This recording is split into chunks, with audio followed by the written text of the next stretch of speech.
knew that Feng Guiqin wanted him to do a live broadcast because it would continue to help increase their online television station's influence. At the same time, Zhang Ye also understood that if they managed to do it while others did not dare to, this would be a huge advantage for them. It would definitely add more credentials to his program. Afraid? Scared? Zhang Ye did not have those emotions.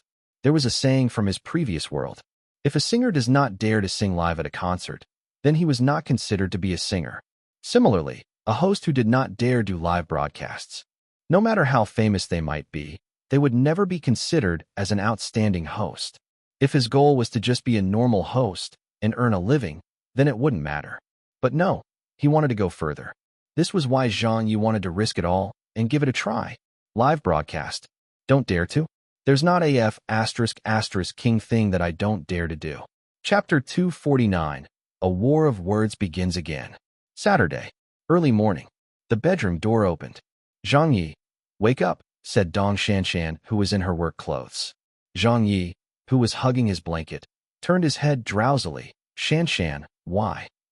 Dong Shanshan said with a pretty smile, what do you think? It's already 8 a.m. Wake up quickly. I'm going to work first. Breakfast has been prepared for you. Zhang Ye shut his eyes again. Okay. Dong Shanshan slapped his thighs. Wake up quickly. I'm not going to work in the morning. I know. I will get up soon, Zhang Ye vaguely said. Dong Shanshan glanced at him. You were watching the news last night to find inspiration? You really asked for it when you promised to do the live broadcast. You could have just kept doing what you did, and it would have been good and would get better. But yet, you had to go along with the crazy idea of the leaders. If a live broadcast was so good to handle, wouldn't the other online television stations already have done it? I don't care anymore. I'm off. Bye-bye. Zhang Ye closed his eyes and waved. 5 minutes after the school bell left, Zhang Ye finally got up unwillingly. Because of tonight's live broadcast, the leader gave him the morning off to prepare for the program. After having breakfast, Zhang Ye continued watching the news as he sorted out the lines for tonight's show in his head.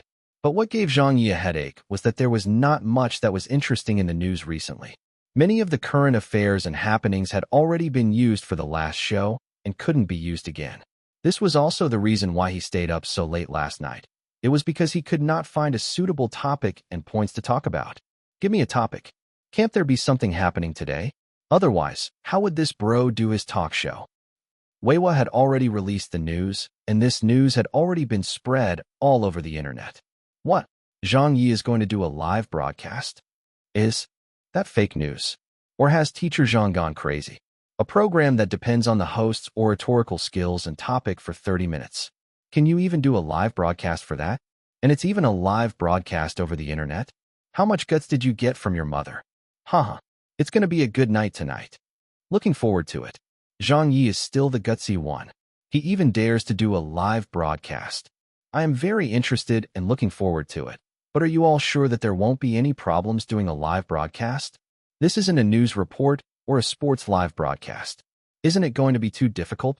Yeah, I heard that Zhang Ye also doesn't use a script. Right, Teacher Zhang Ye seems to go off script for the entire show. What a professional. He even dares to go off script for the whole episode and dares to do a live broadcast. This is what I call a real host. Weiwa Web TV is really brave. There's no other online television station that dares to do a live broadcast. I definitely must watch tonight. As Feng Guiqin predicted, this first ever live broadcast for an online television station had attracted a lot of eyeballs. It had further propelled Zhang Ye's talk show to a new height. Although it was not as shocking as the first episode of the talk show, the discussions around it were not small either. An industry insider commented, Zhang Ye is playing with fire. If the live broadcast fails or anything goes wrong, his popularity would definitely be affected.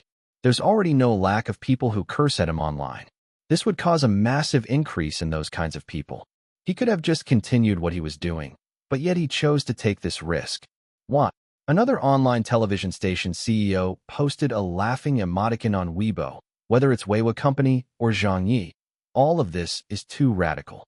Following that, another company's long-famous web TV host analyzed, unless Zhang Ye prepares a script or uses a teleprompter this time, I do not think this live broadcast would work. A program like his depends too much on oratorical skills. No script? Fully going off script? It's not practical at all. For any hosts, they might not be able to do it well for a genre like a talk show even if they were reading it off a script, as the speed used in speaking can be too fast and too overloaded with information. So let's not even talk about going off script.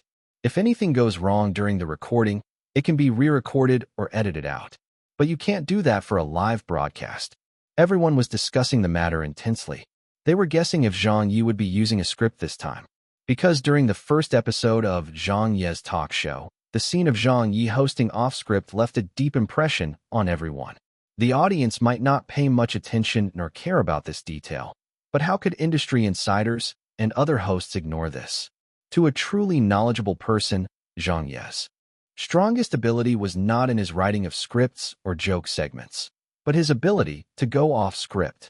Many people could write joke segments, but to be able to go off script for 30 minutes and ensure the smooth delivery of all the complicated joke segments, the ability needed was very demanding. In the hosting world, only a handful of people could do that. Arguments, discussions. Everyone was mainly exchanging views. But suddenly, an unfriendly voice appeared. A Weibo profile with a picture of a pretty boy with small eyes commented. Those who saw it were immediately stunned. Everyone knew him. This person was called Lee Park-woo. He had over 4 million followers on Weibo and was from South Korea. He had filmed many dramas in Korea this year, which had average ratings. But in China, many people had watched it online. He was even a singer before, an ex-member of a Korean group. Lee Park-woo was very popular in China right now, with many teenage girls forming his fan base. Lee Park-woo was not extremely popular in Korea, but he could still do well in China. So for the past year, he had been focusing and based his promotions in China, ready to take root over here. It was not known whether he knew Chinese or if he had a translation assistant. But anyway, his post on Weibo was in Chinese. Lee Park-woo. I've been on quite a number of programs, but I've never seen anyone go off-script for a performance like this before. If their company said that he was hosting off-script, would you necessarily need to believe it? There has to be a teleprompter or he refers to the script with every segment before keeping it away. But through editing, it was shown like he did not refer to a script throughout. Realistically, this is falsifying the truth. They just made it seem like it was real. Wow. It's Lee Park-woo. Lee Park-woo, I love you. What program are you commenting about? Zhang Ye's talk show? What rubbish program is that? I've never watched it. Support Lee Park-woo.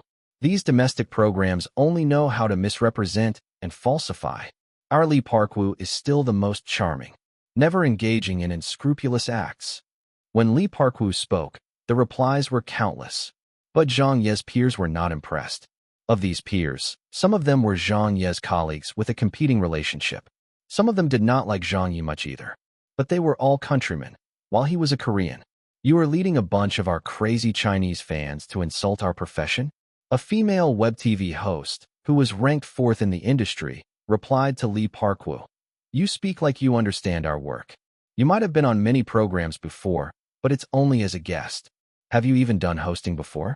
You don't even know the basic editing process, so why are you commenting? The industry has already reached a consensus that the first episode of Zhang Ye's talk show was definitely done off-script. As for you saying that he refers to the script midway through and it was post-edited out, to say that means you are an amateur. Do you think the live audience members are fools? If this was really the case, then the truth would never have been kept secret.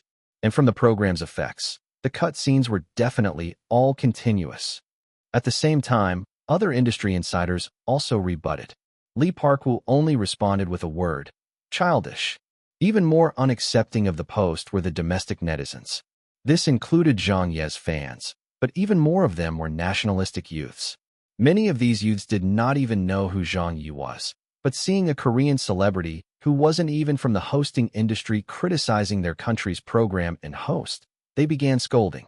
Why are you acting all high and mighty? You don't know a fart. Don't show off to us. Go back to Korea. You're even accusing our teacher Zhang Ye of faking it? I think you're the one who's faking it instead. You are ***king fake from your face to your legs. Are you sure you were scolding teacher Zhang Ye just now? I have a strong premonition that you guys are going to be in for a bad time. Haha. Teacher Zhang is no pushover. You guys can offend anyone but him. But the opposing camp also fought back. It wasn't Lee Park-woo. He did not even say a word. It was his brainless Chinese fans who came rushing forward for him. Who are you scolding? Damn, you dare to scold our Lee Parkwoo? Are you looking for death? What Zhang Ye? What talk show? It's all rubbish. If Lee Parkwoo says that Zhang Ye was faking it, then he must be faking it. Ask that whoever Zhang Ye to scram. Don't deceive the audience anymore. Coincidentally, Zhang Ye, who was just watching the news, had received a call from a leader who was informing him about some matters. After hanging up, he conveniently browsed through Weibo and saw this mess of infighting. Me? Faking it? Deceiving the audience? Zhang Ye laughed, but he did not reply to anything. He only noted Lee Parkwoo's name, which he went online to research on his news in Korea. A person from Korea claims Chinese characters and the printing press were invented by them. The greats from the past have Korean origins? Korea comes up with audacious claims again. The officials of Korea have released a press statement. They will be applying for the World Cultural Heritage on traditional Chinese medicine. This author would like to ask, what does traditional Chinese medicine have anything to do with you all? News articles were found, which could have been published from long ago or from recent times. Zhang Ye realized that this world and his previous world were alike. The Koreans would make claims to certain achievements. It was exactly the same as his previous world. There was even a news article which made Zhang Ye very angry. It had existed in this world, too. The Jiangling Dragon Boat Festival was declared by UNESCO as an intangible cultural heritage property of mankind. A simmering World Heritage nomination of the Sino-Korean Dragon Boat Festival ended in victory for Korea. Looking at these pieces of news, looking at the Weibo's mentions regarding him, Lee Parkwoo's brainless fans, and some Korean undergraduates in China scolding him, Zhang Ye focused his mind. He still had not thought of what to talk about for this episode, but now he had found his topic. He speedily thought and planned his joke segments in his head and sorted out the order of presentation before committing it to memory. He double-checked everything so that the episode's presentation would not go wrong. Let's talk about Korea this episode. It was impossible for such a wonderful country to not appear on a domestic talk show. Chapter 250, Web TV's first historical live broadcast. Evening, nearly 7 p.m. Zhang Ye came to work under the light of the moon. According to the company, this was a classic case of working late. It was also something that the leaders had specially approved. It wasn't too different from a traditional television station. Usually, before a live broadcast, the hosts wouldn't be kept too busy. They'd also usually do their preparations an hour or two before the show started. Otherwise, if they were to work normal hours like everyone else, how would they be able to handle the live broadcasts at night? They wouldn't be able to their energy levels up. The lift doors opened just as he entered the building. Zhang Ye quickened his footsteps so that he caught the lift just in time. There was a man inside the lift, someone that Zhang Ye knew.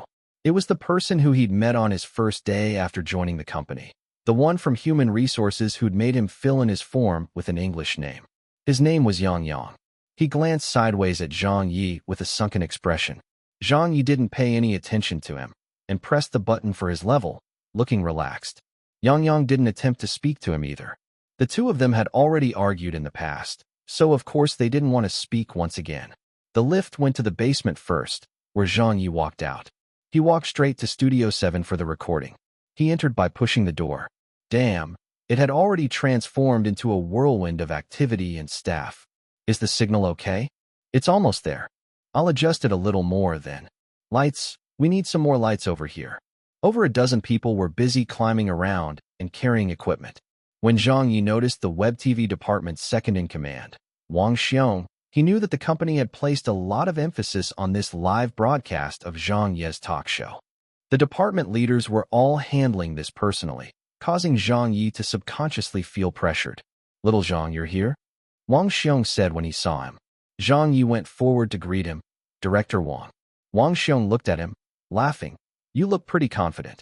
How are your preparations? Has the script and all of the joke segments to be used been decided already? Zhang Ye nodded.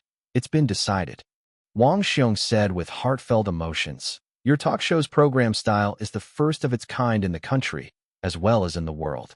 There's been no precedence nor experience with this sort of program. Although our company has many scriptwriters and editors, they can't really write good material for joke segments like you can. It's their first time handling something like this, so before they familiarize themselves with it, we'll still depend on you to write it. When they know it better, in the future, it'll be much easier. I'll find a group of writers for you, in order to help with your background research and work, so that you won't have to work so hard. Zhang Ye smiled. It's all right, Director Wang. Writing these things comes quite naturally to me. Wang Xiong cautioned. Director Feng asked me to remind you that the joke segments should all be original, just like in the first episode. If you're out of any original joke segments, you can get some from online too. However, the company will have to purchase the rights on your behalf. At least we'll avoid any copyright issues then. Don't worry. Zhang Ye didn't have any such worries. He said, you won't find any of the joke segments from my talk show online. Wang Xiong said at ease, haha, that's good then. Come, you should get ready. Go to your makeup and get changed. First, I've gathered the best from each department in order to help out the situation here today.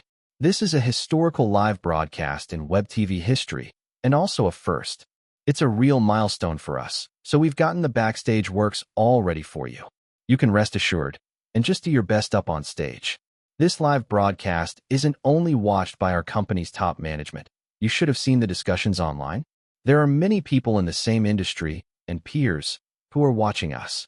We aren't asking you for perfection, just for you to do the best that you can. Zhang Ye replied, I won't betray the leader's trust. Backstage, in the aisle, Sister 4 from the filming department was chatting with Dong Shanshan and Wang Bei. Qian and Little Yu were present as well, but didn't say anything. Zhang Ye was a little stunned. Shanshan. Teacher Shanshan, aren't you busy with your program? What are you doing here?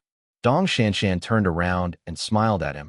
My old classmate's doing a live broadcast today, therefore I definitely have to come and support him. No matter how busy I was, I'd still have come. Zhang Ye said happily. Interesting. Dong Shanshan added on. The main reason is because I'm afraid that you'd use me as your topic again, so I'm here to watch you. Everyone laughed. Zhang Ye looked over at Sister 4. Sister 4, you've worked hard. Sister 4 snapped her fingers. It was nothing. The one who's going to have to work hard in a while will be you.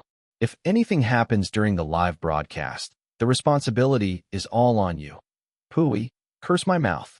Then, without saying any more worrisome words, Sister 4 said, oh right. How do you offend that Lee Park-woo from Korea? Zhang Ye held his hands up in denial. I don't even know him, nor have I even heard of him before this. Wang Bei added her share of opinions. That person is such a grandson. He had nothing better to do, so he wanted to create trouble for you? His sense of superiority is really there. A Korean thinking that he has fans from both countries, and that he can even forget his surname? I've already posted a reply on Weibo to scold him. That Lee Park-woo really is unbearable to watch. He looks all high and mighty, and with just a few words, leads those brainless Chinese fans of his to do all the dirty work for him. He even looks like he's enjoying the entire process, which makes him that much more hateful. Little Yu echoed, yeah, he still said that Teacher Zhang was faking going off script. Why doesn't he just die? We all saw it clearly back then. Even the audience saw it. Teacher Zhang never once referred to the script from beginning till the end. He didn't have an earpiece prompter either. Lee Park-woo is just blatantly accusing him. I read on the internet that many Hallyu fans believed it and are scolding both Teacher Zhang and our company for misrepresenting it to the audience. What do we even call this? Zhang Ye smiled, but then sighed. It's just a small matter. If they wish to say so, then leave them be. I'll go and get changed and have my makeup done first. He left. Only Sister 4, Dong Shanshan, Wang Bei, and the others were left looking at each other. This wasn't right. It definitely didn't feel right. Everyone in the company knew about Zhang Ye's terrible temper.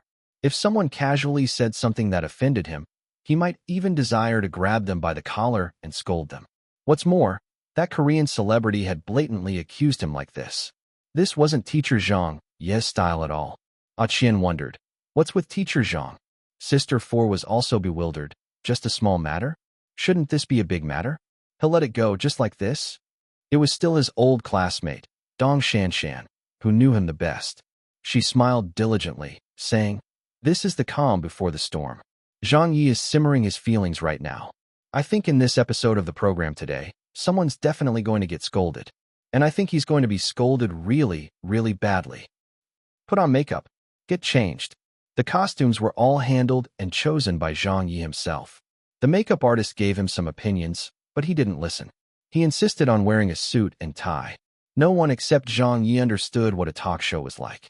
In his previous world, a suit and tie were the symbol of a talk show. Therefore, Zhang Ye didn't want to change and lose that.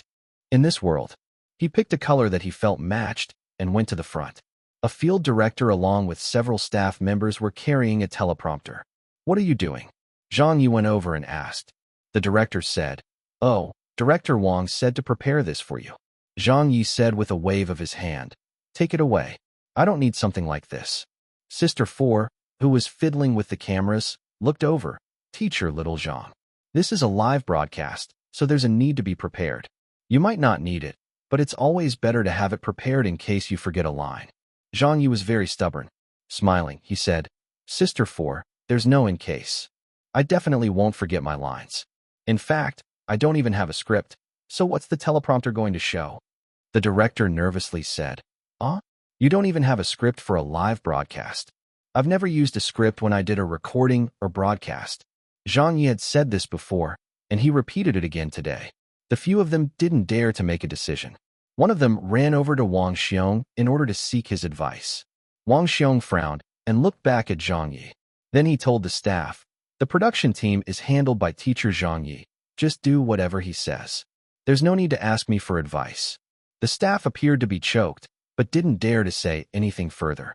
Wang Xiong's attitude towards Zhang Ye was to give him full support. 20 minutes until the live broadcast. The audience had already entered the studio. Then, Feng Guiqin and a few of the company's leaders entered through a side door. They didn't sit in the front row, instead sitting in one of the corners. The remaining company staff also came along to watch, even though they didn't have any tickets. He couldn't neglect his fellow colleagues, so he arranged for them to stand to both sides near the stage.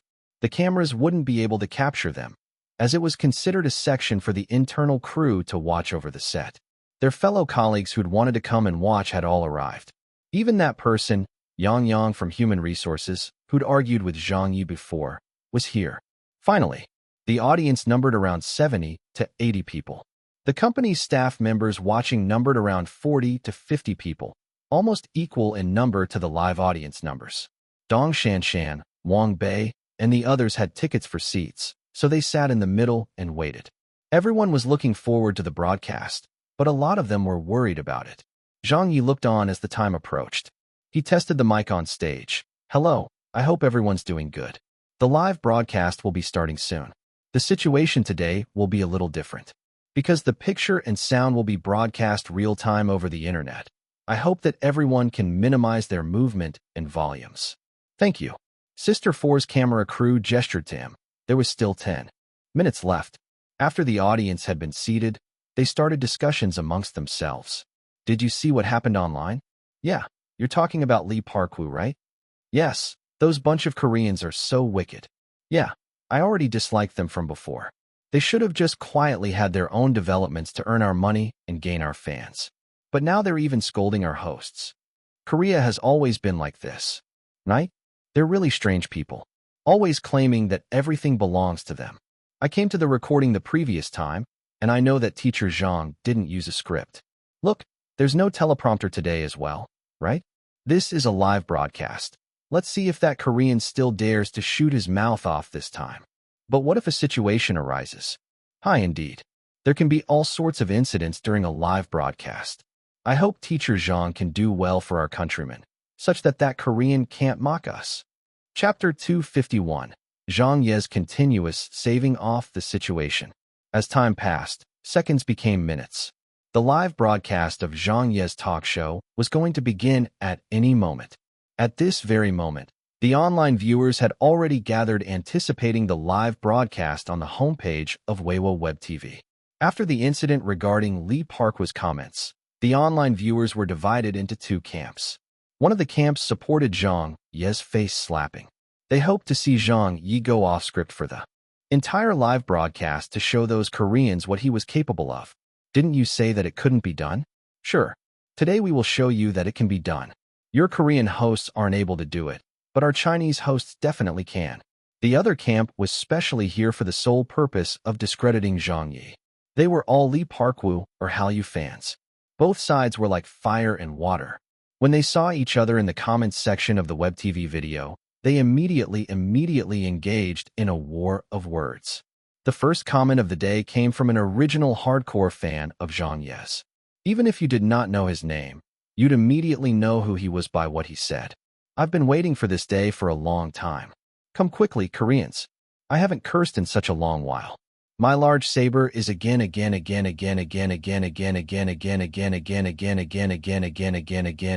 unable to endure the thirst. Big Saber Bro is so fierce. I'm here too. I'm prepared for the cursing to begin. Where's the Korean? Where are the Koreans fans? Quickly come out. Zhang Ye's fans began to crazily call for blood. They could no longer wait. Some visitors and industry insiders were more level-headed. They just wanted to see if Zhang Ye could successfully do the first ever live broadcast for online television and see if he could really go off script for the entire show. But Zhang Ye's fans and some nationalistic youths, who did not even know Zhang Ye, were not so level-headed. Some of them couldn't even recognize who Zhang Ye was, but were just hardcore Korean haters. When they smelled blood over here, they came rushing over without a care, without bothering about who Zhang Ye was. To them it didn't matter because whoever scolded Zhang Ye meant scolding them too. The troll army surged. It was a sea of ultra-nationalists. Of course, Lee Park-hwa's fans showed no sign of weakness either. Their numbers were quite large too, and they were highly cohesive. They did not speak reason. To them, Lee Park-hwa's words were law. Tell Zhang Ye to scram. Zhang Ye, you stupid pig. You dare to challenge our Lee Park-hwa? Fine. Let's see who has more fans. Still doing a live broadcast? You're way too overconfident. What our Lee Park-hwa says is right. Zhang Ye is just a cheat. He can do pre-recorded shows, but he will definitely make a fool of himself during a live broadcast. Just wait and see. Hee hee. Everyone is waiting for Zhang Ye to make a fool of himself. Beijing. At the same time, Zhang Ye's mom and dad were in front of the computer, waiting for the live broadcast to begin. Zhang Ye's 3 female cousins also joined in on the fun. The 2 elderly people did not know how to use the computer well, so the live broadcast page was loaded by these cousins. Will my brother make it? Is he really going to do it off script? I'm so nervous. Our brother's memory has never been very good since he was young. Right. These Hallyu fans are so irritating.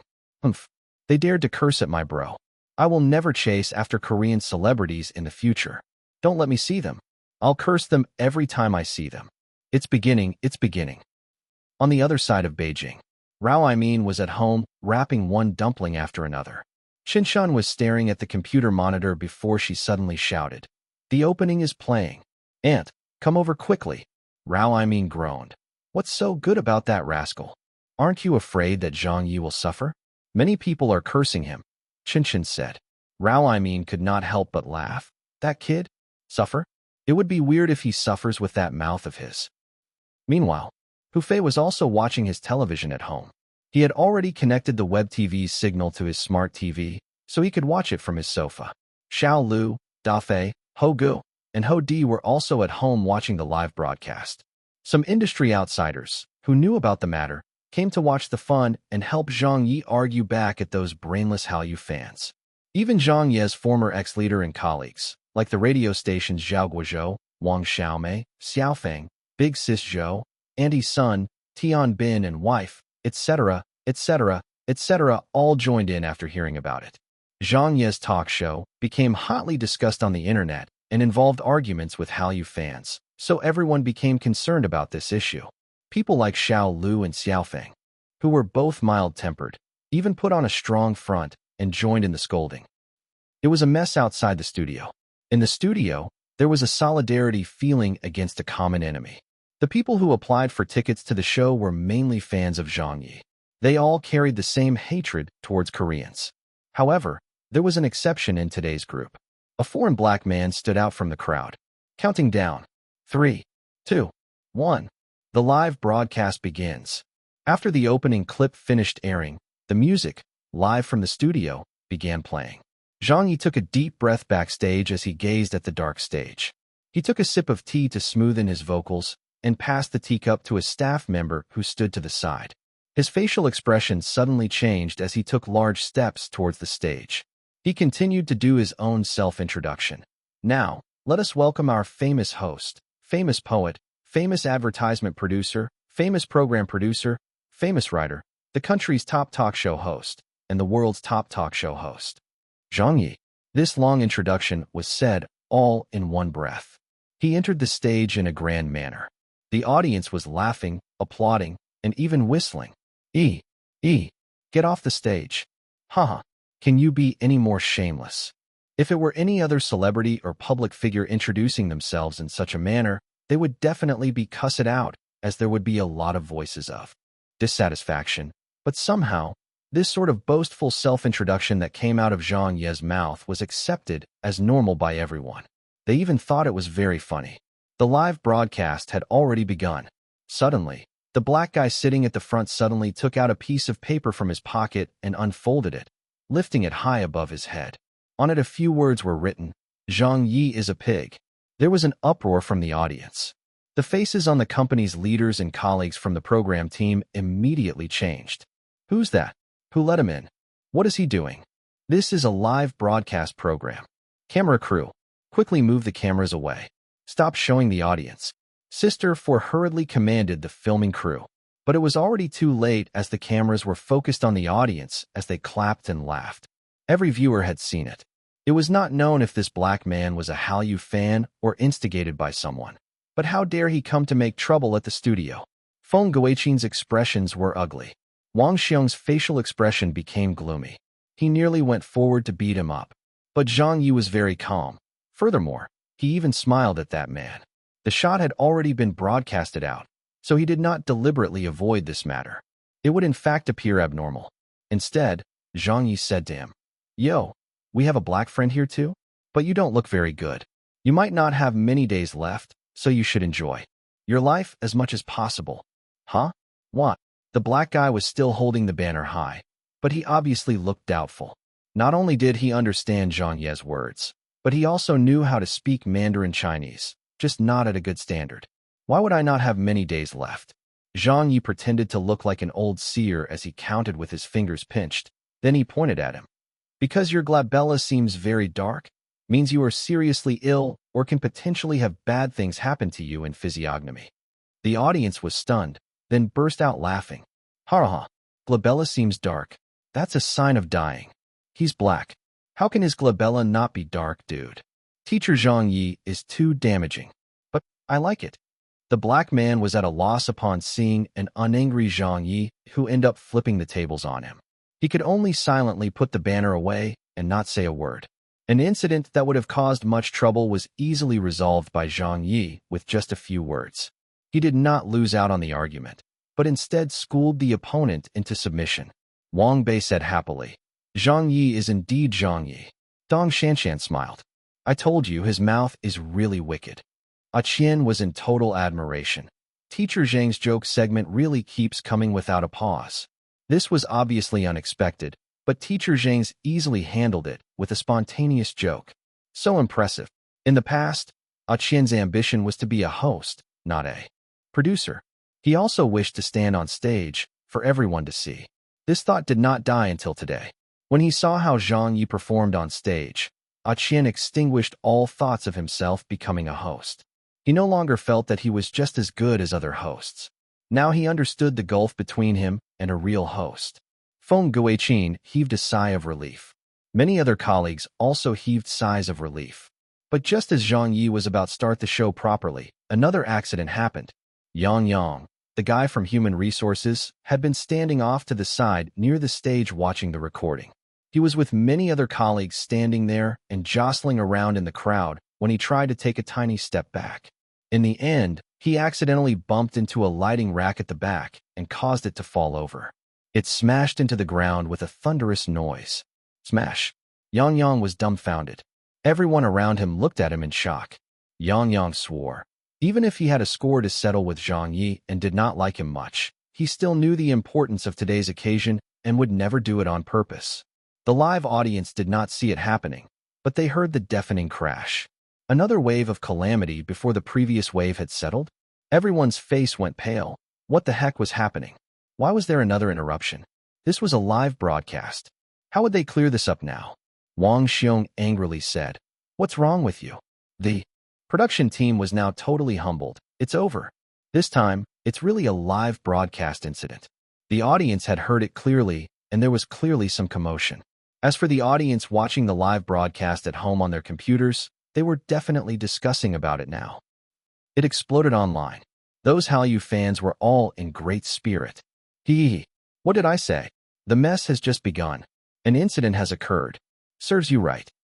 But just as many people on the sidelines were gloating about this, while many of the colleagues present were anxious, Zhang Ye remained calm. The next moment, he looked at the ceiling in horror and clasped his hands together and bowed twice. Sorry for disturbing you. We will leave once we finish recording. We will leave immediately. The very next moment, the audience burst into laughter after being momentarily stunned. Ah, can you not be so funny? Teacher Zhang, who are you talking to? I can't take it anymore. Are you speaking to the spirit of the studio? Did we alarm the old esteemed spirit of the studio? Ha ha ha. Chapter 252. Teacher Zhang begins cursing. Zhang Ye finished praying to the ceiling. With laughter came applause. This joke segment of Zhang Ye came too timely. He did it less than a second after the loud crash had happened. It was unlike the usual when a host would give some formal explanation when a live broadcast incident occurred. It brought out his witty side by converting the incident into a joke segment. This tickled everyone. If it wasn't for the fact that the live audience could see that there was a lighting rack that lay on the ground all smashed up, they might even have thought that this was a pre-planned situation for Zhang Ye to do the joke. What a clever move. It was as well done as how he handled the matter with the black guy. On the web, those who were waiting for Zhang Ye to make a fool of himself were stunned. What the heck? He can even follow up on that. There's such a way to save the situation? Those Hallyu fans who had cursed Zhang Ye were at a loss of words. With their imposing momentum lowered, Zhang Ye's fans and the ultranationalists struck while the iron was hot and began cursing. Haha, a bunch of brainless idiots. Still want to see Teacher Zhang make a fool of himself? All of you are sure funny. You guys sure are humorous. What sort of person is Zhang Ye? Zhang Ye has done so many programs. Does he not have the ability to adapt? Or would the web TV dare to let Teacher Zhang Ye do a live broadcast? You are underestimating Teacher Zhang Ye. Teacher Zhang is domineering. That was a perfect rescue of the situation. I can't handle it anymore. Teacher Zhang's, we will leave once we finish recording, has stabbed me in the ribs. Ha ha ha. I only knew Zhang Ye as a person last week. But why am I so in love with him now? Now no matter what Zhang Ye says, I just want to laugh the moment he opens his mouth. Are you guys in the same situation as me? Me too. I feel like laughing the moment I see Zhang Ye. Many people from other online television stations who were watching the live broadcast online gave him a thumbs up in their hearts upon seeing Zhang Ye's performance. At the studio, Wang Xiong was simply astounded. Colleagues of Zhang Ye and the production team for Zhang Ye's talk show could not hold back their feelings and also applauded. Zhang Ye's rescue of the situation had turned a broadcast incident into a joke segment. Even for them professionals or web TV hosts, they felt that they could not do the same under such an environment and pressure. Feng Guiqin smiled with relief. She looked to Wang Xiong, who was by her side. I told you little Zhang could do it. Wang Xiong never agreed with doing the live broadcast before this. Now he was finally assured. This teacher little Zhang, his reaction is too quick. Huh. An old man, who was a company leader, was standing beside them as he said in surprise. When did our web TV department recruit such a talent? Feng Guiqin smiled. We just recruited him a short while ago. You were away on a business trip at that time. The old man tapped his head continuously saying, this recruitment was very well done. To have such a good reaction speed and resilience, he's a really talented host. There's not many of them in the country. Even if there is, they are all working for those traditional television stations. Those people have very well-drawn contracts to prevent headhunters from getting to them. How much did our company pay to recruit this little Zhang? 500,000. 1 million. Feng Guiqin laughed. Not a single cent. This little Zhang was fired by Beijing television station. He was a free agent with no contractual obligations. The old man was very happy. There's even such a good deal? Is Beijing television station stupid? Such a good host, and they were willing to release him. The internal happenings were more complicated. I do not know the details very well myself, Feng Guiqin said. but what I can say for sure is that we picked up a bargain. Actually, before recruiting Zhang Ye, the company's management had already considered and analyzed the issue. They felt that Zhang Ye was a double-edged sword. He could hurt others and hurt them too. They were taking a bet on him. Looking back now, they felt that they had made the right bet. On stage, a few close shaves had been handled well by Zhang Ye. He also had his back full of sweat over the incidents, but only he knew about it. He could react so quickly this time because back then on Tonight 80s Talks How, a similar situation occurred, though it was a backstage incident that happened. Even if Zhang Ye did not eat the memory search capsule, he would definitely remember that episode. So he borrowed the host, Wang Zijian's words. Phew. Finally, he could start the live broadcast. Zhang Ye smiled. Thank you very much for watching today's Zhang Ye's talk show. I am your host, Zhang Ye. Many people must have heard about today's program. Yes, this episode is a live broadcast. So despite being such an excellent host in this industry, I also can't help but feel nervous. As he said that, he adjusted his tie. The audience began to boo. Zhang Ye pretended not to hear it and carried on speaking in his jolly manner. After the first episode's broadcast, the response from the audience was very good. The program's clicks steadily climbed. There were people who praised my program, and there were also people who cursed my program. Someone said, Zhang Ye, you are lying. You are cheating us consumers. How can you go off script for such a long program? Impossible, absolutely impossible. Here it comes. He went straight to the point. The eyes of the audience lit up. Everyone knew the person who doubted Zhang Ye. It was Lee Park-woo and his brainless fans.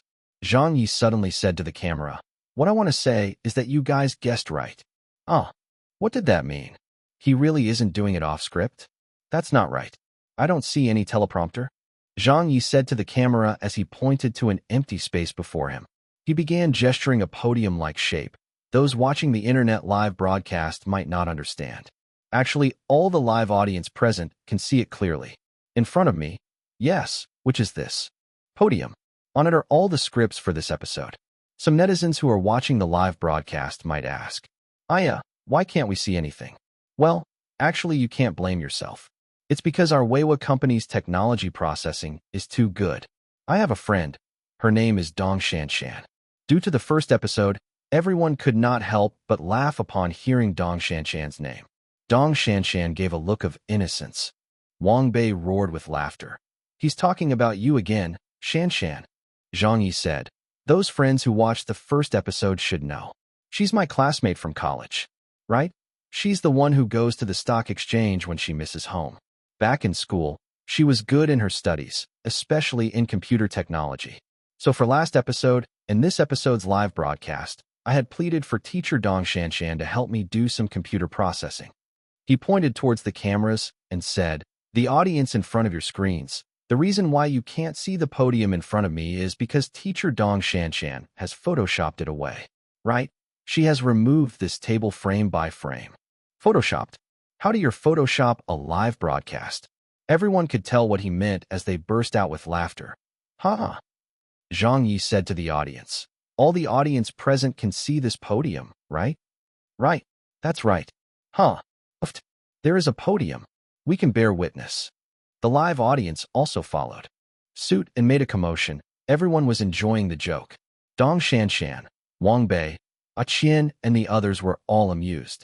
This was self-mocking sarcasm. This sort of joke segment was generally not very effective, but Zhang Ye employed it perfectly. Zhang Ye did not fight against those doubters, but instead admitted it. But the irony was that the sarcasm worked better in retaliating to their doubts, and even added a sense of joy. On the surface, Zhang Ye was self-mocking, nonsensically explaining that there was a podium in front. He wrapped his explanation up with sarcasm. This was in fact scolding those brainless fans, whom did not believe that he had gone off script for the whole episode, and that they had no common sense. Viewers on the internet were all tickled with joy. Io. Ha ha ha. Well said, Teacher Zhang. Teacher Zhang Ye. If you say it like that, that Korean might even believe you're for real. His intelligence is infinitely close to zero. Who knows, he might even post something like, see, what did I tell you? Zhang Ye does use a teleprompter. Huh. Right off the bat, he's being sarcastic about Lee Park-woo's intelligence level. Teacher Zhang is indeed still that temperamental guy we know, from Beijing to Shanghai, but his temper remains the same. Mighty, angrily praising teacher Zhang Ye. What did I say? What did I say? Li Parkwu scolded Zhang Ye. You really don't know who he is. It's been so many months already. Those cursing buzzwords trending on the internet.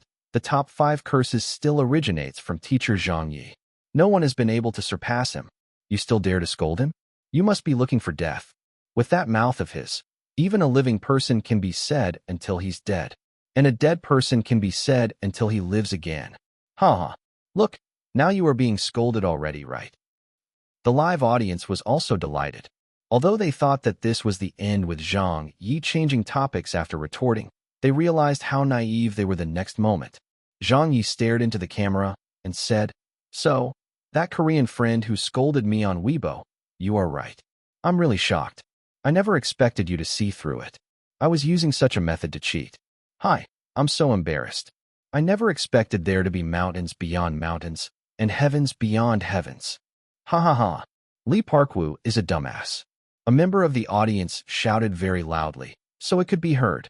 Zhang Ye quickly interrupted him. Don't scold people. Please don't scold. Actually, we should talk things out nicely. This is a mistake brought about by culture and geographical distances, so it is understandable. The person was stunned. Ah. Qian also blinked. Why is teacher Zhang speaking up for the Korean? The other audience and the netizens online looked at him completely with clueless expressions. Impossible. This wasn't Zhang Ye's style. Zhang Ye surprised everyone by being so magnanimous. He said earnestly, "Actually, I feel quite helpless seeing people scolding teacher Li Parkwu. Everyone has their bright spots. Let me ask you, have you heard him sing? Have you watched his television dramas? Do you know him as a person?" Everyone was momentarily speechless. If they were honest with themselves, many of them had actually never seen Li Parkwu's shows. They had only cursed him because he had garnered too much hatred with his words.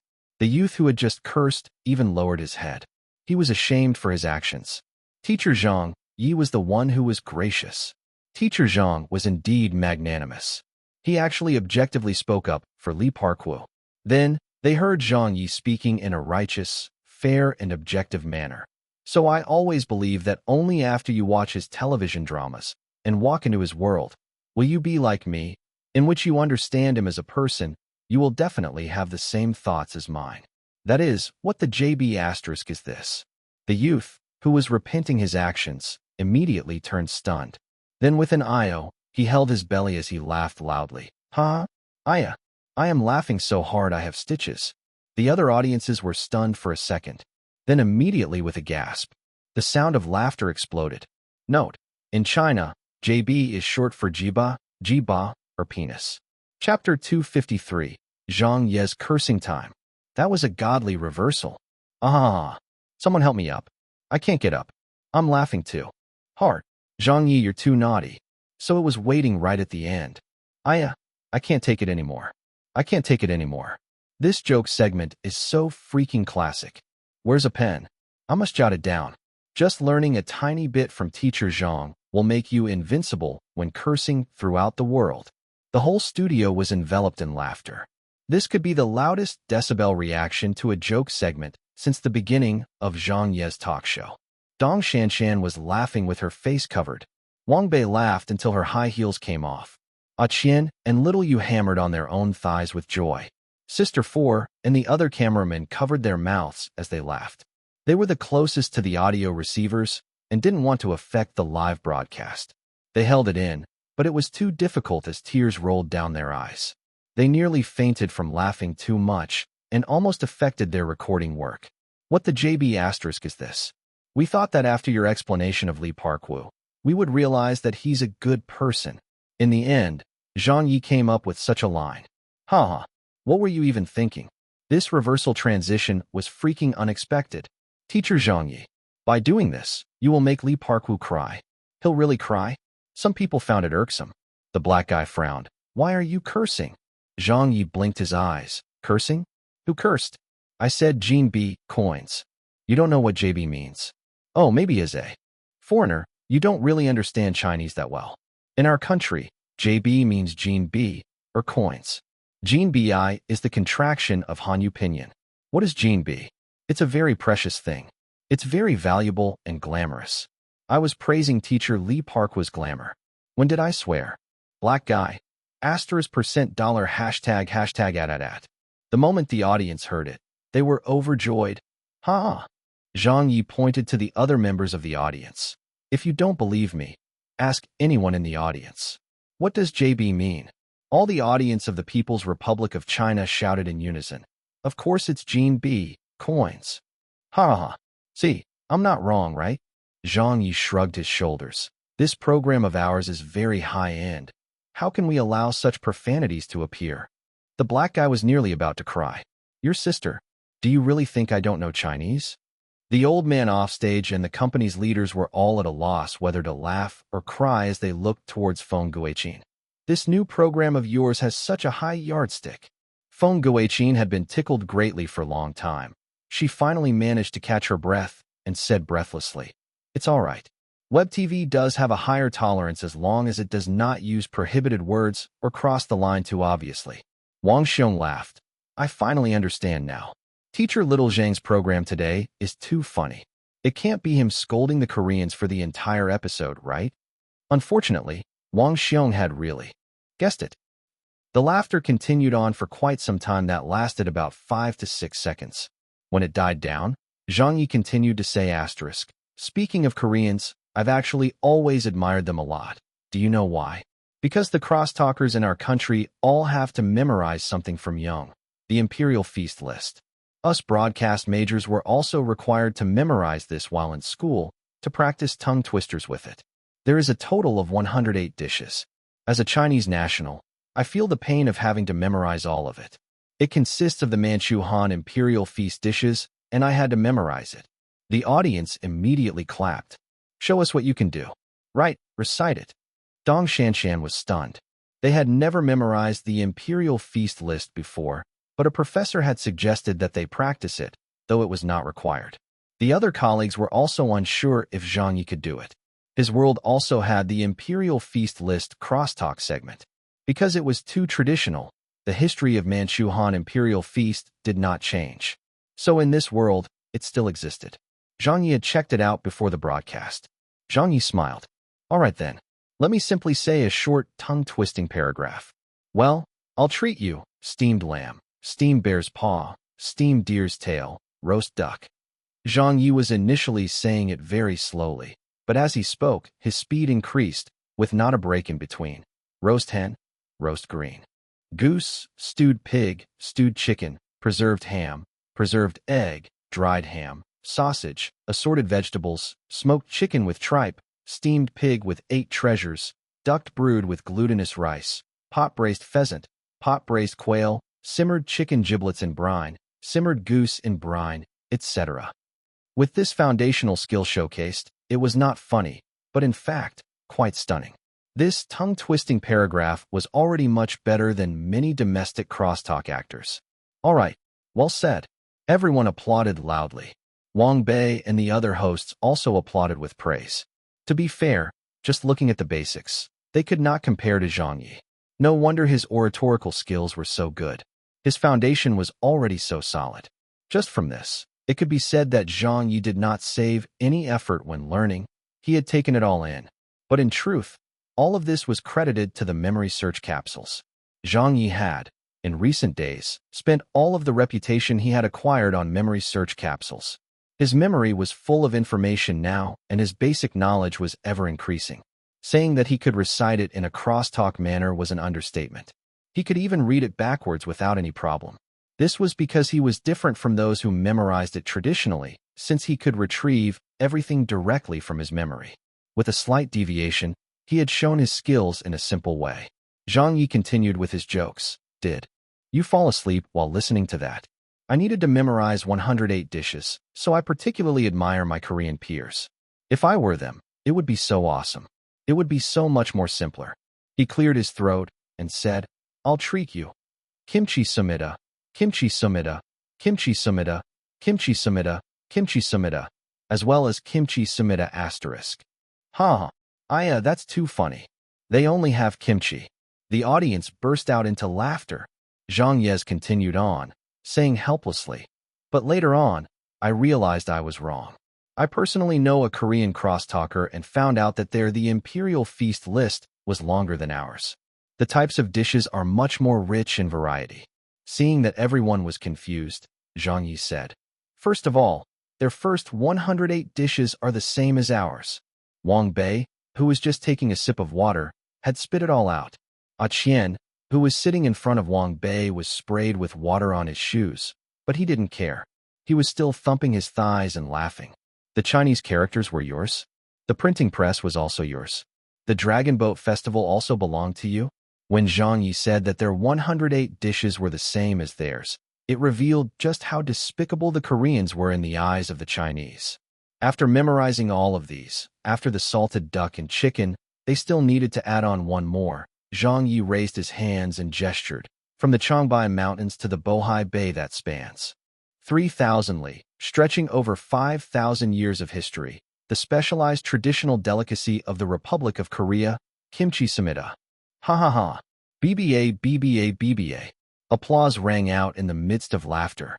After Zhang Ye finished one segment, the next one came. Actually, about the names for food, everywhere is different. For example, wonton. In the north, it's called wonton, while in the Sichuan, it's called dragon reading hands, right? Looking at the audience off stage. And in Korea, do you know what it's called? In Korea? No idea. What's it called? The audience asked curiously. Zhang Ye raised his hands and made the same exaggerated hand gesture as before, from the Changbai Mountains to the Bohai Bay that spans 3,000 li, stretching over 5,000 years of history, the specialized traditional delicacy of the Republic of Korea, wonton samida. Just as Zhang Ye said, from the Changbai Mountains, the audience already knew what he was going to say and began to laugh hysterically. Aya. Ha ha ha. Let me rest. I can't laugh anymore. The audience was in stitches. Those who were easy to humor were already clutching their bellies and laughing. However, Zhang Ye did not plan on giving the audience a chance to catch their breaths. As a few members of the audience were wiping their tears, the next joke segment came. When talking about Korea's delicacies, "Actually, I need to improve everyone's knowledge," said Zhang Ye as he noticed someone was about to laugh. "It's not a joke. It's really knowledge." The audience quietened down to listen. Some blinked while others were curious. Zhang Ye looked at everyone and said, "Truthfully, I cannot understand why Koreans like kimchi so much. Although I like it too, right? It has a crisp taste that's sour, sweet, and spicy. Yes, and most importantly, it's cheap. It's just such a food, but they can never leave it out. No matter what they eat, they will eat it with kimchi." So a word of advice to the people sitting in front of your screens and the audience present: if you don't need to eat kimchi, try not to eat it, as salted food is carcinogenic. Carcinogenic? Indeed, this was backed by scientific facts. The audience believed that he was expanding their knowledge, so they listened attentively. However, Zhang Ye next said, "Well, this is also why when you watch Korean dramas, the moment the couple gets together, after some time, one of them will fall terminally ill. Asterisk." The moment he said that, the audience went into a daze before laughing while clutching their stomachs. Zhang Ye then pointed to the camera as he stared. "You think it's because the plot was kitsch? No, it's because of the kimchi." The moment the last phrase, "it's because of the kimchi," was said, the audience burst out into laughter. Many people were laughing and cheering at the same time. Applause filled the entire recording studio. At this moment, those watching the live broadcast on the internet were also laughing. Teacher Zhang Ye is too awesome. I always knew Teacher Zhang was awesome. I never expected him to be so awesome. Ha ha ha. What a great feeling. What a good scolding. Today's Zhang Ye seems to be imbued with the power of gods. So fun. Actually, I came here just to scold those brain-dead fans, and didn't know Zhang Ye as a person, but holy F***. Today, I have realized my ignorance. When did our country have such a coquettish celebrity? And such a nice, relieving and humorous entertainment program? Zhang Ye, I will be your fan from now on. This is F***, King Hilarious. Is this a concert to screw over Korea? He scolded the Koreans from beginning to end? It feels so good. I've never felt as good as I have today. Zhang Ye's mouth is really F***, King defying the heavens. Look and see. Previously, many Korean exchange students and those brain-dead fans were scolding. Now they have all been sent packing by teacher Zhang Ye's scolding. How many things exist in teacher Zhang's head? Didn't he just have conflict with Lee Park-woo earlier today? Then, he had his live broadcast at night. There's no way he could come up with a script so quickly, and those classic joke segments were followed one after another like they cost nothing. Teacher Zhang Ye's literary talent is peerless. Literary talent? Did he need any *T literary talent? Joke segments that ridiculed Koreans? Zhang Ye could go on for 3 days and nights without any repetition. In Zhang Ye's world, be it crosstalk or talk show programs, there were only 4 things to do. 1. Ridicule Korea. 2. Ridicule Japan. 3. Ridicule America. 4. Carry on ridiculing Korea. Chapter 254. Scolding till the skies go dark. The atmosphere in the studio was getting high. The viewers who were watching from home were all giving their kudos. Zhang Ye's continual waves of joke segments had brought everyone's mood to the peak. Whether they watched the broadcast live or watched the recording live, the audience was filled with joy and appeased. Except for a minority, most people in the country did not have good impressions or even bad impressions of the Koreans. Their nation was too loud. One moment, this was theirs. Another moment, that was theirs too. They had brought up so many issues, everyone already hated them to the bone. In the past, the domestic media only protested a little here and there. At most, the domestic variety programs poked a little fun at these matters and nothing more. It didn't make much impact until today. The situation had completely changed. This country now had a program called Zhang Ye's Talk Show. This country now had a guy who dared to openly speak, and his name was Zhang Ye. Zhang Ye, who was neither afraid of the heavens or the earth, had started scolding the Koreans from the beginning to almost the end of this episode. Below the stage, Fong Guichin had received a message from the company's technical department. She lowered her head to read and broke into a smile. "What's the matter, Director Fong?" Wang Xiong asked. Fong Guichin waved her cell phone. "The online viewer data has been calculated." The old man on the other side asked, "How many are there?" Fong Guichin smiled. "There's currently a total of 2.9 million people watching online, and this figure is steadily increasing." When the old man and Wang Xiong both heard this, as did some colleagues who were seated around them, everyone secretly took a deep breath of cool air.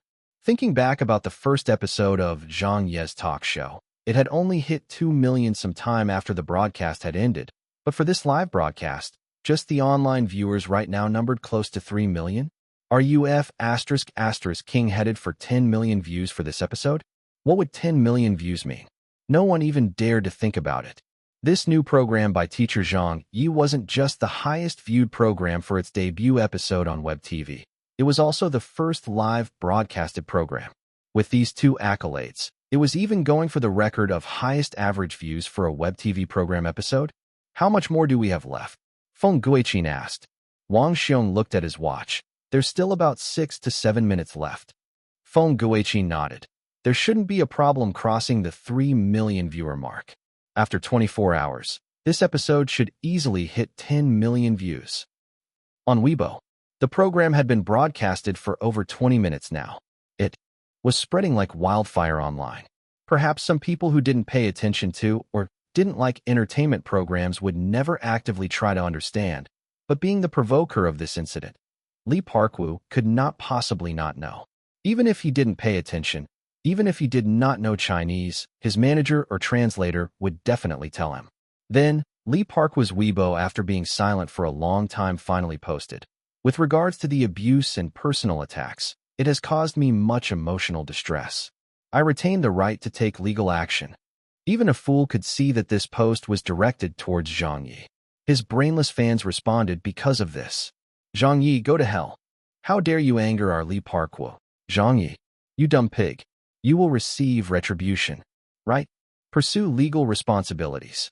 Sue him in court." The words that Zhang Ye says is so irksome. It makes me want to grit my teeth with hate. How can he say that about our Lee Park-woo? What's wrong with Korea? Korea is better than the People's Republic of China in every way. Another wave of people began to fight back. A bunch of brain-dead fans. There's no way of communicating with them. Korea is good? Then go to Korea. Hurry and get lost. Do you people even know who was the first one to instigate matters? It was the Lee Park-woo you worship and respect.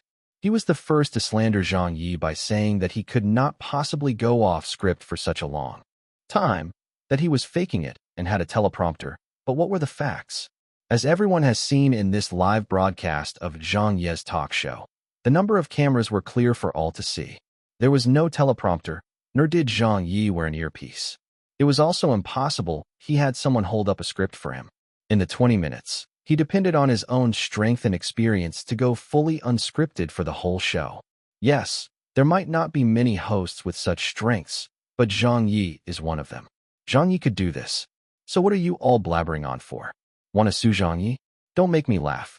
If there's any suing to be done, it should be Zhang Ye suing Lee Park-woo for slander and personal attacks instead. It shouldn't be Lee Park-woo, the guilty party, doing the suing. Center stage. Zhang Ye was enjoying everyone's cheering and applause. The audience was all looking forward to more with their eyes wide open. Although they knew the program was almost at an end, they still hoped that Zhang Ye would say a little more, scold a little more. They truly got a kick out of it just by watching. But it seemed like Zhang Ye did not have any more to say. With the newfound knowledge about kimchi, let's move on to other matters. The audience clearly looked disappointed. Talk about other things? Not talking about the Koreans anymore. In the end, Zhang Ye said, forget it, talking about other things is not as interesting. Let's continue talking about Korea. Ha ha ha. The audience members whistled. Sure enough, Zhang Ye did not disappoint. After so many cursing segments, he still did not hold back. This was the outcome of offending Zhang Ye. This fellow was too vengeful and didn't like to lose. You scold me once, then I will scold you 10 times. Only for Zhang Ye to continue hooting. Recently, I was met with an incident. As all of you know, I am now famous. Many people are now paying attention to me. His eyes looking cocky. Zhang Ye opened his arms. But 2 days ago, I heard news from Korea that said, Zhang Ye, you are also a Korean Samida. I was so shocked at that moment, did you know? That can't be me? Korean? With more than 6 degrees of separation, I'm a purebred Beijinger. Then they said, Zhang Ye, you really are a Korean Samida. I asked why and they said look online. Didn't many people call you a poker-faced, lung man, Xinghao comedian? The audience was confused for a moment. Then they were struck by realization. Oh damn it. Poker-faced comedian? Isn't that Korean cold noodles, lum man? Comedian if put together? Online, a lot of brainless fans began to flood with their posts. Ban Zhang Ye. He's too wicked. His mouth is full of nonsense. When did Korea offend you? Must you mock them so ruthlessly? At this moment, the field director gestured to Zhang Ye that there were only 5 minutes remaining in this broadcast. Zhang Ye looked at the audience. He hadn't bothered about the time because he had already taken into account of his timing. When this episode is over, mark my words, there will surely be waves of cursing at me from the Korean celebrities and fans. To be honest, it's not very acceptable of me to say all that. This time, I've offended too many people, but I said what I said. Zhang Ye looked into the camera and pointed and said, if you aren't happy, bite me. Strongly supporting. That's right. Come bite us. The audience once again burst out laughing, grinning from ear to ear. Zhang Ye's earlier expression was really asking for a beating. It did not have a hint of class that a famous host or literary person should have, but the Zhang Ye of this moment was the cutest to many members of the audience. This was truly what you'd call gutsy talking. I'm scolding you.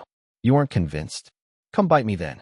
The company leaders and colleagues below the stage could not help but laugh. They really couldn't do anything about him. After trash-talking the Koreans, Zhang Ye still cheerfully finished off. I've spoken too much already. Yeah, actually it's not good to keep saying things like this about Korea. It's really not good. I want to thank the Republic of Korea here, not hypocritically or faking it. I really want to thank them for contributing once and again to China's entertainment industry. It was you all that spared no effort to advance China's talk show. To be honest, if there wasn't such a wonderful country, my talk show program might have ended at 2 episodes. There was nothing else to talk about, and when I was worried till my hair dropped, I came across the world map and saw the Republic of Korea. In a flash of genius, I felt The lowest estimates of episodes I could record would be around 180 episodes. I even had the feeling that as long as the Republic of Korea exists, China's talk shows would definitely make rapid progress. We would never run out of joke segments to perform. So here, I will bow to the camera for you all. I represent China's entertainment industry in expressing our gratitude towards you. You are the real unsung heroes. Saying that, Zhang Ye bowed deeply to the camera. The audience could no longer handle it. They were laughing like they had gone mad. I can't breathe. Teacher Zhang's mouth is too damaging. After scolding them, he even thanked them? You sure are bad. Today's joke segments were a little messy. The joke segments came from many different talk shows. Some came from crosstalks. Others came from the masses' wisdom of the internet in his previous world, and some were even original creations of Zhang Ye's. He was, after all, a broadcast major, so how could he not have a few tricks up his sleeves? Time was almost up. Zhang Ye clasped his hands together and interrupted the laughter. He smiled and said, "Today's program will end here. Finally, let's summarize the topics of today. Koreans invented the printing press. Koreans invented Chinese characters. Koreans invented the Dragon Boat Festival. Some people might not be able to help but ask, then what did the Chinese invent?" Zhang Ye straightened his suit, saying, "Let me tell all of you, the Chinese invented the Koreans. Asterisk asterisk. There was not one vulgarity in this statement, but it was the most ruthless scolding he had said today. The moment the audience heard it, they felt an impulse surge through them as they stood up and applauded. Nice. Well said. Ha ha. Invented Koreans? That's right. They were originally invented by us. Teacher Zhang's cursing without vulgarities sure has king lots of patterns. This is the first time I'm slightly pitying those bunch of Koreans. They encountered a damn hooligan like Teacher Zhang Ye. They can only end up being cursed. Too awesome. Giving Zhang Ye 100,000 likes. Teacher Zhang, you are our role model. I seem to have seen it. The Koreans that were watching our program are probably crying out of anger. Haha. I express my heartfelt condolences. Note, poker/cold-faced, lum man, can also mean cold noodles. Face and noodles share the same Chinese character, man. There is a unique Korean dish called ningmayan, mengmurin, which means cold noodles in Korean. This is implying that Koreans are descendants of the ancient Chinese race, but research suggests this is not true. They are more closer related to Mongolians, Manchurians, and the Japanese. They are genetically distinct from Southern Chinese. Chapter 255, Great Victory. The live broadcast ended. Just like the previous episode, the audience gave a standing ovation, with no one leaving. Zhang Ye already knew how to handle the situation, so he walked off stage. Thank you everyone, but the program has ended. If there's still a chance to in the future, we would like to invite you again. It has been tough on you. Our staff members still need to clean up the set for the next program's recording. Please go home and rest.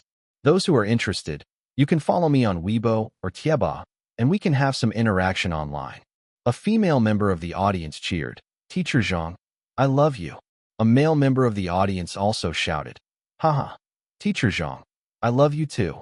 Another girl added, you did such a great job. You are #1 in the entertainment industry. You are the most unique celebrity domestically and in the entire world. Any other celebrities can be replaced, any celebrity, but it can't do without you. Teacher Zhang Ye, no one can replace you. You spoke in such a godly fashion today. Zhang Ye, great scolding today, a middle-aged man yelled out. Zhang Ye held his hands together and thanked them. Thank you. Thank you everyone. The audience started to leave the recording studio one by one. As usual, those that wanted autographs and photos were spared 5 minutes by Zhang Ye. When the audience had finally cleared out, their faces had expressions that seemed to say they wanted more. Although they did not know each other, their relationships grew closer because of the program. They all left in groups of 2 or 3, laughing and discussing the joke segments performed today. The doors closed. It was all their own people now. Only then did Zhang Ye collapse into a seat in the audience stands. He leaned back and closed his eyes, motionless. Today's episode was much more intense than the previous one. It sapped all of his physical and mental strength. Because it was a live broadcast, there was no time to rest and no second chances. Every joke segment was a one-time deal, and he had to ensure that they were delivered with the biggest impact. There was one or two joke segments that he did not deliver well enough to achieve the maximum effect, but overall it wasn't too bad. It couldn't be considered a flaw since they were still within his acceptable standards. After all, a program could never be perfect. It was the same for anyone. At best, it would slowly evolve towards perfection and be done better. Teacher Zhang water. A female staff member rushed over and hurriedly gave him a bottle of mineral water. She even unscrewed the cap for him. Are you all right? I'm fine. Zhang Ye took it from her and drank. Here's a warm towel. Another intern came over. He was a college senior and had been assigned to Zhang Ye's team the moment he entered the company. Thank you. Zhang Ye used it to wipe his sweat off his face. Feng Guiqin was seen walking to the side of the stage as she said, "You guys, hold up." Several company employees had watched the free live broadcast and were about to leave. When they were stopped by the leader, they all turned their heads. Feng Guiqin said with a deadpan expression, right at the beginning of the live broadcast, "Who knocked over the lamp?" No one spoke. This sort of matter would offend people, but still, a few people looked towards Yang Yang. Yang Yang knew he could not keep it under the wraps as he bit the bullet and stepped forward. "Director Feng, I accidentally bumped into it. I was really careless." Feng Guiqin looked at him. "What's your name?" "I am Yang Yang." Yang Yang said with a despondent face. Feng Guiqin nodded. "Follow me." Yang Yang knew that the leader was going to criticize him. It wasn't likely that he would be fired, but a deduction of his bonus or wages was guaranteed. He was depressed. This was such a mishap, but complaints being complaints, Yang Yang knew that he was in fact very lucky today. When the lighting rack fell over and made that thunderous noise, it was already a broadcasting incident. If it were any other host, they would probably not have been able to handle it. So it was really lucky that Zhang Ye was the host. Not only did he smoothen over the incident, he even turned it into a joke segment. His wit stunned everyone. If not for Zhang Ye's quick reaction, Yang Yang knew that he would definitely lose his job today. A few people had already left. Wang Xiong stayed behind for a moment and looked towards Zhang Ye, who was taking a break. He smiled. "Teacher Little Zhang, well done. I have nothing else to say about today's episode." Saying that, he reached out his hand and gave him a big thumbs up. Zhang Ye was about to stand up, but Wang Xiong waved him back down. "You rest, I'll be on my way. You should go home early and have a good rest. There's still an episode to record tomorrow, but it won't be a live broadcast. Let's do the recording tomorrow afternoon." Zhang Ye obeyed the order.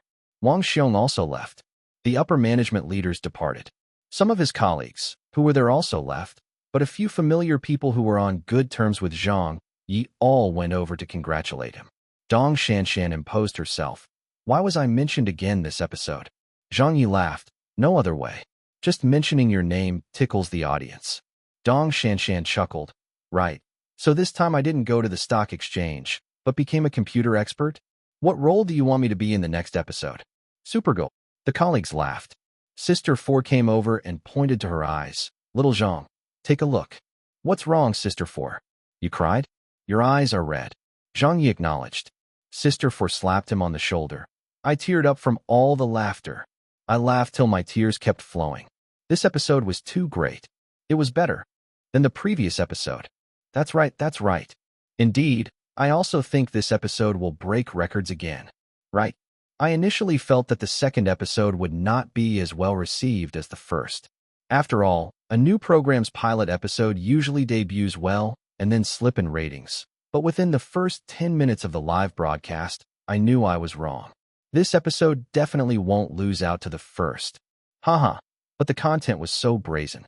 Teacher Little Zhang, are you sure it won't be a problem? I guess there will be many people scolding Teacher Zhang after today. Not to mention those professionals. I'm sure they will be part of the scolders. This is going to be tough. Hey, Teacher Zhang Ye is afraid of their scolding? You sure are funny. That night, Zhang Ye's talk show had finished airing, and it caused a stir on the internet. A lot of people had watched the live broadcast online, while some people waited till after the show ended to watch it. An hour after the program ended, the discussions about this episode's topic of Koreans had reached a high point. F***K. I've opened my eyes today. What a great the Chinese invented the Koreans. Wahaha. Zhang Ye. I didn't know who you were at all, but this name is now etched in my memory forever. Haraha. Lee Parkwoo's Weibo is silent. He's been cussed to great effect by Zhang Ye. He didn't even dare to fart. Teacher Zhang Ye went full force today. Speaking of scolding, I don't think that anyone can compare to Teacher Zhang Ye domestically. If he says claims to be second, then no one would dare claim they are first. No matter if it's locals or foreigners, whether they are celebrities or commoners. In the field of scolding and insulting, I've never witnessed anyone better at it than Teacher Zhang Ye. I bought a watch last year. A picture hung above the bed wards off pregnancy. All of these came from the great mind of Teacher Zhang Ye. Another person posted in a discussion forum, I will not concede to anyone in the future, unless that person is Teacher Zhang Ye. He's too damn good at it. He's only a person with a mouth, with a simple solo performance, but yet he played with words to their maximum effect. His skills could already be considered as God level. Support Zhang Ye. It was time for someone to give the Koreans a scolding. Today, I got too excited. I've decided to join Zhang Ye's fan club. This is the Tieba, right? From now on, any problem of Teacher Zhang Ye is a problem of mine. I will go to wherever he points. Ditto. Let's come together and scold the Koreans. Teacher Zhang is the light that guides us nationalistic youths. Count me in, I want to join too. I've finally found a fucking organization that I can peacefully belong to. Ha ha ha. More and more people became interested in the topic. With Zhang Ye's lead, a wave of anti-Korean sentiment began rising online. The fanatic Korean fans also started to scold, but at this moment, after the broadcast of Zhang Ye's talk show had ended, the pride of the nationalistic youths and Zhang Ye's fans were at their best. They had the numbers, so why would they be afraid? A spit from each person and they would drown. In the end, the people who were scolding Zhang Ye barely made a ripple before they were fully suppressed. Time went by as the discussions went on. It was already near midnight. A lot of people were actually wondering. Normally when a situation like this occurred, some professionals or scholars would usually jump in or some celebrities would stand up to say something. It was always the same thing they would say. Things like how everyone should not be too xenophobic, or how Korea is a nation with its own good points, or how nationalistic youths are undesirable, or how the relationship between the two nations should not be severed, or how Korean products or societal views were more advanced than them as Chinese and should be learnt from, etc., etc., etc. But no one said a thing. Today, not a single person said a thing. There were many nationalistic youths and people who disliked the Koreans, but there were also many people who liked Korean culture. So how could it be that no professionals or celebrities stood up to denounce Zhang Ye? What was going on? It didn't seem normal. Many of Zhang Ye's hardcore fans did not go to sleep because they were waiting for this sort of person to come forward. They had already discussed that the moment these denouncers appeared and criticized Zhang Ye with the moral cudgel, or say that he should have been more careful with his words, or that he should not have scolded others on a program, they would all be scolded by his hardcore fans. Up to now, not a single person of significance came forward to say anything. In the end, the big saber bro, who never spoke but only cared about online beef, posted something on Zhang Ye's Tieba fan club. Addressing everyone's wondering and suspicions, Big Saber Bro said, "Don't wait anymore. The people of authority will not be saying anything, at least not today. Maybe it's not that they can't, but probably more because they are afraid." All Lee Parkwoo did was question Teacher Zhang Ye on Weibo, but look what happened. In the end, Teacher Zhang Ye used a whole episode, a full 30 minutes to scold Lee Parkwoo and the Koreans. What sort of spirit and style is this? Those famous people aren't stupid either. Right now, who doesn't know that Teacher Zhang Ye is not one to be trifled with? Who doesn't know that his temper can be a little bitchy? To step up now and scold Zhang Ye for being a nationalistic youth? To say that he does not hold his conduct up properly as a public figure? Her. Then they would become the subject for tomorrow's new episode of Zhang Ye's talk show.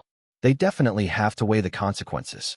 If they end up offending Teacher Zhang Ye, with him using a full episode of program to scold the Koreans today, they might even end up being scolded by him for a full episode. This is a program that belongs to Teacher Zhang Ye himself. It will be so if he says so, even if he scolded them. They won't be able to argue back. Big Saber Bro's godly analysis. That's right. I understand now too. Ha. Teacher Zhang Ye is notorious once again. Oh damn. In the past, when I was still idolizing Teacher Zhang Ye, he was still an uninfluential radio host. Who would have thought that he would become so great in just a matter of months? If anyone thought of scolding teacher Zhang Ye, they would still have to weigh the consequences.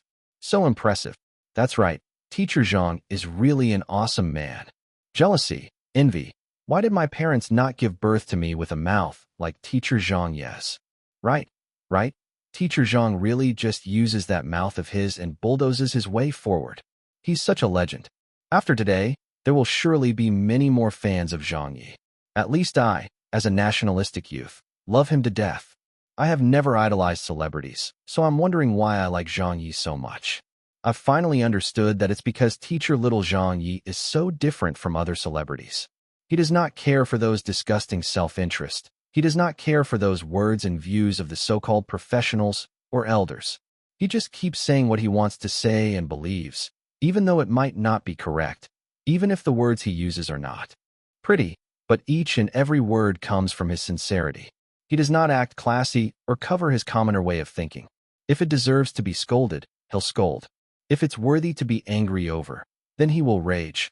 Isn't this the profile of us commoners? The previous poster said it well. Correct. Seeing teacher Zhang Ye is like seeing myself. Correct.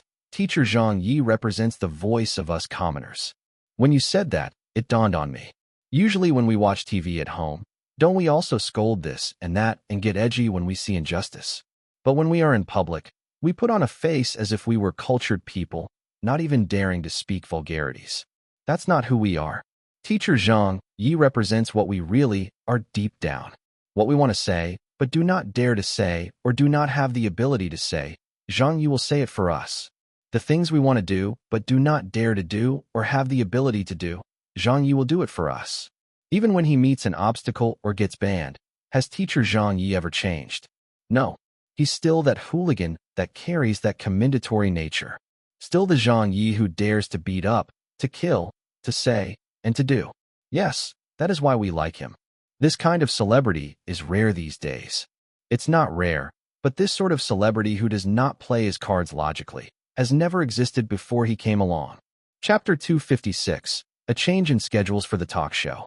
Sunday. Do we still have tickets? What? Tickets. Tickets to Zhang Ye's talk show, what else? I still have an internal ticket here. Give it to me, old Sue. I will treat you to dinner. I can't give this to you. I have a relative who wants to watch Zhang Ye's program no matter what. This ticket is for him, so you better continue asking around. I did, but there's no more.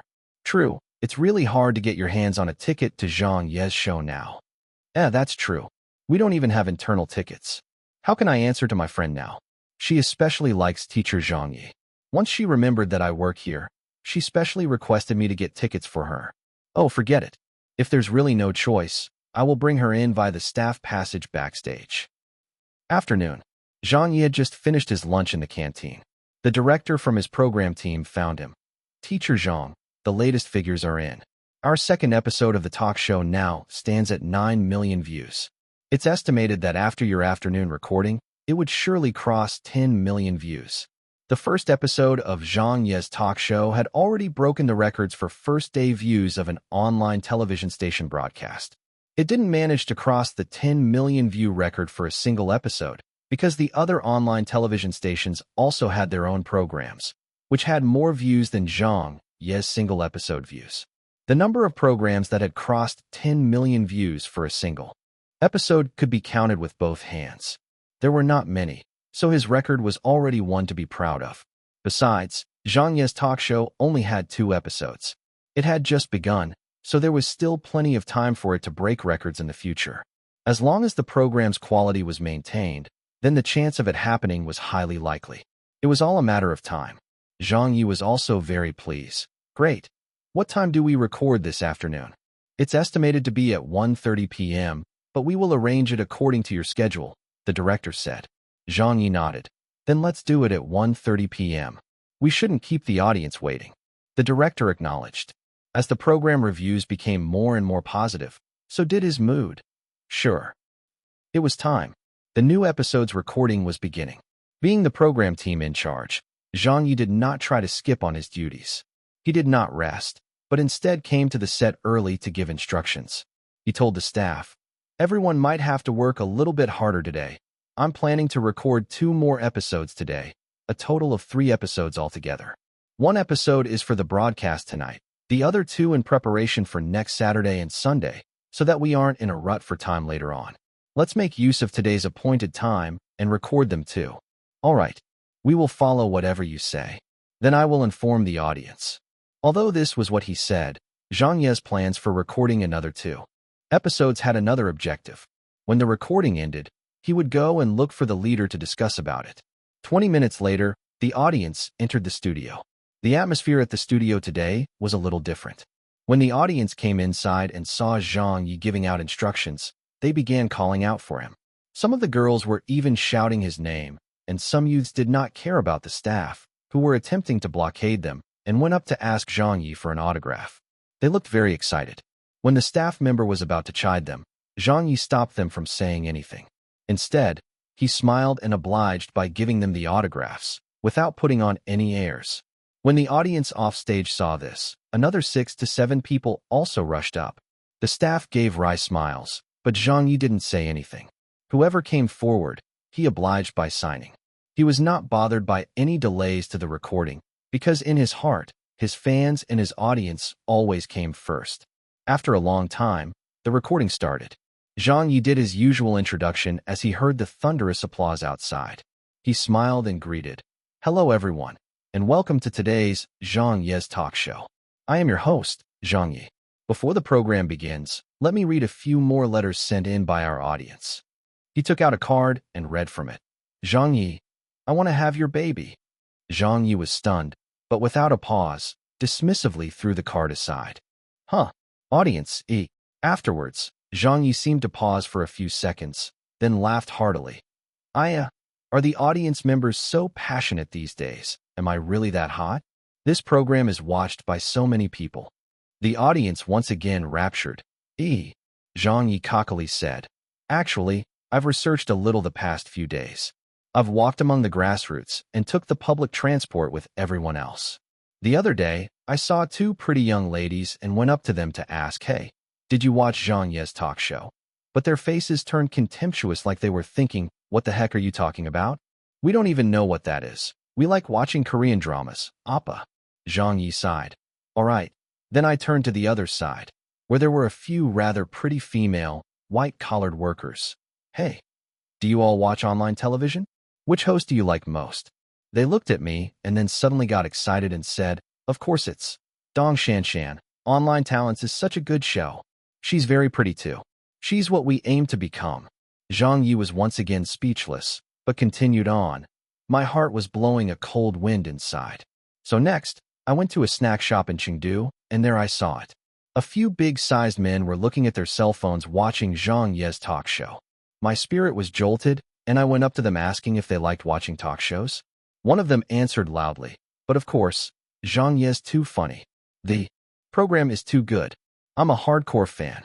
The audience did not understand what Zhang Ye's long story was for and only listened. In the next moment, Zhang Ye's burden was revealed. He said with a depressed face, clutching his forehead and giving a long sigh, saying, "Hi, so these are the kinds of people who want to have my babies."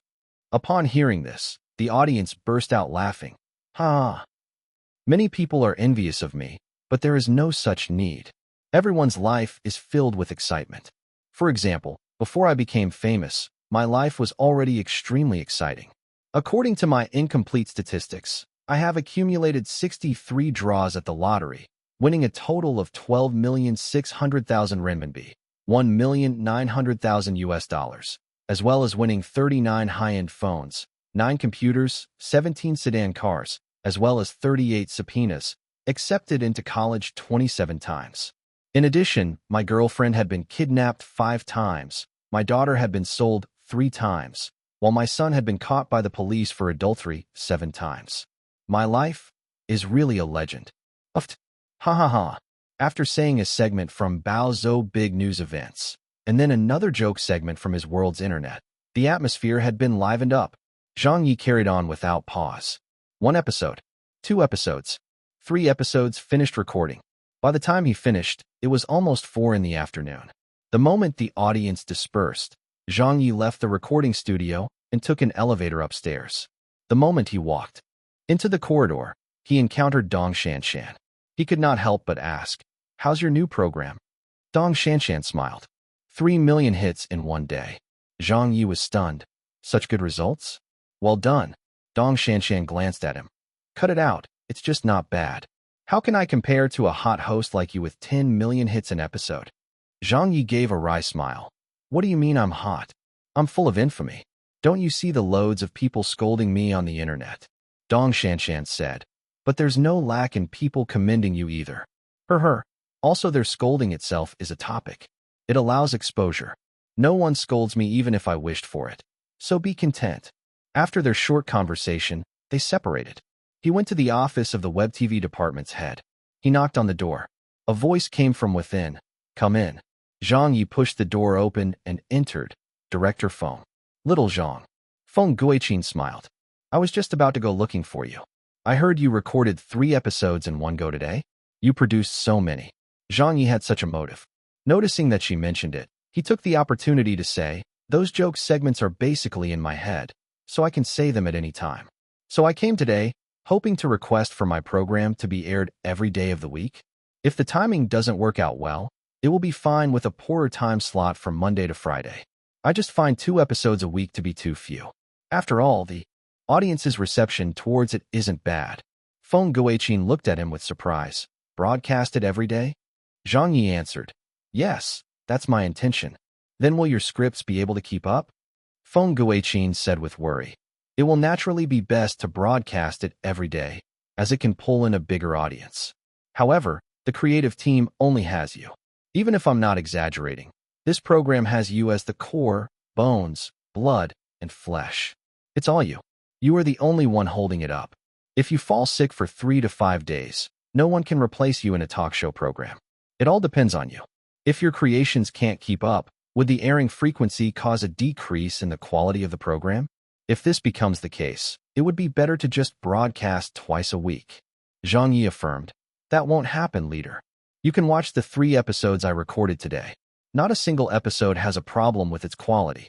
I would also not do a slipshod work just for quantity. Feng Guiqin did not make a decision right away, but made a phone call instead. She got someone to send her the programs Zhang Ye recorded that afternoon, and then watched them one by one. Zhang Ye sat on the sofa to wait. He too was not in a rush.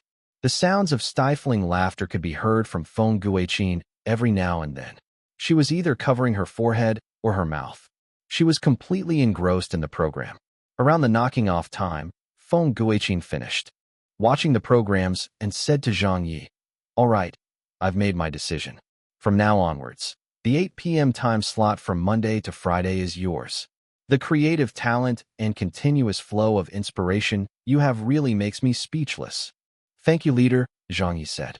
Feng Guiqin pondered and said, Your program is now a key highlight of our company. In the future, no other program will use Studio 7 for recording. I'll leave it all to you. From now on, that will be the place to do recordings or live broadcasts of Zhang Ye's talk show. As for the scheduling for Monday to Friday at 8, you don't have to worry about it. I'll negotiate and arrange it for you. All you need to focus on is making each episode the best it can be and establish a first-class highlight for our web TV station. All right, I will. Zhang Ye pledged with sincerity and seriousness. Chapter 257. Numerous television stations headhunt Zhang Ye. After work, Zhang Ye came out of the leader's office and went to his desk to grab his bag. Zhang Ye naturally had his reasons to initiate his request that would increase his own workload by 2 to 3 times.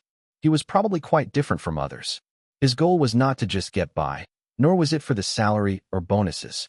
To put it simply, his goal was fame.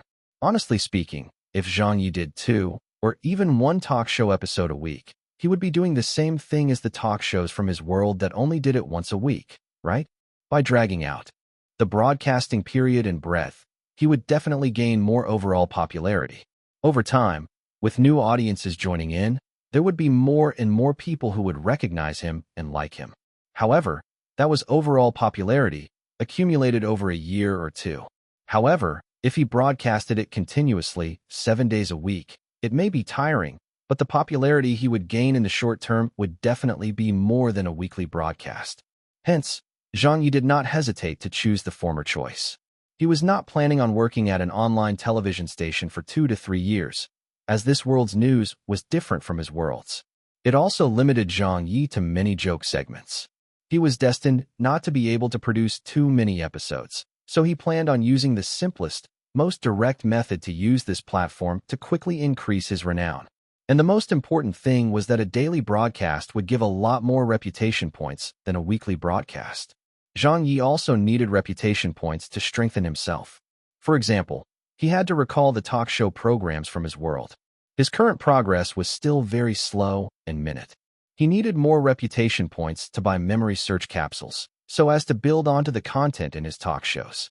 This would create a virtuous cycle. There were still a number of people left in the office. Zhang Ye smiled. "Why aren't you leaving?" An intern from his program team said fretfully when he saw Zhang Ye coming over. "Teacher Zhang, quick, take a look."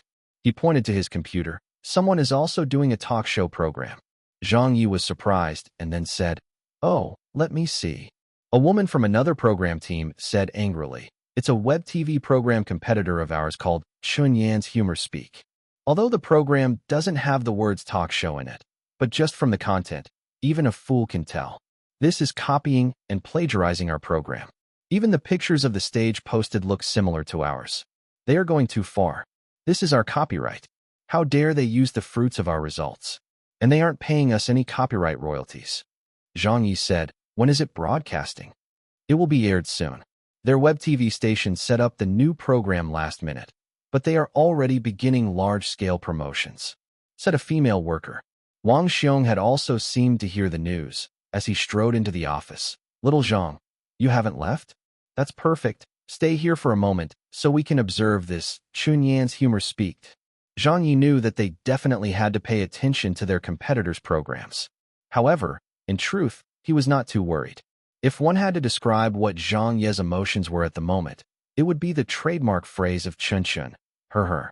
Then, he and a few others sat together and waited for the program to go air. Wang Xiong frowned. "Little Zhang's talk show has gone viral.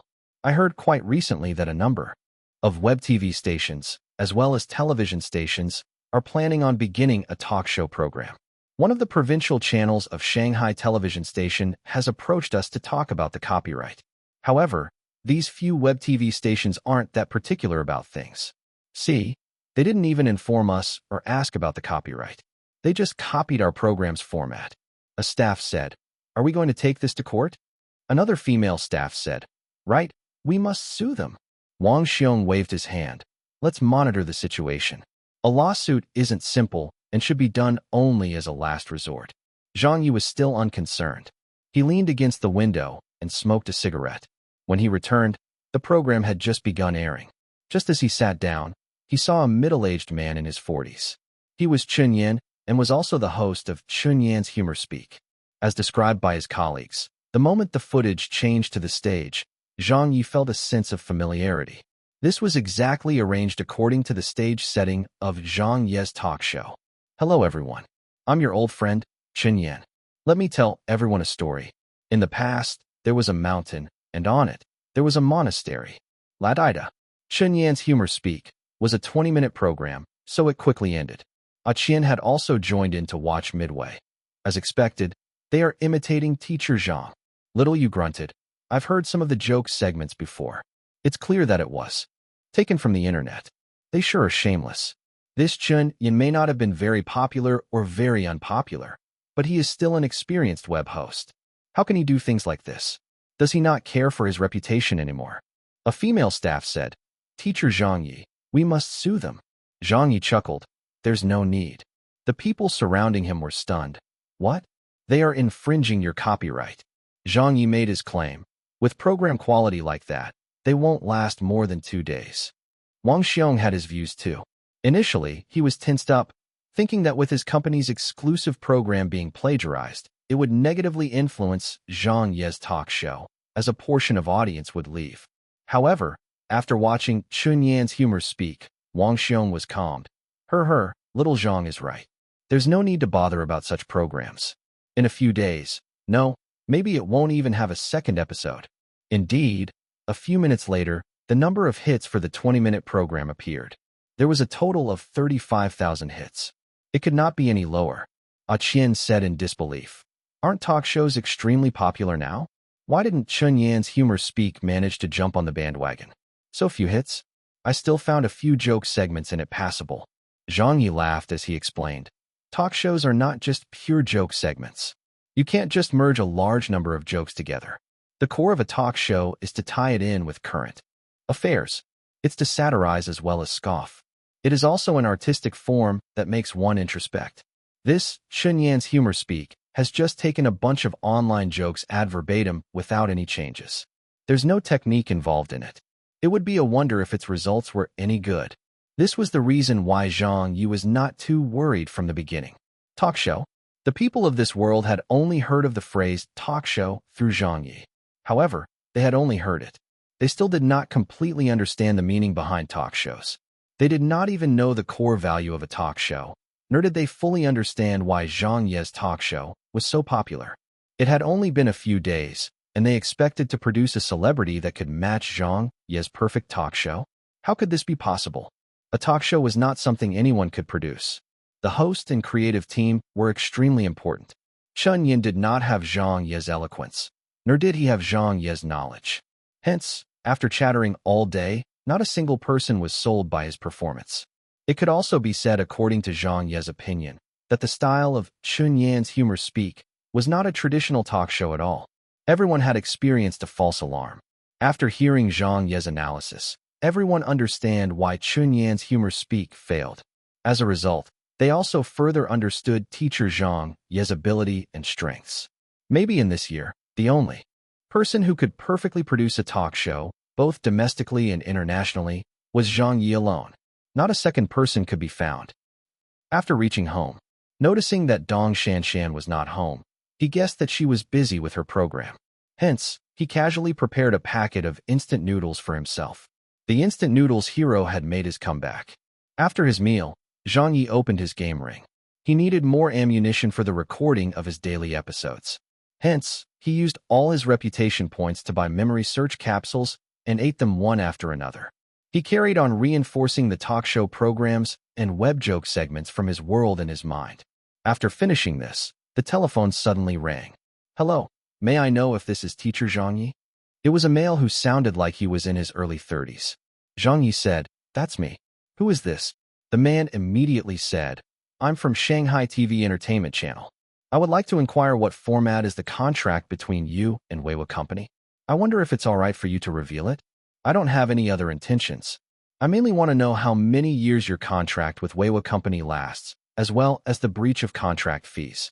Our side has seen your Zhang Ye's talk show and find it extremely refreshing and good. Hence, we wish to invite you to Shanghai TV and wonder if there would be such an opportunity. Shanghai Entertainment Channel? This was also a provincial station and was similar to Beijing's Arts Channel. Zhang Ye said tactfully, Sorry about it. The fees for breaching my contract might not be a small amount, so. The person immediately said, No worries, teacher Zhang. If you are really willing to come, we will pay the fees. It will not be a problem as long as it's below 3 million. Zhang Ye clicked his tongue and said, I think it's best you forget it. I just started here and am still in the developing phase. We can work together if there's an opportunity to do so in the future. He did not burn his bridges, but he had rejected the offer. This was because Zhang Ye knew that he was somewhat famous on the internet now. He had also developed himself, so if he were to job hop at this moment, it would not be rational. Besides, Weiwa Company was honestly not bad to Zhang Ye. The leaders trusted him greatly, and was not like the radio or television station that repeatedly made things difficult for him. He was also leading a comfortable life here, so he naturally could not betray their trust. The person did not say a further word regarding the matter.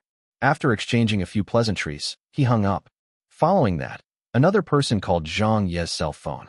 This was a phone call that greatly surprised Zhang Ye, as it was from the Beijing television station.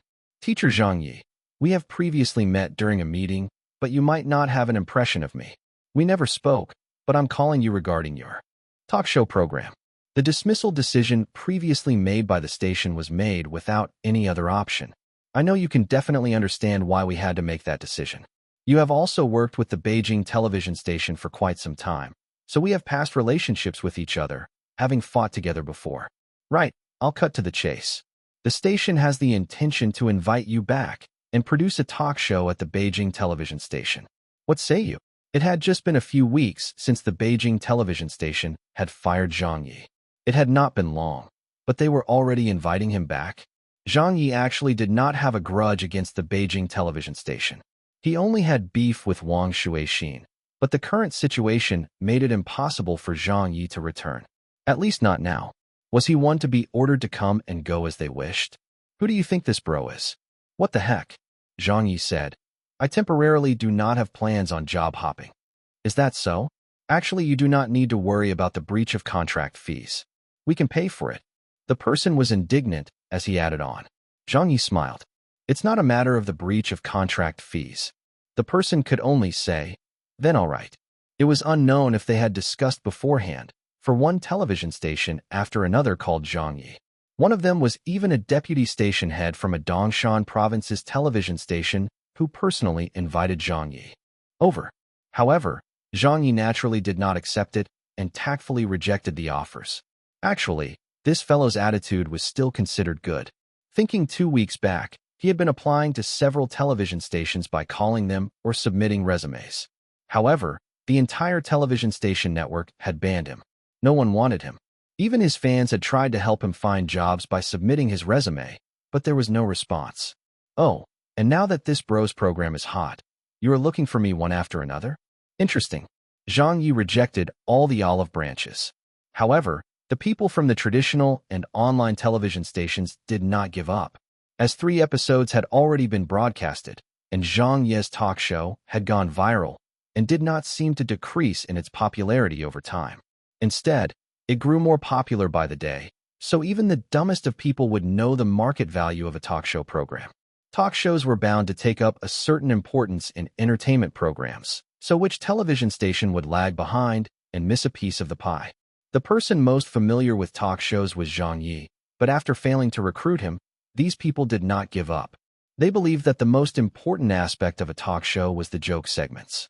As long as they found the writing team behind Zhang Ye, then any host would be able to come up with the same effects. Zhang Wo, Dandan, Lai Bao, these 3 people had appeared in Tonight 80s Talks How. Zhang Ye had introduced the 3 people in his 3rd episode. Everyone believed that these 3 people were members of the creative team backstage. Hence, though they failed to target Zhang Ye, they shifted their target onto these 3 people. Phone call after phone call was made to Weiwa Company. Every insider that they could contact was contacted. However, they never expected that the so-called writing team trio that appeared in the program were creators from Tonight 80s Talks How from Zhang Ye's world. They did not exist in this world. Zhang Ye had only used their 3 names without changing them as amusement, as well as respect for the original work. Hence, those people from the television stations who wanted to headhunt received shocking news from their counterparts, insiders, or friends. Every joke segment in Zhang Ye's talk show was produced by teacher Zhang Ye alone. No one helped him, nor was there a so-called writing team. It was all him. It was all created by him. The people from the television station were all amazed. This way, all of them finally gave up on the idea. Chapter 258, which is the best in excavating technology. The next day, Zhang Ye went to work. There was a recording that he had to get done in the morning. The audience had been informed and the tickets had already been distributed. However, just as many of the audience and staff members arrived on scene, they were informed that Zhang Ye's talk show had been changed to a daily broadcast. The amount of work gave the staff a large fright. Teacher Zhang, isn't this schedule too tight? That's right. Can we even manage it? A broadcast a day means we have to produce more episodes prior to prevent any mishaps. In that case, wouldn't there be a drop in quality?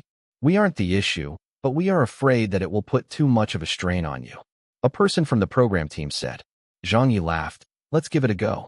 We already recorded an additional 2 episodes yesterday. Let's try recording 3 episodes today, maybe even 4 if possible. Let's get them out first. Then he said to the audience, hello everyone. I have a matter to trouble you with. We will probably record multiple episodes today. We will probably be recording until noon. So if anyone has something to attend to midway, it's all right. You can quietly leave prematurely. Go ahead and record. It's best if we record 10 episodes. Right? I'll not leave even if we record into the night. Haha. We're dying to watch a few more episodes. So who would be willing to leave? The audience's reaction was intense, relieving Zhang Ye and his program team. Then, after checking that the audience members did not have any recording devices, they began recording. After the introduction clip, Zhang Ye appeared in his usual fashion. Hello, everyone, and welcome to today's Zhang Ye's talk show. I am your host, Zhang Ye. Today, I have an exciting piece of news to tell everyone. Due to the feverish response and support we have received for the past few episodes, from today onwards, my program will have a change in broadcasting time. It will be changed from airing at 8 on Saturdays and Sundays to an airing time at 8 every day from Monday to Sunday. Our program also has a sponsor now. This episode is sponsored by the Korean aerospace industries. We want to go further to see what else belongs to us. Initially, the audience was listening attentively. Things such as the change in airing schedule and introducing a sponsor's advertisement. But who knew that Zhang Ye had already thrown in a joke without any warning? Even many of the staff present were fooled by Zhang Ye.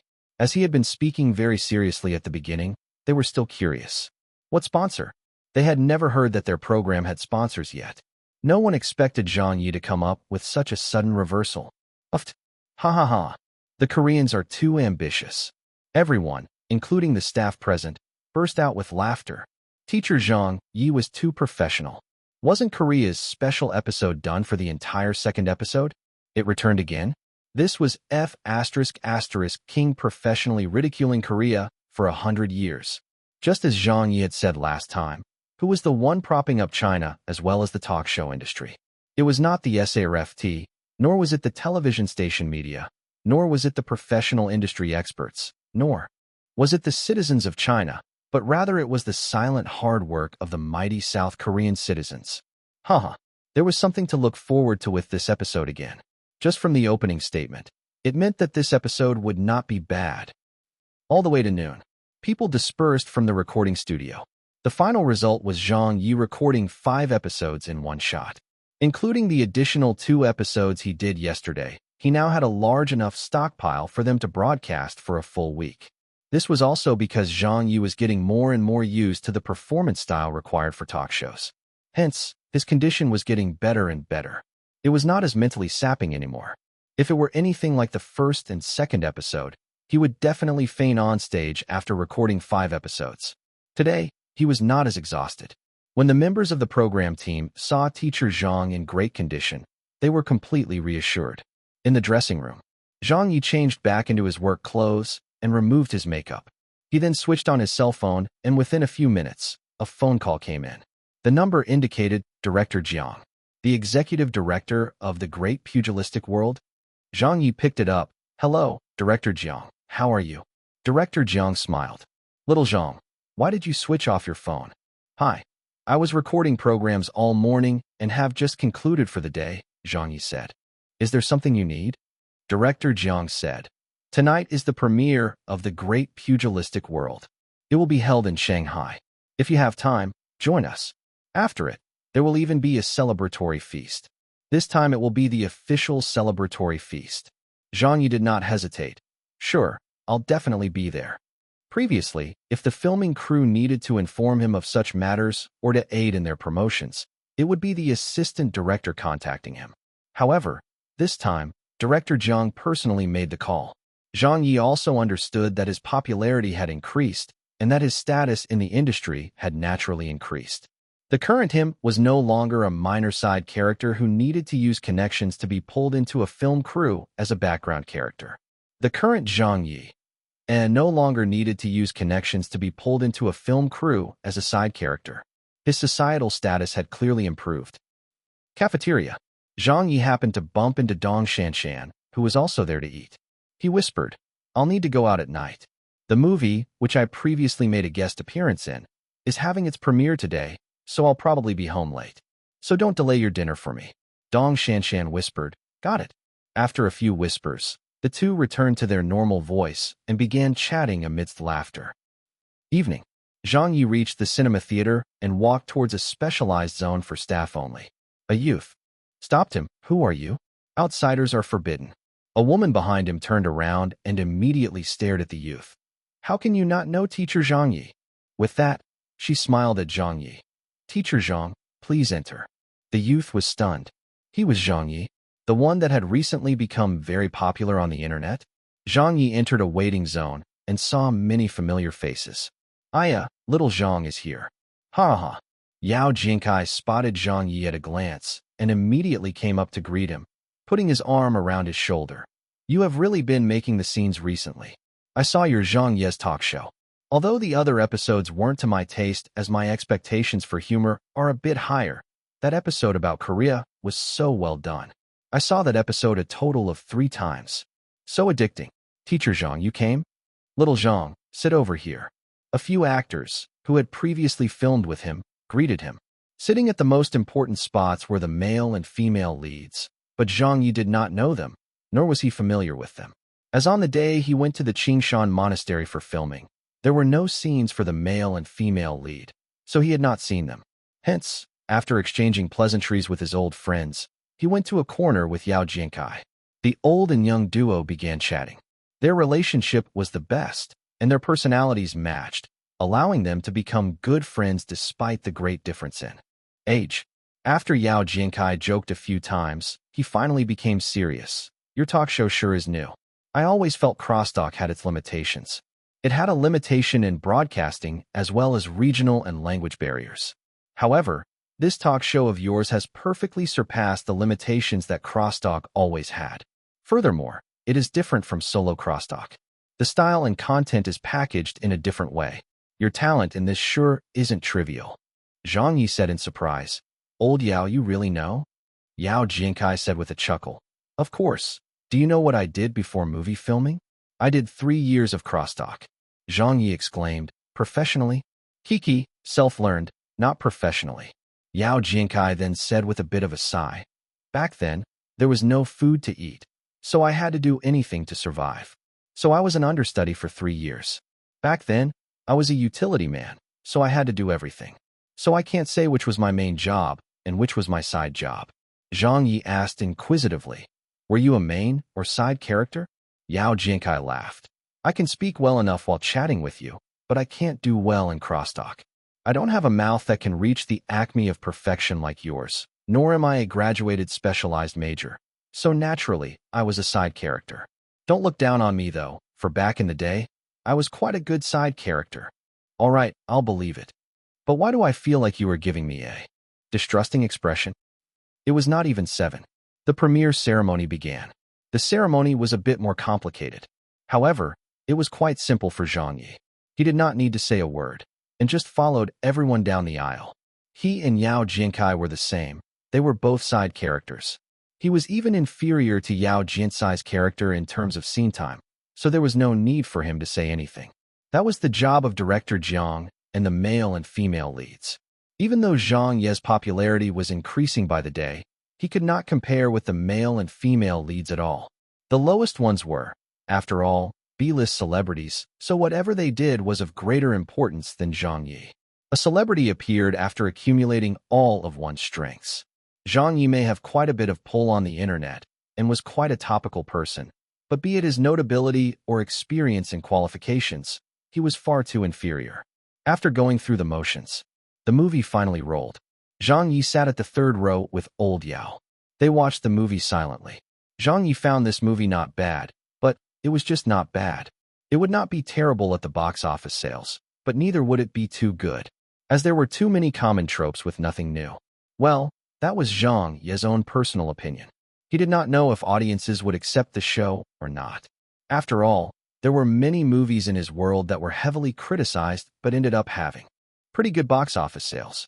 Hey, it's your scene soon. Old Yao, who was beside him, kicked his shoe. Zhang Ye stared at the screen, and indeed, the character he played appeared.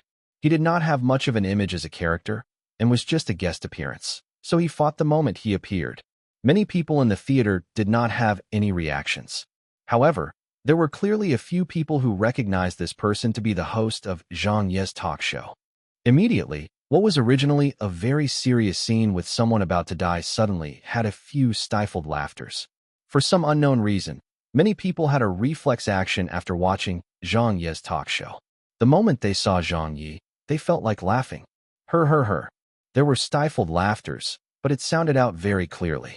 Director Jiang, the main leads, the production team, as well as the other cast members were at a loss of whether to laugh or cry. Your sister, we are having a serious ancient costume play wuxia film, not some comedy. However, one could feel from this matter that Zhang Ye's popularity and notability was rising by the day. Eventually, there would be a day where he could ride a rainbow and step onto the peak of this world as he watched the vast and endless lands, shouting to the whole world, which is the best in excavating technology? In China's Shandong, find Lanxiang, asterisk. Asterisk Lanxiang colloquially refers to Shandong Lanxiang Vocational School that offers courses in cooking, construction equipment operations, specialized in excavators, as well as computer skills, albeit possibly only basic ones. In 2009, the school was suspected to be a site where cyber attacks were launched, Operation Aurora. As a result of this, the school received numerous calls a day to inquire about their computer courses, and their website was a result of constant hacking on a daily basis. When the news that Lanxiang was involved in the attack of Google reached China, most netizens found it ridiculous and began mocking it. They named Lanxiang Vocational School as Blue's Hit Institute of Technology, as Lan literally means blue in Chinese, while Shang, is commonly known as shit in internet speak. The phrase, which is the best in excavating technology. In China's Shandong, find Lanxiang, was used as a commercial by Lanxiang. It's hilarious from the ostentatious display of its capabilities, but is often edited to ridicule the situation, such as if Lanxiang students are reported on the news for fighting, they would post, which is the best in fighting techniques? In China's Shandong, find Lanxiang. Chapter 259. That night, after the celebratory feast, after filming was over in Beijing, they had drunk a lot. That was the internal celebration of the film crew. However, this time, it was different. It was official in nature with reporters and officials invited, so naturally they could not drink as much. On the taxi back home, Zhang Ye idly looked at his game interface and realized his reputation points were rapidly increasing. The film premiere had just ended 2 hours ago, and ignoring the usual increase obtained from Zhang Ye's talk show, his reputation points had increased by approximately 100,000. It was still not too bad, and was apparently largely credited to his guest appearance in the great pugilistic world. He would never find this sort of side income too much. He reached his destination. It's here, right? Yes, how much is it? 28. All right, here you are. Zhang Ye alighted from the taxi, and a cold wind blew past him. He suddenly felt his stomach ache as he had drank liquor, as well as red wine. He had also eaten quite a bit of meat, and maybe he was suffering from indigestion. He took a deep breath as he grasped his stomach and tightened the coat on his body as he strode towards the elevator before going upstairs. At his doorstep, Zhang Ye hurriedly pressed the doorbell. Ding dong, ding dong. No one opened it. His stomachache increased in intensity. As he could no longer hold it in any further, he grabbed his keys out of his bag and opened the door. With a slam of the door, he rushed towards the bathroom. Hua hua, there was the sound of water. There was someone in the bathroom, as the frosted glass was covered with mist. Zhang Ye gave a wry laugh and quickly took off his coat and threw his bag down. He knocked on the bathroom door. Shan, are you in? There. Oh. The person inside probably didn't catch it as it was drowned out by the sound of water. Suddenly, the sound coming from the showerhead stopped. The voice of Dong Shan was heard through the door. Zhang Ye. Zhang Ye hurriedly acknowledged. It's me. The premiere ended already? I'm showering. We'll talk in a while. Dong Shan said. Zhang Ye said hastily. Classmate Dong, can we discuss a matter? Can you come out first? The faster the better. See, my stomach is hurting and I can't hold it in any longer. I'm still covered in soap. I just began showering. I really cannot take it. I can't hold it in. All right, then wait for me to rinse myself clean. Immediately. How long would it take? 3 minutes. 3 minutes would do. Hey, I can't even wait a minute. That bad? I can't go out with the pile of foam on me. Then, why don't you come in? The door isn't locked. Close your eyes. I don't have any clothes on. Is that appropriate? Then you can wait. I'll make it quick.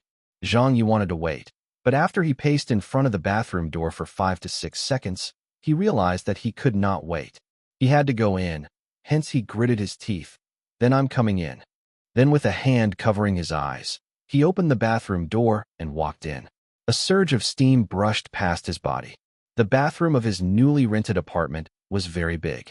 It had a bathtub, and with transparent glass separating the toilet from the bathing area. However, he had not bought a curtain. Probably the previous tenant did not prepare for this, so it could be seen clearly from the outside. Zhang Ye was covering his eyes, but even so, there were always gaps. When someone said not to look, there were times when one would end up focusing on it. Hence, through the gaps in his fingers, he saw something. The scene was a pair of long, sexy legs. There was foam covering it. The shower head was spraying water down at her smooth and tender thighs.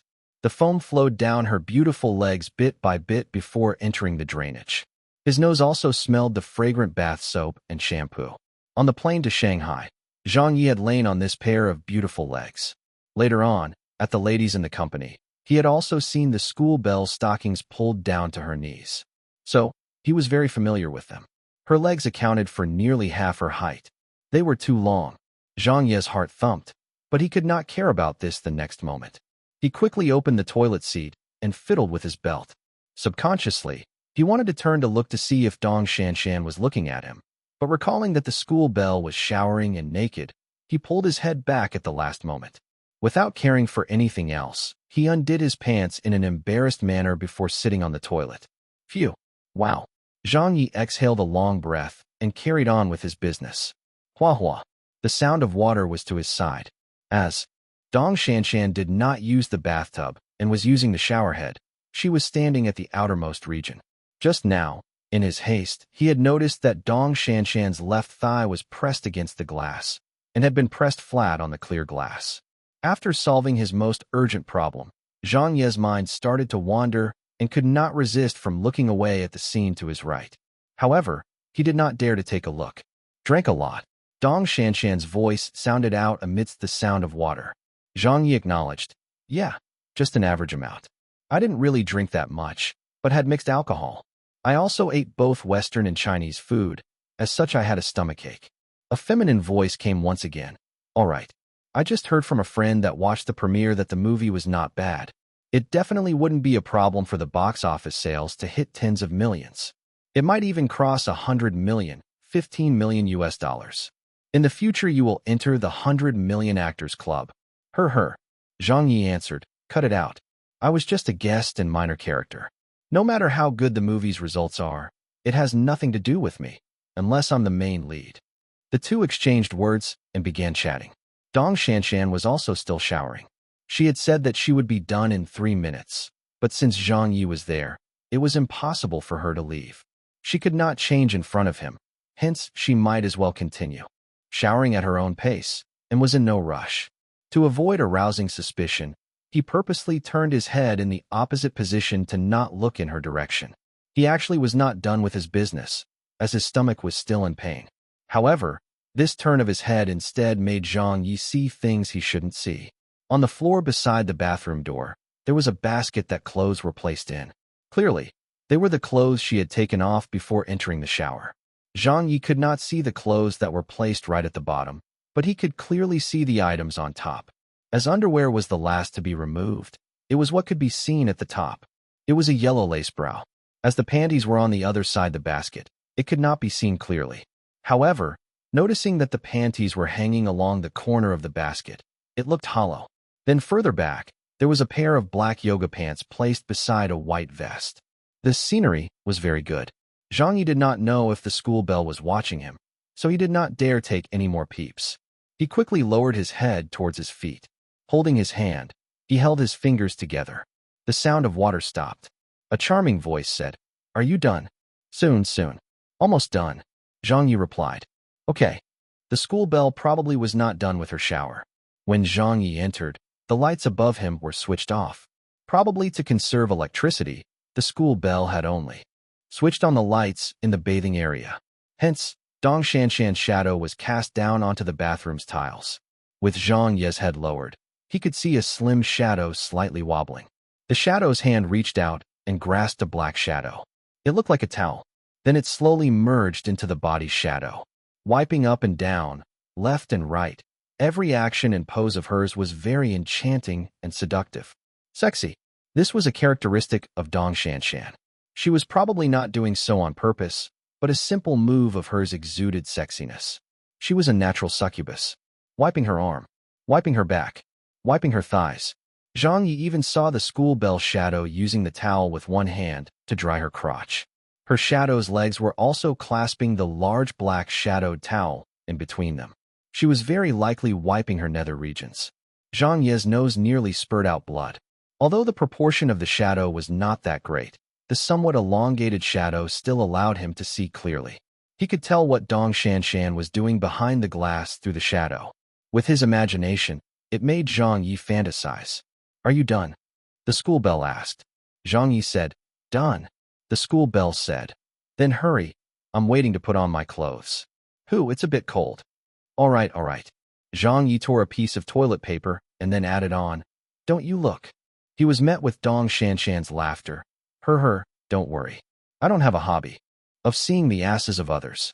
I have already turned my body, so hurry up." Zhang Ye wiped his ass and then pulled up his pants.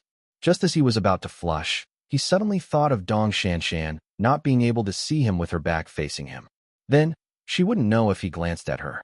Zhang Ye had wicked intentions, and with a blink of his eyes, he gathered courage to turn his head suddenly to the shower glass.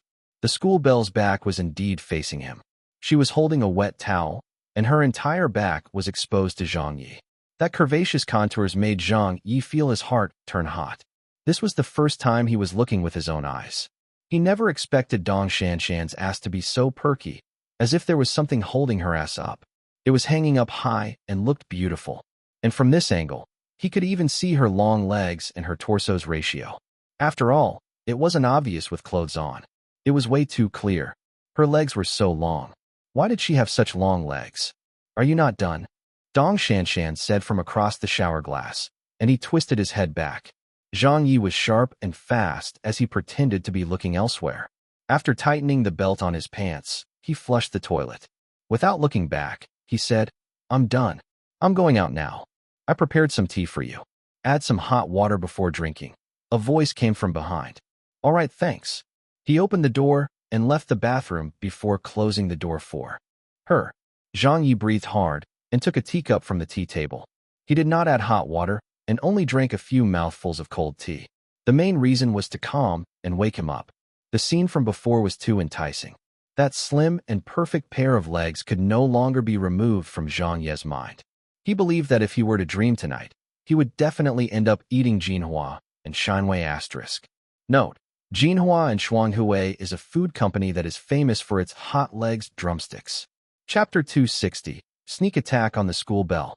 Outside, in the living room, Zhang Ye had finally managed to put out the fire within him. But his stomach was still not feeling well, so he shouted towards the bathroom. "I'm going to cook some noodles. Do you want some?" "Your stomach still feels unwell?" the school bell replied from inside. Zhang Ye acknowledged. "I want to eat something warm to see if it helps." The school bell answered. "You go ahead then. I won't have any. I had a late dinner." Zhang Ye went into the kitchen and turned the fire on. He opened a pack of instant noodles and cooked it. The bathroom door opened and Dong Shanshan walked out. She was wearing what Zhang Ye had seen in the clothes basket earlier, a pair of black yoga pants and a small sleeveless vest. Whether she changed her undergarments or not, Zhang Ye could not tell since he could not see it from the outside, except for her deep, bottomless cleavage. "Let me do it," Dong Shanshan said as she walked into the kitchen. Zhang Ye waved her off, smiling. "Don't bother. I may not be able to cook other things, but there's no one better at cooking instant noodles than me. My nickname is Mr. Capable Instant Noodles." Dong Shanshan covered her mouth and giggled. "Sure, I won't bother to do it for you then. Don't bother about it. Just do your own thing," Zhang Ye said. After 5 minutes, Zhang Ye's noodles were done. He took it to the living room and set it down on the coffee table. There, he saw Dong Shanshan exiting from his room, with her hands carrying a pile of Zhang Ye's clothes. There were pants, socks, and even the underwear that he had just taken off a while ago. Zhang Ye shouted, "Io," as if he had been scalded by the hot soup. He put away his instant noodles and went to stop her. "What are you doing? What are you doing?" Dong Shanshan laughed diligently. Washing clothes. No need. I can do that myself. Zhang Ye said embarrassedly. But Dong Shanshan deflected him with an arch of her shoulder. Go away. I need to wash my clothes too. I'm just doing this since it's convenient. It doesn't take much effort. I'm using the washing machine anyway. Zhang Ye said. It's too troublesome. There's no need to do it. I've said it when I said I was going to move in, that I would handle the washing and buying of groceries. You are in charge of the rent, so our responsibilities are clear. Dong Shanshan proceeded to push him out of the bathroom. She switched on the washing machine and put the dirty laundry in. All right, you go and enjoy your meal. Then thank you. Zhang Ye was helpless, so he went back to eating his noodles. He looked into the bathroom to observe. As long as Zhang Ye's pants and shirt's color wouldn't run, the school bell added them all into the washing machine. Then, Dong Shanshan went to her room and took out a few of her dirty clothes and put them inside as well. She poured some detergent into the machine and let it do the rest. What was left over was laundry whose color would run. Zhang Ye saw Dong Shanshan take 2 of his underwear and put them into a basin. Then Dong Shanshan proceeded to put 2 of her own undergarments into the same basin. She did not mind Zhang Ye's filth and actually put all of it into the same basin. Zhang Ye nearly spat out his noodles. This was what he was afraid of. How could he expect others to wash his underwear for him? That's just 2. Shanshan. Aren't you washing those in the washing machine? Underwear and socks should be washed with soap, otherwise it won't be clean. That's not necessary. You don't need to be so detailed, just use the washing machine. Just eat your noodles, I will take care of these. It's not that, but, all right, I know what you mean. Do you think I don't feel embarrassed that you are paying for the rent? This kind of housework doesn't mean much in return. It's just that we have both been busy these past few days, and I didn't find time to do the housework. Otherwise, all your clothes would already have been washed. I'm not busy today, so I should do some housekeeping. You might not care about cleanliness, but I can't stand dirtiness. If you have any more clothes to wash, bring them to me later. There's no need for that, right? Is there a problem? No. Then it's settled. Bring them to me. With the soap, Dong Shanshan squatted there and scrubbed Zhang Ye's underwear. After it was done, she started cleaning her bras one by one. While she was squatting, the back of her yoga pants naturally dropped lower by a little. Because of her long legs and her short vest, her bright yellow panties was exposed. It was exactly the one that Zhang Ye had seen in the bathroom earlier. Dong Shanshan probably wore it today, so she did not change it after her bath too. After finishing up the noodles, Zhang Ye washed the dishes, while Dong Shanshan single-handedly washed the clothes. With everything done, it was already past 11 at night. Dong Shanshan tossed the last piece of laundry into the dryer and washed her hands before sitting down on the couch and wiping off her sweat. Zhang Ye poured a cup of hot tea. Here, have some. It's been hard on you, old schoolmate. Dong Shanshan took it from him and blew at it, before taking a sip. It's nothing. In the future, just put your dirty laundry on top of the washing machine. I will wash them when I see it, so don't. Leave them all lying around in your room. Zhang Ye laughed. All right. You're so virtuous. Whoever marries you will be a lucky guy. Dong Shanshan sipped her tea and said, I do wish to get married early, although I'm not that old. I'm not young anymore either, but people like us in this line. If we get married too early, it would affect our careers too much. Although we can be like many celebrities who marry into rich families and retire from entertainment, but that's not what your old schoolmate wants. I really like this career and don't want to lose it. Zhang Ye understood her train of thought very well. It's the same for me. Dong Shanshan threw up her hands saying, in our line of work, getting married at 30 would also be considered early. Zhang Ye nodded and said, for you, that might be the case because you are pretty. But for me it does not matter. I only have average looks, so getting married should not affect me. Dong Shanshan, with her curly hair, smiled. You underestimate yourself too much.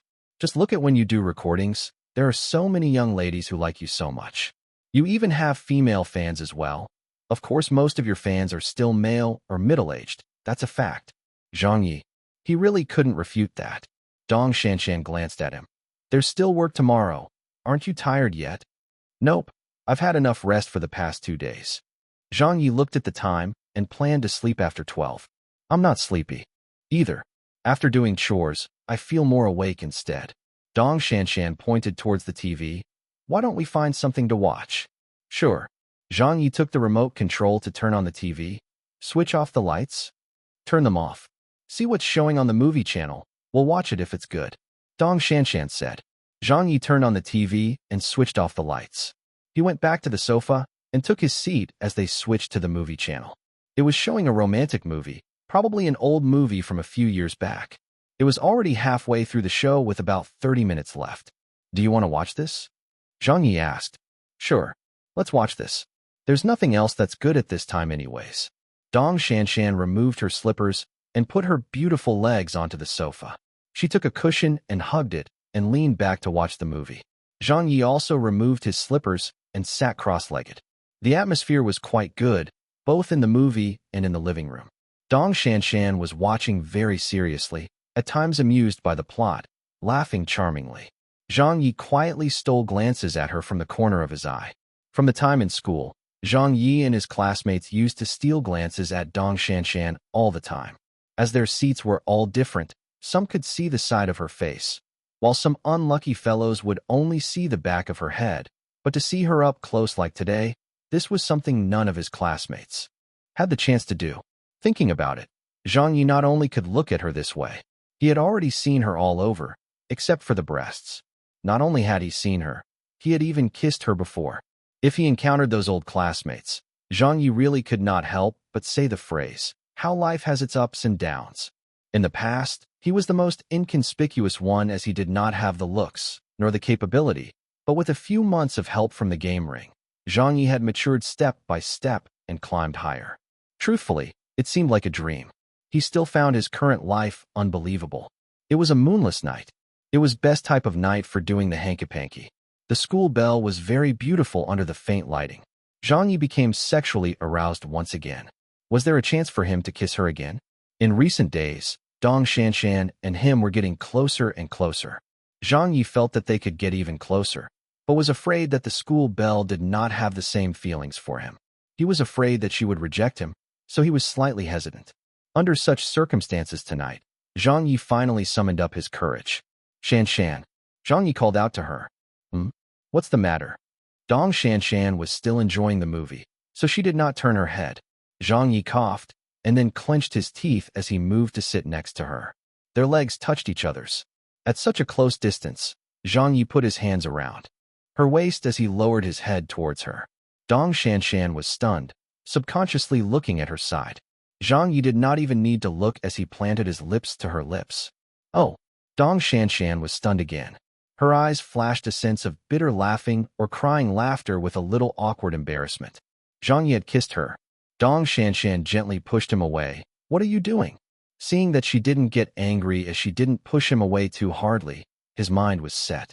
Dong Shanshan turned her head to avoid, as she reluctantly kissed him. Almost enough. Only then did Zhang Ye leave those charming lips of hers. Dong Shanshan took several breaths, touched the saliva on her lips, and glanced hard at him. Sneak attacking now? Last time, I lost those bets to you so we kissed, but this time? What did we bet on this time? Why don't I remember? Zhang Ye laughed. Does it always have to be after losing a bet? Dong Shanshan looked at him. That still does not call for a sneak attack like that. Hey, what's your hand trying to reach for? Saying that, she reached behind and grabbed Zhang Ye by the wrist. Zhang Ye did not listen, but continued to touch her waist 2 more times. Perky, there's even some elasticity. Don't mess around. Dong Shanshan said firmly. Watch the movie. Chapter 261. In the living room. It was already late into the night. The moonlight was getting brighter as it shone in through the ceiling to floor. Windows. I said don't touch. I'm not touching. Then what is your hand doing? I'm just placing it there and not moving it. Then there's no need to place it at my butt. Take it away. All right then. Does that mean I can put it on other places? Did I say that? You can't do that. The two of them bantered a little as Dong Shanshan pushed the responsibility onto him, while Zhang Ye played innocent. After a few moments of that, Zhang Ye finally removed his hand from the back of her yoga pants, but continued to sit next to her. He continued leaning on Dong Shanshan, shoulder to shoulder, occasionally touching. They were still very close together, and when the music in the movie stopped playing, he could hear her light breathing beside his ear. He could also smell Dong Shanshan's shampoo and bathing foam. Bada. A lock of hair came dropping down from her side. Dong Shanshan's hair slid down smoothly and landed on Zhang Ye's shoulders. Zhang Ye felt an itch on his neck and looked sideways to see the still wet hair draped over his shoulder. He swallowed his saliva, feeling enticed once more. The movie was still playing. The volume was also very loud. The male and female lead were now already on the train eloping off. The two of them looked at each other and smiled, holding each other's hands. The scenery outside the train windows showing a landscape in the far-off distance. The mood was at its fullest. The music was relaxing and the ambiguous atmosphere in the room was getting stronger. Zhang Ye straightened his neck as his hand dishonestly roamed over again and rested on Dong Shanshan's thigh very naturally. Seeing that Dong Shanshan did not say anything, Zhang Ye's hand continued further, moving to the school bell's soft and tender hand. The touch was cold as ice. Her skin clutched within her palms. It was very smooth, and Zhang Ye couldn't resist gripping tighter as his heart began to beat faster and faster. Dong Shanshan looked at him. "Are we watching the movie, or what?" "I'm watching." Zhang Ye coughed. "Then watch it properly," Dong Shanshan said with a smile. Seeing her smile, Zhang Ye knew it was not a problem. His hand did not loosen its grip, and he continued holding her hand. Dong Shanshan's hand moved suddenly, but she did not take it away from his hand. Maybe it was not in a comfortable position. She had taken her hand off her leg and put it onto the leather couch instead. The two held hands, maintaining that position for a while. In this current situation, Zhang Ye's heart had already melted. He felt extremely fortunate, as if he had found his junior high school's first love. He had also touched his landlady's hands before, but this sort of hand-holding would really be considered as Zhang Ye's first. There was a difference in context. In kindergarten, the teachers used to make the children hold hands for activities like mass workouts or physical education classes, but those should not be considered as hand-holding. This time, it surely had to be. The first time being in a relationship is called one's first love. The first time kissing will be called the first kiss. What was the first time holding hands called? First time holding? First hold. Why does this sound disgusting? Sounds like first diarrhea? The movie was almost ending. Dong Shanshan said, "Have you not watched this before?" "Never." Zhang Ye was unfamiliar with the movies of this world. "Such a classic old movie, and you've never seen it before?" Dong Shanshan shook her head in disapproval. Zhang Ye felt it was quite good, so he asked curiously, "So what happens to the male and female leads in the end? They get together?" "Of course not." Dong Shanshan was giving a deadly spoiler. She turned her head to look at him and said, "After getting off the train, their parents gave chase to the station and brought many underlings to capture them. In the end, the leads dash across the road to escape, but get run over by a big truck." Zhang Ye couldn't accept such an ending and cursed. "Damn it. What the F***K? How could such a weak movie be called a classic? Could this world's movies be going for such tastes?" Dong Shanshan bent forward, still holding onto Zhang Ye's hand, to get her cup of water with the other hand. She gulped it down and then placed it back onto the coffee table. In the movie, the train had stopped. Zhang Ye was anxiously waiting, but when the movie ended and the credits rolled, he still did not see the ending that Dong Shanshan had told him. "Run over your sister. Big truck your sister. I didn't even see a trishaw." The two of them were still well and ***king alive. "Shanshan." Zhang Ye gave her a stare. "You're so wicked." Dong Shanshan covered her mouth, giggling. Her natural charms were all showing. "You'd believe everything I say? I don't give spoilers to anyone ever. This is basic courtesy." "Spoilers are disgusting," Zhang Ye shamelessly said. "No way. You lied to your old classmate and cheated my feelings again. You gotta make up for it. Let me kiss you again." Making an innocent face, he went over to try to kiss her. No, Dong Shanshan dodged. But what kind of skills did Zhang Ye have? Pulling her hand, Dong Shanshan's body came back towards him, but possibly from having used too much force, or because the school bell was too slim. With this pull, he had pulled Dong Shanshan a little too hard. She fell onto Zhang Ye's legs with an io. Zhang Ye blinked and lowered his head to lock lips with her. As she lay at a spot too low, Zhang Ye's posture was also not easy. He had to press down with his back and neck. His body even began to tremble. However, this bit of difficulty could not prevent Zhang Ye. He was willing to stand upside down just to get a kiss. Smooth, tender, sweet. There's even a hint of tea smell. The feeling was great. Dong Shanshan twisted around slightly. Zhang, I'm getting angry. Zhang Ye definitely was afraid that she would get angry for real. After a few kisses, he did not go any further and pulled away from her lips as a thread of saliva extended between the two of them. Ta! The thread of saliva broke off and landed Dong Shanshan's lower chin. Dong Shanshan glanced at him and reached for a napkin. Let me get it for you. Zhang Ye did not let her get up, but got her a napkin. Dong Shanshan's head was still resting on his leg as she took the napkin to wipe the saliva off her chin. Then she threw the napkin at the bin beside them and missed as the crushed napkin rolled around on the floor. Dong Shanshan pushed herself up with her hands from the couch, but Zhang Ye pressed her back down. Are you going to make me sleep here? Dong Shanshan gave him a look. Zhang Ye said, if you want to sleep, then go ahead. It would be my honor to be the school bell's pillow.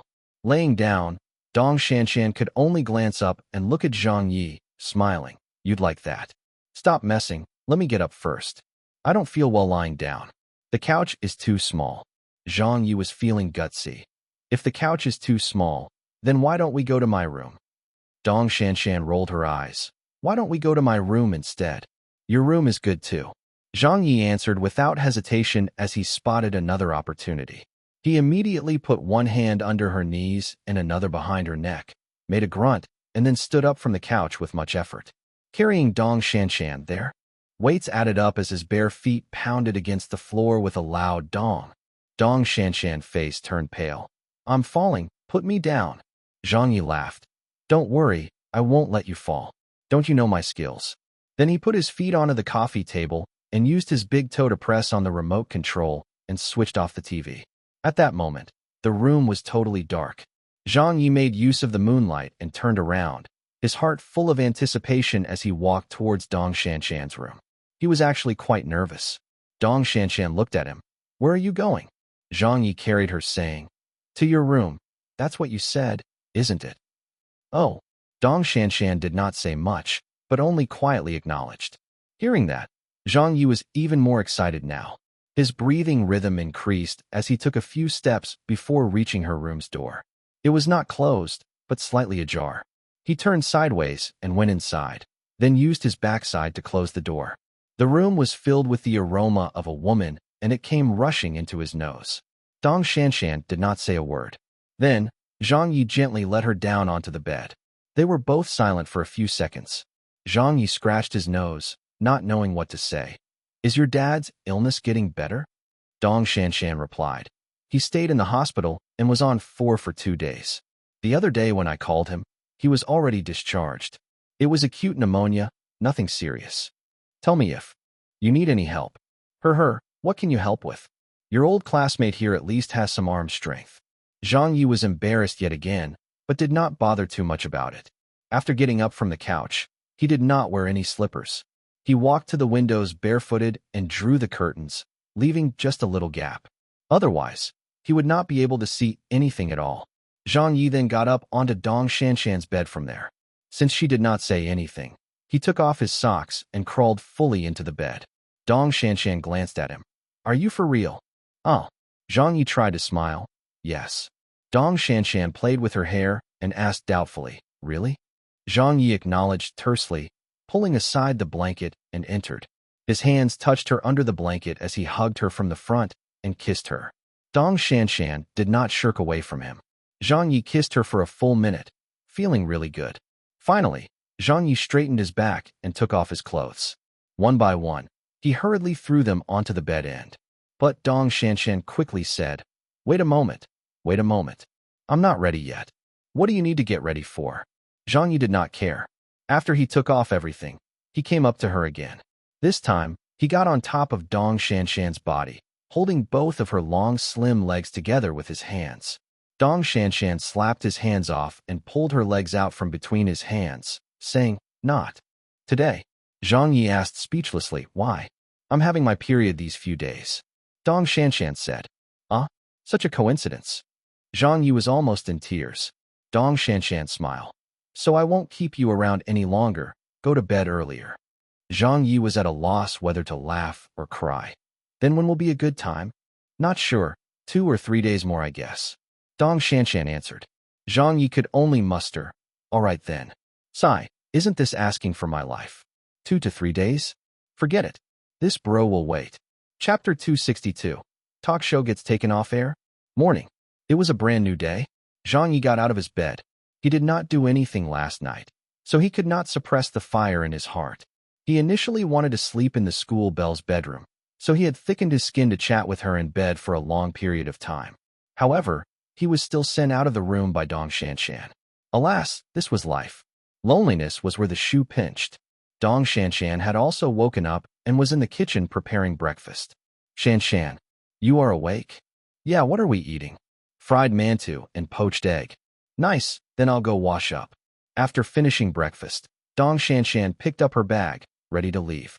To avoid suspicion, she and Zhang Ye always left separately. Either she left first or he left first. Zhang Ye sent her to the doorstep. I'm leaving. Dong Shanshan smiled. Zhang Ye acknowledged and blinked his eyes as he leaned over to kiss her. However, Dong Shanshan nimbly dodged and opened the door and stood outside the door. She waved her hand, smiling. I'll see you at work in a while. Zhang Ye gave a wry smile. Damn, he didn't manage to get a kiss. I'll endure a few more days. I'll definitely take care of her in 2 days. Company. The moment Zhang Ye arrived, he was informed to go to Wang Xiong's office. Director Wang, Zhang Ye said, you were looking for me? Wang Xiong invited him to take a seat and smiled. The episode of Zhang Ye's talk show with the highest hits has officially broken 10 million views. Your fame has been increasing too. Now, there are 2 or 3 potential sponsors contacting us, hoping to get exclusive mentions on Zhang Ye's talk show. As for the details, the company's relevant staff is discussing with them. So I want to ask you, how many episodes can this show of yours last? Zhang Ye gave it a thought before saying, at this speed of daily episodes, it might finish in less than 2 months. If it's 1 or 2 episodes a week, then it could last for about half a year or more. Wang Xiong muttered to himself, 2 months? That's about 60 episodes. All right. Zhang Ye asked curiously, are the sponsorship fees very high? Web TV said. With your program's hit rate, it won't be low. Their bid is already the top price in the Web TV sponsorship fees, and from the looks of it, it can be further discussed. The amount of sponsorship was an embodiment of his personal worth, so Zhang Ye was naturally very concerned about it. Just as they were chatting, Wang Xiong's office phone rang. He picked it up, hello. Then after hearing a few words, Wang Xiong's face changed. I'll be there immediately, huh? Get Zhang Ye too? All right, director phone, I got it. After hanging up, he said to Zhang Ye, let's go. We need to go upstairs. Zhang Ye was stunned. What's going on? Wang Xiong frowned. People from the SARFT are here. Director Wang wants you there too, most likely due to your program. Let's go first. As for the details, I don't know either. Zhang Ye was perplexed. SARFT? My program. SARFT was a very famous department. It was not too much to say that it was the department that was in charge of the entertainment industry. For traditional and online television stations, the SARFT was in charge of auditing, punishment, and revocation of all their programs. Basically, they had all the power in their hands. Upstairs, Feng Guiqin's office. When Wang Xiong and Zhang Ye entered, there were already about 6 people in the office. One of them was Feng Guiqin. One of them was also their Weiwa company's leader. As for the rest, Zhang Ye had never seen them before. 2 of them were middle-aged, while the other 2 were young adults. There was a total of 3 men and 1 woman. The one leading the group was a middle-aged man with a rotund belly. It was unknown if it was a result of drinking, but it was obvious at a glance that he was a leader. The pot-bellied SARFT official sat on the sofa with a haughty posture. He said towards Feng Guiqin and another company executive, the directive has been passed, so implement it. It could be seen that Feng Guiqin was suppressing her anger as she said, but the talk show has only aired a few episodes. To stop it now would greatly influence our web TV's reputation. This program is now our signature program. The country has been trying to foster the web TV industry, but this directive makes us stop broadcasting. Zhang Ye's talk show was to be taken off air. Zhang Ye's face turned gloomy. He never expected it. Wang Xiong probably did not expect it either. His face turned cold and immediately said to the pot-belly official, Leader, why are you stopping Little Zhang's program? Another middle-aged SARFD official glanced at him, saying, "What do you think? Back then when you submitted this program for approval, we had approved it after review. We also gave your program a number. However, what did the document you submitted to us say? That it was an entertainment program with goals of being humorous. But we have already seen the first few episodes, that it is not just pure comedy and entertainment. There were expletives used in the program and unhealthy joke segments. Especially with the second episode has even involved politics, creating gossip that we are ridiculing our neighbors. If you aren't taken off air, who should? There has to be a bottom line. In entertainment, you cannot do such a program as you have crossed the line." Zhang Ye stepped forward. "What expletives were used?" One of the young SARFD officials looked at him. "What is JB? Is JB an expletive?" Zhang Ye responded. "Then would all English alphabets be expletives?" Little Zhang. Feng Guiqin noticed that Zhang Ye was agitated and immediately warned him. "Hold your words. I'll talk to you later."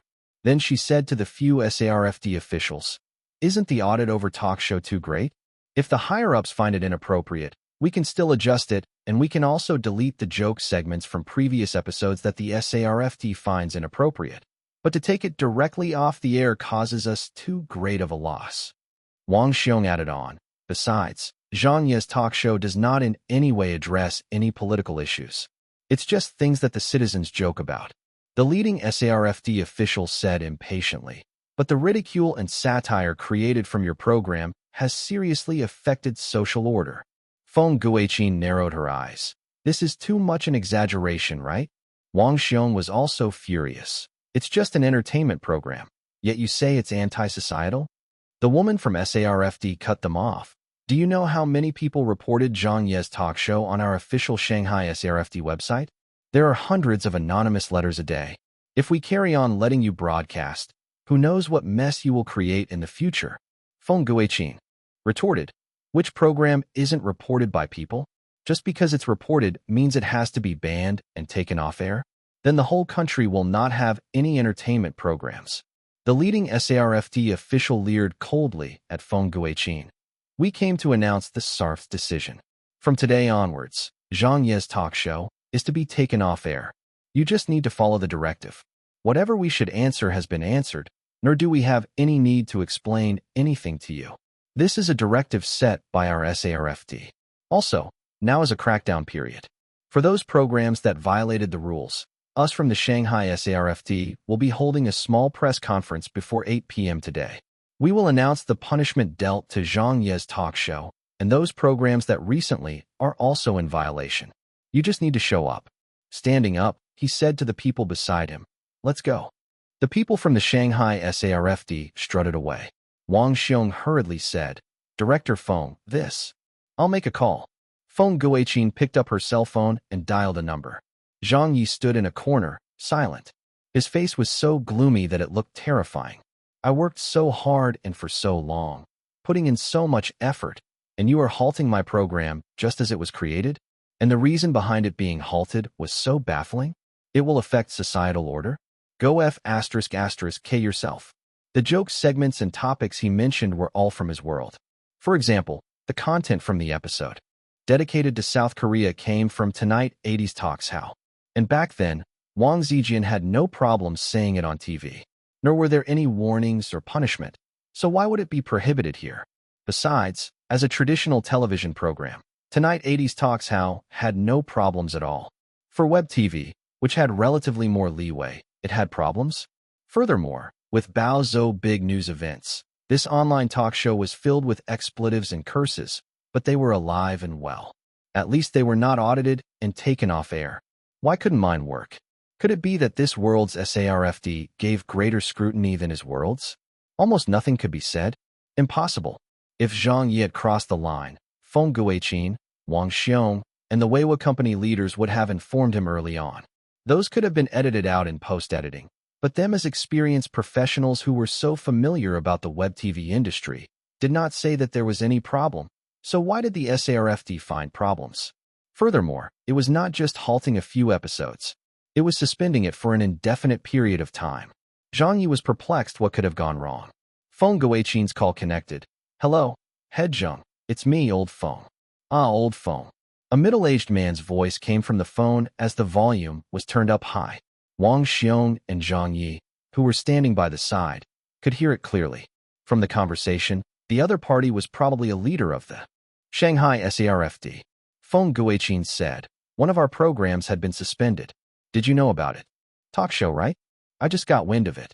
Before waiting for Feng Guiqin to carry on, the middle-aged man said, "Old Feng, I knew you would look for me, but I really can't help you this time." The person leading the team was Li Tao, right? This matter was audited by them.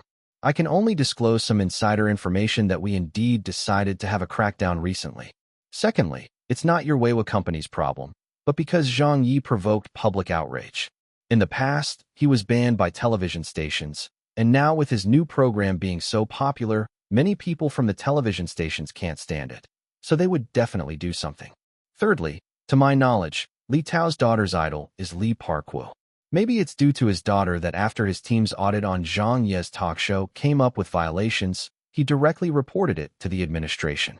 Then it was sent to the SARF's headquarters, and now they have made the punishment of taking it off air. So whatever I say would be useless for you. Chapter 263. If the tiger doesn't roar, do you think I'm an ill cat? Feng Guiqin hung up. Zhang Ye heard every word from the phone. He had provoked public outrage? Someone did not like him? This halt was targeted at him. Feng Guiqin waved her hand. Go back first. I'll think of some other method. Wang Xiong was pessimistic. The directive has been passed down. It's already too late. I'll look for someone else. Feng Guiqin knew that there was not much hope, but she had to put in the effort. She could not take this lying down. It was not easy for Weiwa to produce such a good program, and it was not easy for China to produce such an excellent original program format. Before others commented on it, they were already drowned by their own people. They were attacked for some baffling reasons, resulting in their best program being halted. No wonder China's television program industry could not develop well. How was it to develop? It was sabotaged from within, all because of personal selfish desires that ignored everything else. This was the entertainment industry of China. Feng Guiqin's heart turned so cold that it could not go any lower. Director Feng, Zhang Ye spoke. Feng Guiqin pushed her hand out. Go back. Zhang Ye said with a gloomy face. This matter is my fault. I have jeopardized our company. You heard it. Feng Guiqin was stunned before saying, It's not because of you. Zhang Ye said. Previously, many television stations contacted me, hoping to headhunt me to do talk shows for them, but I refused. I rejected all of them. And in this industry, I have previously offended a lot of people. Even I'm at a loss how many of them there are. They are deliberately targeting me. Wang Xiong patted him. It's not because of you. Zhang Ye was very firm in his judgment. He managed to get caught in a crackdown. He managed to get used as an example. That was definitely not the reason. It was just used as an opportunistic reason. Just as the head Zhang from the Shanghai SARFD told Director Feng on the phone, that pot-bellied guy, named Li Tao, was the instigator of this matter. There was a web of relations behind the matter. For example, Li Tao's daughter who idolized Li Parkuo. For example, an old classmate of Li Tao, or a friend of Li Tao from a certain television station. They could have contacted Li Tao to help in targeting Zhang Ye. Or it could be Li Tao not liking Zhang Ye. To make a negative example out of someone, they needed someone to answer to their higher-ups. Hence, Zhang Ye's talk show had become their target. Regardless of the possibilities, Zhang Ye remembered Li Tao as a person. The reason why his program was banned was all because of this person. This is like sending me to the gallows. At the same moment Zhang Ye's heart turned cold, another part of his heart was burning with anger. Feng Guiqin said, Old Wang, about the sponsorship of talk show, hold it off for the moment. Forget it, tell them the truth. Everyone is well informed. Since the Shanghai SARFD is holding a press conference tonight, there's no way to keep it under wraps. Wang Xiong sighed. I understand. A few million yuan of sponsorship fees disappeared just like that. Not just Wang Xiong felt the pinch, the entire company would definitely feel it. Their company's most excellent program had not even fully matured in its popularity, but had been stabbed in the back by others. This was a severe blow to their online television station. Office area. Zhang Ye returned. Has the sponsorship been decided? Dong Shanshan looked up from her desk, and she smiled. I heard the bid for your talk show's exclusive sponsorship is already higher than the other top web TV programs. In the future, you will be a famous high-sponsorship web host. Qian smiled. Congratulations, Teacher Zhang. Are you treating us tonight? Little Yu also joked. Zhang Ye did not speak a word and returned to his seat. The surrounding colleagues were surprised when they saw this. What happened? Why was Teacher Zhang Ye acting in such a manner? He was still frowning despite the higher sponsorship rates? Then, a woman suddenly shouted. It was the web host named Wang Bei. She exclaimed, "Hurry and look at Shanghai SARF's official website. This crackdown mentions 7 programs to be halted, including Zhang Ye's talk show." What? It can't be. Teacher Wang, did you see wrongly? Talk show has been halted? Based on what grounds? The office seemed to explode as everyone gathered over. After verifying the notice of violation from the SARFT, everyone was stunned. There really was Zhang Ye's talk show. It had really been halted, and it was in effect as of today. According to the document's usual practices, this was an indefinite halt. It could be said that even if it was edited and they redid the programs from the past, there was no way for Zhang Ye's talk show to be aired ever again. Qian stared. How can this be? It says here that Zhang Ye's broadcasted unhealthy information and spread rumors that could potentially disrupt social order. Little Yu was also extremely angered. T. An old colleague slammed his table. This bunch of Shanghai SARFT. They are too bastardly. Many industry insiders have evaluated that a talk show program format can even go international and develop all over the world. In the end, we got axed by the SARFT. Zhang Han, who had a good relationship with Dong Shanshan, felt injustice for Zhang Ye. This matter was disgusting. Dong Shanshan hurriedly asked, what other programs are halted? Are all the talk show programs also halted? Now, other than Zhang Ye's talk show, there were already 3 other television programs on the market springing up to emulate Zhang Ye's talk show. 2 of them were web TV programs, and another was a provincial television station from Shanghai. Furthermore, none of them bought the copyright from Zhang Ye. Wang Bei sat before the computer and pointed to the screen with gritted teeth. Look at the other programs yourself. Other than Zhang Ye's, there's not a single talk show on this list. Old Chen's argument. Web bikini show. Children's stories. The life of a rabbit.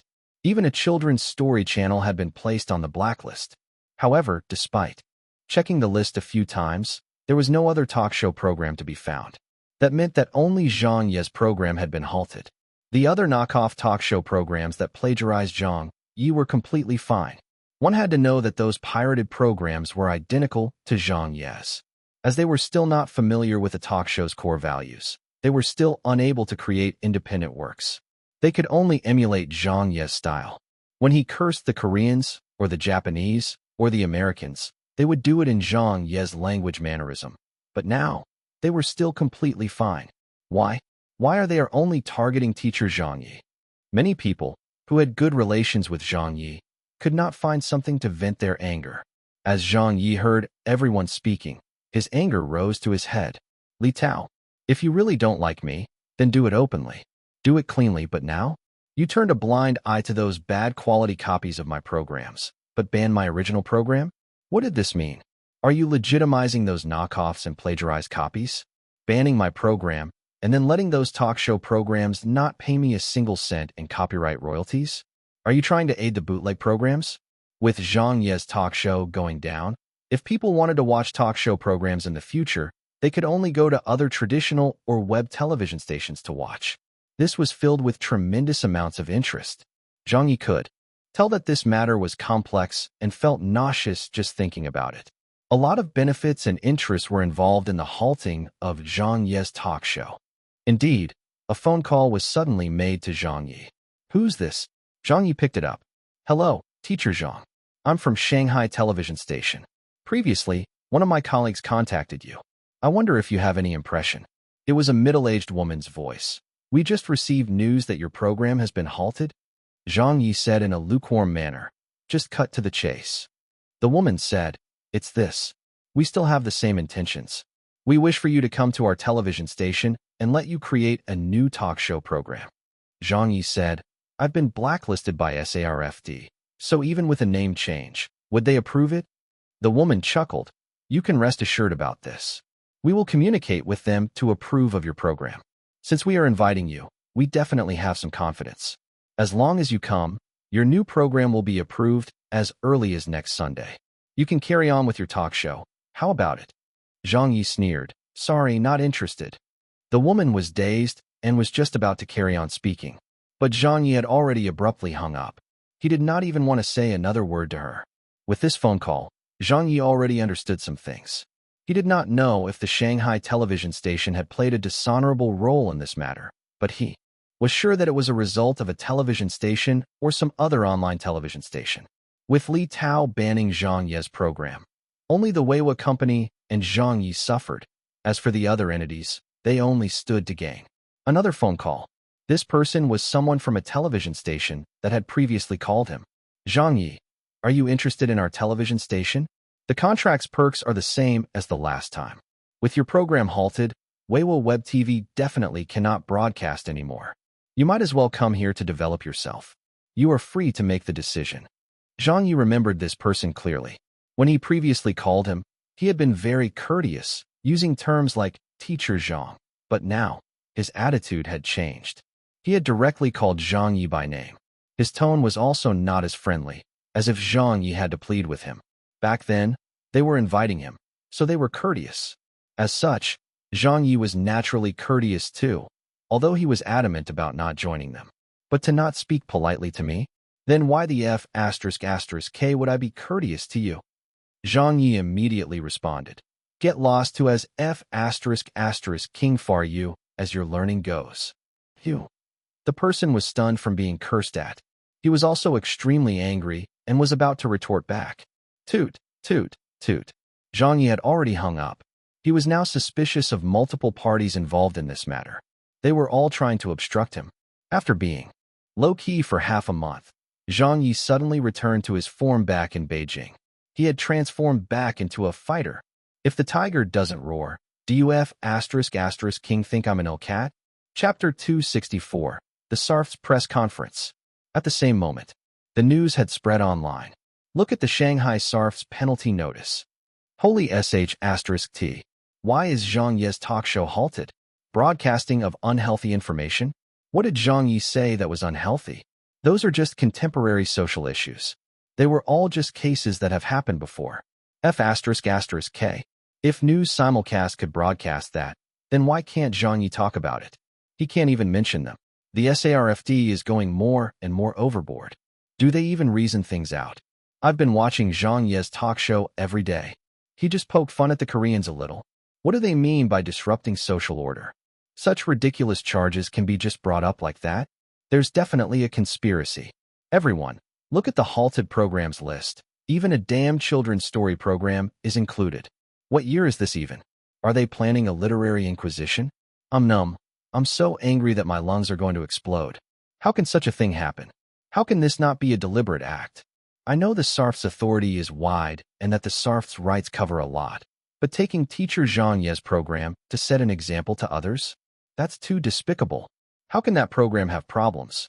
It just reflects all the societal issues, and it even has a positive effect. The commoners all have expectations and desires because of this program, yet you all want to kill it off?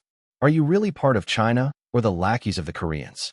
Lee Park-woo publicly questioned our host, bringing fans to publicly scold our entertainment program colleague. Yet you didn't care. You didn't even ask which program should Lee Park-woo be allowed to appear on. Yet when Teacher Zhang Ye rebuked with facts, you guys from the Shanghai SARFD turned nasty and brought along the Koreans and their celebrities to kill off our country's host? I would like to ask, are you all crazy? Are you still humans?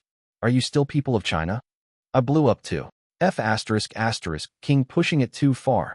With the halt of the program, Teacher Zhang Ye has suffered injustice. There's injustice to all the programs on that list, didn't you all realize?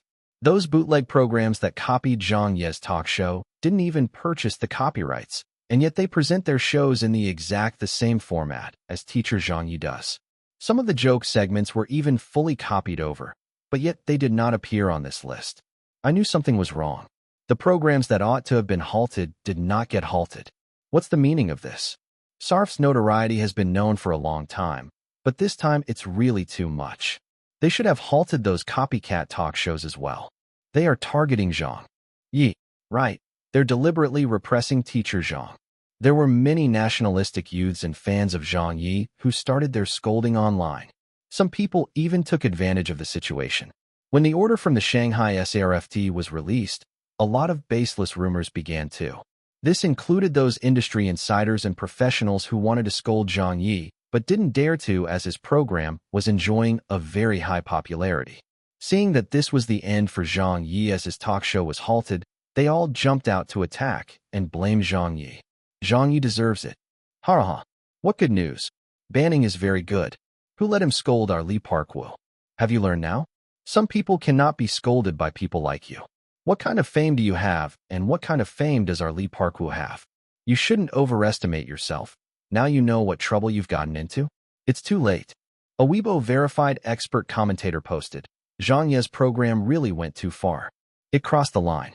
It looks like he was just poking fun at the topics. But in truth, that was disrupting social order. What's the point of scolding Korea? It's just a few words, but the effects are grave. It might even get to the point that the relationship between the two countries gets messed up. If this sort of program is not handled strictly, then what programs should be handled strictly? Someone rebuked. It was Zhang Ye's old actor buddy, Yao Jinkai, theirs. The few bad quality talk shows that talked about things that crossed the line further than Zhang Ye's talk show, and that didn't disrupt any social order. Yet the original by Zhang Ye is not allowed? What kind of reasoning is that? That expert commentator answered, to handle such cases, the first to be clamped down on would be the leader. We have to remove the biggest tumor. The SARFT handled this issue well and without any problems. Yao Jinkai answered, you're distorting the whole concept. The original needs to be cautious and careful while the thieves can just be so arrogant. Plagiarizing actually gets the stamp of approval from SARFT. What sort of logic is that? On Weibo, Hu Fei also made a post. I'm wondering why a rare, original format program in our country that's doing so well has such problems? Zhang Ye's talk show is an online television program. But even if we air it as a traditional television program, it's possible to make the cut. Zhang Ye is a very professional host who graduated with professional training. He has worked for so long too and has several highly rated programs to his name. Why would anyone doubt his professionalism, such an experienced and talented host?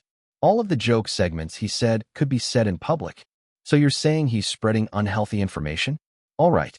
Which segments spread the unhealthy information? Could the expert commentator from before point it out to me? I would really like to hear your views. Another expert jumped out. He obviously knew Hu Fei in person, but he posted, Old Hu. Zhang Ye's walking on a thin line. This kind of thing is like swimming alongside the regulations. Now that he had been used as a classic example because of what he had said, Zhang Ye's just paying the price. Then a few television station personnel also criticized Zhang Ye. They included a few online television station people. There was even the company that plagiarized Zhang Ye's talk show. They had picked up on Zhang Ye's show and copied it without paying a single cent. Seeing Zhang Ye having fallen, they stood up to scold him, the founder of talk shows. Their ugly faces and mouth was for all to see. Zhang Ye is getting what he deserves. His program should have been halted long ago. In the future, everyone should watch our web TV talk show instead. We can guarantee that we won't spread rumors or negative news. We will fairly judge the problems in our society. There were even some who took the opportunity to advertise. As the saying goes, a wall could be pushed down by many people. Zhang Ye had suddenly become the target for everyone. Some were scolding Zhang Ye, and some were supportive of him. The internet broke out quickly into a fierce debate discussing whether Zhang Ye's talk show should be halted. Everyone had their own point of view on this matter. However, this was only the internet. They were only words and discourse. In actual fact, the meaning behind the halting of the program was known to industry insiders and the common people. There was definitely something fishy about it. As someone in the Shanghai SARFT had not done his job cleanly. They did not investigate the plagiarizers nor pursued the matter of plagiarism, yet they banned Zhang Ye. It was very obvious who they were targeting. Did they think everyone was dumb? How much smarter could anyone be than the others? To say that no one had gained incentives or no existence of a personal rivalry, even a dumbass would not believe. Especially those fans who liked Zhang Ye. All this while knew it extremely well. Teacher Zhang Ye had a bad temper because he was frank with his words, causing him to offend many. Other than the television circles, in the broadcasting circles, or literary circles, Zhang Ye had already offended them. There were many who hated him to the bone. And since China was a society where interpersonal relationships mattered a lot, a few phone calls and using one's ties could cause Zhang Ye to have difficulty moving. Just like today's matter, there were too many people trying to give Zhang Ye trouble. He had a full range of enemies, so it was impossible to know who set up the obstacle for him. Evening. Shanghai SARFD. At the press conference hall, the reporters had all arrived, but were made to wait outside. The staff did not allow them to go in as it wasn't near the scheduled time yet. Only staff from SARFD and people whose programs were halted were allowed. Inside, this was a press conference, as well as a reflection meeting directed at the public. After SARFD sent the directive, all relevant personnel that had programs that breached protocol would have to be present at the press conference to express their heartfelt regrets. Usually, such press conferences were rare, but this was a crackdown period. So those who were banned were used by SARFD to serve as a warning to others, as well as to emphasize their importance. They made every disobedient television station or related entertainment industry know who was boss. Zhang Ye's understanding of the SARFD was rather deep. In his previous world, there had been many similar cases before. For example, the movie No Man's Land. Was its director, Ning Hao, a big shot? Was he famous? He was the publicly acknowledged #1 director in that world, and the actors for this movie? Su Jing, Huang Bo, all of them were A-list celebrities. They were even the kings of movies. With such a big-name cast, and the production company was also one with the most network of contacts, yet this film had been dragged on for a full few years before it finally screened. The losses were huge, but what was the cause of it all? It was simply because of a word from the SARFD. The film did not pass the checks, so just wait along. If the SARFD says you can't screen it, then you can't screen it. Was there any other way? There was no other way. The opponents were the SARFD. And in this world, Zhang Ye realized that the control of the SARFD towards the entertainment circles was even greater.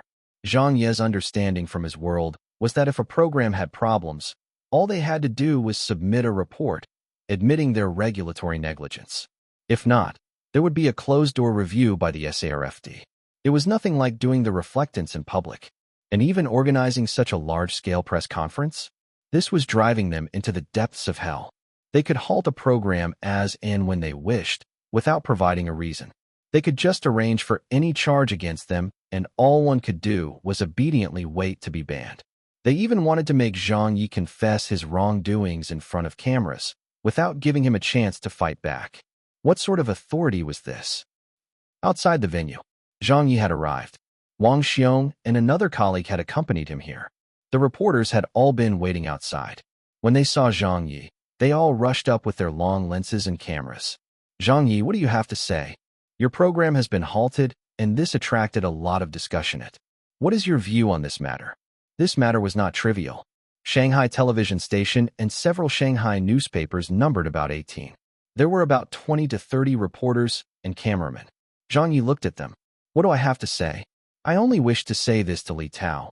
If you don't let me live life smoothly, then don't ***king expect me to let you live your life smoothly.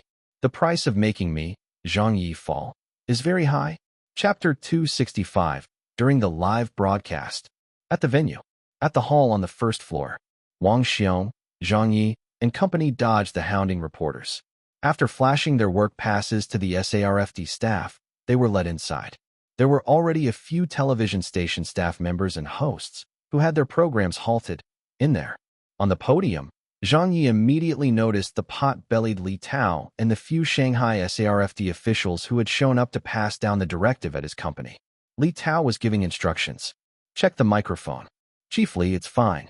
The press conference will be half an hour long and will be fully broadcasted live on a provincial Shanghai station. This is the closure to us making an example out of them. It is extremely important and no mistakes will be allowed. Or else, even if we did well at the beginning, problems at the end would definitely not allow us to pass. We understand. Don't worry, Chiefly. After finishing speaking, Li Tao saw Zhang Ye and company in the distance. He ignored them and found SARFD staff who was presiding over the press conference. Little Zhang, when you are doing the moderating, When it's Weiwa Video and Dongchu Video's turn, you can allow the reporters to question them. As for the rest, there's no need to after they do their reflections. It is also to save on time. We need to guarantee that it can be done in half an hour. The one called Little Zhang was stunned before saying, "Yes, leader." Li Tao nodded and left satisfied. Little Zhang did not ask any superfluous questions because he knew deep down. Dongchu Video? This was a new web TV company established just this year. Back then, it was said amongst the administration that this company did not play the game, did not concern themselves with personal connections, nor did they send gifts to the SARFT. Hence, they were deliberately held in review for a few months by the Shanghai SARFT.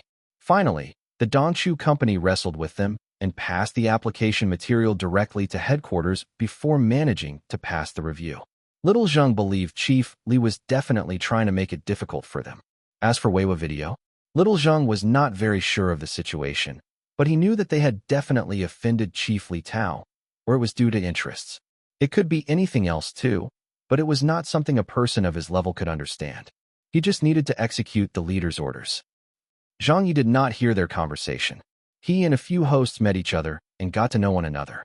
Maybe they had seen each other's programs, but did not know each other, nor had they ever met face to face. Now, with them in the same boat, their relationship naturally grew closer. Teacher Zhang Ye? Teacher Zhou Hao? Teacher Chen, you came too? A few of them stood together to talk, but their tones were full of sighs. Host Zhou Hao whispered, "What do you make of it? We were doing our programs prim and proper and in accordance with the regulations, yet we were stopping just because they say so." Teacher Chen looked at him. "You must have offended someone, right?" Zhou Hao turned silent. "Hi, don't mention it." Teacher Chen said agitatedly, "I'm the most wronged.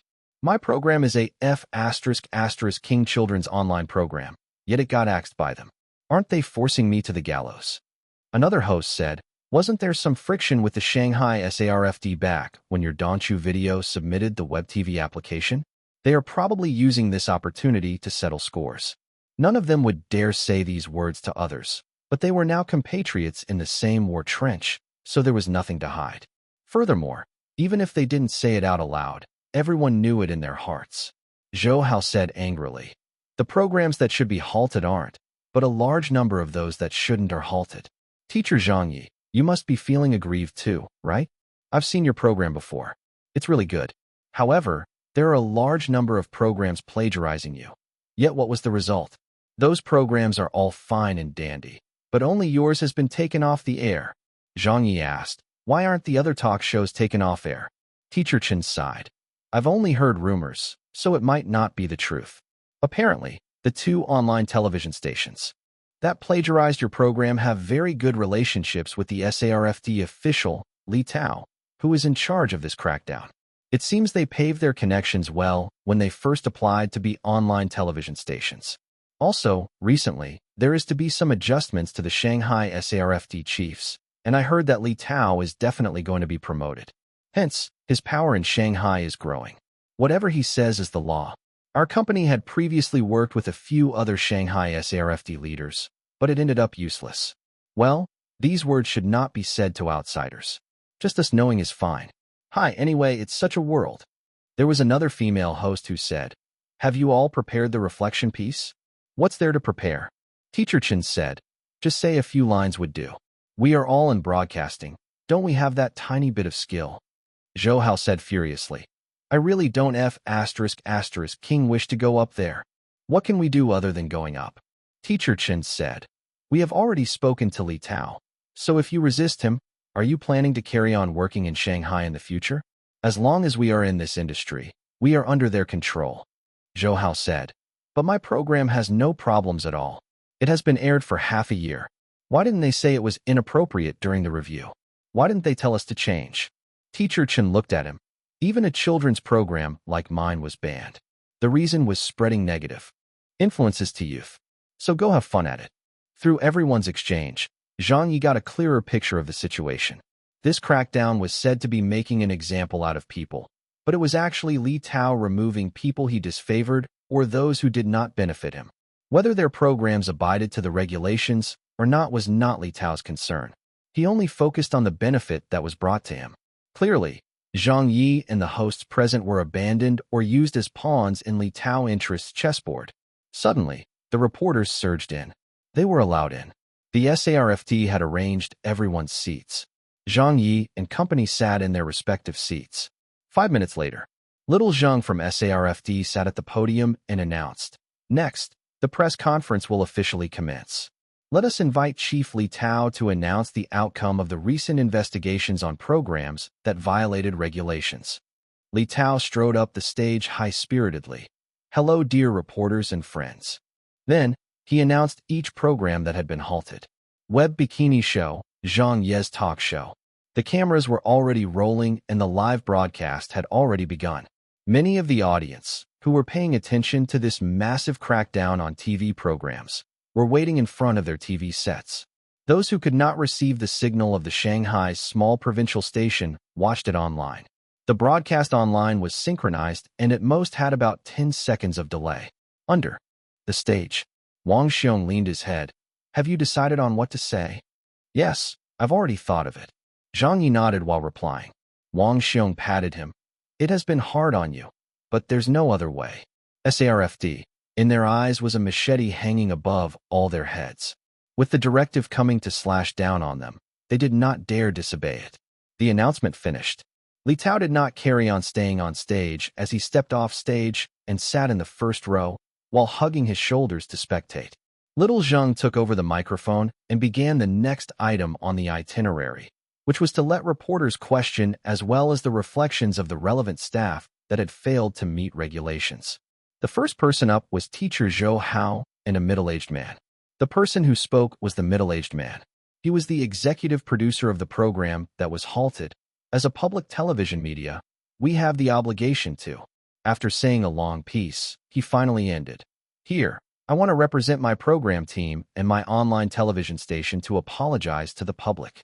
Li Tao smiled and gave a satisfied nod of approval. The second person up was Teacher Chun and a few people from his program team. However, just as Teacher Chun was about to speak, little Zhang, who was in charge of moderation, said to the reporters, "Everyone can feel free to ask questions." The reporters' mouths were all rabid. The moment they heard this, they began bombarding. "Teacher Chun, why did you do such a children's program that violates regulations?" Children's programs are extremely important in a child's education. Spreading unhealthy information can cause great psychological impact to children and might even cause mental scars to them. What do you have to say? More than 10 questions came. Teacher Chin's face turned increasingly ugly and was nearly going mad from the questions. However, with his program colleagues reminding him, he still endured it. "I want to express my sincerest apologies." "Sorry." Saying that, he gave a slight bow, but his eyes were filled with humiliation and anger. He only had a normal children's program. Just because Little Rabbit's elder sister had been eaten by a bear, they were labeled to be spreading unhealthy information? Teacher Chin had worked for decades and had never been so wrong before. Furthermore, he had to bow to everyone to admit his mistakes. He had to admit to mistakes that weren't mistakes. Why? Just because he was up against the SARFT. Teacher Chun and the other broadcasting hosts did not dare to say or word, nor was it their place to say anything. All they could do was follow what Li Tao had for them. There was no room for discussion. If they blurted something out, it might not be their program getting banned, but being banned in the entire Shanghai entertainment industry from then on. Even if you left Shanghai to work elsewhere to dodge Shanghai's SARFT, as long as Li Tao sat on the seat of power, you would not have a pleasant life. The SARFT from other regions were in cahoots with each other. Did Li Tao lack this bit of connections? Next was the female host going up on stage. She did not look that much older than Zhang Ye. She was probably a recently graduated college graduate. After she apologized, aggrieved tears began falling when she saw the reporters taking her pictures and Li Tao's smirk on the corners of his mouth. She cried. She could not handle it. Wang Xiong turned his head to avoid the scene. His fists were clenched. The other hosts who shared the same enemy gritted their teeth. This bunch of people from the SARFT were too much a bully. When the reporters saw the female host crying, they looked at each other momentarily. They wiped all sorts of expressions from their faces and sighed in their hearts. To speak the truth, all of them knew that many of the programs these hosts did had no major problems. There were many other programs that had bigger problems in the Shanghai region, but they were fine, while these bunch of hosts were used to set an example. Was there any other way? This was the entertainment industry. Chapter 266. Zhang Ye's The Answer. At the press conference, the atmosphere had turned gloomy. A woman's tears was extremely distressing. However, some people were an exception, for example Li Tao. When he saw the female host crying on stage to no end, he frowned coldly and waved towards little Zhang and then at the female host. Little Zhang figured out what he meant, as he said to everyone. It looks like she has already realized the seriousness of her actions. Let's have the next person. Is Weiwa video here? The female host was helped down the stage by the SARFD staff. Wang Xiong was about to stand up. Zhang Ye held him down. Me going alone will do. How can you bear the responsibility alone? Wang Xiong insisted. One going is no different from two. It's the same, so don't argue with me. Zhang Ye forcefully pressed on Wang Xiong's shoulder to prevent him from getting up. Wang Xiong hesitated. All right. Only then did Zhang Ye stand up and adjusted his suit before striding up on stage. At the same time, staff of Weiwa Company were watching the live broadcast. Hi. Teacher Zhang Ye is going on up. Little Yu exclaimed. Dong Shanshan had a deadpan expression. Wang Bei, Qian, and other colleagues, who had good relations with Zhang Ye, all had bad expressions. They were all feeling angry for Zhang Ye. One shouldn't kill after one has apologized. If teacher Zhang Ye's program had really violated the regulations, then so be it, but he didn't. You were banning his program, and you even want him to follow your requirements to give an apology? This wasn't just bullying. This was sending him to the gallows. If it were me, I wouldn't go. Not go? Does teacher Zhang not want to carry on in this line of work? By taking humble pie and apologizing this time, he can at least carry on working in this industry. If he doesn't even go on up at this point, then he can forget about working in this line. The SARFD has always been that tough. Hi. Teacher Zhang has suffered greatly this time. Only a few people in the office were smiling in their hearts and happy to watch the fuss. For example, the web hosts, who had average relationships with Zhang Ye. Previously, they were envious of a rookie like Zhang Ye having such good results. Now with his program halted, they were naturally gloating. Online, Zhang Ye's fans had already exploded. Bastard. SARFT is a bunch of grandsons. Did teacher Zhang kill your father or your mother? Take a look. Even that female host from before cried. Are the Shanghai SARFT people sick? F***K. Another bunch of people cursed again. Haha. Finally I can see Zhang Yi suffering. It's best if he apologizes in a more contrite manner. Show your deep repentance for scolding my Li Parkuo. Zhang Yi, to think you have such a day. Back when you were cursing us Koreans, weren't you having a great time doing so? Now do you know your faults? Serves you right. Another Korean exchange student sounded out. Let's see you curse us Koreans. Kukuku, you are dumbfounded already, right? Your China's SARFT is too good. In our country, as long as cursing China doesn't go too far, they can be put on TV and might even get the full support of the television station. Here, sure is good. Not only do you not support your own people, you even kill your own people? I like it. Haha. Well done. This person in charge is called Li Tao, right? I represent the people of Korea to give you a like. The moment a few exchange students said this, a new round of insults began. How could the Chinese nationalists stand for this? They surged forward with curses. However, the Korean exchange students' words made these people feel gloomy. They could only admit that what they had said was the truth. Li Tao, as well as the people from SARFT, not only did not support their own country and even helped the Koreans ban an excellent program bred by their own country. It was really aggrieving those near to us and gladdening the enemy. What was the Shanghai SARFT thinking? What was that deputy chief, Li Tao, thinking? At the studio, the first row offstage was filled with the leaders from the SARFT and civil servants. Li Tao looked up on stage at Zhang Ye with a smile. He was waiting for Zhang Ye's reflection. He naturally had his considerations on this matter. As for what the outcome was, as for if the program should or should not be halted, Li Tao did not care. If he felt it should be halted, it would be halted. There was no need with any more nonsense. You have your opinions? So what? Ever since the SARFD merged with the press and publication sector, then all the powers was theirs. Zhang Yi sat down. Little Zhang glanced at him, and without waiting for Zhang Ye to speak, he interjected and said to the reporters, "You may begin asking your questions." Many people noticed that the other program teams that had violated the regulations were not allowed to be questioned. However, the moment Teacher Chun and Teacher Zhang Ye went on stage, the SARFT staff would immediately allow the reporters to ask their questions. The targeting was too obvious. Wang Xiong's face turned gloomy. Teacher Chun, Zhou Hao, and the other hosts were by the side, were comforting the tearing female host. She might never have encountered that much injustice before, as she was still crying. The reporters began questioning. "Zhang Ye, why did you use such gimmicks to attract an audience? Is your program's continuous insult at Korea your personal intentions or the company's intentions? With your program halted due to violating regulations, if you were to start another talk show, how would you do it? Would you carry on making this same mistake? There are many people reporting your program now. There has been a lot of criticism on the internet. I want to know your thoughts on the matter." Zhang Ye, "Teacher Zhang, why aren't you speaking? Zhang Ye, please answer us." The reporters asked one after another, but Zhang Ye did not say a single response. Li Tao coldly looked at Zhang Ye. "Not speaking? Do you think it's fine if you don't speak?" Little Zheng frowned at Zhang Ye and said to him, "Zhang Ye, please answer the reporters' questions."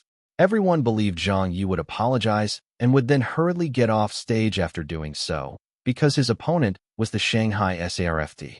It was because they were in existence that no one in the entertainment industry dared to offend. In everyone's impression, even the most irascible person in the industry was not dumb enough to fight the SARFT, but they were wrong. This world had to have that one exception. Others did not dare to do such a thing. Zhang Ye dared to do. Others don't dare to speak. Zhang Ye dared to speak. Maybe everyone did not have such a concept or had long forgotten that Zhang Ye was not only a professional and dedicated host, he was also a person who dared to curse his unit at the Silver Microphone Awards and his leader on a live television broadcast. There was no such word as fear in his dictionary. "Zhang Ye," little Zheng from the SARFT rebuked him. "Do you have anything to say?" Even an ordinary employee of the Shanghai SARFT dared to speak to Zhang Ye in such a manner. And based on what? It was because of the power that the SARFT possessed. Question me, scold me, entrap me, wrong me. You still want me to apologize? You even want me to go according to your wishes and scripts to answer? Zhang Ye smiled, and he appeared extremely calm. He did not have an expression that was preparing to show his remorse. You want my answer? All right. I will give you SARFT the answer. This was a live broadcast, right? Just to my liking. I've said it before. As long as you don't let me live comfortably, I will not let you live comfortably too. Trying to compare an ability to cause trouble? Huh. No one in the entertainment industry can compete with me. At most, I'll just quit. At most, I won't work in the entertainment industry, but you want me to swallow this today? You guys are too naive. I'm afraid of all of you. Go F***K yourself. The moment Zhang Ye grabbed the microphone, the reporters simmered in their words. Wang Xiong, Teacher Chun, Zhou Hao, and company were all watching Zhang Ye. There were numerous people before the TV either supporting him or watching to see him being ridiculed. They wanted to see how Zhang Ye apologized. Li Tao chuckled. You couldn't hold on anymore? Weren't you remaining silent? In the end, you still have to apologize. Then, Zhang Ye spoke. However, the first words he said made everyone present or those in front of their screens dumbfounded. Zhang Ye indifferently glanced at the SARFT staff and at Li Tao. Debasement is the password of the base. Nobility the epitaph of the noble. Ah, what? This was a poem? A modern poem? No one expected Zhang Ye to start with this. What did it mean? Debasement is the password of the base. Nobility the epitaph of the noble? The derision in those words were too intense. And anyone who knew a bit of literature knew that this poem was not simple from its opening lines. Li Tao's expression changed. The staff of the SARFT were stunned by what Zhang Ye said. This was a live broadcast program. Zhang Ye ignored it and raised his head to look high up. See how the gilded sky is covered with the drifting, twisted shadows of the dead. The ice age is over now. Why is there ice everywhere? The Cape of Good Hope has been discovered. Why do 1,000 sails contest the Dead Sea? A few questions were thrown off stage. The entire scene turned silent. Even the cameramen were dumbfounded. They did not know if they should cut off the live broadcast signal. Zhang Ye smiled. I came into this world, bringing only paper, rope, a shadow, to proclaim before the judgment, the voice that has been judged. Upon saying this, Zhang Ye's tone suddenly changed. He wiped away his smile and deepened his voice. Let me tell you, world, I do not believe. If 1,000 challengers lie beneath your feet, count me as number 1001. I don't believe that the sky is blue. I don't believe in thunder's echoes. I don't believe that dreams are false. I don't believe that death has no revenge. The moment these words were out, they reverberated in the entire hall. Zhang Ye smiled once again. If the sea is destined to breach the dikes, let all the brackish water pour into my heart. If the land is destined to rise, let humanity choose a peak for existence again. A new conjunction and glimmering stars adorn the unobstructed sky now. They are the pictographs from 5,000 years. Zhang Ye raised his head once, again, and looked towards the camera and pointed high up and said in a determined fashion, they are the watchful eyes of future generations. What people did, the heavens were watching. History will give me my justice. This was Zhang Ye's the answer. It was Beidao's work from Zhang Ye's world. Chapter 267. That familiar teacher Zhang is back again. The scene at the live broadcast turned silent. Zhang Ye had answered them. He used a method that was exclusive to Zhang Ye alone. He used an answering method that would astound everyone. After the poem finished, the reporters offstage gasped. Some stared in disbelief at Zhang Ye, while others wiped the cold sweat from their foreheads. The first row of Shanghai SARFD staff nearly coughed out blood. They were nearly infuriated to death by Zhang Ye's poem, especially with Li Tao as the highest-ranking official in charge of this press conference. Li Tao's face had turned red with anger. Veins bulged from his neck, and he looked like he was going to rush up on stage to gnaw Zhang Ye to death. He hated him to the bone. The others had not reacted in time yet. A few seconds later, there was an uproar. Holy sh**t. This poem. Zhang Ye has gone mad. How is he so daring? Why is he so daring? He's cursing the SARFT? Does he plan not to work anymore? Many reporters stood up with a rush. They had previously been gathered here by the SARFT. The questions they asked mostly followed the core context of the SARF's press conference, but at this moment, their attitudes changed. What replaced their expressions was that of great excitement and interest. The professional love of chaos as a reporter immediately surged up. What did being on stimulants look like? It was what they looked like now. Click, click, click. The reporters began to barrage Zhang Ye with camera flashes. Some of them hurriedly used their memory to record down the stirring poem. It was big news. This time, the news was major. Comrade Zhang Ye, why are you always so cute? When the reporters came, they believed that they were here to go through the motions and report according to the usual patterns. They never expected such a shocking scene. Zhang Ye is infuriated. Zhang Ye is infuriated once again. Some Shanghai reporters were no stranger to Zhang Ye. The airplane hijacking was the first time Zhang Ye appeared in Shanghai, catching the attention of the people. Hence, many reporters had investigated Zhang Ye's past. However, there were many reporters and SARFT staff who did not understand him. A young reporter said in surprise, "What does this mean?" Another female reporter said in a daze, "Why do you mean infuriated once again? Has he done something like this in the past?" "Far more than that." An old reporter chuckled, "It's not only once. This Zhang Ye is extremely notorious in Beijing. Once, at an awards ceremony, he did not show his gratitude after receiving the award and instead scolded his unit in public. Later on, when he went to a television station, he disrupted a live broadcast at a funeral wake. He cursed his superior in front of the cameras. What newspaper are you from? You haven't even heard of this matter? Back then, this matter caused quite a hubbub. Later, that Wang Shuixin was arrested. When some people live, they are already dead. When some people die, they are still alive. Have you never heard this poem? The young reporter said. I've heard of it. That poem is so famous. The old reporter said. This poem was written by Zhang Ye, and he had written it out of inspiration on a live broadcast. A middle-aged female reporter, who had heard of Zhang Ye before, was recording down the answer and speaking to them at the same time. When the SARFT held a press conference, I already knew that the name list had Zhang Ye. Later on, someone told me in the afternoon that it was a live broadcast. Then, I was very surprised. I was wondering why the SARFT dared to let him go on live broadcast with his notoriety in Beijing. I was extremely curious and wondrous at how daring the SARFT staff were. I even thought that they had communicated with Zhang Ye to ensure that Zhang Ye behaved and did an honest apology. But who knew that it did not happen? Did they not communicate at all? The old reporter was also at a loss whether to laugh or cry. Yeah. When I heard that it was a live broadcast, I was stunned. I have quite a number of friends in the Beijing television media circles. From what they say, Zhang Ye has long been banned from appearing on live broadcasts there. It's no different than trying to shield themselves from thieves. The Shanghai SARFT didn't know. A few of the reporters spoke quite loudly. The first row of Shanghai SARFT staff heard it and turned back in surprise. What? Zhang Ye had previously done this before? And more than once? Holy **T. How didn't we know about it? Why didn't anyone tell them? They were the Shanghai SARFT, and their scope was only in Shanghai. There was not much interest that intersected with Beijing, and since they were not in the media industry, they could not follow up with so much provincial news every day. Hence, many of them really did not know of Zhang Ye's notoriety. They subconsciously believed no one in the industry would dare openly challenge them. Hurry and stop the broadcast. It's already too late. Do we stop the live broadcast now?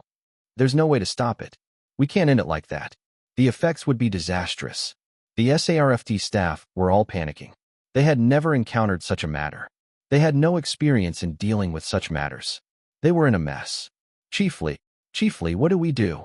The SARFT staff looked towards the backbone of the administration, Li Tao.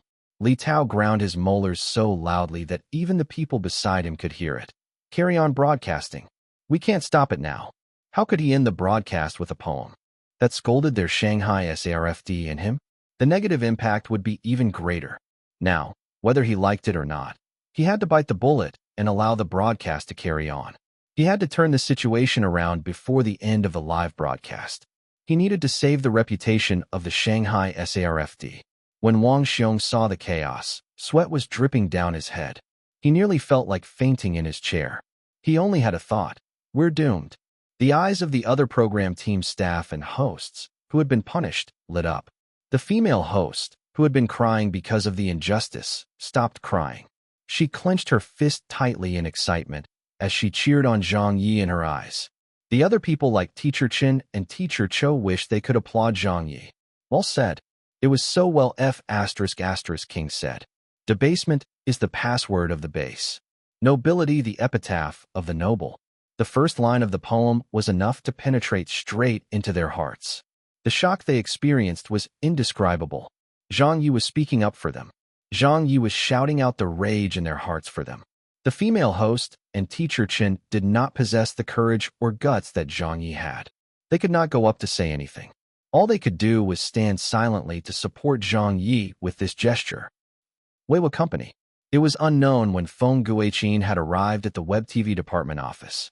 She was watching the live broadcast of the Shanghai Provincial television station. Feng Guiqin seemed to be in a daze as she stood motionless. Dong Shanshan covered her eyes and was at a loss as to what to say. Wang Bei was holding a bottle of mineral water, as if she was about to drink it, but now, the water in the bottle was splashing on the ground. She wasn't even aware or conscious about it. Ah Qian said stunned. I never knew that Teacher Zhang was so fierce. The entire Web TV department all knew Zhang Ye was quite a fierce person. From the first day he joined them, he had already cursed out a human resources staff member. Later on, while doing talk shows, he would curse anyone he wished on the program. Everyone knew this matter, but none of them believed that Teacher Zhang Ye could scold so goddamn fiercely. Cursing the SARFT, challenging the SARFT, and all during a live broadcast. For example, the web hosts, Teacher Han and Teacher Gong never liked Zhang Ye. Seeing Zhang Ye on television, scolding the Shanghai SARFT without a fear through a shocking poem, they felt their wits escape them. This was a ruthless person. This sort of person was best not to offend in the future. If they could endure, then endure. They were afraid of his tough measures. As his opposites, they feared him. Little Yu wiped his sweat. I heard Teacher Zhang was just like this back in Beijing. Feng Guiqin. I shouldn't have let him go on a live broadcast. Great. Now, this matter is getting serious. At the same time, there was a sensation on the internet. Zhang Ye's The Answer blinded numerous pairs of eyes. Ha ha ha. Where are those brainless fans of the Koreans? Come on out. Who said Teacher Zhang would apologize? Who said it? That's right. Just now. Who was the one who wanted to watch Zhang Ye being ridiculed? You are too naive. Who is Teacher Zhang Ye? He is the most outspoken person in the entertainment industry. He will apologize? Bull F asterisk asterisk King SH asterisk T. I'm really silly. Seriously. I actually believed Zhang Ye would reflect on his actions. I should have guessed. With Zhang Ye's terrible temper, how could he possibly bow down? I'm dying of laughter. Teacher Zhang, you cursed so nicely. I didn't laugh. My blood was boiling with excitement. Teacher Zhang, you did not disappoint us. Too awesome. What a good debasement is the password of the base. Teacher Zhang Ye is still that Teacher Zhang Ye. You want Zhang Ye to admit his faults? You found the wrong person, right? The SARFT must be dumbfounded now. They wanted to squeeze a soft persimmon, but haha, they ended up kicking a metal plate. I'm really full of admiration towards Li Tao's intelligence. Didn't you check what sort of person Zhang Ye was for you to decided to ban his program? You even dared to let him go on a live broadcast? Oh damn. I can only say Li Tao, you've won. You have the greatest guts. I still remember back when Teacher Zhang Ye left his job to go to Shanghai for work. We as the Troll Army had reminded you Shanghai counterparts. We already repeatedly reminded you to be careful. Teacher Zhang Ye has gone to your place. This was the sentence we, the Troll Army, sent to the top 100 places on the Internet Buzzwords ranking. There was also a translation behind this sentence. It was the same meaning as the devil entering the village. Why? Why didn't you believe us? Why didn't you have the most basic vigilance? No one can save people of such low intelligence. Have you seen it now? Have you learned now? Zhang Ye the Mighty. Forever supporting Teacher Zhang Ye. We have to expose the conspiracy. It's been a while since we've seen Teacher Zhang Ye's anger and prowess. Today, we have seen it once again. I find it so warm and fuzzy. That familiar Teacher Zhang is back again. Chapter 268. The Last Speech of Zhang Ye. Support Zhang Ye. Standing in solidarity with Teacher Zhang. Everyone band together. We must support Zhang Ye. Right, strongly supporting Zhang Ye. Lift the ban on Zhang Ye's talk show. Return my teacher Mimi. She cried while apologizing just now. Supporting the return of Teacher Chin's children program. In the past, I couldn't understand Zhang Ye. Now I understand what he stands for. I'm supporting Teacher Zhang Ye at the same time. Well done. That's right. Teacher Zhang, well done. Zhang Ye is sacrificing himself to die with the SARFT. Zhang Ye is a person of high morals. He demands justice, even if he dies. In the past, whenever Zhang Ye caused trouble, there were many of his industry peers who would comment on it.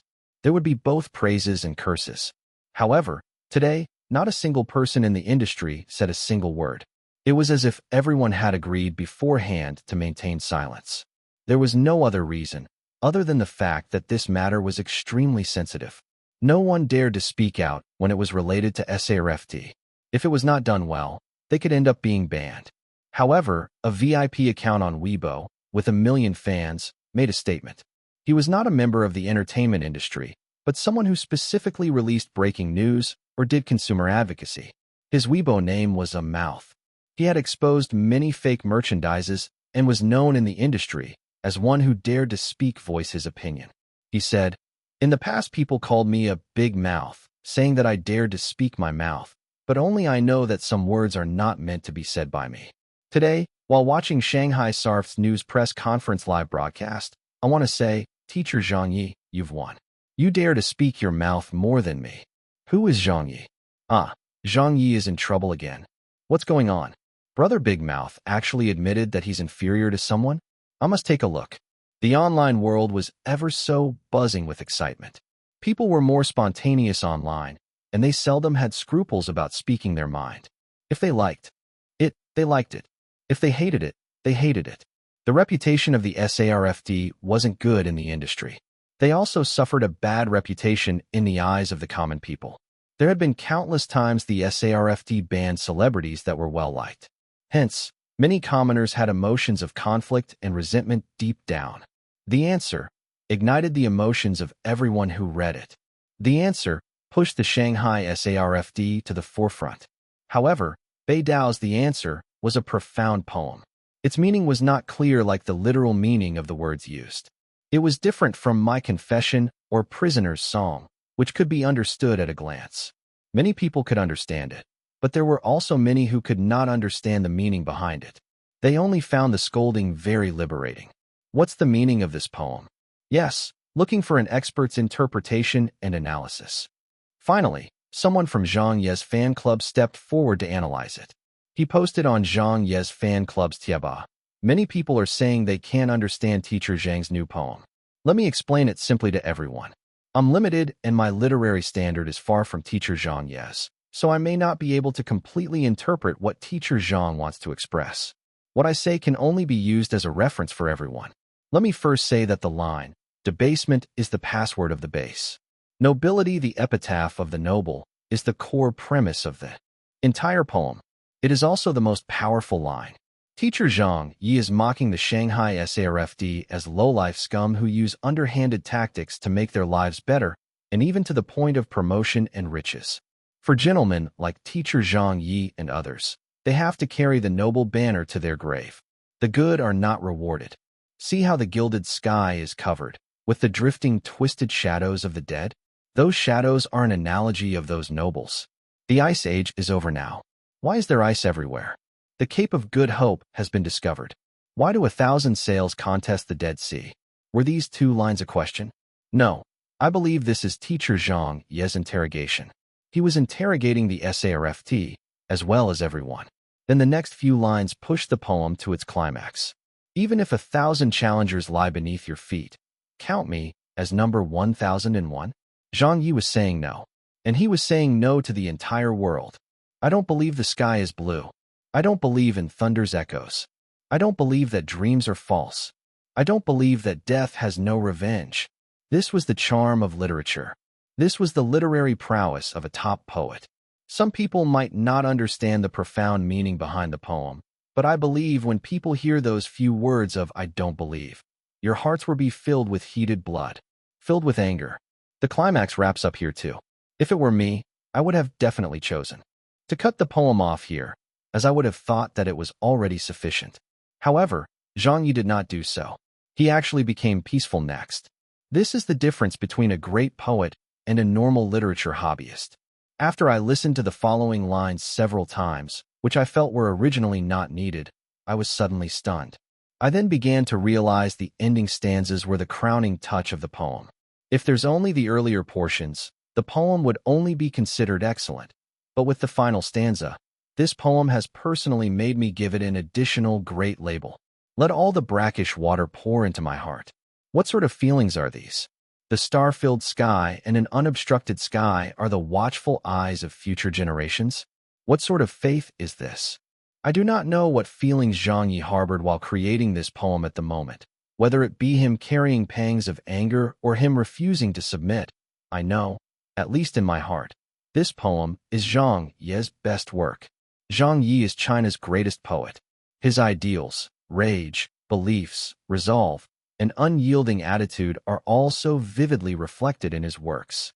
I cannot comment on whether there are shortcomings in what Zhang Ye does as a person, nor do I have the qualifications to judge if Zhang Ye is a good man or a bad egg, but I can evaluate his works. In the literature development in China, no one can deny Zhang Ye's outstanding contributions towards it. This person was done speaking. This post had more than 1,000 replies the next few moments. So that's how it is. I finally understand it. Teacher Zhang wrote it too well. F***K, this SARFT bunch of grandsons.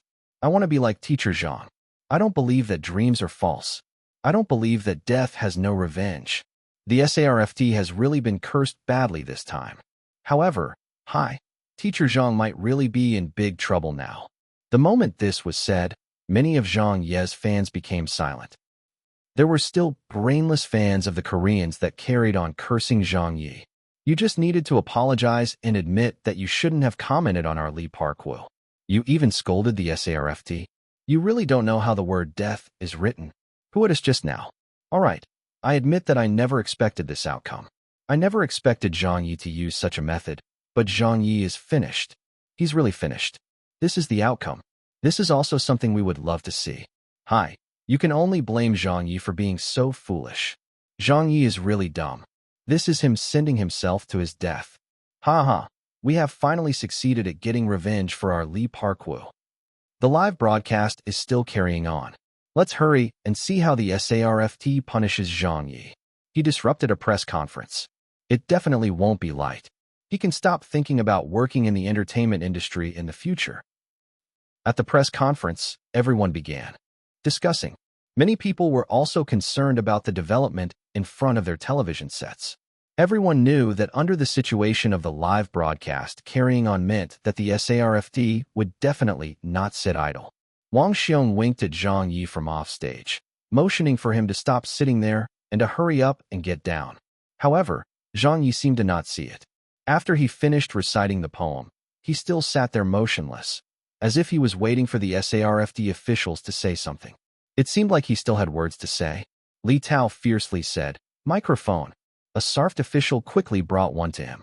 Li Tao stared at Zhang Ye as he held the microphone, saying, "Zhang Ye, from what you said just now, I understand it that you are disobeying instructions from higher authorities, while you persist on acting willfully and arbitrarily as you wish, bent on repeating your mistakes to the end.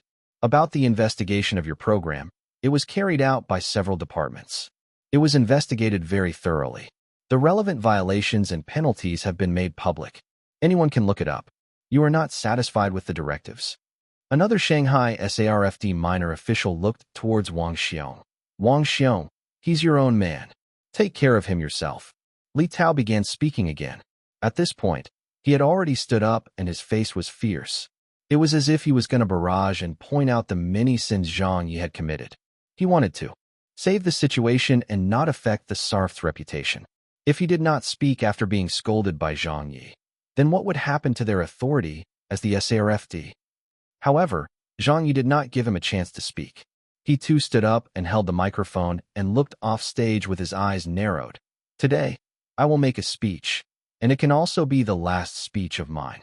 We all know that, only a few days ago, the most despicable, the most shameless incident of history occurred in Shanghai.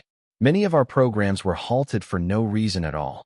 What crime have we committed to deserve such an ending in unconscionable hands? I merely used a pen to write a few articles, used my mouth to speak out, and what I said and wrote was nothing more than what any Chinese citizen with a conscience would say. Foreigners can scold us. Foreigners can obstruct us. We just made fun of them casually with a sentence, with not a single expletive, yet we are blamed by our own people and repressed for it, and instead want to kill us? What the F***K reasoning is that?" Everyone could read between the lines of what Zhang Ye said. The reporters also nodded slightly. Many people began to pick up their pens to record it down, recording the last speech of Zhang Ye. Zhang Ye stared at them. "We all have pens and mouths.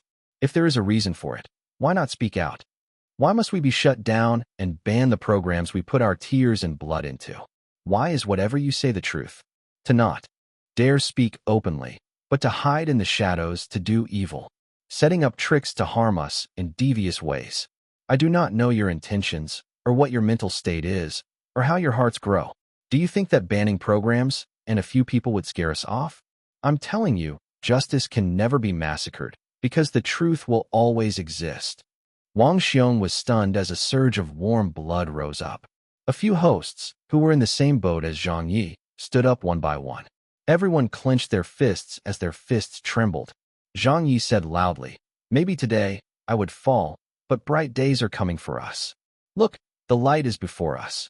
Now is the darkest moment before dawn. We have the power to break through this darkness and attain the light. The coming of our light marks the final moment for you. Flip through the history books and take a look. You can take a look. Dark clouds will pass. The light will come. Too ruthless." These words were precise in their ruthlessness. Li Tao and the SARFT staff panicked. "Quick, stop the live broadcast. Holy **T. Don't let him carry on. Your sister. I've seen what an asshole is like. Us shutting you down. It's more like **King shutting us down. Who said we should carry on the live broadcast? What situation is there to F *** King save now? Isn't this Zhang Ye still the only one speaking? Hurry and interrupt him. We can't cut him off. He does a talk show. Who can beat him with words? Li Tao suddenly stood up and shouted, Zhang Ye, do you know what you are saying? You can step down to smear your superior departments, misleading the people in a live broadcast. I now announce, from today, your broadcasting host qualifications shall be revoked. He looked towards Wang Xiong angrily and said, your company has to execute the directive. The SARFT staff on stage rushed over. One of them wanted to grab Zhang Ye's microphone, while the other tried to pull Zhang Ye off stage. But just as they ran a few meters, Zhang Ye was still speaking. Today, for me to stand here to lecture on stage, I already have nothing to fear. I already have a sacrificial spirit. This morning, the moment I stepped out the door, I didn't think of stepping back. F***K. That can't be necessary, right? Do you think this is an execution ground? The people from the SARFD who came to stop him sped up their pace. Li Tao also immediately gave the order to stop the live broadcast. However, at the moment the signal was to be disconnected, Zhang Ye said a sentence that previously shocked and infected his world. It was also the core of the last speech. Zhang Ye narrowed his eyes and bolstered his chest and neck as he said coldly word by word to the SARFD staff, look and see. Open your eyes wide and see. With one Zhang Ye sacrificed, thousands and thousands of Zhang Ye will stand up. The moment this was said, the entire house was stunned. Li Tao stumbled and nearly fainted. The female host, who had cried, looked excited. She was no longer herself. Many reporters clenched their fists as they felt the blood boiling in their hearts. The other people from the SARFD nearly vomited blood. We cannot let him carry on. If this F*** King goes on, it will become a further mess. Them as members of the Shanghai SARFD finally at this day and moment learned of Zhang Ye's mouth. It was F*** King ruthless. With one Zhang Ye sacrificed, thousands and thousands of Zhang Ye will stand up. Zhang Ye finished his speech and the live broadcast signal was cut off. However, there was not a single applause for the speech right there and then. After Zhang Ye, who was invited down the stage by the SARFD officials, looked at the reporters' stunned expressions and the gazes of his peers, who had been repressed, he knew and could even hear a heated applause from deep within everyone's hearts. This was a perfect speech. This was the extremely famous, the last speech from his world. After some cuts and embellishment by Zhang Ye, it had been used in this world today. As a farewell to the entertainment industry, Zhang Ye no longer had any regrets. He had already told the world what sort of person he, Zhang Ye, was as a person. Chapter 269, Solidarity from Everywhere. The live broadcast halted. The image on the television was interrupted. After a few seconds of interrupted signal, an advertisement was played at the last moment. From the looks of it, the Shanghai provincial channel was completely caught off guard. What a great speech. What a great Zhang Ye. The people in charge of the live broadcast and cameramen were basically all employees of the television station. When Zhang Ye's the answer came out, they already knew that an incident had happened. The television station's headquarters immediately ordered the site in charge and SARFT officials to discuss, but the SARFT officials decided to go ahead with the live broadcast. The officials of the television station knew that the SARFT wanted to salvage the situation, probably by revoking Zhang Ye's status as a host, and then reprimand him. It had suited the press conference's theme of having a review anyway. They would then cut the live broadcast off, and the whole plan would have taken just a few minutes. But what they did not expect was that Zhang Ye did not even give the SARFT officials a chance to speak. From beginning till the end, the speaking authority was with him. No one could manage to cut in. The people from SARFT did not know why it turned out this way, but Shanghai television station knew. This was because of an extremely talented host's basic qualities and charisma. Zhang Ye had all these abilities. As long as he stood there, as long as he had a mouth, he would be able to control the right to speak. In the world of broadcasting, this ability was called stage presence. In a karaoke, this ability was called mic hog. No one could cut in to say anything. No one could stop Zhang Ye. Of course, the most critical point was still the last speech.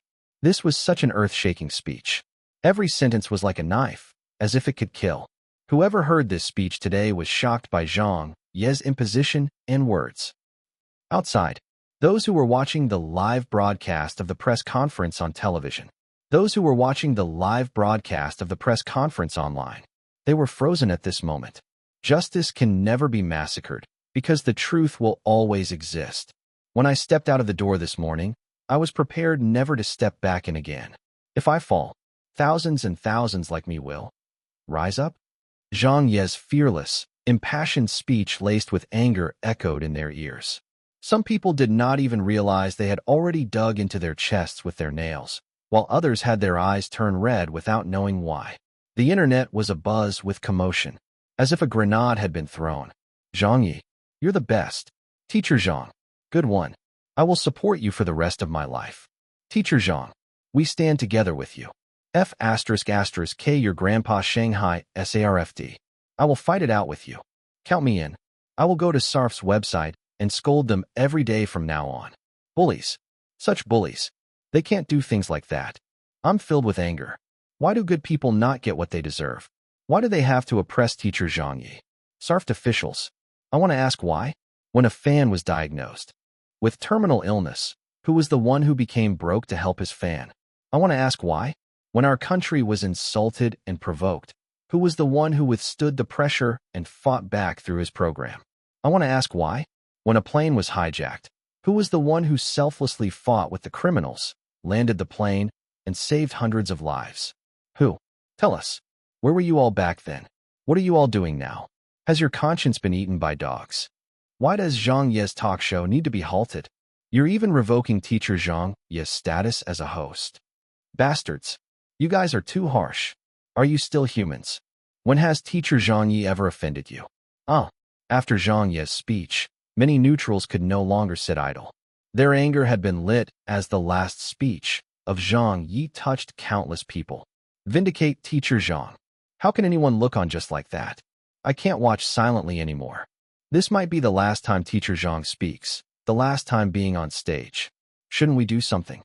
I didn't used to like Zhang Ye much. I didn't like his temper, his character, nor his works, but today his speech really grabbed my heart. Hit me right in the feels. When my girlfriend walked into the room just now, she asked me why I was crying. I touched my face and then realized that I was crying. Zhang Ye is right. He's saying what any Chinese with a conscience would say. Based on what should he be targeted time after time? What did he say that was wrong? What laws did he break? As long as it's a word from the SARFD, everyone has to carry it out without any complaints? Who do you think you are? The Emperor? SARFD, you are too arrogant. That's right. You can remove teacher Zhang Ye. You can also dismiss teacher Zhang Ye's host qualifications, but let me use teacher Zhang's words against you. The truth will always exist. Zhang Ye may have fallen, but thousands and thousands of Zhang Ye will stand up. Those thousands of people now includes me. F***K. Me too. F***K. Count me in too. With this, countless people responded. Some people clicked like, some replied with count me in. In just a blink of the eye, this Weibo post had already gathered over 3,000 replies. Soon, Zhang Ye's speech from the live broadcast had been edited out and was making its rounds on Weibo. The masses were all gathered to this Weibo post and forwarding it. The number of people who supported Zhang Ye was now 3 to 4 times more compared to when Zhang Ye replied with the answer. Suddenly, something happened that no one had expected. Hunan television station's official Weibo had liked Zhang Ye's the last speech. It was indicated clearly. Hunan television station liked. Is this the official Weibo? F***K. Was it a mistake by a staff member? Doesn't the official Weibo just announce official news? Isn't it just an announcement platform? But to give teacher Zhang's scolding of the SARFDA. Like, this is in support of Zhang Ye. Hunan Station, you are too supportive. We thank you on behalf of teacher Zhang Ye. Not long after, the Weibo verified account of web TV host Dong Shanshan also gave Zhang Ye's video a like and forwarded it, followed by a female host from Hunan Station, then followed by a deputy general manager of the online television station of Teacher Chun. Finally, a total of more than a dozen hosts from the industry had liked the video. Some of them were people whom Zhang Ye knew, like his friends and old colleagues, but it was mostly people he did not know in person. They did not say anything, but just used this way to show support for Zhang Ye. When these hosts did that, their fans also came along and followed the incident. Finally, an old host, who had since retired from the television industry, called Ming Ishu, said something. He was considered a rather well-known person in the circle. Although not a top host, he had a lot of experience hosting many programs before. Zhang Ye, I've paid attention to this young man's program, but it was just some attention. But after his speech today, I feel that I have to say something. Whatever little Zhang's character is like, whatever temper he has, I won't comment. But his personality and qualities definitely have no problem. A person who can speak like that, how could he be a bad person? He'd rather sacrifice himself to demand an explanation, to seek justice for himself and the others. Just based on that alone, I am inferior to him. I also admire him. What I really want to know now is, who groomed a person like Zhang Ye? With that, if I fall, thousands and thousands like me will stand up. I suddenly wish to meet Zhang Ye. I want to see what kind of a talent can give a speech that excites the people. Teacher Ming has appeared too. F***K. Teacher Ming is giving his support to Teacher Zhang Ye too. The masses have sharp eyes. Sarft is done for. Sarft's authority is given to you by the masses. With the masses having lost our trust, what are you? What are you? You all are damn fucking nothing. Beijing television stations Hufei also made a stand despite the risks. I had thought that Zhang Ye could only recite poetry and write some novels and couplets, but who knew that he could give such an earth-shattering speech too? There are many famous speeches in the world, most of them coming from times of conflicts. These years, there have been many speeches and many of those have been commended as outstanding speeches, but to be known as a famous speech, to be labeled famous, there has never been any. Today, after listening to the last speech of Zhang Ye, I insist on saying that the world of famous speeches should include the last speech. It is that great. He is also that great. Online, it was now in a mess. Some were scolding the SARFT, some openly supported Zhang Ye, some covertly supported him. To sum it up, Zhang Ye's speech had put both himself and the SARFT on the cusps of the news. The last speech.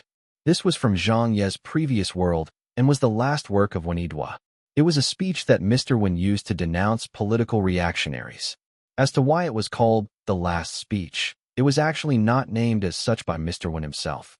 The people gave that title to it afterwards, because on the day of giving that speech, Mr. Wen was assassinated by political secret agents. Zhang Ye's previous work, Dead Water, at the Silver Microphone Awards was also a work of Wenidwa. With such a background, by such a great literary person, such an earth-shattering speech that had influenced Zhang Ye's previous world. For Zhang Ye to use it to scold the SARFT, it was really overkill. It was as if he had bullied them, but it was the SARFT that had wanted him dead in the first place. Zhang Ye naturally did not hold back.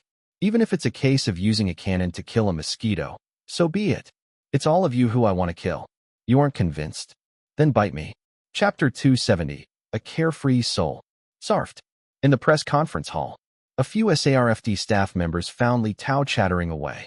Chiefly, it's a total mess online. Right. Everyone is scolding us. That Zhang Ye is such a jerk. He's trying to get us killed. What should we do now?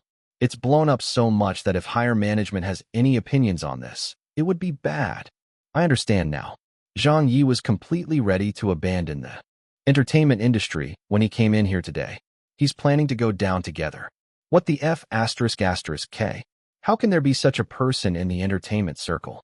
This is an act of hooliganism. Now everything has been broadcasted live, and it was nothing but him scolding us. This incident has too much against us. Where did he get such courage? It won't be easy for us to handle either. The live broadcast was ruined. The incident had happened. The SARF's plans had all been disrupted by Zhang Ye alone. Just as Zhang Ye had thought to himself, he was such a person who might not excel at other things, but his skills in blindly causing chaos were godly. No one could do it better than him. The staff of SARFT had guessed right. Zhang Ye had come with the mindset of perishing together. You all want to get rid of me? Want to leave me for dead? You even want me to apologize and reflect on myself? Get the F***K off. If you want me to go down, it won't be that easy. Even if I were to go down now, this man right here will take a piece of you down with me. Don't expect either of us to sail off smoothly. No one will get any comfort. Some people were fearless like that. Those who were barefooted would not be afraid of those with shoes. But once you became famous and temptations increased, with credit to your name, then you would have much more to defend. You would be too careful with things and would no longer be as carefree as before. But Zhang Ye was an exception. Even if he had a little fame now, had more fans, and had a promising career to fight for, but when forced into a corner, he could still throw everything down just to fight for what he believed in. He had always been this carefree about things. This was why everyone called him a hooligan, and people became more and more wary of him. No one knew when or where Zhang Ye would do something, like the SARFT scandal today. If it were any other person from the entertainment circle, they would not possibly do such a thing at such a place, right? But Zhang Ye dared to. And that was what he did exactly. Li Tao looked at Zhang Ye, who was escorted off stage with hate in his eyes. The darkness was heavy in his eyes, as if he had a killing intent. But instead, Zhang Ye smiled while he looked back at him. He no longer had the same anger when he gave his speech. Chiefly, if there's nothing else, I'll excuse myself. Li Tao pointed at him. You're done for. Zhang Ye asked, how am I done for? Are you thinking of getting me killed? Sure, I'll wait. I will take on whatever you intend to hit me with. Li Tao said, don't even think of staying on in the entertainment circle anymore. Before he could finish, Zhang Ye interrupted, that's exactly what I had in mind. So what? Don't threaten me with banning. It won't work. I will just become an honest commoner in the future, but I don't think you will have it good from now on either. Besides, even if I become a commoner, isn't Weibo still around? The discussions forums are still around? Tieba is still accessible? I will just scold all of you every day, then I would be stress-free after that. I believe that many people like to see me scold you guys. I might even get famous that way. Zhang Ye grinned. So I intend to make it my job to scold you all. A poem each day, just 5 minutes of my time every day. The SARF's staff panicked. Holy sh**t. Zhang Ye, you. How can you be like that? Do you have any sense of virtue? If you scold us, it can considered a crime. Zhang Ye looked at him and waved. Thanks for the reminder. You can rest assured that I won't scold you with any profanities. Just like today. The people from SARFD nearly fainted. If it was said by anyone else, they wouldn't have minded. It was just scolding anyway. It wasn't as if they had never been scolded before. To them, it did not hurt or itch them in any way. But this was Zhang Ye that they were talking about. Zhang Ye's mouth was so wicked. They had just had a taste of it, and if they were to be scolded every day like they had been today, wouldn't it be agonizing to death? Zhang Ye's poetry and speeches were at the level of them being hallmarks. Even if it were not a poem, a classic sentence like, debasement is the password of the base, would cause a commotion online, but yet somehow, they could do nothing about it. The SARFD was the greatest authority in the entertainment circle. They had a sword that could silence anyone they raised it upon. However, a wonder like Zhang Ye had appeared today. He was obviously a carefree soul who did not care about consequences, unafraid of the SARF's authority. Even if the sword were to be swung, he would not blink.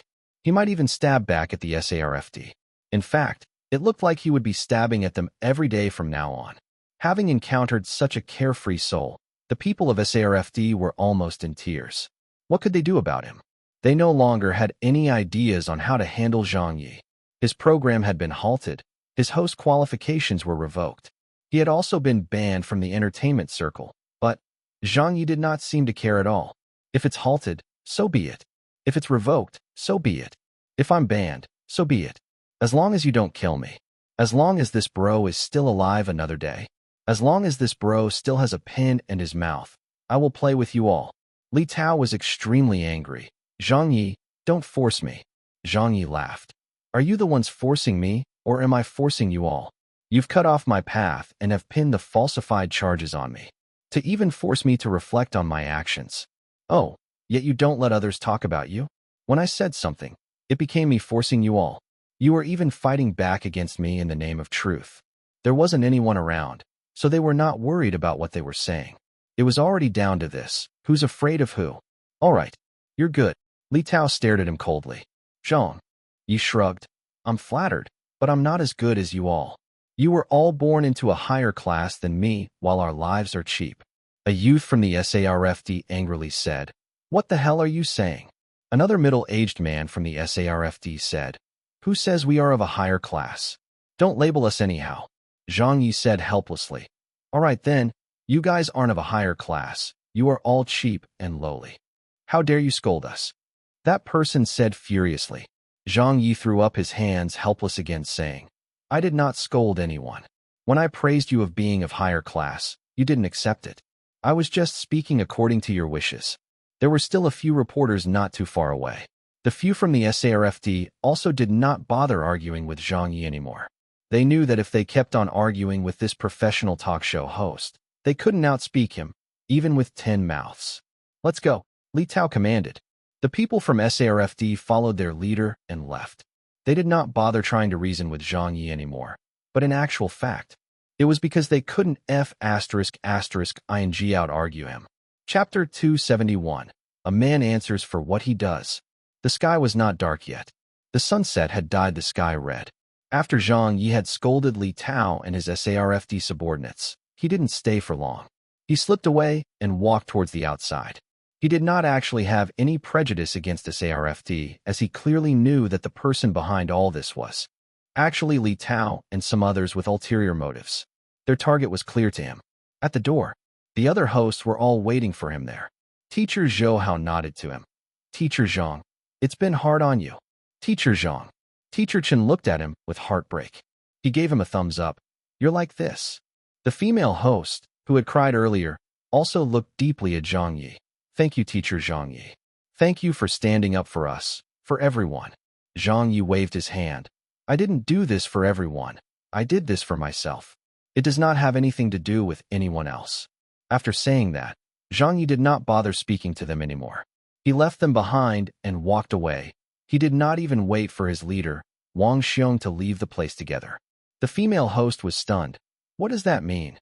Teacher Chen watched the back of Zhang Ye began to shrink in the distance. He couldn't help but feel awed. Sighing, he said, Teacher Little Zhang does not want to implicate us. He wants to shoulder the responsibility for what he said out there. Since he has offended all the people that he could offended, he does not want to drag anyone else down with him. Besides, if this matter reaches the SARFD headquarters and they order an investigation, who knows if our programs will be restored again? Because there's such a chance, Zhang Ye deliberately avoided us to draw a clear line. He wants to take the blame and leave that possibility for us. Look, Teacher Zhang did not even wait for his company's leader and left. He does not want to implicate Weiwa Company either. So that's how it is. So Zhang Ye had such thoughts. The female host was stunned. If there's really a chance that they could order an investigation, would Zhang Ye's program also have a chance of being restored back to broadcast? Teacher Chen said, For us, it's possible. But for him, the chances are close to zero. Zhou Hao also said, As long as Li Tao is in charge, Teacher Zhang Ye will never be able to stand again. Although he targeted his speech directly at Li Tao, this was still a slap to Sarf's face. To mess up a live broadcast, would their top management have positive impressions of Zhang Ye? Anyone's program could be restored, but not his. Another host exclaimed, We have to accept benevolence. Right. Teacher Chen said, No matter what the outcome is, no matter whether our programs have a chance of reversal, we all owe Teacher Zhang Ye our gratitude. Outside, Zhang Ye exited the Shanghai SARFD building. His cell phone had already been set to vibrate earlier and had been vibrating in his pocket for a long time. He did not know how long it had been vibrating or how many calls he had received. When he took it out to check, there were over a dozen missed calls. There was a missed call from his parents' home, so he called them back first. Son. The call had just connected, but his mother's voice already rang out loud. Zhang Ye laughingly put the phone far from his ear. Mom, can you be less loud? My eardrums almost burst because of your shouting. Why are you looking for me? His mother said angrily. What else do you think? You've only been to Shanghai for how many days? Your program has only aired a few episodes. Why did you cause such trouble again? If your eldest young sister and second sister did not call to inform me, I would not have known. Did you? You really scolded the leader of the Shanghai SARFD? Do you not want to work anymore? The SARFD has merged with the News and Publication Board already. As long as it's any job that you can do, it all has to do with SARFD. You rascal.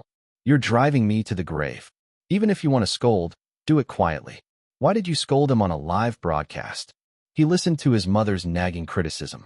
Zhang Ye was not bothered by this, so he said, "Mom, I've already scolded anyway, so don't bother yourself with this and tell Dad not to worry either. At most, I will go overseas to develop my career. At most, I won't work in the entertainment industry anymore.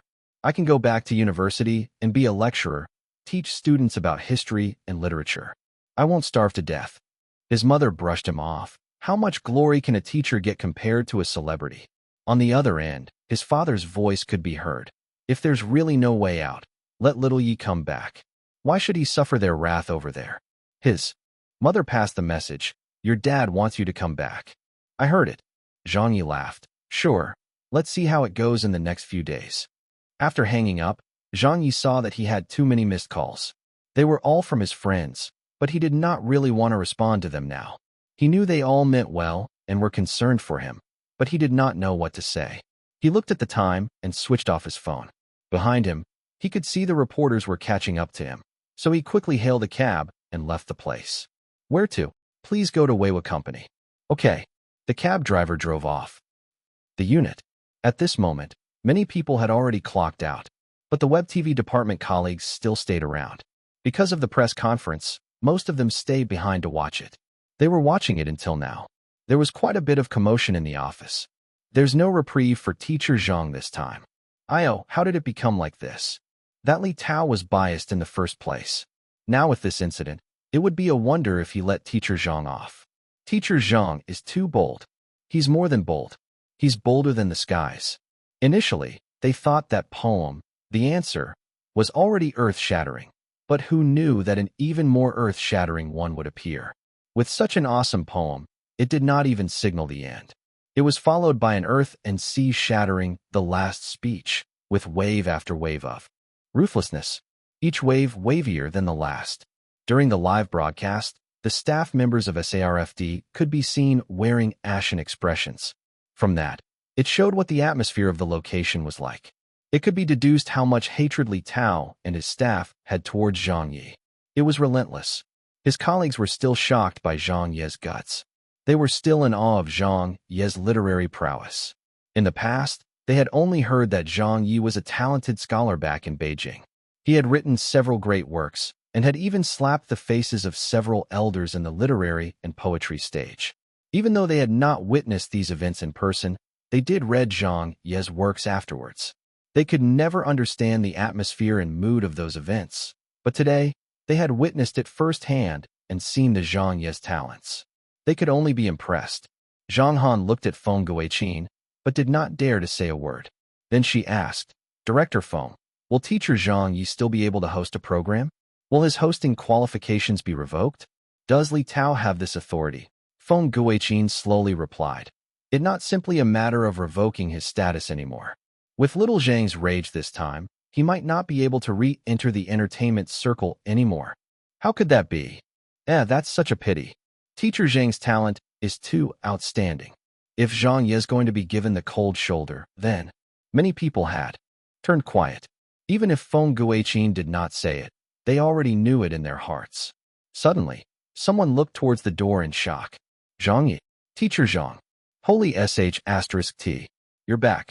Everyone else looked over as well and saw Zhang Ye appear outside the door as he prepared to walk in with a very relaxed deposition.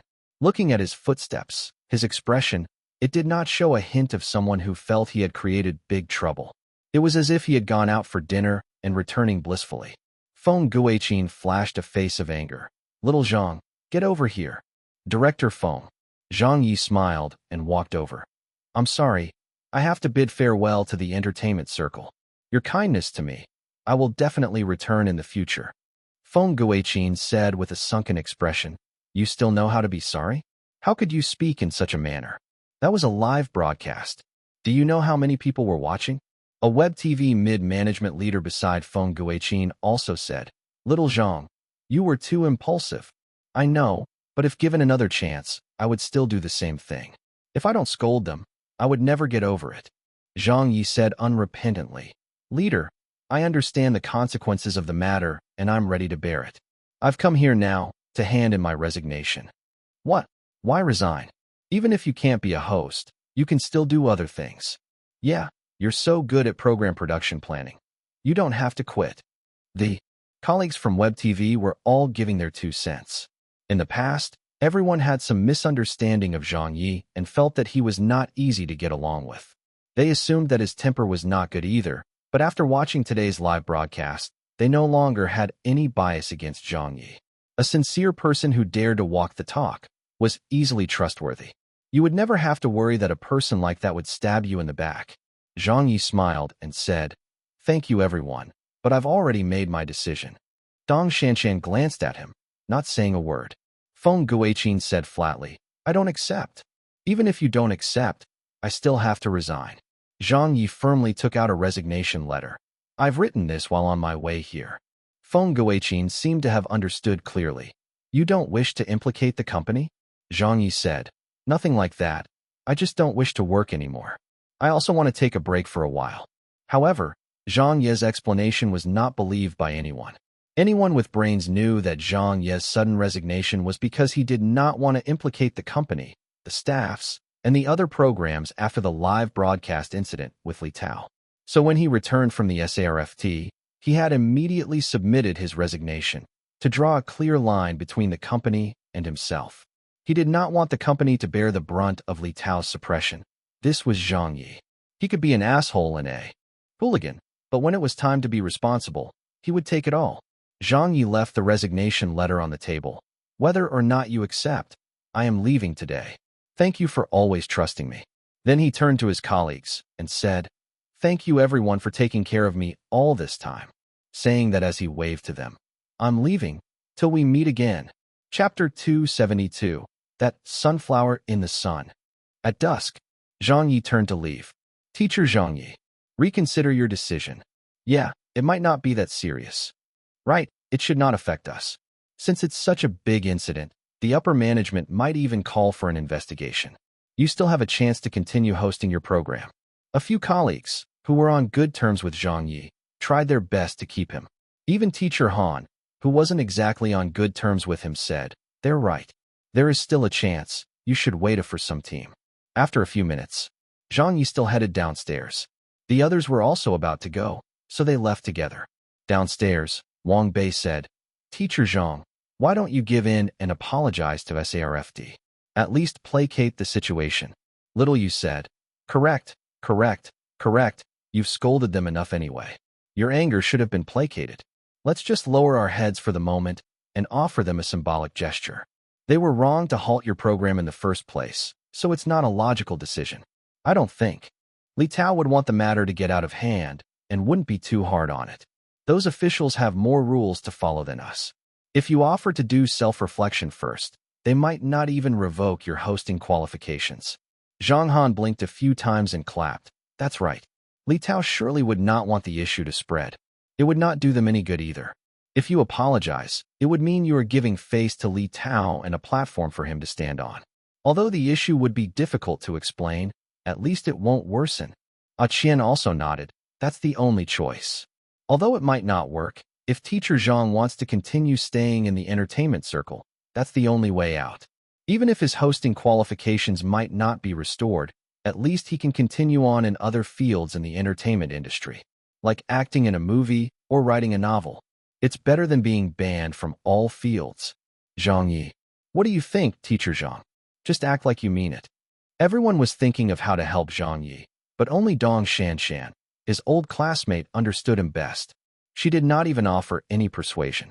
Not a single word from beginning till now. Zhang Ye shook his head. "Thanks everyone. There's really no need to." Wang Bei frowned. "Why not? You really do not want to stay on in the entertainment circle?" At this moment, everyone had arrived downstairs. They were heading out of the office building as they saw Wang Xiong rushing towards them. When he saw Zhang Ye, Wang Xiong pointed at him harshly. You sure are indescribable." Then he walked quickly to Feng Guiqin and admitted his mistake. "Director Feng, I failed to perform my duty this time. I did not watch over little Zhang well enough. That's why. It's not your fault." Feng Guiqin sighed. Wang Xiong quickly said, "There's quite a lot of reporters outside looking for Zhang Ye. I've told security to block them off, but there's too many of them, at least a few dozens." It came to no surprise as Zhang Ye had flagrantly challenged Li Tao and the Shanghai SARFT. He even came up with such a poem and a speech. It would be a surprise if the reporters did not come looking for him. This was big news in Shanghai with no precedents. So how could there not be an uproar? Their shouts arrived before their person. Teacher Zhang Ye, please accept our interview. Why can't we go inside? Please open the doors. We will leave after we ask a few questions. Teacher Zhang. The reporters had blocked off the main door. Some were carrying video cameras, while others were holding recording pens. Wang Xiong immediately looked to Zhang Ye and said, Little Zhang, it's still not too late to save the situation. Just tell the reporters that you wish to apologize to SARFT and explain that you said things impulsively earlier or that you had a drink too many. Whatever reason is fine. I know you can't take this lying down now. But this matter needs to come to an end with a step backwards. Otherwise, don't even think about staying in the entertainment circle and developing your career in the future. When that happens, you definitely become even more indignant. That's right, Teacher Zhang. Wang Bei kept up her persuasion. Just take a step back and leave a chance for yourself. You can settle scores with Li Tao again in the future when there's a chance. Director Wang and Teacher Wang are right. Even if you don't think for yourself, think about your fans. Everyone had good intentions. They did not want to watch Zhang Ye go down just like that. He had so much more talent to show for, but had lost the right to show it because of a moment's anger. That would be such a pity. Phew. The main doors were being forced open. A bunch of reporters had rushed in, and the security couldn't stop them. Wang Xiong quickly whispered, Little Zhang, remember what we said. It's all for your own good. In a short 10 seconds, the reporters had surrounded Zhang Ye, Feng Guiqin, Wang Xiong, and the others. A female reporter excitedly said, Teacher Zhang Ye, I am a reporter from the Shanghai Daily. We would like to ask if you thought of the consequences when you said those words at the press conference earlier. A middle-aged reporter held up his pen recorder asking, The SARFT has already revoked your qualifications as a host. You might not be able to do any programs in the future. Regarding this, what do you have to say? Do you regret what you said? After all, this will completely cut off your career path. A young reporter emerged from the group from the front and asked, Teacher Zhang, we heard that you were famous for being very outspoken in Beijing. You don't hold back. We have witnessed this today in Shanghai too. What do you have to say about yourself? Also, regarding this incident and the punishment meted out by SARFT, will you be releasing a statement of apology? Wang Xiong, Wang Bei, Qian, and the others all looked at Zhang Ye. Apologize. Just admit you were wrong for now. Even if it's not a straight-out apology, at least explain that you handled things wrongly during the live broadcast. Similar incidents had happened before in the entertainment industry, like a certain actor who had blasted his director, like a certain celebrity blasting their management agency. These incidents all ended with an apology.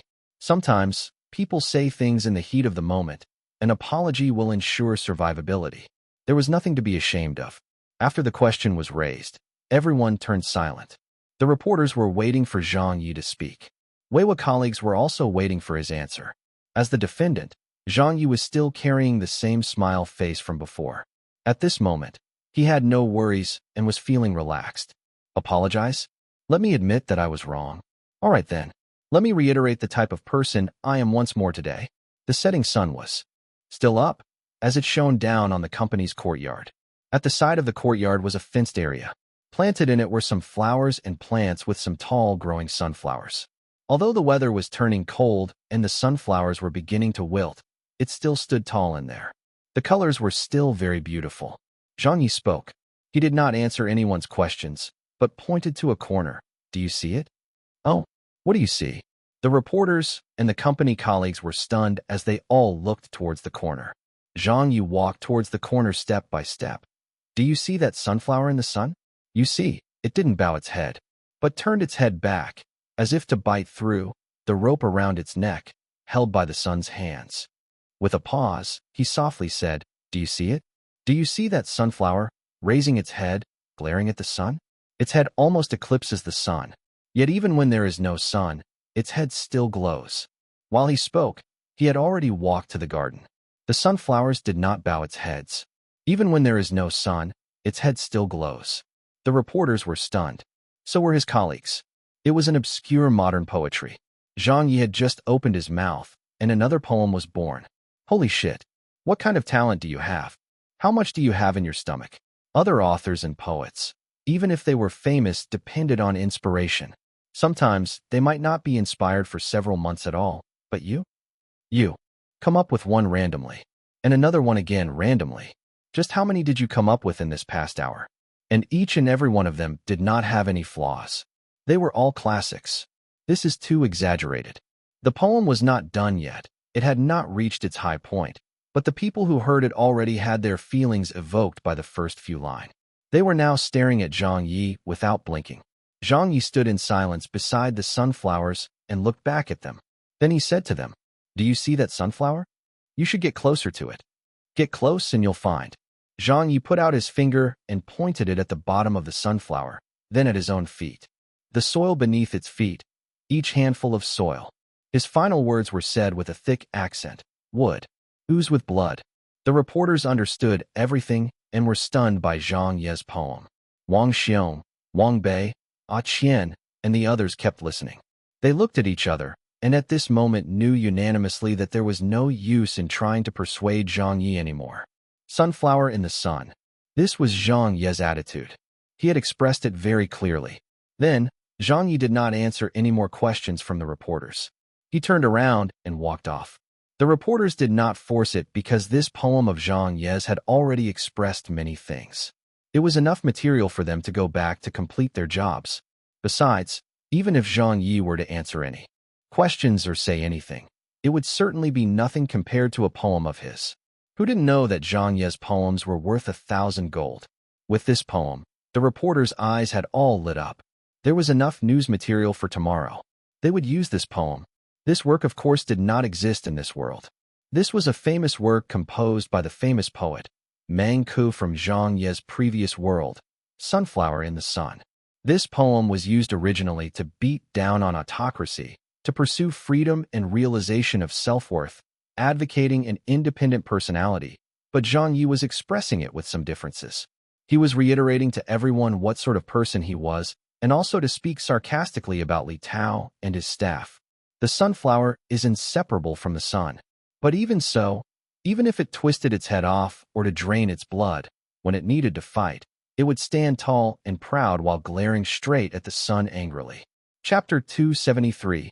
One scolding a day. The next day, after waking up in the morning, it was almost winter. The sunrise was getting later and later. Zhang Ye's eyes swept across the late sunrise and yawned. He looked at his cell phone's date, realizing it was closer and closer to the new year. He got out of bed and left his room to take a shower. When he got home last night, it was already very late. He fell asleep almost immediately. This morning, he did not see any sign of Dong Shanshan, but the dining table already had his breakfast on it. This told him that his old classmate had not forgotten about him, but only that she had left for work early. Showering, eating breakfast. Zhang Ye touched his belly after feeling full. He did not need to go to work today, so he went back into his room and switched on his laptop to check the situation online. Weibo was still hotly discussing. Let's attack, bros. Right? Let's go bombard the Shanghai SARF's website. We can't let teacher Zhang Ye fight this battle alone. Everyone step up. Let's help teacher Zhang. I'm here. My large saber is again,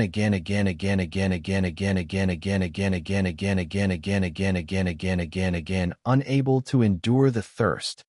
Zhang Ye's the last speech had a great influence on everyone. Some familiar faces had appeared, and there were also new faces who joined in the denouncement army.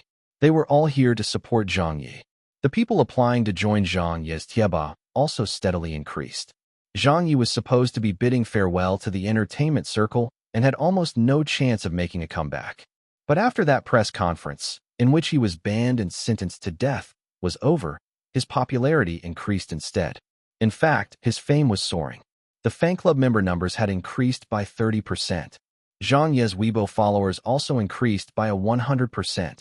Several major discussion forums left a good spot for Zhang Ye on their news section. They made the press conference from last night a highlight.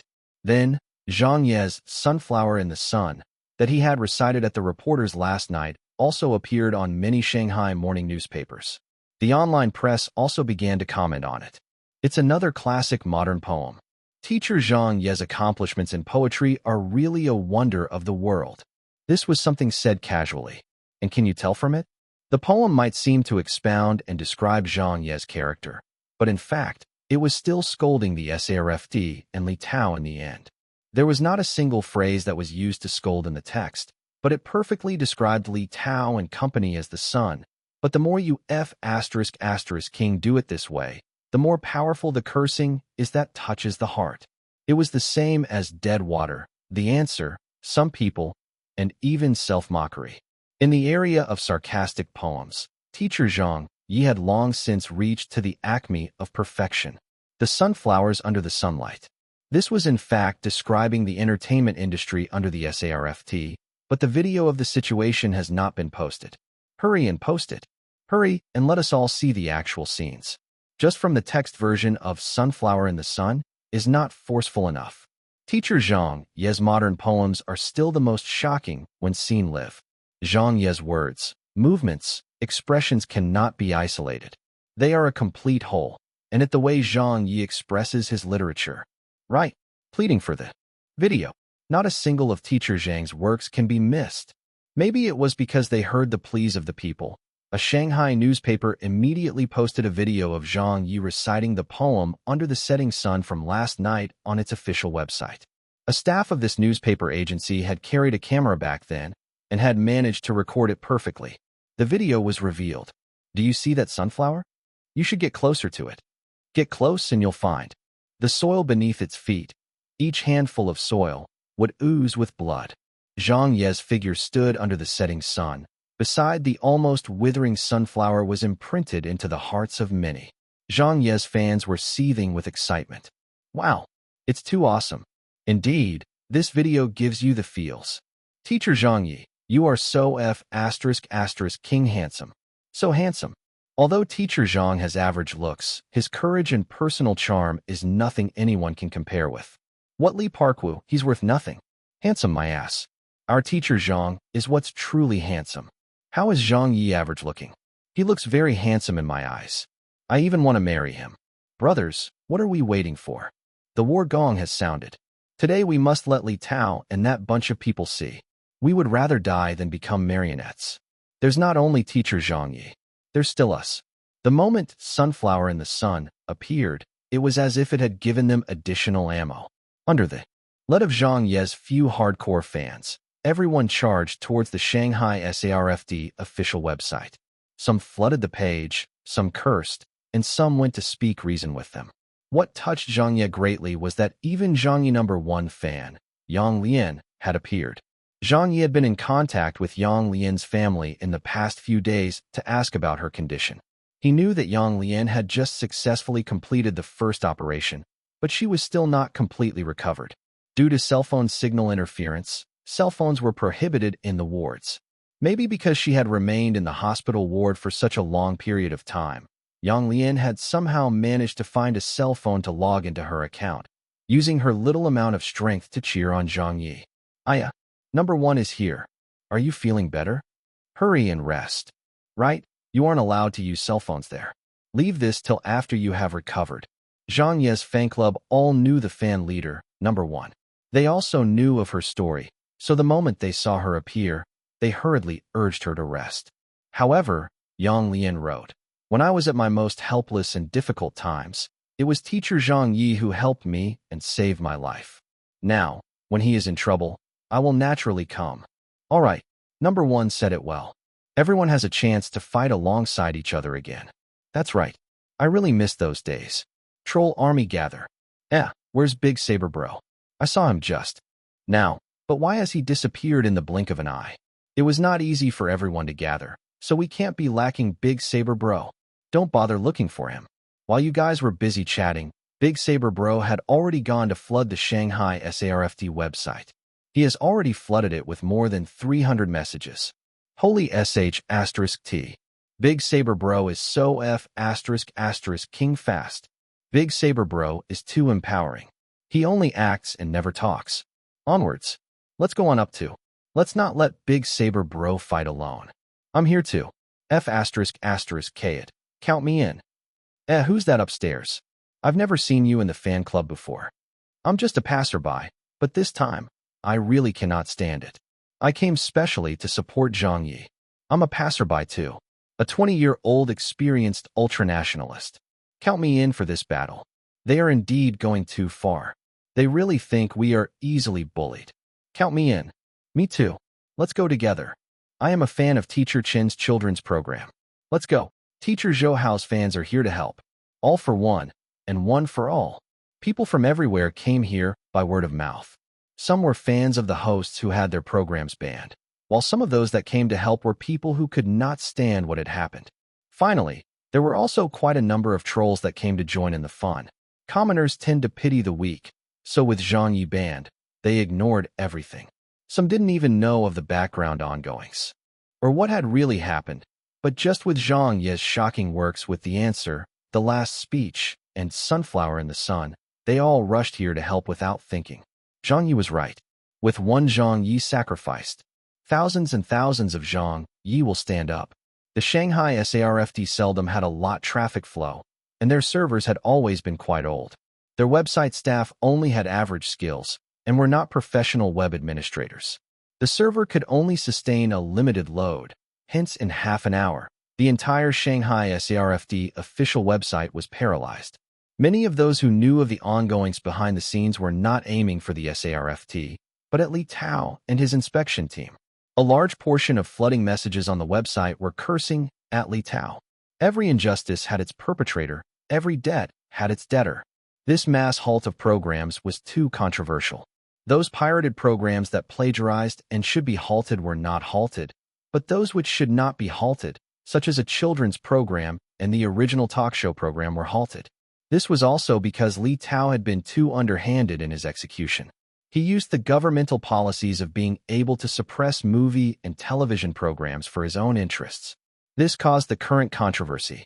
Actually, if he had been a bit more restrained, by stopping a few programs that were obviously in violation of the regulations or plagiarized programs, it would not have led to such a situation.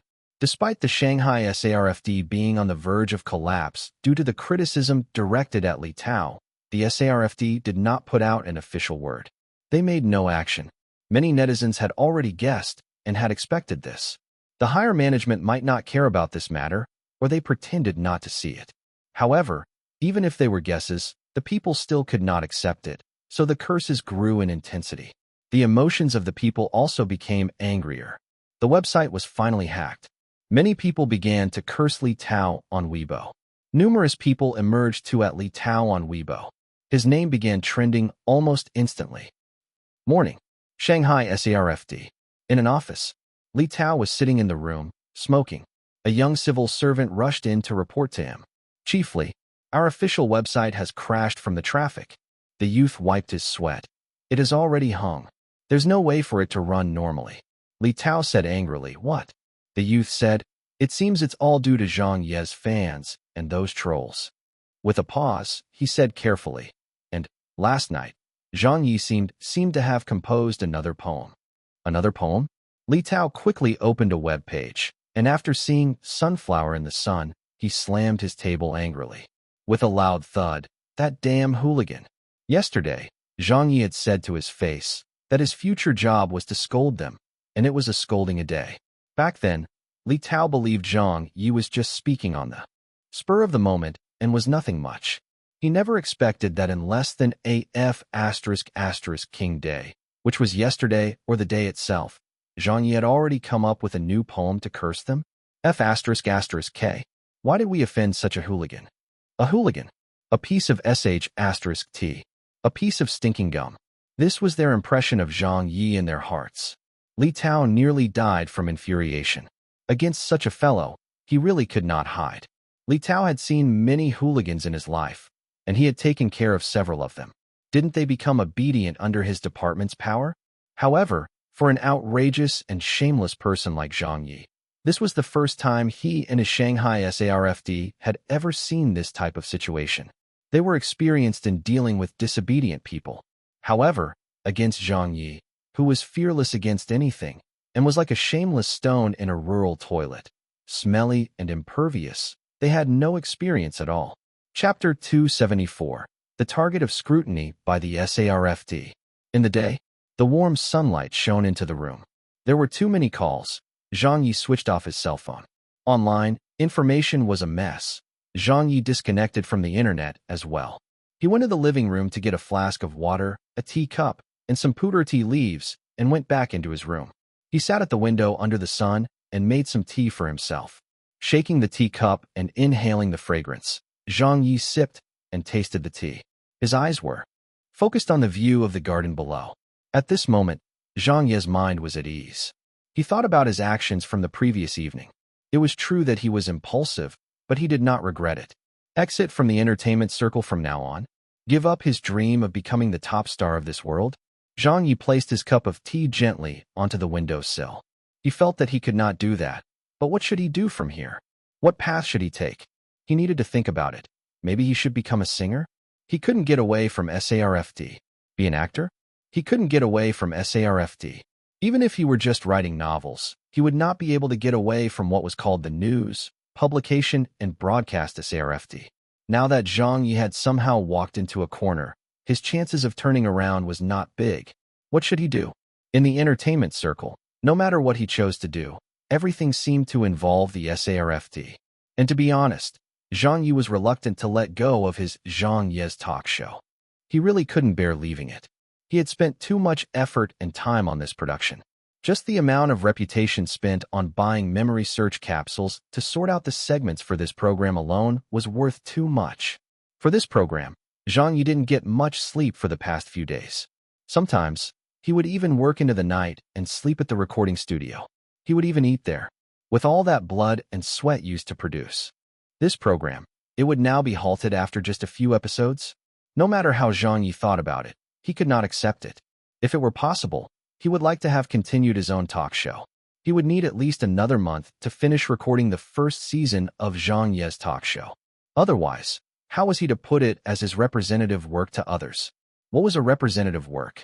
Oh, it would be Zhang Ye's talk show that ran for 4 or 5 episodes. How could you call that representative work? It would be like a 2-hour movie that you only filmed for 10 minutes. Who could acknowledge that to be a classic? The cancellation of Zhang Ye's talk show was too hurtful for Zhang Ye. This was the reason for his rage at the SARFT press conference. How could he revive the show? Was there any other way? Zhang Ye shook his head. He no longer carried much hope. He could only take it one step at a time, observe the situation, and wait for new developments. If there was no other way out, he could use his own money to rent a recording studio to continue recording his talk show and post it online under his own name. This might end up infringing Wei's copyright, and there was a possibility that the conditions and funds would be insufficient. This would affect the quality of the recorded program, and there would also not be proper promotions leading to less visibility for the program. However, Zhang Ye was determined to finish his talk show. It needed a proper ending. All of these contributed to his achievements. Only if he really did not continue on in the entertainment industry would Zhang Ye ever give up on these achievements and results. He had already gone past the point of no return. Noon. He began feeling hungry. Zhang Ye strolled over to the fridge and pulled open the door. There was still leftover food from yesterday, so he took it out and heated it in the microwave. He finished everything up. After eating, Zhang Ye washed the dishes and cleaned the table. Suddenly, he felt really comfortable and relaxed since putting aside all his work. His mood was also better. Zhang Ye switched on his cell phone and messaged Dong Shanshan. "Coming back tonight for dinner?" "DD." She replied very quickly. "I will be. What do you want to eat?" Zhang Ye typed, "Don't bother yourself with it today. I will get it settled. I will order some takeout in the afternoon. Shall we get some wine?" She replied, "Anything is fine." Zhang Ye, "Red or white?" She replied, "I'm fine with either. This lady will let the man decide." Zhang Ye smiled, "All right then. I will wait for you tonight." He switched off the cell phone and put it away. Zhang Ye did not want to think about anything else. He just wanted to relax for the day. He did not go online and had broken off all connection to the rest of the world. Then, he walked over to the balcony where the landlord left a treadmill machine. Zhang Ye, who was in his pajamas, stepped up and starting running. All these days, he had been busy with his job, working continuous days and nights. His physical health had deteriorated, and since he had finally managed to catch a break, he decided to start training again. Firstly, it was good for his health. Secondly, his taekwondo and taiji fist techniques depended on his physical condition. If his strength and reaction were better, so would the power of those techniques. 2 p.m. in the afternoon. Zhang Ye finished running and was sweating profusely. 3 p.m. in the afternoon. After showering, Zhang Ye went out to the supermarket and bought 2 bottles of red wine. He did not have any wine glasses at home, so he bought some of those too. After reaching home, he took the key and opened the door. When he pushed open the door, he was stunned for a moment. "Hey, you're back. It's only 3 p.m. Dong Shanshan was standing in the living room. It was obvious she had also just stepped in and put down her bag. She was now tying up her hair into a bundle. She looked back to him and smiled. "There's no work in the afternoon, so I clocked out earlier." "Zhang Ye brought the red wine in. Why didn't you inform me?" Dong Shanshan glanced at him. "I wanted to, but you need to switch your phone on." "Sigh, I forgot." Zhang Ye smiled wryly. "Are you hungry yet? Shall I order the food now?" Dong Shanshan laughed. "I've just had my lunch. Take your time." "Yo, you bought wine? Why don't we have some first? Give me the glasses." Her high heels made tapping sounds as she walked into the kitchen to wash the glasses. Zhang Yi did not wait to open the red wine and quickly filled the glass to the brim for the two of them. "Cheers." Dong Shanshan clinked her glass with his and drank half in one mouthful. Zhang Yi also drank half like her and took a deep breath afterwards. He made her sit down. "Ooh, home is still the warmest place." Dong Shanshan reached out and unbuttoned her coat. She pushed her chest forward and took off the coat to hang at the side. When the coat was off, the school bell's dress was revealed. She was wearing a qipao. It was a long white qipao with embroidered red flowers. It was the first time Zhang Yi had seen Dong Shanshan dressed like this, so he took a double take. She looked very sexy wearing the qipao. A qipao has always been a slim type of dress that exuded the contours of a person's body. It had outlined very clearly the curvatures of Dong Shanshan's body, and the side split of it almost revealed the entirety of her thigh. From the side split down to her feet, she was wearing a skin-colored stocking which extended downwards. Dong Shanshan's legs, which was wrapped in those stockings, were wearing 4-inch white high heels. No wonder she was bundling up her hair. It was not because of convenience, but because she wanted to match this qipao. It brought out the classical charm of her. Zhang Yi teasingly said, "You're really not afraid of the cold." Walking back, Dong Shanshan sat on the couch again and crossed her legs. She smiled. "I was wearing a coat, and there's a heater at the office and at home. Why would it be cold?" Zhang Yi stared at her chest, which she was holding up with her posture. "But it's not that warm either." Dong Shanshan said nonchalantly, "We're public figures. Of course we can't dress too casually. What if we get recognized on the streets and they want to take pictures with us? That would look too shabby." With a shrug, she said, "So my principle has always been to dress up well wherever I go." Zhang Yi blinked and said, "You're a real professional." Saying that, he quietly reached for her hand to hold it. Dong Shanshan laughed and quickly avoided his reach. "Why are you being so touchy again?" Zhang Yi gave a cry. "Your old classmate has been banned and won't be able to feed himself anymore in the future. As my old classmate, don't you think you need to comfort me?" "Oh, how do I comfort you?" Dong Shanshan blinked a few times. Zhang Yi reached his hands out again, but this time he reached for the slit of Dong Shanshan's qipao. "Like this." Dong Shanshan did not avoid him. Looking at him, she asked, "You will be comforted like this?" "Yeah, I'm easily satisfied." Zhang Yi freely bullshitted. Dong Shanshan held up her wine glass and had another drink with him. Then she said, "All right, on account of this old classmate, who is in such a sorry state, I will comfort you a little, but don't touch anywhere out of this zone." Sure, the two of them continued drinking. Zhang Yi chatted with her as he squeezed her thigh gently. The qipao was a smooth satin finish, and he was touching her firm thigh through that material. It was further separated by another layer of stocking. This was something of another level. Zhang Yi had previously briefly touched her thigh before, but this time he was touching her in detail. It was a good sensation, but he was not satisfied and put his hand further down. 1 centimeter. 3 centimeters. His hand had moved to her outer thigh. That was where the qipao slit was at. It was where the satin did not extend to, and all that was before Zhang Ye's vision was her thigh and the skin-colored stocking. "How's the situation at the company?" Zhang Yi asked. His hand had slipped into the slit of the qipao. His fingers reached for the inside as he felt her up with just the stocking material between them. Dong Shanshan shook her wine glass. How else would it be? Everyone's just talking about you. You've become famous in the industry this time. Even the SARFT headquarters knows your name. Zhang Ye's fingers went deeper in, but as the qipao was very tight, there was little room for maneuvers. His fingers were not caught between her thigh and the qipao, but Zhang Ye was still lingering about that beautiful leg. He did not care that he might accidentally tear her qipao. That's all. This is not that zone anymore. Dong Shanshan said, trying to stop him. Zhang Ye did not listen. This area is also part of the zone you mentioned. I did not touch anywhere else. Then he changed the topic. Oh right. How would the headquarters know me too? Dong Shanshan laughed uncontrollably. You caused such a large commotion. How could they not know about you? I got a call from an ex-colleague from Shaanxi television station this morning. She mentioned about you to me. Maybe she has some insider news. I heard that last night. Your name has already been flagged by the SARFT headquarters. You've become the focus on their blacklist.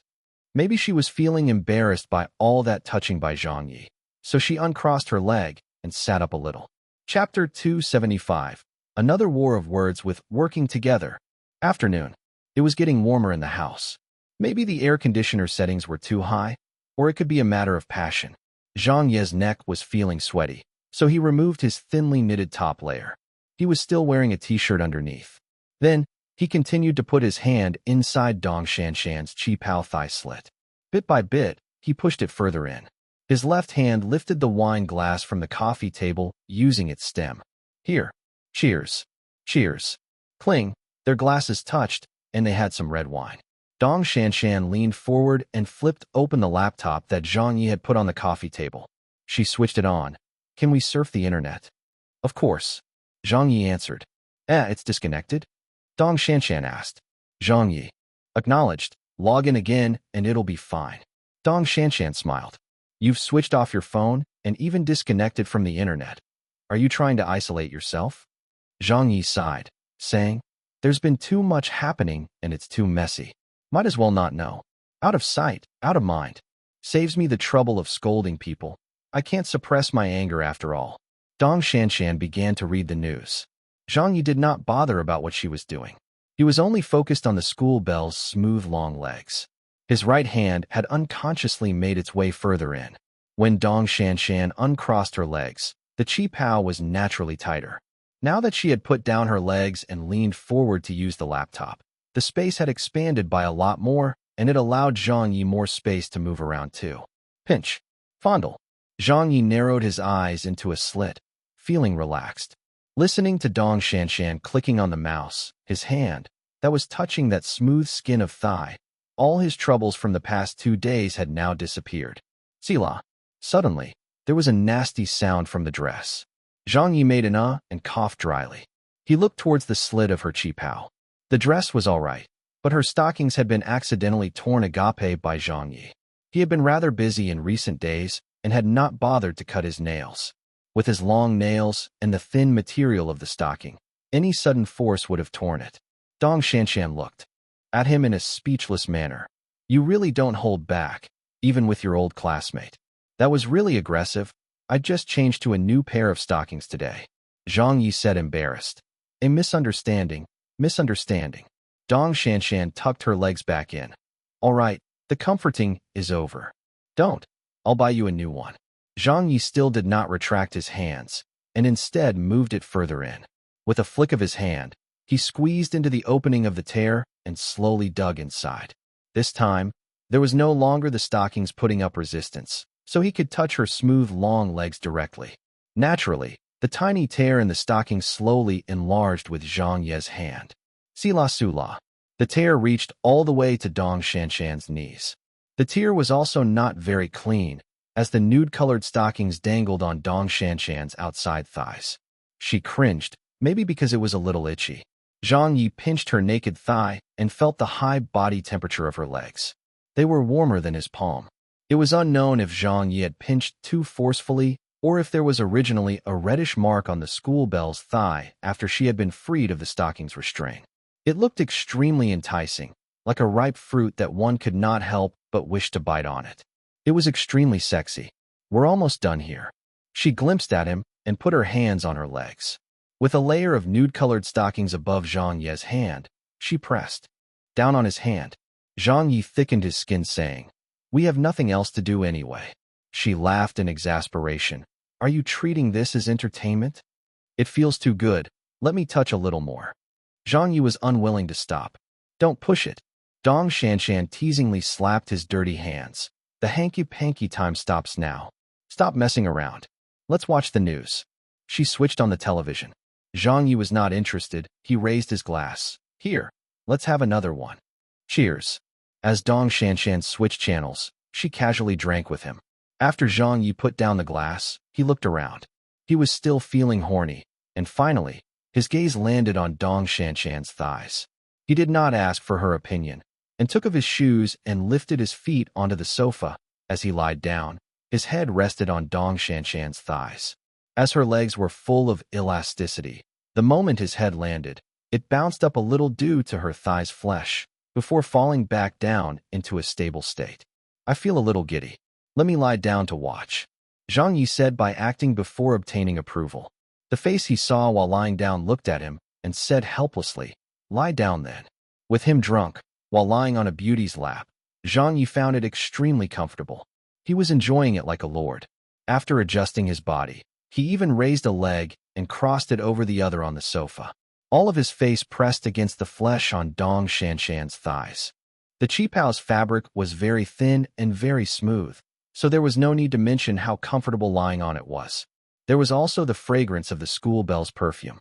Today, she had put on a faint perfume, and the faintly discernible scent went well with the classic Qipao. She said. Zhang Ye asked, "What's the matter?" She gestured with her chin towards the television. "Are you watching? I think it's about you. Let's watch it." "Who's talking about me again?" Zhang Ye turned his head towards the television.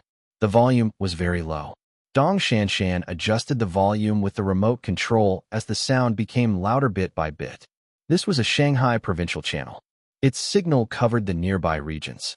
On the screen, there was a caption of television station deputy director under a middle-aged man being interviewed. He said, "This matter's effect is quite terrible. As a member of this industry, I strongly condemn Zhang Ye's unethical behavior. If everyone disobeys the instructions from superiors, then won't the entertainment industry be in chaos?" It seemed like a discussion program. Another guest added, "I agree with Director Qian's view. A person like Zhang Ye should be forced out of the entertainment industry as soon as possible. I've seen his Zhang Ye's talk show before. It's full of nonsense. It is indeed a very bad influence." The investigation team of the Shanghai SARF's chief, Li, did not make any mistakes.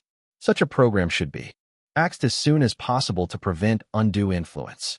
Also, I want to urge those industry insiders and netizens who joined in Zhang Ye's revolt. Do you know what you are doing? Do you all still know how to tell right from wrong? A few guests castigated Zhang Ye and scolded him in all sorts of ways. Only one guest proposed a different view. The guest was a middle-aged woman. She had a common face and looked like a mass media reporter. Whether Zhang Ye's talk show violates regulations, I will first not talk about it. Actually, the reason why this matter caused such a huge controversy has to do with a few pirated web TV programs that plagiarized Zhang Ye's talk show without being halted. They were not even punished. Everyone's content was more or less the same. Some of the joke segments from a few talk show programs were even copied directly from Zhang Ye. But Zhang Ye's talk show was halted.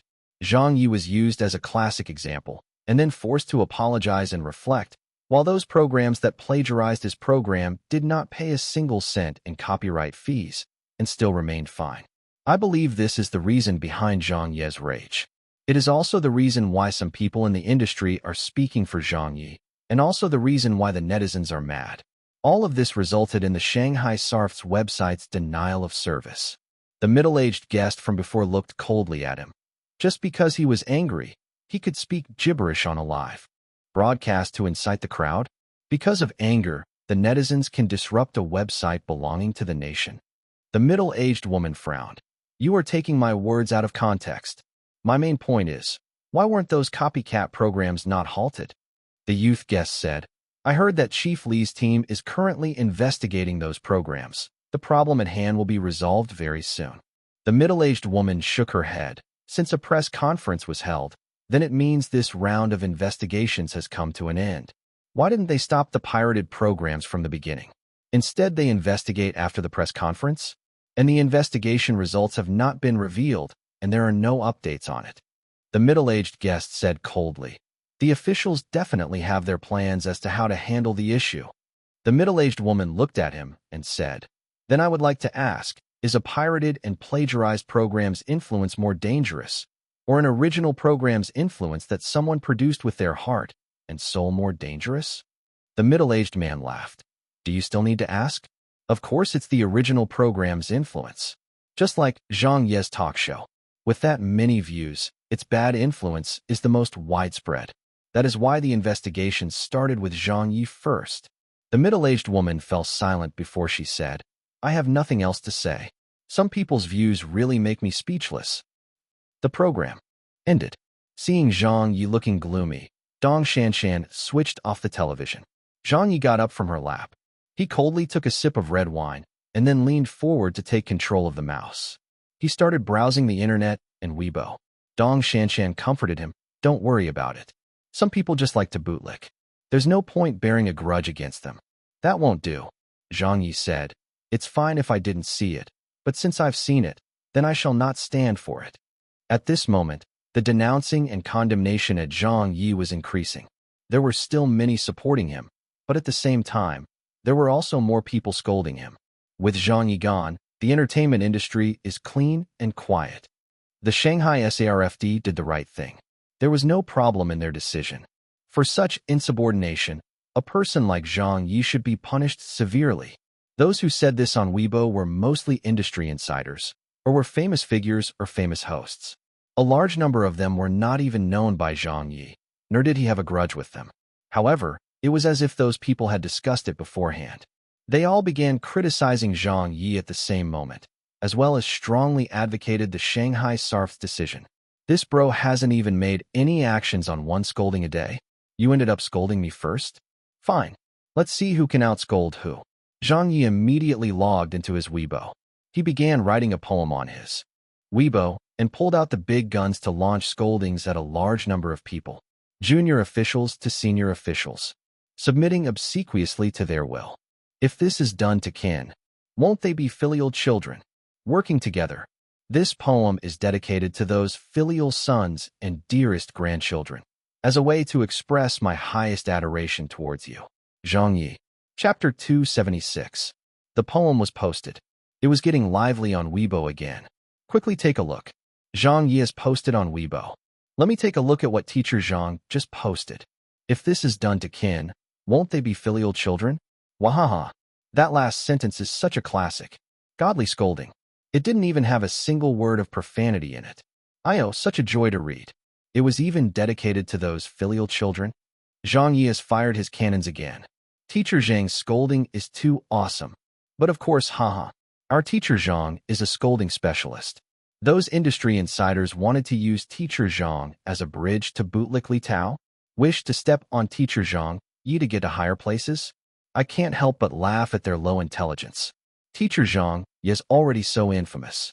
He has already scolded so many people till they had to beg for their lives, and yet they dare to scold him?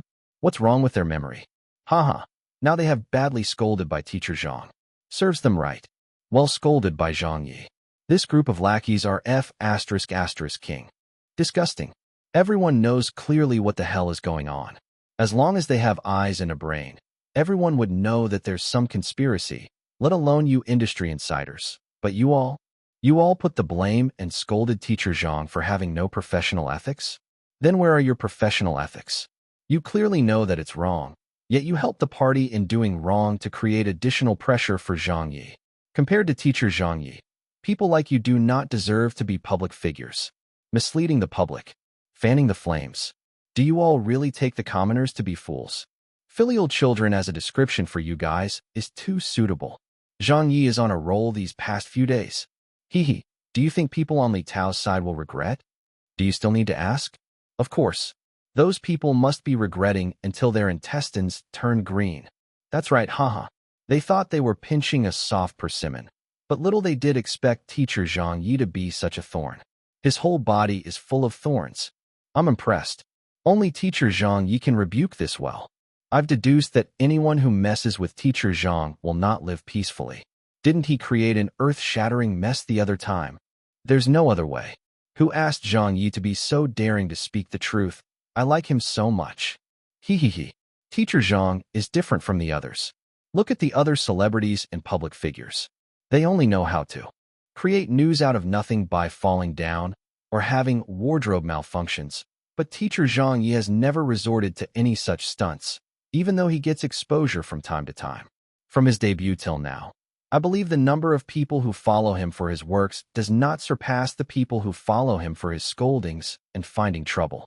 Do you guys think that even if Zhang Ye were to be banned from the entertainment industry, could he depend on scolding others with his poems to miraculously become an A-list or B-list celebrity? Haha, that's totally possible. In Teacher Zhang's dictionary, nothing is impossible. Teacher Zhang has done so many amazing things that I won't even be surprised anymore. Those who replied, "Don't you think you guys are getting carried away?" Teacher Zhang is still at a crossroad right now. No choice. Teacher Zhang is exactly such a person who makes others happy. His works aren't even my taste, but every time I see him scolding or causing an incident, I cry with excitement. Fans of Zhang Ye were all tickled funny. In contrast, those industry insiders, including the guests on Shanghai Provincial Channel earlier, who were showing their support for Li Tao and the SARF's decisions, now had their faces red with anger and embarrassment. They felt like they could strangle Zhang Ye now. Filial children? Filial children, your sister. Zhang Ye, you're too wicked. That mouth of yours is too fucking wicked. They immediately launched a counterattack on Weibo, but before Zhang Ye could even bother himself with their replies, Zhang Ye's fans had already drowned them out. Yo, the filial children are getting anxious. Haha, the filial children can't take it anymore. Teacher Zhang Ye, run away quickly. Don't let those filial children bite you. We will sacrifice ourselves in your place. After scolding for a full day, the industry insiders also stopped, because they realized that no matter how much they scolded Zhang Ye, whether it was 1,000 or 10,000 scoldings, it would be in vain. It couldn't even compare to the ferocity of Zhang Ye's working together. This was a poem used to scold those who adulate and flattered others. It was a poem by Dong Yingju from his previous world. Working together had been passed down from the ancient times to present days. It was very famous, and Zhang Ye had used it today to insult the filial children who bootlicked Li Tao. It seemed to be very suitable for them. That bunch of people could not outscold him. They could only keep their anger inside as their rage slowly extinguished without a place to vent. Counterattack? How could they counterattack? What could they counterattack with? Even if they combined their efforts, they could not match his literary talents. Zhang Ye's poem was like a nuclear weapon. It could be described as extremely savage. Not only them, the Beijing Writers Association's members also got a taste of his scolding. Zhang Ye's ability in stirring up trouble and scolding of people was already very well known. It was extremely famous. Those industry insiders were now regretting quite a bit. They had initially felt that Zhang Ye was done for and that he would disappear from the entertainment circle. They felt that even if they were to offend him, there would be no problems. So instead, they sucked up to Li Tao and the Shanghai SARFD. They openly supported them so that they may get some beneficial decisions in the future, but seeing Zhang Ye jump out with a ferocious, working together, they suddenly felt that what they did caused more harm than good.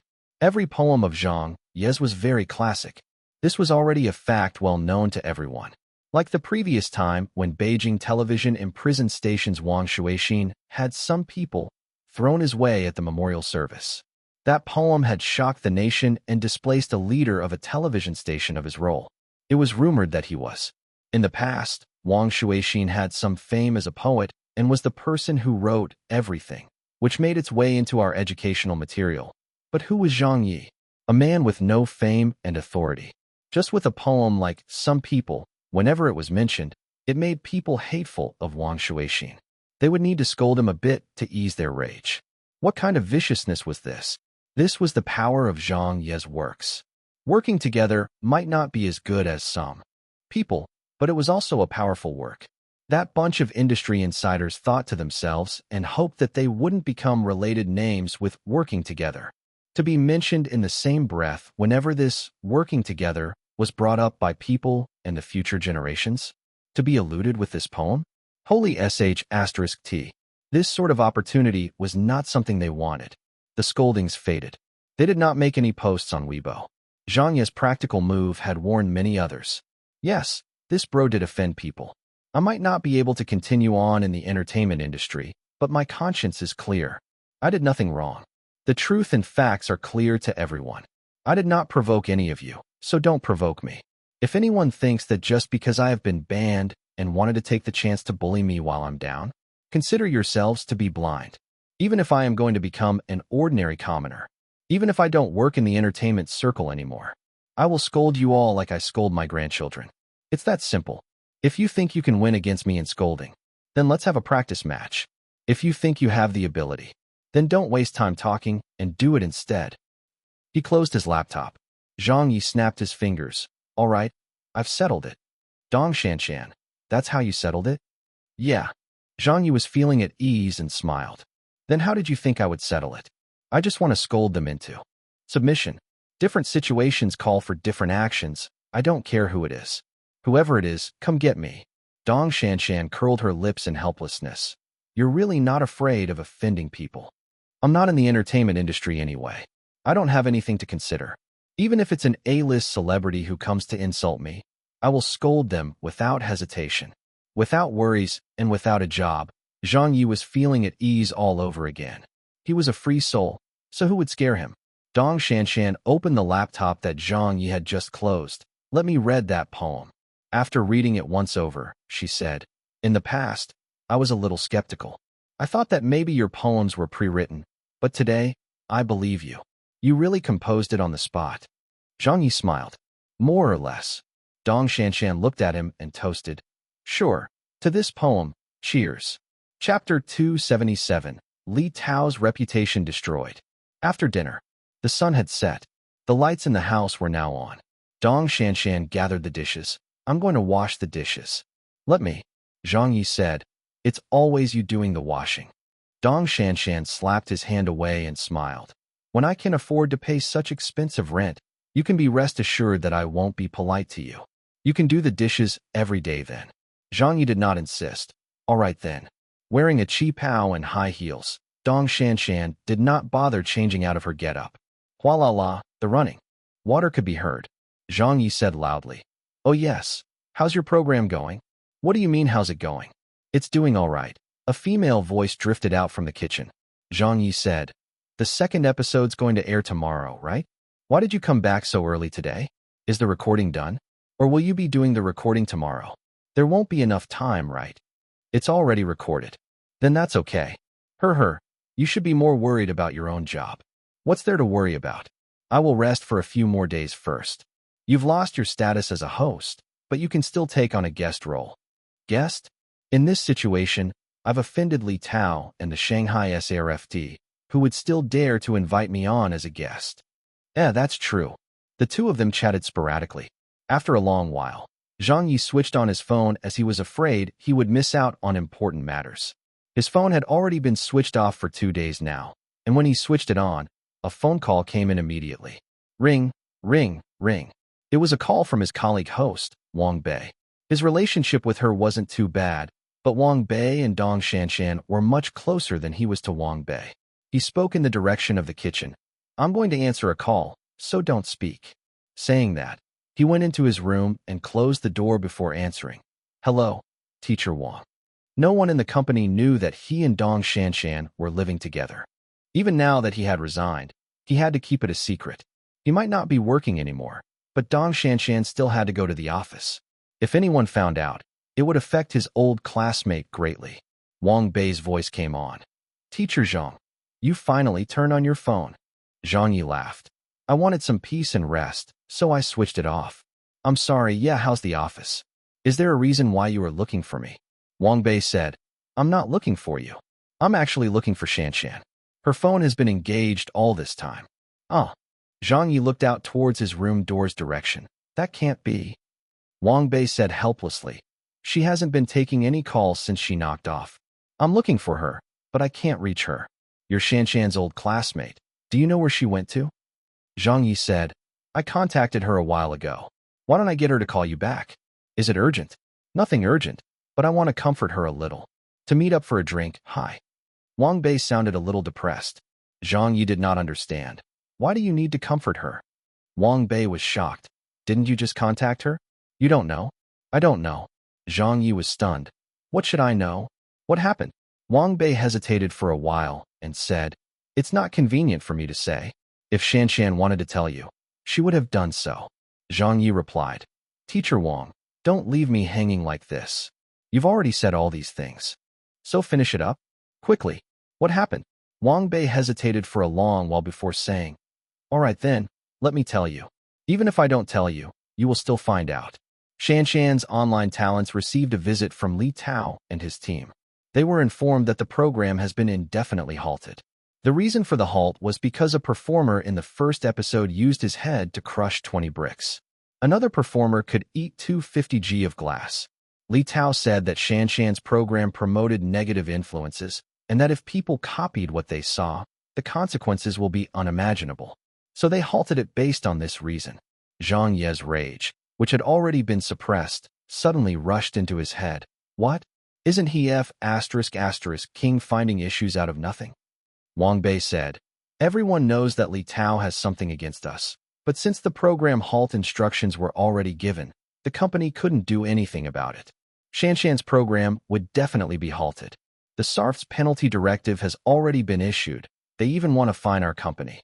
Right now, everyone's job in our web TV department is at risk. Zhang Ye took a deep breath. It's because of me, right? You can't put it that way. Wang Bei sighed.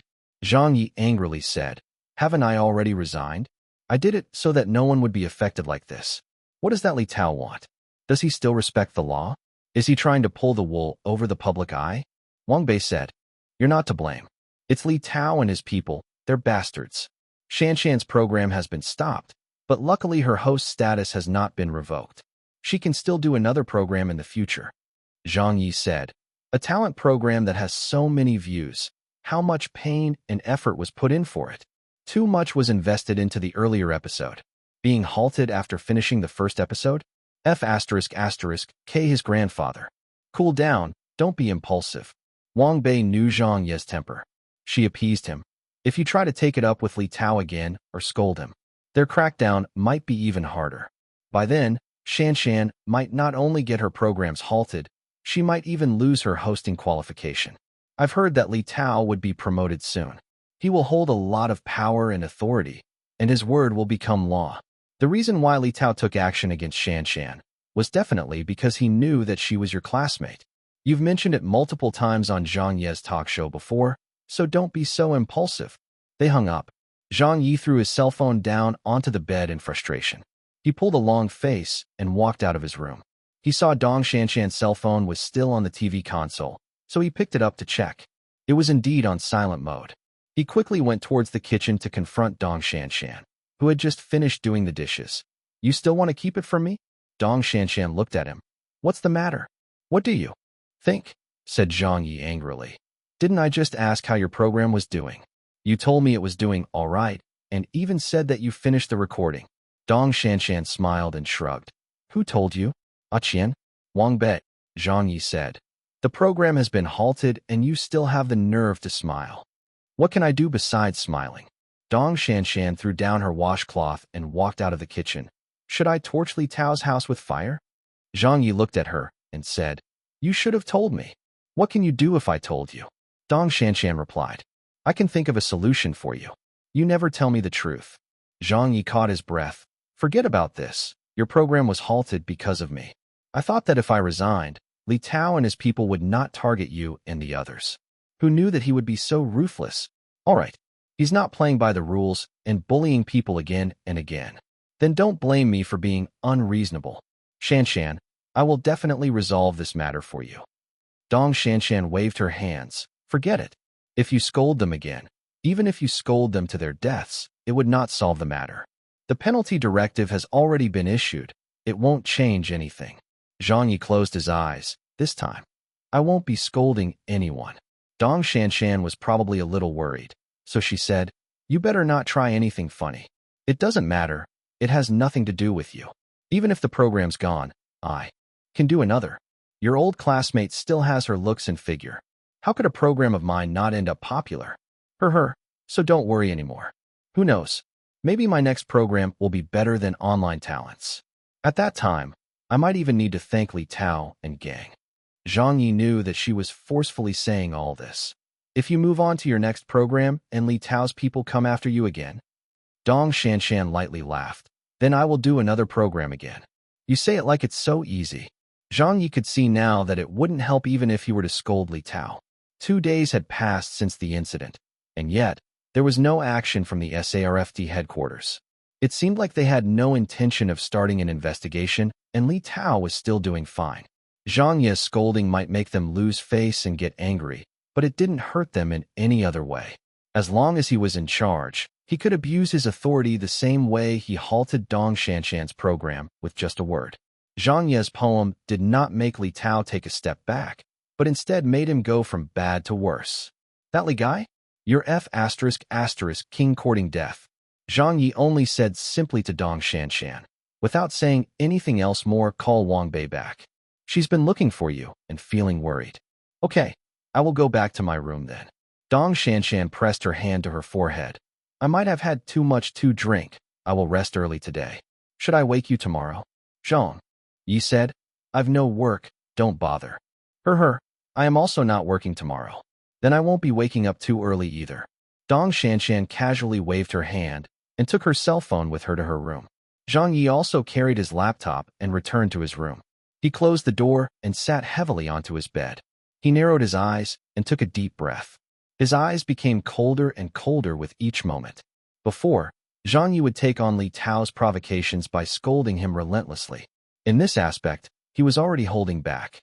Otherwise, it would not be simply a matter of words. But with this development now, it was no longer something that affected him.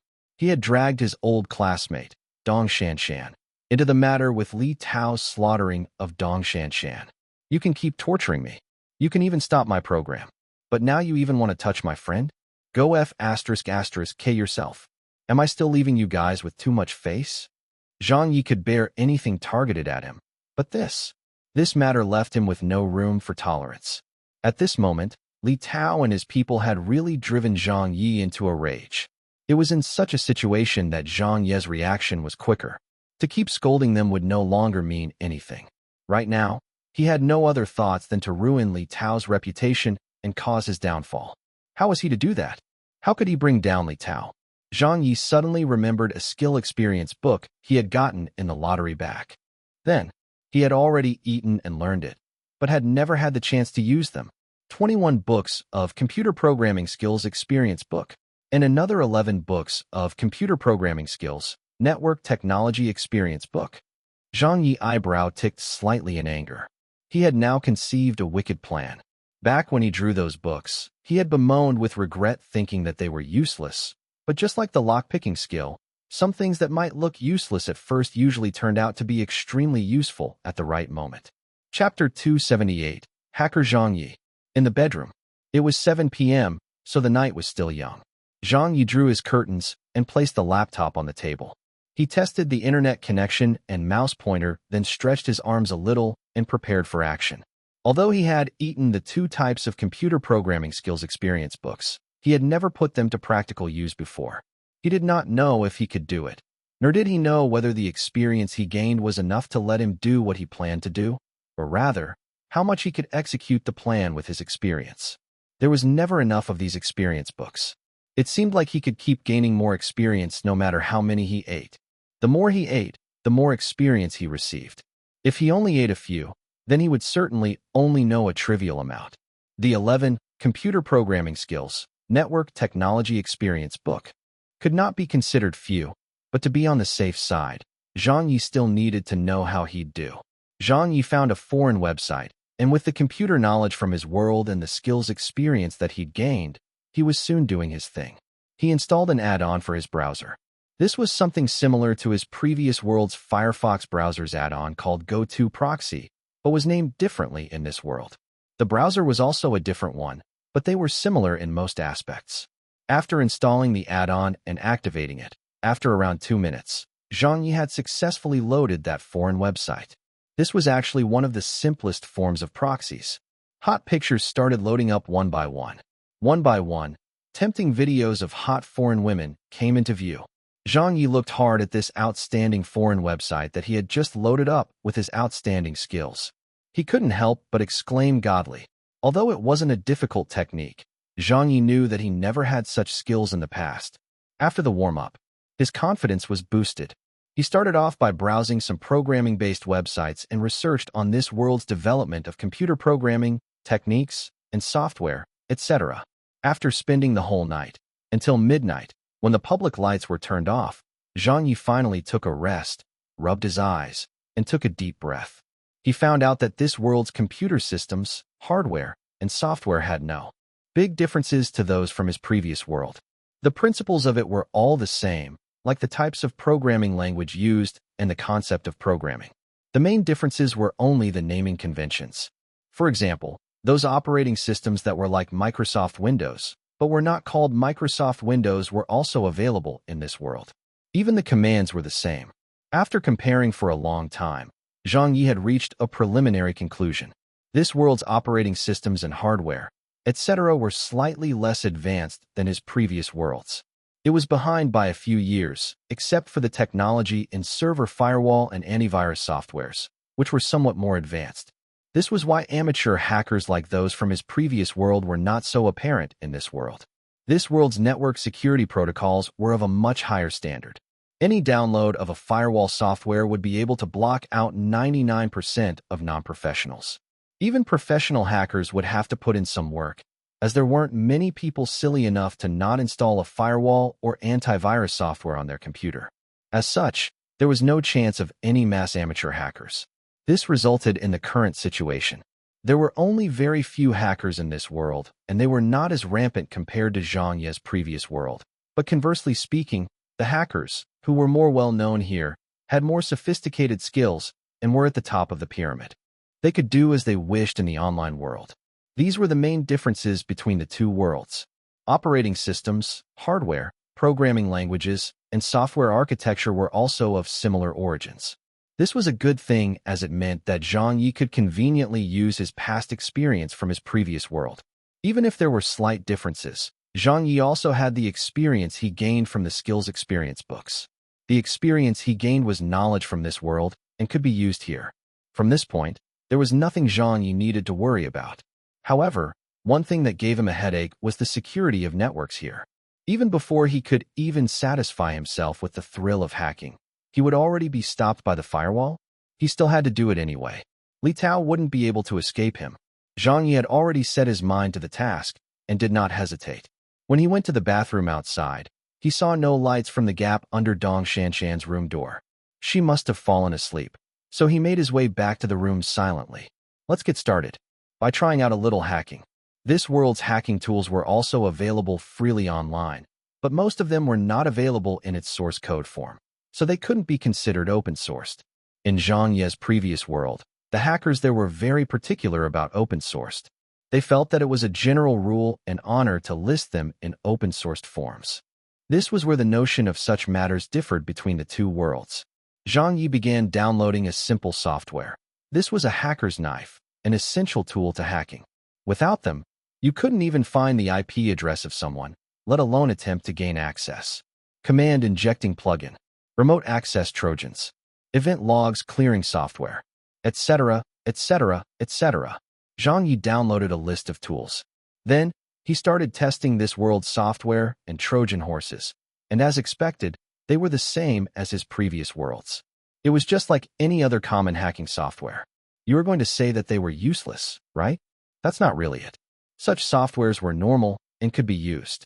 But to say if they were effective? This sort of hacking software that could be freely downloaded off the internet was not so effective. They might not even break past a firewall, especially when this world's network security was so tight. The chances of them being intercepted as malicious code was too high. The truly world-class hacking software was all written by the hackers themselves. These hackers wouldn't even share them with their hacker friends, let alone put them up on the internet. Such softwares were considered their own trade secrets. Another reason why common software and the world-class hacking software had such a gulf of a difference was mainly down to the system loopholes that these hackers knew of. The common hacking software had already been researched thoroughly by others, such as the operating system developers or network security companies. These system loopholes had been patched by these researchers. Unless you were using a pirated system that did not get updates, these genuine operating systems would get patched with every update. Then, the hacking software's effectiveness would greatly decrease. It might not be totally ineffective, but its damage would be considerably reduced. However, a world-class hacking software was different. It could invade a system based on the creator's own knowledge of loopholes and control of the operating system. Besides the creator, no one else would know of the loopholes. As such, the operating system's developer would not be able to patch these security loopholes. They would not be able to know how the hacker invaded either. Such confidentiality was the reason why world-class hacking software has such widespread damage and basically could not be stopped. But Zhang Ye read a thread that explained that there were only about 10 world-class hacking softwares in this world. Of course, these softwares only appeared in this world slightly over 10 times. And naturally, all of these have been patched after being discovered, so they were no longer as effective. Although it was certain that there were many other undiscovered hacking softwares, it could also be seen as the reason why such softwares were extremely rare. It was comparable to a top pugilist weapon. The world-class software, or Trojan horses, were those divine weapons, precious and rare. To exploit a loophole that even the software developer did not know of was already extremely difficult, and this world's software developers were a lot more reliable than his previous worlds. Yes, once a vulnerability was found, one still had to take into consideration the nature of the loophole to exploit it with either a software or Trojan horse. This was prohibitively difficult to achieve. This was the reason why such software was so rare. Zhang Ye did not think too much about it. What he needed to do now was to get into the SARF's network and locate Li Tao's workstation. Chapter 279. Support Genuine Products. Late at night, the district was without a sound. The only place lit up was Zhang Ye's room. This fellow didn't rest at all. He was fighting at the front lines against corruption by himself. He patiently attempted to hack into Shanghai SARF's website. However, as time passed, Zhang Ye's expression became more and more annoyed. This website's network security was too well planned. The vulnerabilities had already been patched, and no matter how Zhang Ye tried, he could not hack into it. For example, he wanted to use the SARF's website to propagate the Trojan horse, and then use that to gain access to find the location of Li Tao's computer, but having tried twice, Zhang Ye gave up. He couldn't even break through the server's firewall and was stuck outside the network. It was difficult to go on as. He couldn't even get past the first obstacle, let alone install the Trojan horse. It was bizarre to him, to the point of him giving up thinking about it. Next, Zhang Ye downloaded another hacking software to try and punch through the firewall into the web server. He did not expect to install the Trojan propagator, but instead wanted to at least gain access to the system administrator's account and password. This step proved to be the same as the first. The hacking software was too outdated, and the firewall had records of it. When Zhang Ye tried to gain access, the firewall immediately alerted the administrators and traced the unauthorized point of access. It would have tracked for Zhang Ye's IP address. He did not know whether it was the system administrators who did this manually, or whether it was an automated response by the firewall. In any case, Zhang Ye nearly shat his pants. Luckily for him, he had eaten 11 books of computer programming skills, network technology experience book, and he was rather skilled. His immediate action was to stop the counterattack and clean his traces. Then he quickly pulled the LAN cable out from his laptop before he could catch his breath. Your sister. Does this world need to be so safe? This bro can be considered a somewhat skilled hacker by now, but you're just a damn provincial SARFT website, yet I can't break your low-level security? Why did he say that the website's security was low? Zhang Ye's fans had gone to the website and refreshed it for 30 minutes and caused a denial of service. It was only restored after more than 10 hours in the evening. The website standards were definitely not high. At most, it was considered as a basic security model. Even the website administration team's standards were average at most. Yet Zhang Ye couldn't break in. It showed that this world's web security was already at the most forefront of times. Of course, part of the reason could be because of Zhang Ye's laptop settings. His laptop specifications were very average.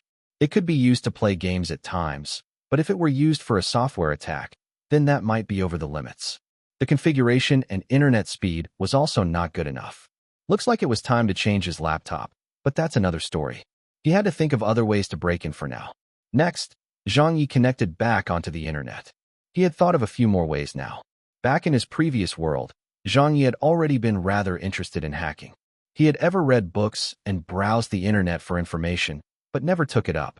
Ahem, but still he was quite well versed in understanding of this topic. The third tactic was for Zhang Ye to use a phishing email and attach a Trojan horse with it before sending it out to the Shanghai SARF's provided email address. If the administrator clicked on the attachment, and in a situation where the computer security was less tight, the Trojan horse would definitely take effect and meet its objective, but regretfully, this phishing mail sent by Zhang Ye did not even reach the target's mailbox. It was intercepted by the email server. Failure, failure, and more failure. Numerous failed attempts had caused him to become disheartened. He also became more and more aware of this world's network security. It was little wonder for this world to have so few hackers. Most would have given up by now. With such networking security technologies, it's your mum who's not leaving rice for the hackers to eat. Not only did she not leave them any rice, there's not even a scrap of other dishes left for them. All of you are too inhumane. The noob hacker was now raging. It was his first time hacking, and he had failed. Zhang Ye thought that his plan was perfect, but he did not expect that he couldn't even make any progress in it. Breaking into the SARFD was not something he had on his mind anymore for now. Finding Li Tao's office workstation and controlling it was also out of the question. The only choice he had now was to locate Li Tao's home computer, access it remotely, and take control. He was hoping that Li Tao's home was using a pirated operating system that was not updated and patched, but a new problem arose. Regardless of the operating system he used, he did not even know Li Tao's home address or IP address. He did not even know his accounts used for communicating. He had more questions than answers. Without any information, how was he to hack? There were hundreds of millions of computers in the whole country. Where would he start looking? It was aimless. Zhang Ye did not hide his IP address this time. He visited Shanghai SARF's website normally and found the public information regarding Li Tao. His full name, age, occupation, etc., etc., etc. Things like residential address were not written. Zhang Ye was indignant, so he checked the website for any records of posts that came from his ID. Opening one of Li Tao's report uploads, he did not find any viable information. Hence, he continued looking at all the posts by Li Tao. Suddenly, a thread from the middle of this year had given Zhang Ye a pleasant surprise. This was back during the early stages of a crackdown. As at team leader of the Shanghai district, Li Tao had publicized the scope of the crackdown, leaving behind a hotline to tip him off. There was also a SARFD website tip-off email address, and finally a small line of text. Li Tao had actually left his personal email address there. He'd gotten his email address. Zhang Ye was immediately elated. He immediately downloaded a new Trojan horse. This was a Trojan horse that was embedded within a picture.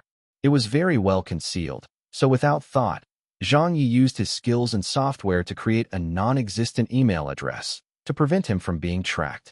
Then, he used this email to send Li Tao a pornographic photo, which was the Trojan horse program.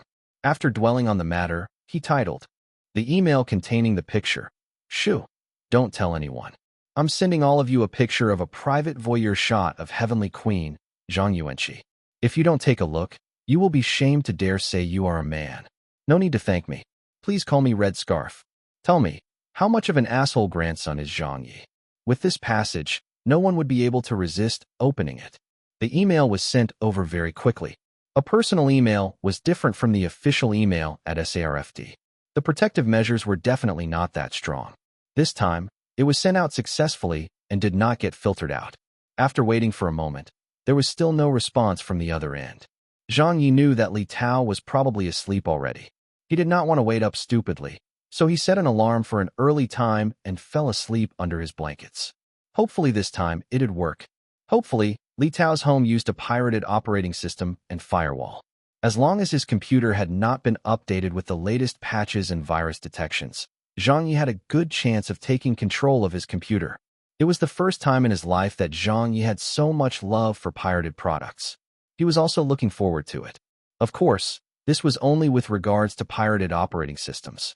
After all, that was the intellectual property of foreign companies. But for domestic products, novels especially novels, Zhang Ye had to read the genuine versions. There's a need to support the domestic literature industry. Chapter 280 finally found Li Tao's skeletons. Saturday morning. The alarm shrilled loudly. Ring, ring, ring. Zhang Ye opened his eyes and saw that the sky was still dark. He yawned and got out of bed to take a shower.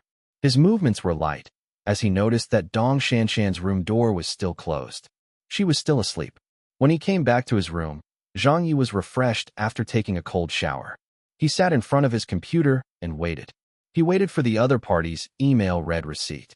If he downloaded and activated the Trojan Horse, Zhang Ye would receive a response on his Trojan Horse software from his side. Waiting.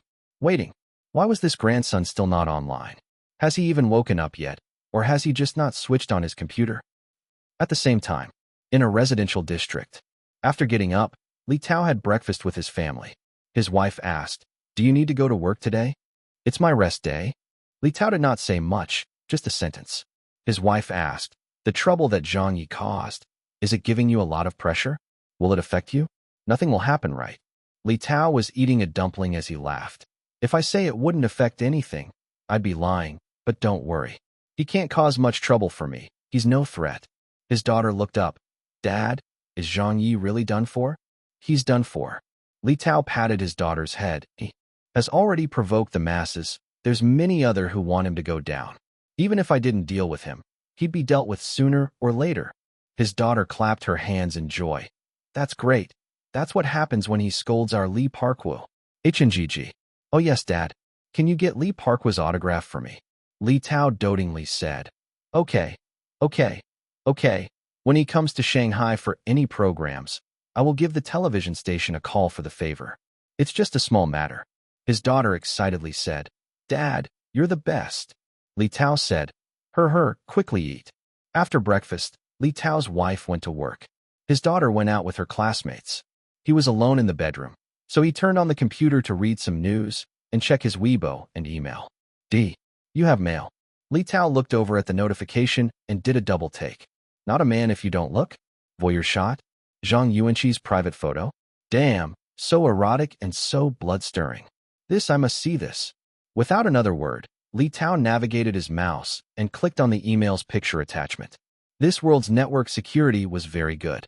It had managed to limit a large number of hackers or those hobbyists with selfish motivations. To them, this was a form of abuse. But as with all matters, there were always pros and cons. From a different perspective, there was a pro in this being that the netizens' awareness had greatly lowered. They were not as wary as people from Zhang Ye's previous world. As such, Li Tao had totally no sense of wariness. All he wanted to do was to quickly view the picture, but when the picture finally loaded, Li Tao couldn't help but curse. F***K your grandma. Who is this foreigner? Where is Zhang Yuanqi? Where is the very erotic shot? Isn't this cheating? Do you still have a shred of humanity left? At the other end, Zhang Ye's house.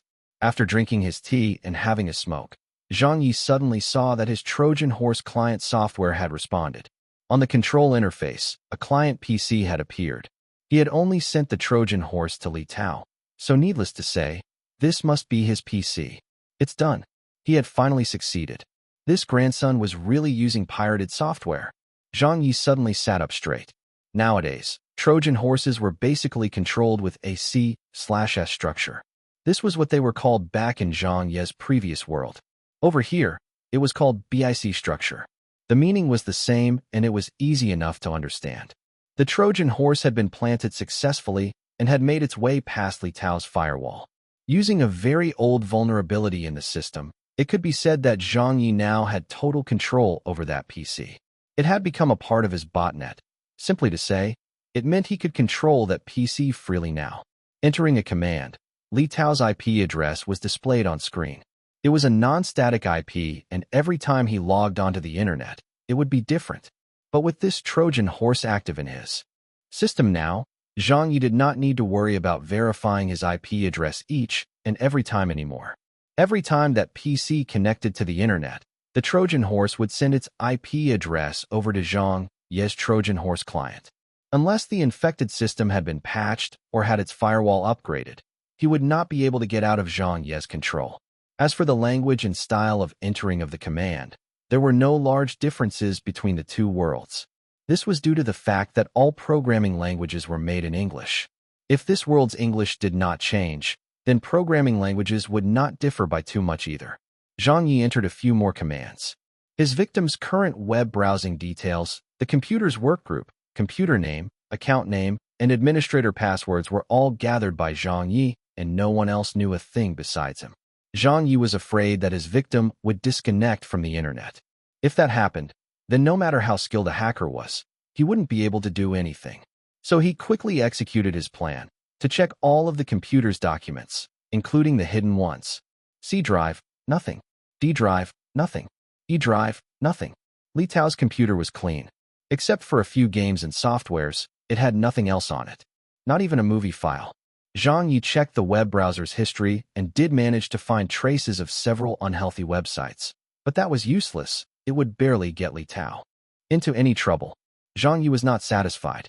He searched high and low, but could not find anything. This was impossible. Who would not have any shameful things in their computers? Zhang Ye was left scratching his head. This plan wasn't fruitful either, but he still had something else up his sleeves. Since his victim's computer was now under his control, then he could still gather more information, like turning on the webcam. This was Zhang Ye's next course of action, but before that, he had to adjust some settings. So he entered a command. These days, webcams would usually come with LED lights. Some camera LED lights were used to brighten the subject and were common in standalone webcams. The other type would be those webcams built into computers, which has a small pin-like light indicator. Even a fool would know that those wouldn't brighten up any subjects with such a small pin-like light. This light was instead used as a signal to let the user know that their webcam was in use. So naturally, this setting would have to be switched off. Otherwise, it would give away everything. Some hacking softwares had a setting to switch off this light, but others didn't. It required some effort to switch it off, but it was necessary to ensure stealth. Of course, the CPU resources usage would hike quite a bit after turning on the webcam, but that couldn't be helped. This was a hardware issue. No one could do a thing about it. It was all set. The webcam was activated. Suddenly, a large face appeared in front of Zhang Ye. He focused and smiled coldly. It was indeed that asking for a beating face of Li Tao. Li Tao was staring at his screen. There was no transmission of sound from the other side. Zhang Ye took another action, activating his victim's PC microphone. The sound of mouse clicks could be heard by Zhang Ye now. He could hear everything going on in the room of his victim. Everything was in Zhang Ye's control. Subsequently, Zhang Ye didn't care about the consequences as he began recording the video and audio. This was a process that was happening on his own laptop. He recorded every move made by Li Tao. The objective was to find something that could bring him down. However, when he started the recording, Zhang Ye's laptop with normal specifications began to crawl. Even if he did not try to open any other application, his mouse pointer was already severely lagging as it jumped across the screen. Zhang Ye smiled bitterly as he disabled some background tasks to ease the load on the CPU. After another long wait, about 10 minutes later, Li Tao suddenly got up. He left the screen to where the camera could not see. Zhang Ye could hear from the audio feed that Li Tao went out into the living room. He did not disconnect from the internet since Zhang Ye was still connected to his PC. So he waited. Besides waiting, there was nothing else he could do. After another few minutes, Li Tao returned. He sat in front of the computer once. Again, being a hacker carried its risks. This was the reason why Zhang Ye did not leave his seat. In the event someone started tracing the hack back to him, he could quickly erase his tracks. A cell phone's ringtone started playing. Zhang Ye subconsciously glanced over. It was not his own cell phone. Then he saw on screen that Li Tao had answered his phone. He was smoking a cigarette and talking. "Hello, little Yong Ah. Yes. How are the investigations of those talk shows going? I know there are violations, but just symbolically take some actions against them, and it will be fine. There's no need to halt their broadcasts. Right, copyright? I know they plagiarized Zhang Ye's program, but whether there's an issue with the copyright, it does not concern us. It's the job of the relevant copyright departments. Even if they bring it to court, It has nothing to do with us. Right, right. Just issue them warnings, and that will be enough. We don't need to met out overly harsh punishments on them, but don't make it too light either. At least we have to show the public that we mean business. Do you even need me to teach you? What? Talking about me now? Zhang Ye's eyes lit up. Then continuing on, Li Tao said, that girl from Weiwa Video, that Dong something girl. Her program's been halted, right? Good who? Whoever calls in, yes. I know, but it doesn't matter who pleads for her. She's Zhang Ye's university classmate, so we will ban the both of them. Right, to go against our team. And cause us so much trouble. Her. Did they even think they would live peacefully? No way. In the future, keep an eye on this Weiwa Video company as well. If there's any problem with any of their programs, report it to me. Yes, we will use them as an example to others. Let's see who still dares to rebel. You think I'm not aware that online talents doesn't have any problems? Even if there are no problems, we will still take action against it. Who can do anything about it? You understand? All right, go and take care of it. You must repress all of those negative opinions. Whoever refuses to accept it, report them to me. The call ended. Li Tao extinguished his cigarette and continued surfing the internet. He was completely oblivious that every word he just said had been recorded by Zhang Ye. Zhang Ye was very excited. He slapped his thighs loudly. It's done. This was just what I wanted. With this, Li Tao still wants to flourish? He won't flourish another day. After waiting for another 15 minutes, with nothing worthy to show for, Zhang Ye disconnected from that computer. He switched off its camera and microphone and cleaned up the event logs on his victim's computer. He eliminated all traces of the hack except for the Trojan horse, which he couldn't delete. There was no way to do it, as it was a very common type of Trojan horse. There was no uninstall program for it. Only the world-class Trojan horses would have that, but it was harmless. Every hacker would leave some traces of softwares, emails, Trojan horses, and such when they hacked into someone's system. As long as the event logs were deleted, there wouldn't be a problem. It would be untraceable from there. He closed the control program. Zhang Ye disconnected from the internet to be safe. Only then did he review the recorded footage and edited the most crucial part of it out. You wanted to take a bite at me and my old classmate? Li Tao, you're finished. Even if your father from heaven comes, he wouldn't be able to save you. Chapter 281, revealed at roughly 8:20. Morning. There was a knock from outside his bedroom door. Knock, knock. Old classmate, it's time to wake up. Zhang Ye hurriedly closed his notebook computer's lid. I'm already awake. The door opened. Dong Shanshan walked into the room, dressed in pajamas. Yo, you've already woken up? I thought you would be sleeping till noon. Are you eating breakfast? Zhang Ye smiled. It's almost 10. Let's have lunch in a while. Dong Shanshan acknowledged. All right, then I'll go do some groceries. The fridge is empty already. Zhang Ye did not stand on ceremony as he said. Buy some pork belly for stewing. Let's celebrate this afternoon. Celebrate. Dong Shanshan chuckled. Are we celebrating the loss of our jobs? Zhang Ye did not reply and vaguely brushed it away. He had to keep this matter absolutely confidential. After all, it was illegal to access someone's computer through the internet, so he could not let a second person know. What was most important to a hacker was not his skill or the strength of his digital attacks, but the ability to protect and conceal himself. This was the first rule of a professional hacker. His old classmate went out. He flipped the computer lid and began working again. He immediately used false information and an IP address to register an account on a large discussion forum. After pondering all day, he wrote a title called The Evidence of Conspiracy Behind Why Zhang Ye and Dong Shanshan Were Banned. This matter had already caused an uproar and was the focus of many. Hence, despite not having any content in the thread, there were many people who followed it. Conspiracy. Is this real or fake?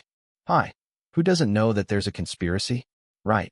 Zhang Ye's talk show clearly is in line with the requirements. I heard online talents was halted yesterday. It would be strange if there's no conspiracy. Opie is speaking nonsense. Appraisal completed. Proof? Where do you get it from? What proof? Where's the OP? Why did he disappear? Is he cheating us for clicks and replies? Hurry up and post it. Provide whatever evidence you have. We are all waiting for it. Zhang Ye used the same method and registered several new accounts of Tieba and Weibo, as well as places where many netizens gathered. There was no need to provide a real name to register, so by doing so, Even if the website investigated him, they might just ban or delete his account. But it was all right. Zhang Ye only needed the account once. All the accounts he registered were of the same name, Kevin Mitnick. This name was chosen firstly because no one in this world knew of him. This was because he was one of the highest profile and best hackers in Zhang Ye's world. He was labeled by the U.S. Department of Justice as the most wanted computer criminals in U.S. history. Hence, it was obvious how awesome he was. Secondly, Zhang Ye also used this name to draw a clear line and distanced himself from this matter. If he chose an ultranationalist nickname, he might be suspected by others. After all, his intrusion this time was beneficial to himself and his colleagues. So it was inevitable that he would be suspected. Hence, he decided to choose the name of the #1 hacker, Kevin Mitnick of his world. Furthermore, it was in English, so as to avoid suspicion. Of course, Zhang Ye was just being alert. This was just a small intrusion, and would not concern the heavyweight security department as it was not at a high enough level. Li Tao was just a small cadre, and he was not intruding into the nation's Department of Defense. He was just being careful and deliberately turned attention away from himself. Anyone who had seen his program knew he was the ultranationalist amongst ultranationalists, so it was impossible for him to take on a foreign name. SARFD Conspiracy Revelation. The manipulator behind the scenes. Zhang Yuanqi's private collection. Come gather around. Angled scenes of Dong Shanshan. Internal unedited versions leaked. Zhang Ye was a complete asshole. If he went all out, without bragging, he could really cause the entire country to fall into chaos. One could tell just from this fellow's topics. Just these topics would not only attract the citizens who were focused on the halted programs by the SARFT, even those unconcerned people would be F***king attracted in. Each title was more staggering than the other, but the ones above were nothing much. The most pornographic and most staggering title was posted by Zhang Ye using the account, Kevin, on the main battlefield, Weibo. Weibo was where the most number of netizens gathered, so Zhang Ye placed great importance on it. He decided to use a certain joke from his world. Many people nearly vomited blood seeing this Weibo post. Zhang Ye posted, "Why did an old granny in her 90s die naked on the street? Why did hundreds of sows in the village scream out at midnight? Why did a tiny store's condoms get tampered with? Why would panties from female dormitories frequently get stolen? Who is the serial rapist of sows? Was it a human or ghost who knocked on an old nun's door every night? What is the hidden meaning behind hundreds of young bitches dying? Is the distortion of human nature or moral decay behind all this?" Please stay tuned tonight, where Kevin Mitnick will bring you the latest news at roughly 8:20. Up is too funny. I've already seen this Kevin Mitnick posting more than 10 posts. All major forums have been flooded by him. But this post is the most staggering. Ha ha ha. Why is it so funny? Aren't you trying to blow the whistle behind the conspiracy of the banned programs? Why is there a mention of an old granny in her 90s dying naked on the street? And why is there hundreds of sows in the village screaming out at midnight? There's actually such a way to cheat for hits. That's right. This promotion is really inhumane. Your sister. I really thought you had Teacher Shanshan's angled scenes. Angled scenes your sister. What's that in construction triangle picture up there? This English abbreviated name, KM, is too inhumane. Our pants are already off, but what are you letting us see? Numerous people were cheated in, and then numerous people began cursing, but it was because of this that more and more people came in. Immediately, these threads gained a lot of popularity. There were 2 threads that were deleted by the website due to the titles, but most of them were left alone. Reveal at 8:20? Why is the time so precise? Hurry up and post it. What's the conspiracy?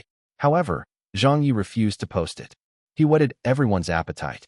By doing so, he could maximize the attention placed on this matter.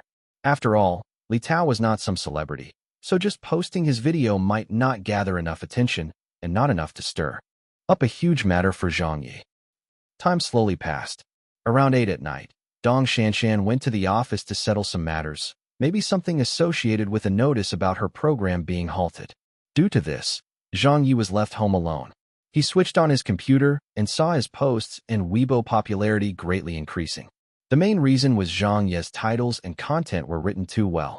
Although many netizens knew that they were being deceived, they still clicked in and had a good laugh upon seeing the content, before leaving curses. If not, they would reply and mess around, just to soak in the lively atmosphere. Cao's screaming out at midnight was seriously lacking in moral integrity. Where is he? It's almost time, right? That's right. Where's the information about the conspiracy? On Zhang Ye's side, he was uploading the video. After he finished uploading, he linked the video to the posts and on the Weibo he had posted before. It was 8:20 sharp. Li Tao's video was released. Hello, little Yong Ah. Yes, yes. How are the investigations of those talk shows going? I know there are violations, but just symbolically take some actions against them, and it will be fine. There's no need to halt their broadcasts. Right, copyright? I know they plagiarized Zhang Ye's program, but whether there's an issue with the copyright, it does not concern us. It's the job of the relevant copyright departments. Even if they bring it to court, it has nothing to do with us. Right. Just issue them warnings, and that will be enough. We don't need to met out overly harsh punishments on them, but don't make it too light either. At least we have to show the public that we mean business. Do you even need me to teach you? That girl from Weiwa video, that dong something girl. Her program's been halted, right? Good who? Whoever calls in, yes. I know, but it doesn't matter who pleads for her. She's Zhang Ye's university classmate, so we will ban the both of them. Right, to go against our team and cause us so much trouble. Her. Did they even think they would live peacefully? No way. In the future, keep an eye on this Weiwa video company as well. If there's any problem with any of their programs, report it to me. Yes, we will use them as an example to others. Let's see who still dares to rebel. You think I'm not aware that online talents doesn't have any problems? Even if there are no problems, we will still take action against it. Who can do anything about it? You understand? All right, go and take care of it. You must repress all of those negative opinions. Whoever refuses to accept it, report them to me. The sounds and scenes of Li Tao sneering streamed from the video. Who is he? Isn't this that team leader from the Shanghai SARFD live broadcast? Yes, it's him. He's called Li Tao. Holy sh**t. There really was a conspiracy. So the reason why Zhang Ye's talk show and online talents was halted was because of Li Tao's machinations. There is no problem with the programs. It's all because of a personal grudge. F***k. It's so sinister. Too sinister. F***k. I knew teacher Zhang's program had no problems. I can't stand it. This footage is too overwhelming. If the video is real, then there is hope in saving teacher Zhang and teacher Dong's programs. Waiting for SARFD headquarters to settle the matter. This sort of person has to be dismissed. What sort of god is that KM poster? Hacker? He can even get such a video. The moment the footage finished playing, a new wave was set off into the internet that had been quelled. Many industry insiders, who had previously spoken up for the Shanghai SARFD and Li Tao, immediately turned silent. No one dared to say anything. The other counterparts, who were just watching the bustle, also did not make a sound. As the matter was too sensitive, no one dared to take sides before the matter came to a conclusion. Chapter 282. Offering a limerick. At the same moment, Weiwa Company. The web TV department was still filled with people who were working overtime. Dong Shanshan had come back to discuss how to handle the halted online talents and deal with its fallout. As everyone was busy discussing, somewhere at the back office, a logistics staff member suddenly looked straight dumbfounded. Then he pointed at the computer screen and shouted out to everyone. Everyone, quick, take a look. Quickly look at this video. Online. What? What video? We're having a small meeting right now. Yeah, we're already in this situation. What's there still worth watching? Everyone was speechless. Feng Guiqin and Wang Xiong also frowned. But that person was still extremely anxious. He kept saying, Director Feng, Director Wang, something big just happened. Only then did everyone get the graveness of the situation. Feng Guiqin walked over and said, What's the matter? What's the video about? You'll understand when you watch it. That person immediately replayed the video. Everyone else in the office also came over to watch as Li Tao's words were delivered into everyone's ears. For crying out loud, Feng Guiqin exclaimed after watching the video. Wang Xiong was also furious as he slammed on the table. This bullying is outrageous. This is pushing it too far, an old man in the office said. I had thought the crackdown this time was just being stricter, but who knew there was such a conspiracy? They were intentionally coming after us. A young girl, who was working as an assistant, said angrily. He said it clearly that our talk show and talent show had no problems, and even instructed his subordinates not to deal too harshly to those pirated programs. What the hell does that Li Tao want? Does he still have regards for the law? Dong Shanshan asked. How reliable is the video? A moment later, Sister 4, who had already knocked off and left the office building, was called back. She sat in front of the computer momentarily to investigate the video, then turned around and nodded to everyone. Although I am not a professional, but I've spent more than 10 years shooting and making videos. This video is definitely real. The movement of the mouth and audio is synchronized perfectly. This was definitely not edited. A very skilled hacker probably hacked into Li Tao's home computer and recorded this video. Chief Li is done for this time. Feng Guiqin did not say a second word. She immediately grabbed her cell phone and made a call. She did not look for her friend, nor any contact. She called in directly to Shanghai SARF's main line and questioned them furiously. On the other side, at a certain hotel in Shanghai, Li Tao had just finished his bath and was comfortably lying in the bed. He had a cigarette in his mouth as he quietly hummed a melody, probably a melody from his home city. A woman's figure could be seen behind the frosted glass in the bathroom. Are you done? Li Tao urged on. What are you in a rush for? Isn't your wife at work? The woman said. Li Tao flicked the ash off his cigarette. She went in for overtime. The woman said, I was wondering why you'd be so free today. Are you going back tonight? Li Tao laughed loudly. I'm not going back. I said I was going in for overtime too. Anyway, I'd be going to the office from here tomorrow. It's not too far away from here.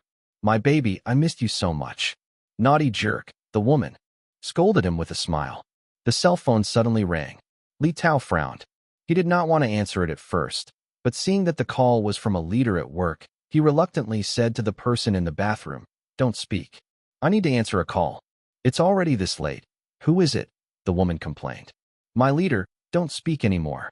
Li Tao then answered the call.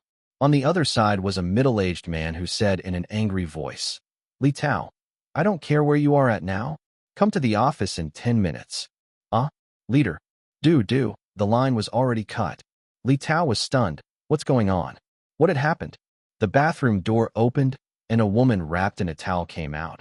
What's the matter? Li Tao hesitated for a moment before putting on his clothes. I'm going out for a while. Something came up at the office. Then, ignoring her complaints, he rushed back to the office in his car. As he had a guilty conscience, his heart was drumming all the way back to the office. He did not know why his leader was in such a rage. Shanghai SARFD unit.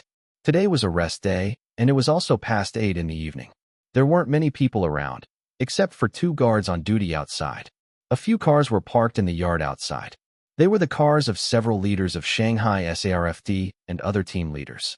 Li Tao was feeling curious. Why were so many leaders back here tonight? Did something major happen? Upstairs, in a small conference room, Li Tao was the last to arrive. He pushed open the door and went inside.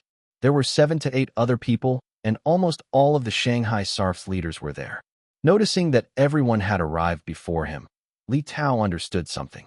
According to his estimates, he had arrived at the office within 5 minutes after being instructed to do so, but the others had arrived even faster than him?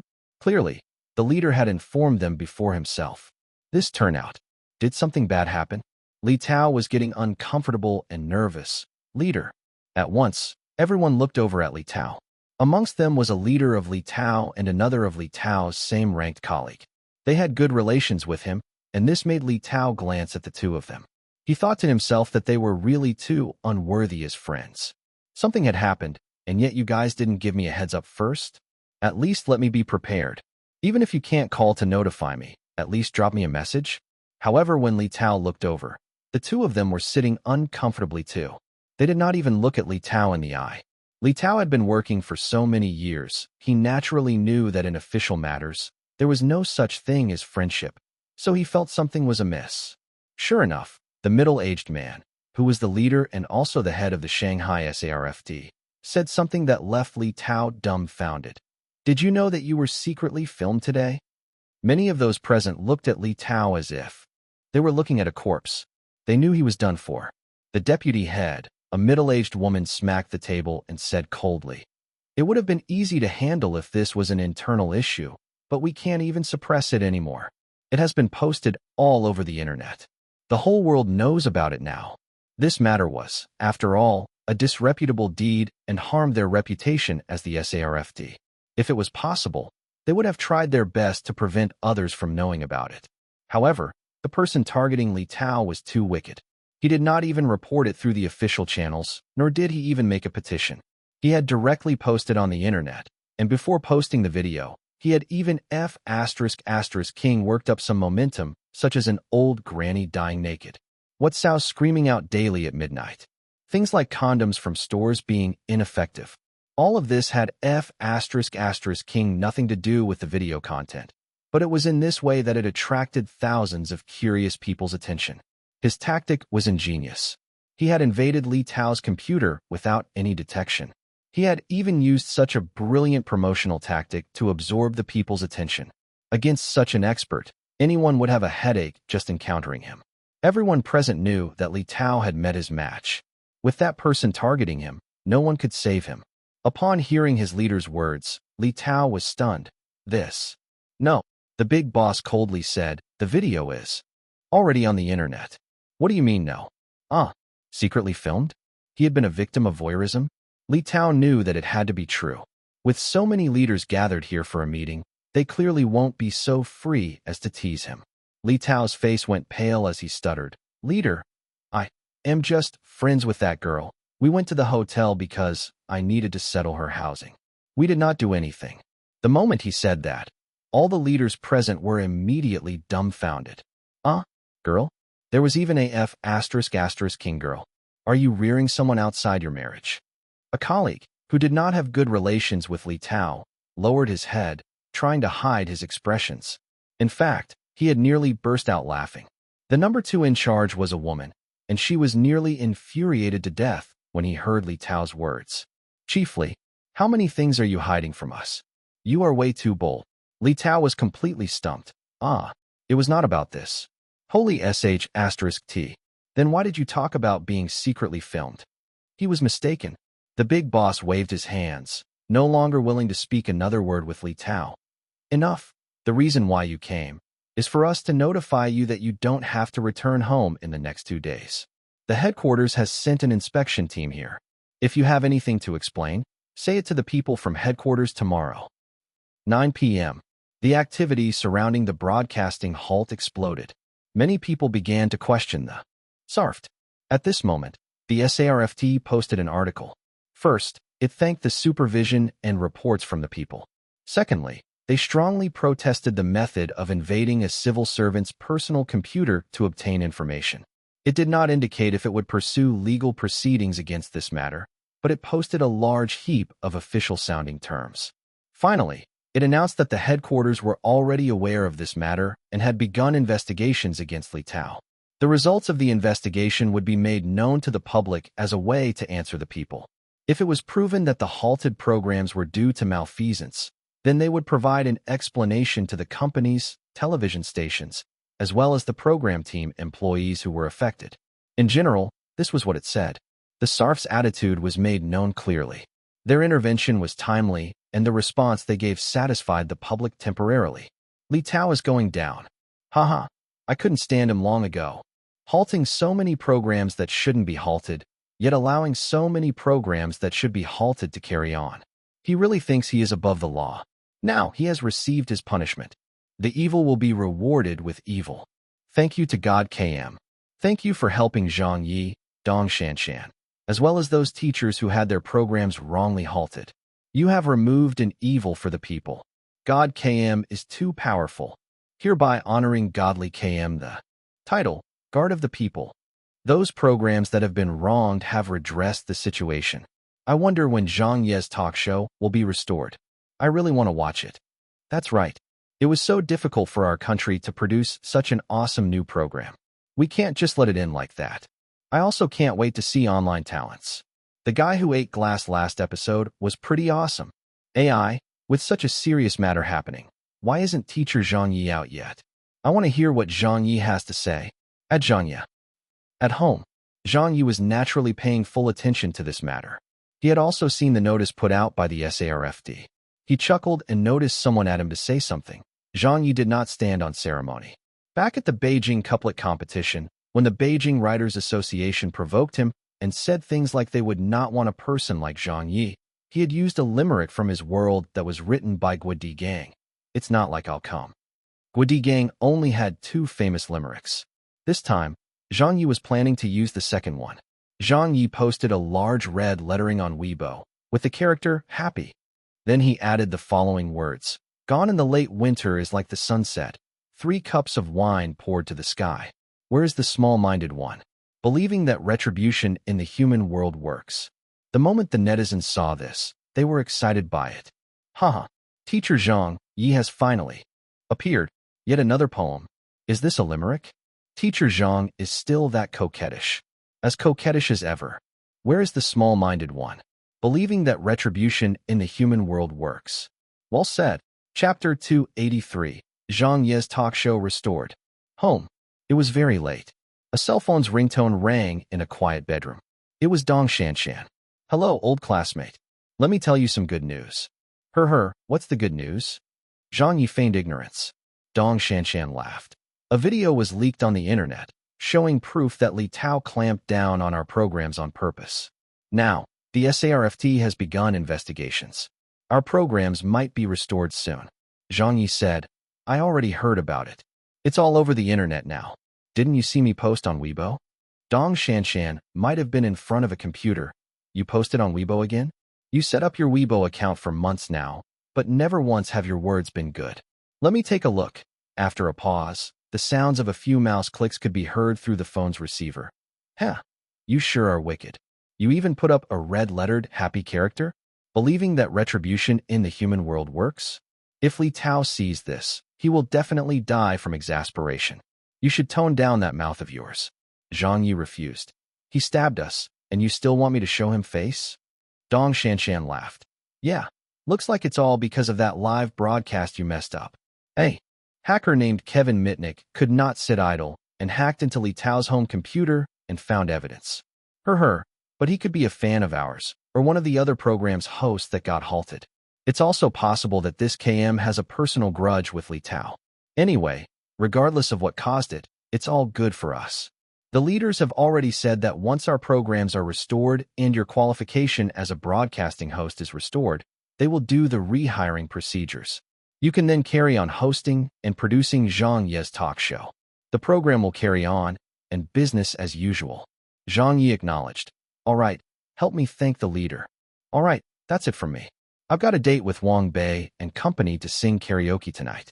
I probably won't be back tonight. Are you coming? It's the KTV below our office. Dong Shanshan said.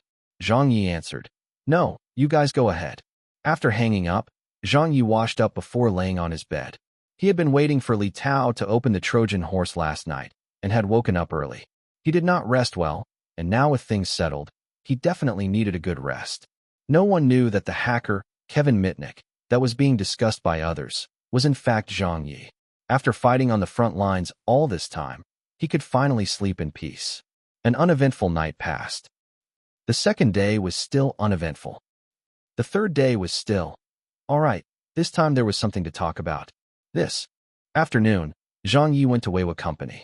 Wang Xiong had given him a call, saying that the Shanghai SRFD was releasing the results of the investigations, so Zhang Ye went over.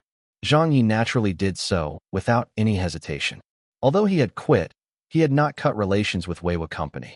Besides, waiting on the internet for news was definitely not as fast as getting news directly from Weiwa. Zhang Ye was very concerned about the outcome of the investigations. Everything was still the same at the company. The familiar building, the familiar environment, and the familiar people. Yo, isn't this teacher Zhang Ye? In the elevator, a youth Zhang Ye did not know greeted him. You came to the company today? Zhang Ye smiled. Yeah, I came to take a look. Another woman waved at him. Teacher little Zhang, good morning. Good morning. Zhang Ye also greeted her back. The woman immediately said, I watched the live broadcast video of you at the SARFD press conference the past 2 days. There's really no limit to watching it. You cursed so well. Zhang Ye chuckled. Thank you. The woman said in amusement. When will you have another speech like that? When the opportunity arises next time, Zhang Ye answered very openly. Next time? There's a next time? The youth and another person from the marketing department were at a loss whether to laugh or cry when they heard this. Come on. That speech of yours caused chaos in the industry and on the internet back then. Yet, you were planning on doing it again? Do you think there's not enough chaos? From just a casual chat with Zhang Ye, they could tell how fearless teacher Zhang Ye's temper was.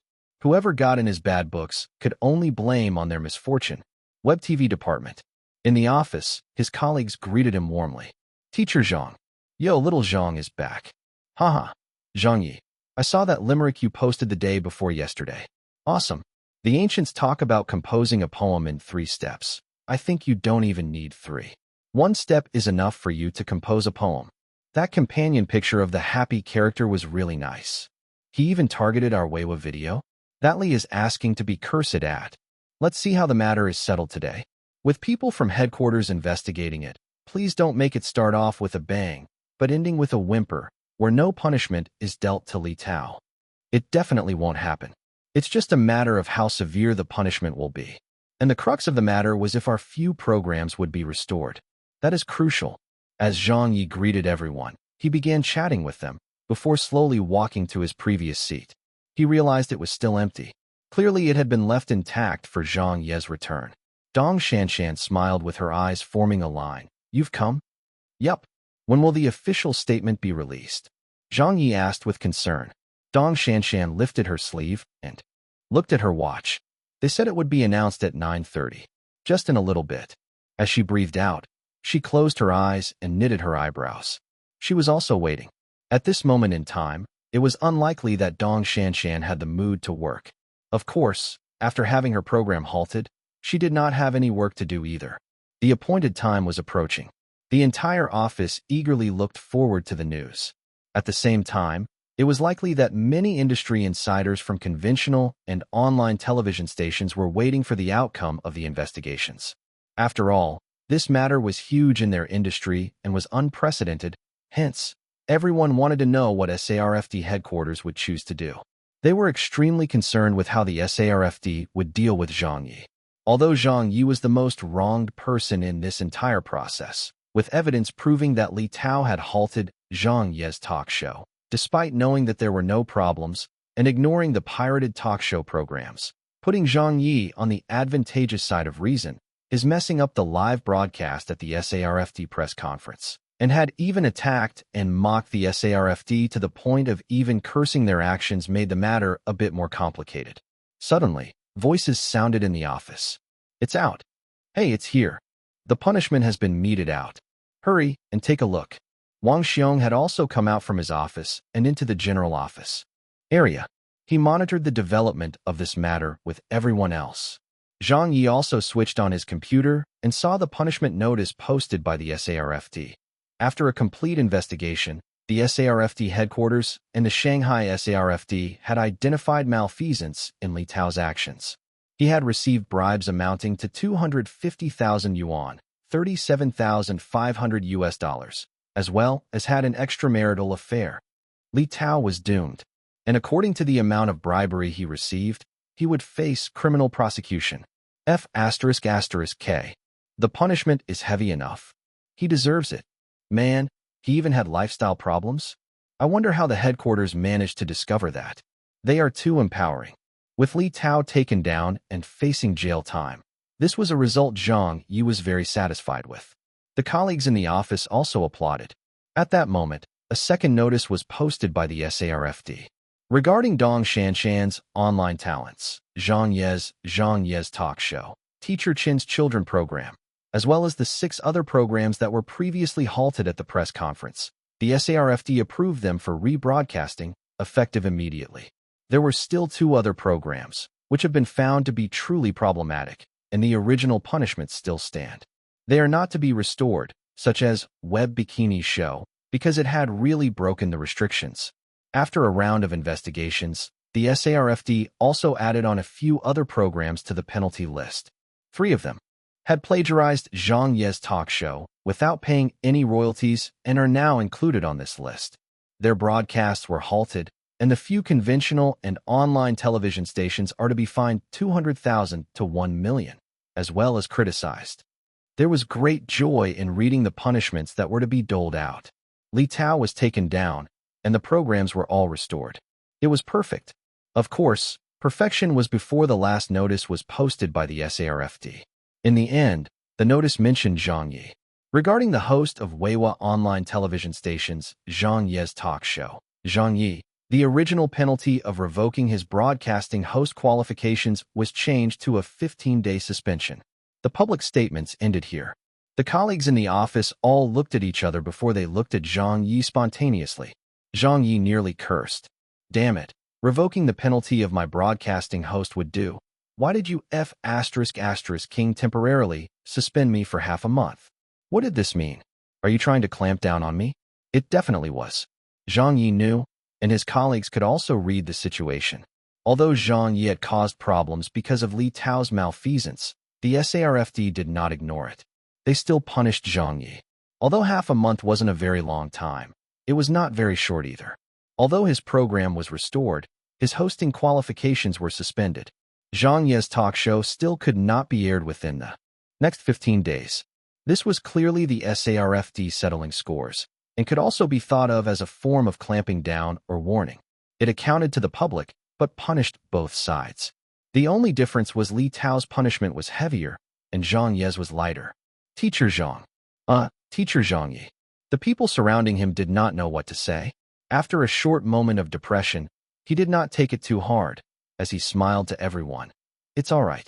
I was already planning to say goodbye to the entertainment industry. Being able to come back is already good enough. It's just half a month, right? I'll wait for it. Wang Xiong also laughed as he went over to pinch Zhang Ye's shoulder. Right, it's just 15 days. Little Zhang, we can rehire you today. We will give you the title of a planner. Once your hosting qualifications are restored, we will immediately apply for the restoration of you being a host. As for Zhang Ye's talk show, you can carry on recording even though we can't broadcast it. Zhang Ye blinked. Record even now.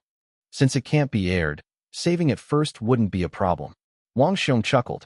Zhang Ye immediately said, all right, then I'll finish recording the talk show over the next few days. Once my status as host is restored, then I won't need to be so busy. We can directly broadcast them. Chapter 284. Top of the SARF's blacklist, Zhang Ye. The next day, it was still 4 days till January 1st. Zhang Ye had contacted the original members of his program team, as well as allowed them to hand out tickets for a live audience. He had plans to record the rest of the episodes of Zhang Ye's talk show before the new year arrived. A preliminary estimate was 55 episodes, before he could go back to Beijing to spend New Year's with his parents. To film 50 episodes in about 4 days meant a lot of work each day. At his fastest speed, he had to record about 12 or 13 episodes a day. With every episode being half an hour long, it would take a minimum of 6 hours to record. This meant recording would begin in the morning and end in the afternoon. If it were any other host, they would not be able to handle such a large amount of stress from work. There was no need to even mentioning recording more than 10 episodes a day. Even recording 2 or 3 episodes in 4 consecutive days was something no one could handle. However, Zhang Ye had the perseverance to do so. He had done crazy things like this in the past. Be it Ghost Blows Out the Light at the radio station or lecture room he recorded at Beijing television station.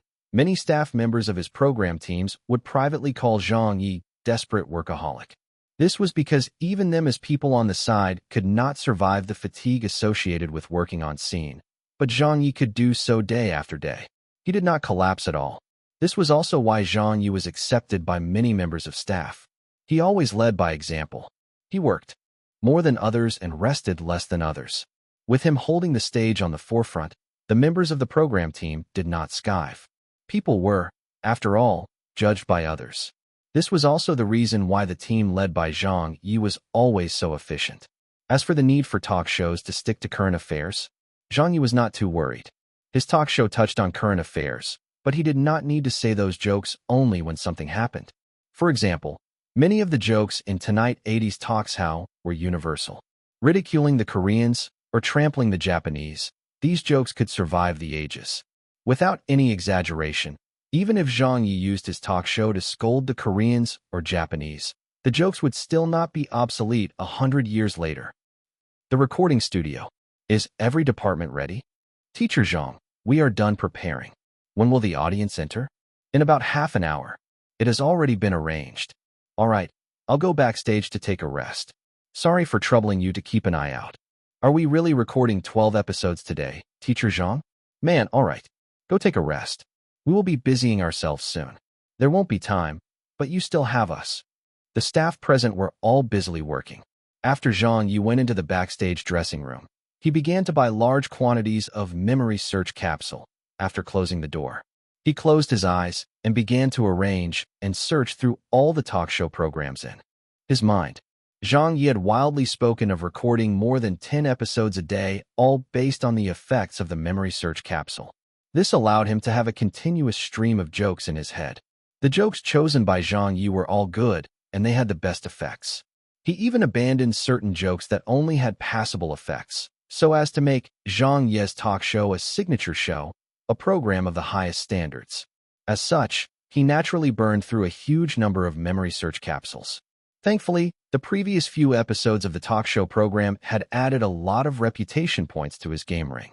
He had also received a lot from the live broadcast speech and poem, and finally, the exposure from Sunflower in the Sun and the limerick had earned him a large number of reputation points. It was enough. 8, 10, 20, 30. Zhang Ye knew that he should not feel the pinch regarding the amount of reputation points he just spent. He could earn the reputation points again when they were depleted, but if he did not do the program well, there was no way of regretting it. Hence, Zhang Ye planned on spending all his reputation points over the next few days, so as to make Zhang Ye's talk show perfect. Besides, there was no need to feel the pinch because even with the reputation points depleted, when the talk show was restored, all the reputation points he earned a day would be pure income. The more he spent now, the better the program would be. The reputation points from each episode in half a month's time would also naturally be greater in amount. Outside, the audience entered. Great. I've waited a long time for this moment. We are really lucky. I heard the program hasn't been restored for broadcasting. That's right. There's still half a month left. It might be restored sometime before or after New Year's. Since SARFT has not restored Teacher Zhang Ye's hosting qualifications, all they can do now is pre-record. The SARFT sure is something. What are they doing? There's no way around it. Who asked Teacher Zhang to curse them during a live broadcast? He has now been labeled as a destructor of live broadcasts, having done it twice. He also had misdeeds back in Beijing. This time, he was only suspended for half a month, so it's still not too bad. If not for Li Tao smacking himself against a gun by meeting a righteous hacker, Teacher Zhang Ye might not have been able to do any programs ever again. It's already worth thanking the stars just for us coming here to watch the talk show live. Yeah, let's be content. Zhang Ye is here. Zhang Ye is here. Ha ha. I want to laugh just from seeing him. That's right. I haven't seen Teacher Zhang Ye in a long time. He's so King warm. The recording began. Zhang Ye made his debut on stage. However, the moment he stood on stage, the audience spontaneously stood up as they cheered on Zhang Ye's name. Zhang Ye, Zhang Ye, Zhang Ye. The audience were very excited. Zhang Ye was also very touched as he chuckled. Thank you for not forgetting me. Thank you. Everyone, please sit down. Some trifling matters have happened over the past few days, causing the halt of this program. The audience began laughing loudly. Trifling matters? When were any of the troubles you previously got yourself into King trifling? When was it not earth-shaking? Zhang Ye was already famous. Before he even said his jokes, the audience was already laughing loudly. On the first day, Zhang Ye recorded 12 episodes. The audience was changed twice. At the end, he felt like he was in good condition, so he ended up doing another 2 more episodes. On the second day, Wang Xiong came to persuade Zhang Ye as he was in great trepidation seeing the scenes. This workload was too tiring, so he hoped that nothing bad would come out of it. However, Zhang Ye rejected the good intentions of his leader and carried on insisting on recording the programs. In the end, he recorded 13 episodes in one go, from day to night. The third day was the same. The fourth day was as usual. Zhang Ye's shocking performance was evident. It even caused a sensation throughout the entire company. Even many industry insiders knew of this matter. Without exception, all of them had only two things to say about Zhang Ye's actions: madness and perverse. This was simply an impossible task. Even if you had the energy and physical strength to do it, how could your scripts keep up? What was most shocking was that Zhang Ye did not prepare any scripts from beginning to the end. He actually managed to finish all the episodes of the talk show in 4 days. The quality of each episode surpassed the previous one, and all of them were basically recorded in one pass. There was no precedent of a re-recording. What sort of concept was this? It was King playing with one's life. However, Zhang Ye actually managed to do it. Many industry insiders heard of this matter, and they refused to believe it. Hence, they came to Weiwa Company to watch. Feng Guoqin specially approved it and gave them front-row seats. As a result, a number of people showed up with faces full of disdain. They were prepared to pick at it, hoping to expose Zhang Ye for having a script, but after more than 10 episodes were recorded, none of them made a sound after they left. Today, Zhang Ye finally finished recording the last episode of the talk show. At the end of the filming, the entire audience gave him a standing ovation and broke out into an enthusiastic round of applause. The audience were dismissed. The program team gathered together. "Teacher Zhang, it's been hard on you. You've worked hard the past few days. Zhang Ye, you are too fantastic. Haha. Our team has created an industry miracle. That's right, to finish recording 50 episodes in 4 days. No one would King believe it even if we mention it. Back then, I thought it was impossible, but who could have thought that we actually managed to do it? Teacher Zhang, how does your brain have so many joke segments? And they were all interconnected so nicely, and you did not even stutter once? If it were me, I would already be stuttering a single line without a script. Hee. You want to compare yourself with Teacher Zhang?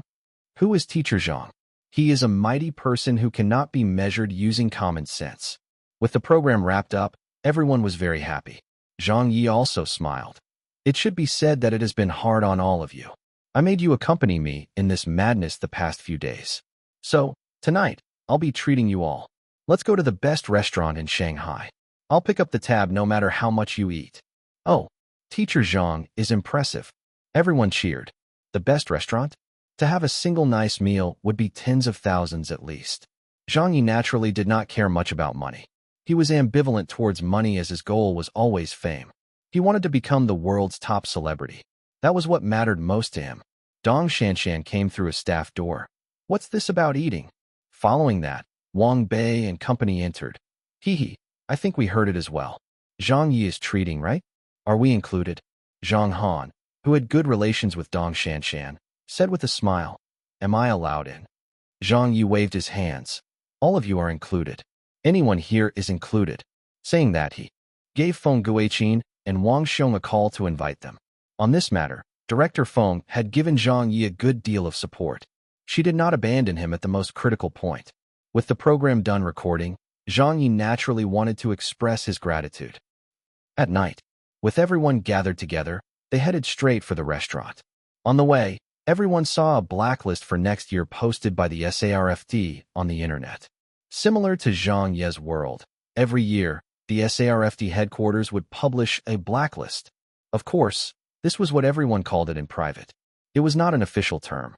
The goal and purpose of producing this list was to stress one's specification and professional conduct. In other words, those people who entered the blacklist, be it in their future programs, movies, or television dramas, the production would be strictly reviewed as long as a person on the blacklist was in it. This was a limitation as well as a warning. There were about 8 people on the SARFD blacklist. 2 of them were actors who were caught for taking drugs this year. 3 of them were 2 television drama actors and a scriptwriter who were caught engaging in prostitution. Another one was a director who had been involving in scamming. As for the other person, no one knew why, as the internet did not report on his matters, but he was last on the blacklist. As for the number 1 person on the SARFD blacklist, it surprised and shocked everyone when they saw it. First page, first row, first line. There was Zhang Ye's name. Zhang Ye's name began with Z. And according to this ordering, his name should have been at the back, and even if it was ordered according to strokes, Zhang Ye should not have been first. But he was surprised to find that he was first on Sarft's blacklist. At the same moment, numerous people were shocked seeing this. They also had the impulse to laugh. Take a look. All of you take a look. Look at how powerful Zhang Ye's mouth was. He neither cursed or did anything serious. All he did was say a few poems or speeches with his mouth. But what was the outcome? He was ranked ahead of people who took drugs, engaged in prostitution, or scammed. The attention and vigilance that SARFT placed on him was higher than those F***king drug addicts. What did this mean? It meant that to the SARFT headquarters, the offensive power of Zhang Ye's mouth was greater than that of all of those people. Hence, he was ranked number 1 on the blacklist. Many people expressed their speechlessness in posts. Did they get it wrong? Holy sh**t. Zhang Ye is ranked first this year. The number 1 person on last year's SARFT blacklist was a director who beat someone up to death in public. This year, it's teacher Zhang Ye. Next year, teacher Zhang Ye will definitely suffer. He is a target of specialized suppression. Any program or work of his will be strictly reviewed, with specifications higher than the average person. There's no other way about it. Teacher Zhang Ye has caused too many problems. Even so, he shouldn't be ranked first. There's a celebrity with drug addiction behind Zhang Ye. No matter how I look at it, teacher Zhang Ye should be placed behind him. That's right. What great sin has teacher Zhang committed? What sort of standards are they using to form this ranking list? Is there a need to ask? Haha, the SARFT ranks it according to the damage one can cause. Many netizens and industry insiders finally gave a stunning analysis. Zhang Ye's mouth was something even SARFT was ***king afraid of. Chapter 285, Peking University's Invitation. That night, outside the airport. It was already 8:30. Zhang Ye got out of the taxi, and while walking straight into the airport lobby, the cell phone in his hand rang. It was his mom. Hello, son. Tomorrow is New Year's Day. Are you coming home? I'm coming back. Zhang Ye hiccuped from drinking as he chuckled. I just finished treating people to a meal, and I applied for half a month's leave with my leaders. I'll be right back. Mom asked, why is it so noisy on your side? I'm already at the airport, and I'm about to board. Zhang Ye had already booked his tickets. All right, then I'll wait for you at home with your dad. We'll leave you some supper. His mom hung up. The airport hall had a festive atmosphere. Many people were dressed in festive colors, either red or green. Many had smiles on their faces as they had the anxious feelings of homesickness. By looking at their appearances, Zhang Ye guessed that they were a reflection of his current appearance. Having left home for nearly a month, this was the first time he had left Beijing for such an extended period of time. This New Year's was a day that family gathered together. Hence, Zhang Ye would rush home at all costs. It was also why he had been desperately finishing his self-assigned task of recording all of Zhang Ye's talk show. A holiday that spanned more than 10 days allowed him to stay with his parents at home. He could also consider what to do after the following half-month. However, he needed to count on his broadcasting application to be approved. Review, approval, and implementation would probably take a month or so before he could get it settled. Only then could Zhang Ye's talk show be restored. Hence, Zhang Ye first applied for half a month's leave. If his approval application was delayed, then he could even spend the Lunar New Year in Beijing. After getting past security, his tickets were checked before boarding. Zhang Ye was in first class, so he did not need to line up to board the plane. First-class tickets were expensive, and it was not Zhang Ye burning cash. It was because he had lifelong honors with China Airlines.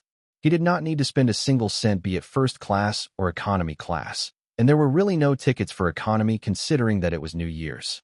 Hence, it wasn't due to Zhang Ye deliberately trying to take advantage of China Airlines. At the entrance to the cabin, 2 air stewardesses were standing by the side. They were professionally smiling while welcoming the passengers. When Zhang Ye saw them, he was slightly stunned before he said in amusement, "Yo, what a coincidence."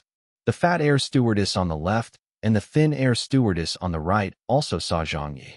Although he was wearing sunglasses, they could identify him immediately, having tethered on the verge of death together.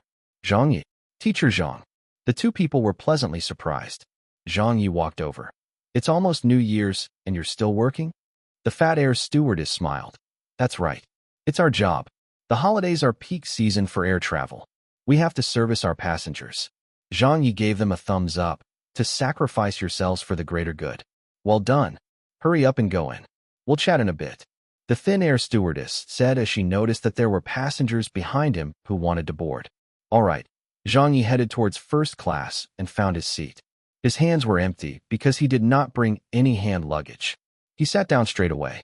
In a while, the cabin doors were closed. A familiar voice could be heard throughout the cabin. Zhang Ye could tell that it was the old air stewardess.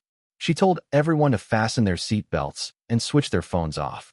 After a few more minutes, when the airplane was in line to take off, the fat and thin air stewardesses moved around.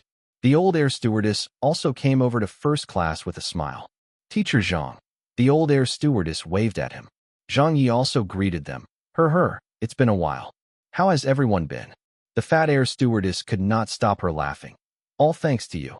We are having a good life. Everyone was basically given a suite, and our wages have risen. Zhang Ye exclaimed, That's nice. All of you are rich now. The old air stewardess glanced at him. I heard you aren't doing good these days. The thin air stewardess was also at a loss whether to laugh or cry. That's right.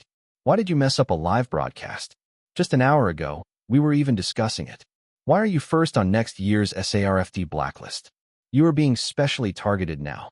So how are you going to work next year? Zhang Ye threw up his hands. I guess, one step at a time.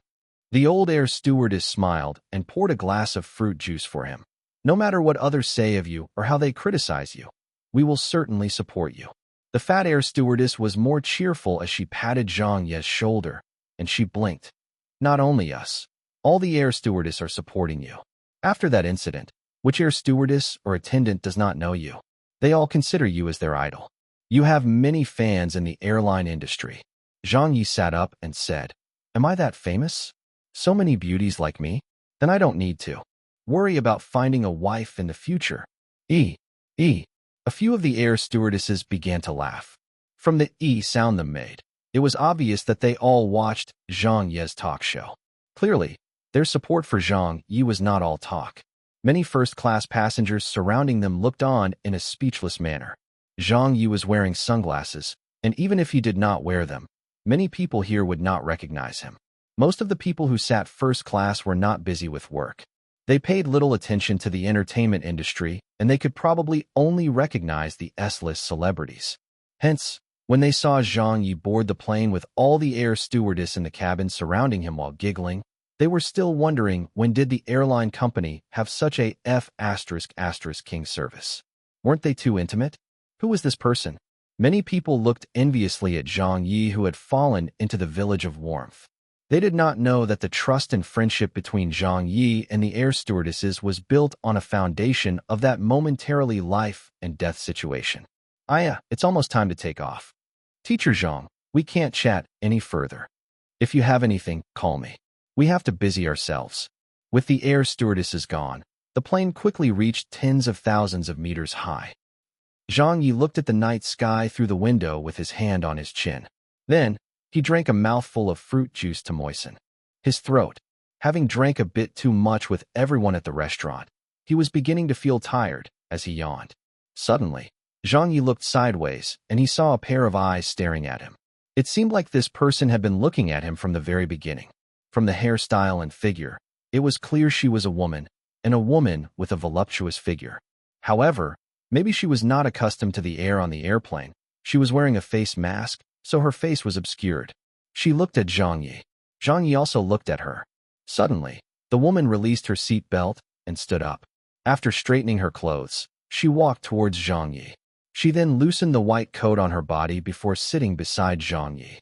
This plane's first-class cabin had 2 seats on each side. The seat to the left of Zhang Ye had been empty from the beginning. It was unknown if the passenger did not manage to catch the flight or if the ticket to the seat was not sold. Zhang Ye asked in wonder, You are? The woman's voice was soft and elegant. Are you Teacher Zhang Ye? Zhang Ye was stunned. That's me. Why are you looking for me? The woman smiled gracefully. Just now the air stewardess called you Teacher Zhang, and I felt that you resembled him, but I did not dare confirm it. I never expected it to be really you.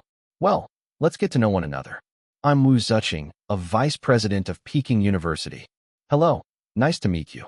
Zhang Ye immediately shook her hand. But then, he suddenly reacted, stunned by the woman's introduction. What did she just say? Peking University's vice president? What the heck? Is this real or not? What sort of school was Peking University? That was a prestigious school domestically and even internationally. According to Zhang Ye's knowledge, his world's Peking University was an organization under the Education Ministry. Just from the administrative level, the rank of vice president was already one of the national cadres. As for what it meant in this world's Peking University, Zhang Ye did not know. However, it could not be much different. From the woman's eyes and figure, she was like in her early to mid-30s. She was not even 40 years of age, but she had already reached such an important position at a young age. She took the initiative to speak to him. This can't be right. Maybe Wu Ziqing noticed the disbelief in Zhang Ye's eyes as she gently removed her face mask. Maybe she was not used to the air in here, so she covered her nose with her index finger while smiling. She has an extremely beautiful face. It was a face filled with dignity. A woman that was graceful, elegant, and warm had appeared in front of Zhang Ye. Even Zhang Ye, who had seen numerous beauties, could not help but feel shocked. F***K. She was so pretty even though she held a high post. Was she really a vice president of Peking University? A heavyweight in the education sector? President Wu, nice to meet you. Sorry for not recognizing you. Towards a person in education, Zhang Ye was extremely respectful. Are you out on a business trip? Wu Ziqing gave a shallow smile, which resembled a reserved smile that ancient women had. That's right. There was a school celebration in Shanghai. I attended it while representing Peking University. Are you on a business trip too? Zhang Ye chuckled. No, I'm returning home. Oh right. I recall, you are a Beijing. This Peking University vice president seemed to know Zhang Ye quite well. I heard that you recently got into trouble. Zhang Ye casually said, just some trifling matter. I just can't work temporarily, maybe after the new year. The beautiful woman looked at him and said, I have basically seen all the poems you wrote. Although many of your poems are not suitable for the situations or conditions for announcements, and have not been recognized by the official or literature circles, your literature skill has nearly been recognized in this circle. I told 2 famous authors and literature scholars about you. Both of them are full of praise for you, including me. Of course, I do not know about others. With a smile punctuating her sentence, the beautiful woman said, Now, our country's literature circle is lacking a person who can wave the flag. Personally, I feel that the people in the literature industry are lacking the qualities required. If we talk about 1,000 years later, to pick someone in the country that can fly the literature banner, I believe that you will be one of the most likely candidates.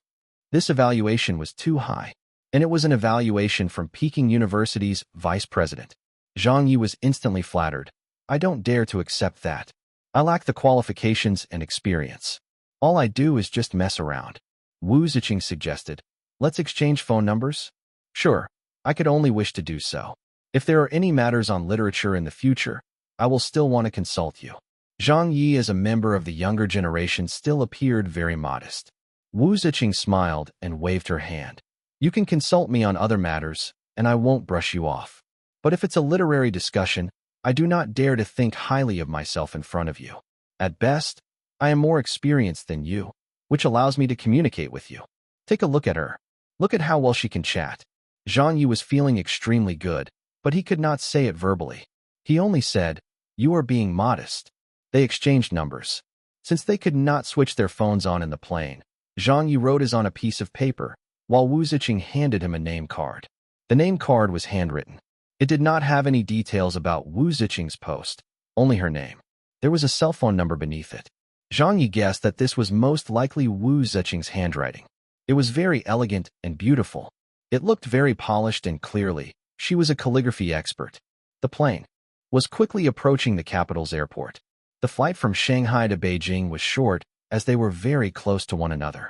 During this period, Wu Ziqing sat beside Zhang Ye and chatted with him. For some reason, Zhang Ye felt that she came to him for a reason. However, she didn't say. As this was the case, it was inappropriate for Zhang Ye to ask. Only when they disembarked the plane and were about to go their separate ways did Wu Ziqing say something that caught Zhang Ye off guard. Wu Ziqing said, Little Zhang, will you be staying in Beijing for half a month or more? If you have no other work or matters to tend to during this period, are you interested in teaching at Peking University? Zhang Ye was dumbfounded. teaching at Peking University? Wu Ziqing smiled. Yes.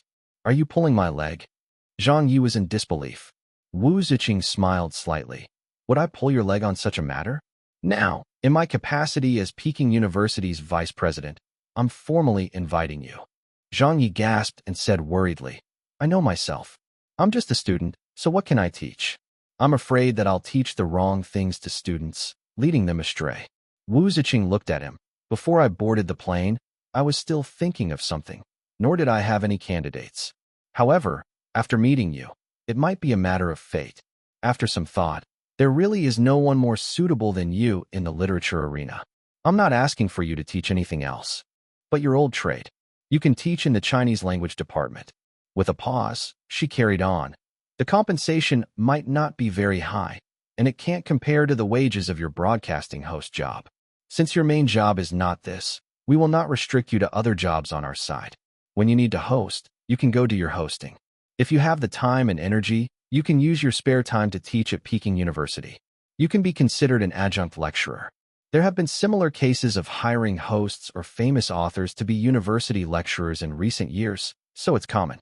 The response from the students is also very good. I still have an assistant professor spot on my side. It's not that I can't give you the title, so if you are interested, you can give it a try. Then, we can talk based on your results. What say you? Zhang Ye hesitated. This. Wu Ziqing said.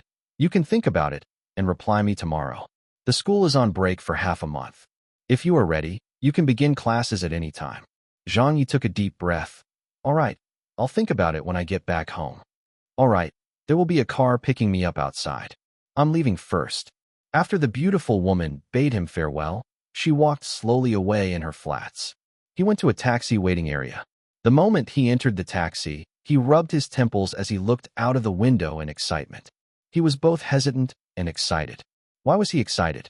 Of course, it had to do with the prestige of Peking University. It was an institution of higher learning of the world. By inviting him to teach, it was a form of affirmation and trust towards Zhang Ye. It could also increase his popularity and qualifications. If he went out and said that he had an additional job of being a lecturer of Peking University, everyone in the industry would give him a second look. This sort of reputation and fame was not something money could buy, and it was something that no one could dispute it. And according to the beautiful woman's intention, if he did well, he could even be given the title of assistant professor. That was a professorship, a position that most masters or PhD holders could not obtain. Zhang Ye was just a bachelor's graduate. Now, he had a chance to obtain the honor of being an assistant professor. It would be a lie if he was not excited. But at the same time, he was hesitant and worried.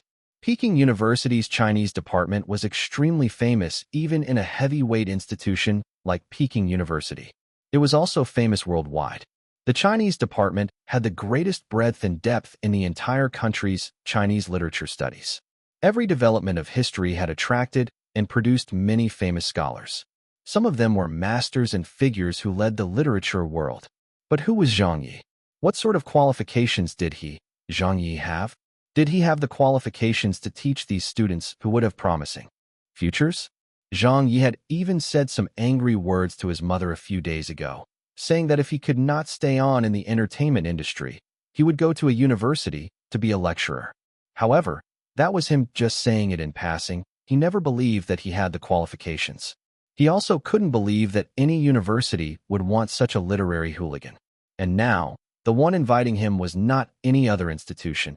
It was the world-famous Peking University. Zhang Ye knew how important this was. Hence, he was worried that he could not do a good job teaching. He feared that not only would he fail to get any accolades, but he would end up being cursed and criticized.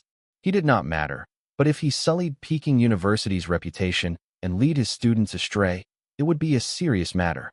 This pressure and responsibility was a bit too much for Zhang Ye, as it wasn't something that only affected him.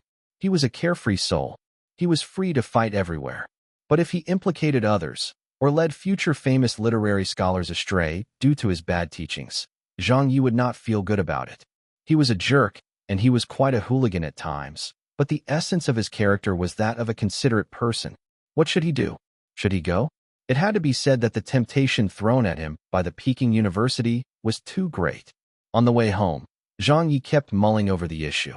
He still did not come to a conclusion even after having a headache.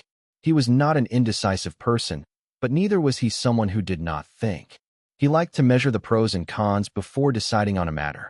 However, once he decided on a matter, he would rush to the end regardless if the sky was falling. Chapter 286. Going to Peking University's Chinese department as a lecturer. Beijing at night. It was already past 11 p.m. by the time he reached Kaishiku. The cold wind was blowing on the streets. The temperature here was colder than it was in the south. Zhang Ye found his way through the dark to his parents' district. He looked up and saw their apartment lights were still on. His father and mother were obviously still up waiting for him to return. Zhang Ye suddenly had a feeling of homecoming. He stepped into the building and quickly climbed up the staircase. He was humming, "Wishing We Last Forever," as he ran up. Dong, dong, dong. He knocked on the door and it opened up very quickly. "Dad, Mom." Zhang Ye smiled. "Happy New Year." Mom pulled him into the house. "Come in first, isn't it cold outside?" Zhang Ye put down his bags and took off his coat. "It's okay. It's warm enough at home. Has the central heating started already?" "Look at the date. The heating has been turned on since the 12th. Mom squinted at him. "Beijing is still better, right? There's no central heating in Shanghai." Zhang Ye had deep feelings about this. "Yes, we can only use the air conditioner over there, switching it on room by room. I was really not used to it. It feels very different from the warmth of central heating. It just didn't feel right. The air outside is so damp that I get goosebumps." "Hi, don't talk about it anymore." Having arrived home, Zhang Ye felt that everything was good and pleasing to him. Also, unless the sun is shining directly, the clothes hung outside won't get dry. Even if it gets dry, there's a mildew smell that sticks to it. The air there is too damp. We'd have to use a clothes dryer to dry the laundry. It's really troublesome. Mom probably missed him a lot and said, "Then don't go back." Zhang Ye smiled. "I have to return after the Lunar New Year at latest. There's still work waiting for me. This year, I'm definitely staying home for it. I managed to get many days off." His dad got up from the sofa. "Have you eaten?" "I had something on the flight back, but I'm still hungry." Zhang Ye said. Dad instructed, "Bring some warm water for our son and heat up the leftover food too." Mom made a sound and stared. "You're commanding me now? Why don't you go instead?" Dad looked up and said, "You heat up the leftovers. We are having a father and son talk about his work. What do you know? As if only you understand, humph. Our son's now a big star, a famous host. Do you still think he needs your advice?" Mom nagged as she went to heat up the food for him. After eating, his father and mother started asking him about his job. Zhang Ye did not wish to talk about his work, as he was afraid he would worry them. So he answered them superficially and changed the topic. "Where will we be going tomorrow for the New Year?" Mom scooped some dishes for him while saying, "We went to your paternal grandma's place this afternoon. Only you were not there. Tomorrow we will be spending the day with your maternal grandparents, but they will be coming to our house instead. Don't laze in bed tomorrow. Wake up early and help me buy groceries and prepare food. When my family comes over, we'll need to feed over a dozen mouths." "That's not simple work," Zhang Ye said shamelessly. "I won't be able to wake up." Mom could not help but hit him on his head. "You're lazy." Dad said, "Little Yi has been busily working outside for so long. Let him rest a little. It's rare for him to get days off." "You make it sound so simple. Are you going to help me buy groceries and cook then?" "You wouldn't even help." Mom rolled her eyes. "Just my luck to have encountered you father and son duo." After eating, Zhang Yi picked up the dishes to wash. "Little Yi, your dad and I will be turning in already." Mom yawned. "Phew, I still have to battle to fight tomorrow. It's really not easy having a festive holiday get-together."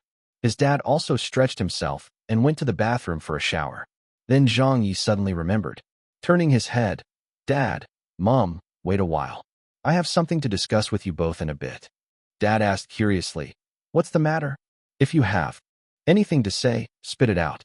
I'm tired." Mom said, curling her lips.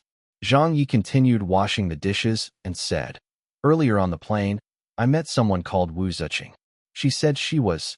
Before he could finish, his mother and father interrupted him. "Wu Ziqing? The one from Peking University?" Mom said, stunned. Dad obviously knew who she was. "That vice president of Peking University?" Zhang Yi blinked. "You know?" Dad said, "I don't know what she looks like, but I know she's a woman and rather pretty. She's one of the youngest presidents of an elite school." She did not come through the education system, so she can't be considered as someone who is in the literary field. She came through as a civil servant instead and transferred from the Education Bureau to Peking University. Didn't they mention her on the news before? Did you not see that? Although she came through the civil service system, her literary skills were rated very highly too. She has published a large number of works, and the television even stated that she was a practiced calligrapher too. She's a person who has a lot of prestige within the education world. Mom nodded and asked him, "You met her?" Zhang Ye laughed and said, "More than met her. We chatted for a long time on the plane. After we landed, she suddenly invited me to go teach at Peking University." Dad was stunned. Ah. Mom was also stunned. "Go teach at Peking University? Invited you to teach what?" Zhang Ye replied, "The Department of Chinese Language. I don't know what I'll be teaching though. It'll definitely be either Chinese culture and poetry or Chinese history, stuff like that. I wouldn't know how to teach other things anyway." Mom said excitedly, "Do they really mean it?" Zhang Ye threw up his hands. "Of course, they have already officially invited me." Dad was also very excited. "Why did Peking University find you?" "I heard that from President Wu that there was a vacancy at a relevant course in Peking University. Anyway, that's what I think she meant, so I'll be standing in for a while. It would only be as an adjunct professor though. I can choose when to conduct the classes according to my schedule, so it wouldn't affect my main job." Vice President Wu even promised me that if the response was good and the students were satisfied, they could even give me the title of assistant professor at Peking University. Of course, that would also mean that if I don't do well, then I'd have to pack up and leave. Mom quickly asked, "Then how did you answer?" "I have not fully considered it yet, so I did not reply. President Wu asked me to give her an answer tomorrow. This is why I wanted to discuss it with you too before I decide." Zhang Yi said. Mom got anxious and slammed the table. "What are you even considering for? Quickly accept. If you don't go, then don't call me your mother anymore." Zhang Yi. Holy sh**t. That was uncalled for, Mom, who knew Dad also stood on the same side as Mom this time. "Son, you need to listen to us this time. Go, you definitely need to go. Do you know what kind of place Peking University is? It's a world-class institution. I know your goal is to become a famous celebrity, but this wouldn't conflict with that, and instead will give you a special boost. No matter how successful you are as a celebrity or how popular you are, that's all just on the surface. However, if you have the title of Peking University's assistant professor, it is something completely different. This is the highest affirmation of your ability in your studies. With this backing you, your popularity will enjoy a more solid foundation, and it can even be considered an official form of recognition. Didn't many Writers Association people think lowly of the poems and prose you previously wrote? When you're hosting, didn't those people from the SARFD cause a lot of trouble for you? If you become an assistant professor, what more a Peking University assistant professor, then with such a solid backing, who would dare to find trouble with you in the future? Then when it comes to your literary accomplishments, no one would dare question you anymore. That was true. In the field of literary arts, it did not matter that it did not appeal to the masses. More of it depended on the recognition from industry insiders and qualifications. It was very Philistine and illogical, but that was how it was. This was the situation in this country. Zhang Yi listened but still had some worries. "What if I don't do well?" Dad said. "If you don't do well, then that's that, but you can't let go of this chance now." The reason he tried so hard to persuade his son to develop further in the educational field was because he placed a lot of importance on education. He was an older person and had a more traditional way of thinking. When he was young, there were no such things as celebrities. They were just called entertainers in the past and were not well respected. Although this had changed in modern times, to a person from his generation, there was more pride and glory at Peking University. It was even a glorious title of being an assistant professor. He did not object to his son's goal of becoming a celebrity, but if he could achieve both statuses, wouldn't it be even better? Mom saw that he was still hesitant, so she told him, "You were not even afraid to cause trouble during a live broadcast, daring to scold your leaders and the SARFD. Now it's just being a lecturer and you're scared." Zhang Yi hesitated for a moment before finally nodding. He had decided, "All right, I will listen to the both of you. I'm going. I don't care whose mother it is. What was there to worry about? We'll talk about it when the time comes if I don't do well." Besides, with so much knowledge from his previous world, How could he possibly mislead the future generation? Having decided that there and then, Zhang Ye was no longer confused and conflicted. Peking University lecturer. That was such an awesome halo. It could also be considered as a form of venture and challenge. Zhang Ye felt that he could do this. Besides, he had nothing much to do during these 2 weeks that he was back in Beijing. Since his goal was to become the most famous celebrity in the world, and he had very little positive characteristics himself, he could do with more accolades. Zhang Ye could no longer delay a moment longer.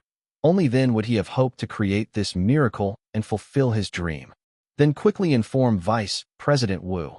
Mom was even more anxious than him. She urged him, "What if she has other choices as well? Go inform her quick." Zhang Ye looked at his watch. "It's almost midnight. She might already be asleep." His father advised, "Send her a message to give her well wishes for the new year. Then mention your decision. If she has already slept, she will still see your message tomorrow morning." Zhang Ye understood and accepted their suggestions. It was not like he had any other choice. His parents were already staring at him. If he did not do what they said, they'd probably beat him to death. And so, he sent the message to Wu Ziqing. He wrote, "President Wu, I wanted to wish you a happy new year. I hope I'm not disturbing your sleep with this message. Well, I will be accepting your invitation. I am very honored to do my part for the education system." Soon after, the other party replied, "Wu Ziqing, thank you. Happy New Year to you, too. It's good that you have considered it. You can come to the Peking University on the 2nd of January at 9 a.m. to look for me. I will arrange the curriculum plan and teaching contract. Let's discuss it in detail then." Zhang Ye replied, "Sure, please rest early." Wu Ziqing said, "Give my well wishes to your parents as well." The exchange of messages ended. Zhang Ye showed his cell phone to his parents. "Look." Dad was overjoyed when he saw it. "Great, great, great." Mom was also overjoyed and couldn't keep her mouth closed. "Haha, my son really does not disappoint. He's even going to teach at Peking University. He's really doing me proud." Zhang Ye was not as overjoyed as his parents were. He picked up his cell phone casually, rolled up his sleeves, and continued washing the dishes. "The two of you should go rest. It's getting late." Mom suddenly shouted, "Put that down." "Ah." Zhang Ye looked over with his head tilted sideways and nearly lost his grip on the bowl in his hands. "What's the matter? You gave me a scare. What do I put down?"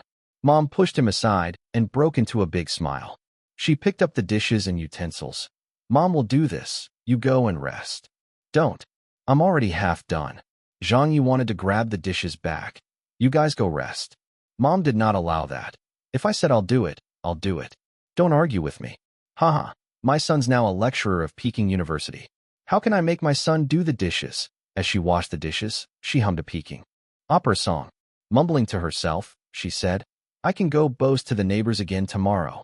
When my son had his hosting license revoked, that bunch of people talked behind my back about my son's career ending. He was done for? Huh. I'll show them who's done for this time. My son will become a Peking University lecturer. Can they? Tomorrow, I will go and tell them why the flowers are so red." Chapter 287. Joining Third Cousin's New Year's Party. The next day, January 1st, New Year's Day. On the morning of the new year, Zhang Ye spent it in his own bed. People seemed to come to his home, and not only in a single wave. The doorbell rung one after another. The sound of chatting entered his bedroom, as Zhang Ye woke up a few times in a daze. He flipped his body and covered himself in his blanket before going back to sleep. After 4 days of talk show recording without rest, he was making up for that lost sleep today. Since the people who came to his place were family, he was not that particular. "Sis, we are here. Quick, have a sit. First, paternal, Aunt, Happy New Year. Wishing you and Uncle a prosperous new year and good health. Our Ming Ming sure has a sweet mouth. There's some fruits here. Have a bit. Where's my bro? Him? He's still sleeping in the room. My bro sure is a lazy cat. It's already past 10. His 3 maternal uncles' family came one after another. The oldest younger cousin, Chao Dan, second oldest younger cousin Chao Tong, and youngest cousin, Ming Ming. The moment these 3 girls gathered together, they began chattering. A few of the men smoked and drank tea. A few women busied themselves in the kitchen. First, maternal, Aunt asked, "I heard little Yi is on the SARF's blacklist?" "That's right," second maternal, and also said, "Is his work not going smoothly?" I heard his program was halted some time ago.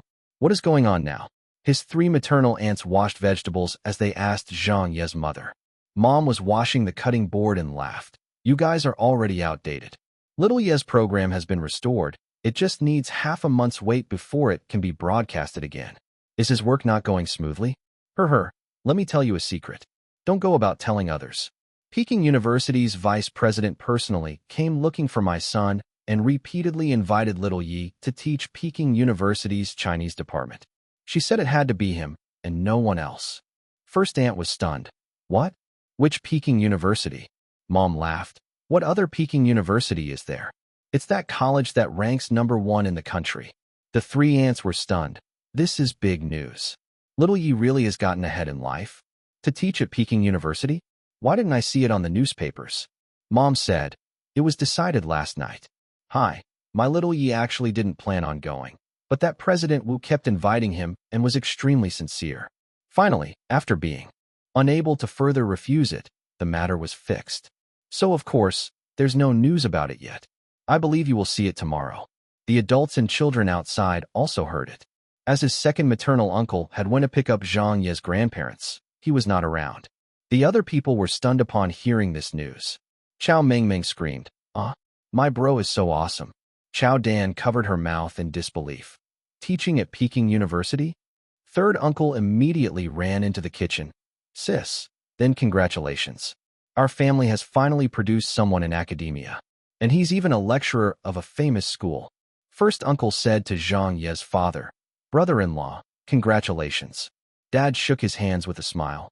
I still don't know if that kid is up to the task. Mom was extremely proud of Zhang Ye, so she rolled her eyes at her husband upon hearing that. If my son isn't up to the task, then who is? Stop spewing such discouraging words. Third aunt laughed. Right, with Little Ye's literary standard, there definitely won't be problems.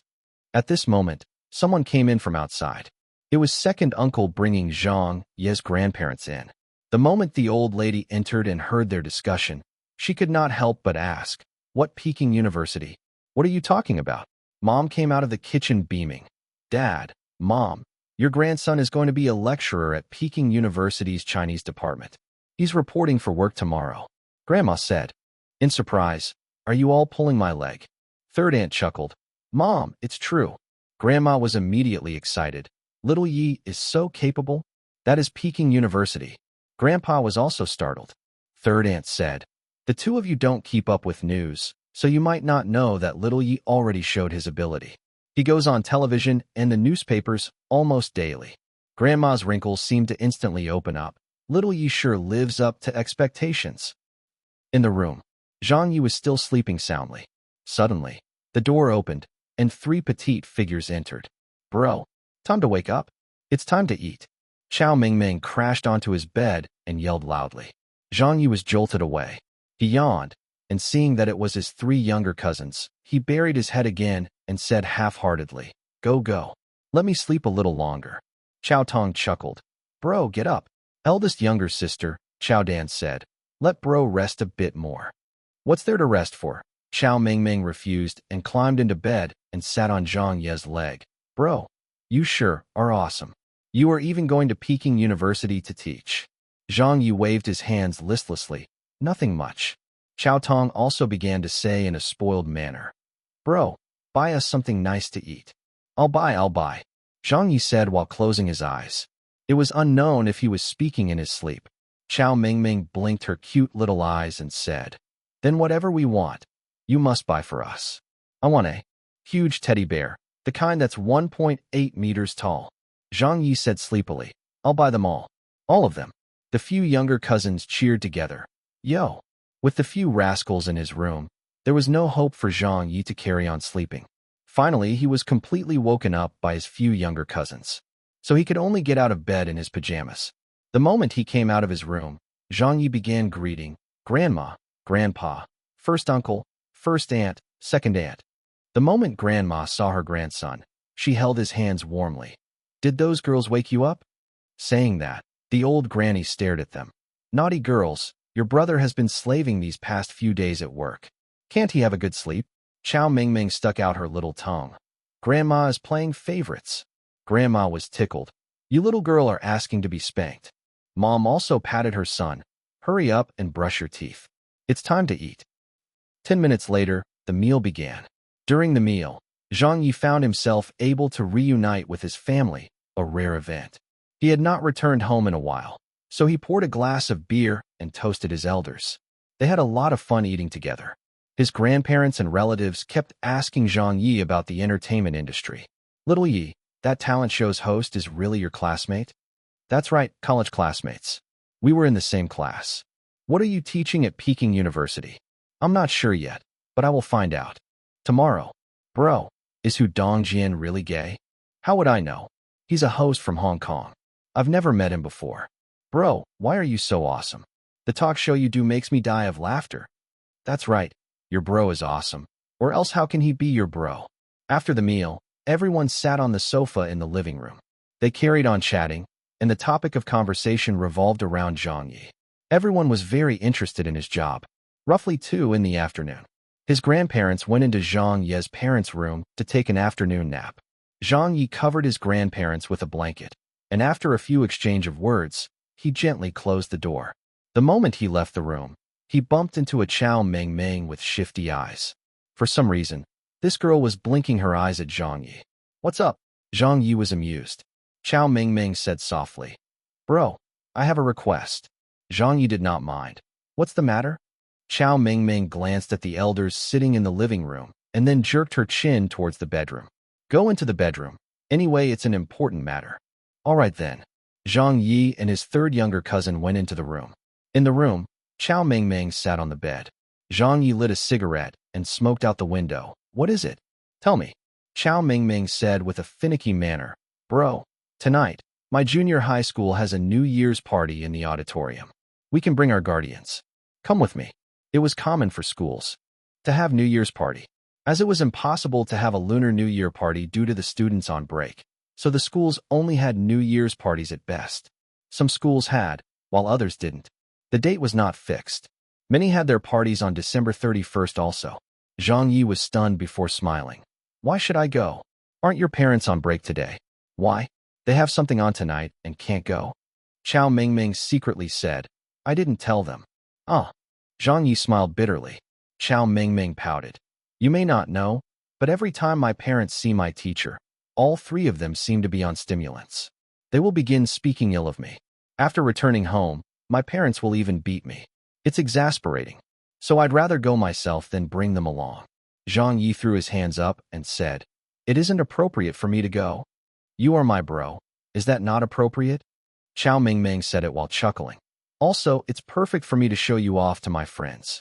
Last time, at a parents-teacher meeting, I heard a few parents talking about you in the corridor. Hee hee, but none of them know that you are my bro. Zhang Ye said exasperatedly. Is that even meaningful? Extremely, extremely meaningful. Chow Meng Meng affirmed. And I'll be performing tonight. I've already decided to recite your Flying Bird and Fish. That is a love poem, Zhang Ye said. So what if it's a love poem? A few of my classmates are reciting poems too. Many people are reciting love poems, and even those in the textbooks. Chow Meng Meng said indifferently. What sort of poems are they reading? Zhang Ye asked. Chow Meng Meng shook her head. I don't know. Everyone is keeping it a secret. A large number of them are singing or dancing. Anyway, I don't care. Bro, you must help me out. If no guardians come with me, your little cousin is going to lose face. Also, you need to teach me how to recite Flying Bird and Fish, like how to punctuate. Zhang Ye said, We shall see. Let me ask your parents first. Bro, no can do. No can do. Chow Meng Meng grabbed onto Zhang Ye's arm and looked extremely pitiful. Zhang Ye finally was at a loss and said, All right. I'll go all right. 7:30 right. I got it. I'll look for you at school. Chow Meng Meng shouted excitedly. Long live to my bro. Zhang Ye began instructing her on how to recite Flying Bird and Fish. Chapter 288. Zhang Ye can't write love poems? Evening. His relatives had left.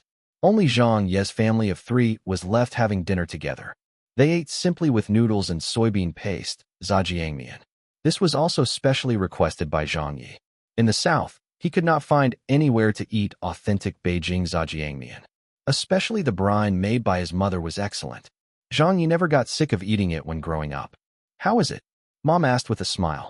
Zhang Ye sucked the noodles. It still has the same taste. Delicious. Mom happily said, that's it. My cooking. Can't go wrong. In the future, when you go back to Shanghai, I'll prepare more zhajiangmian for you, so that you can bring it there. As Zhang Ye ate, he asked, what time is it?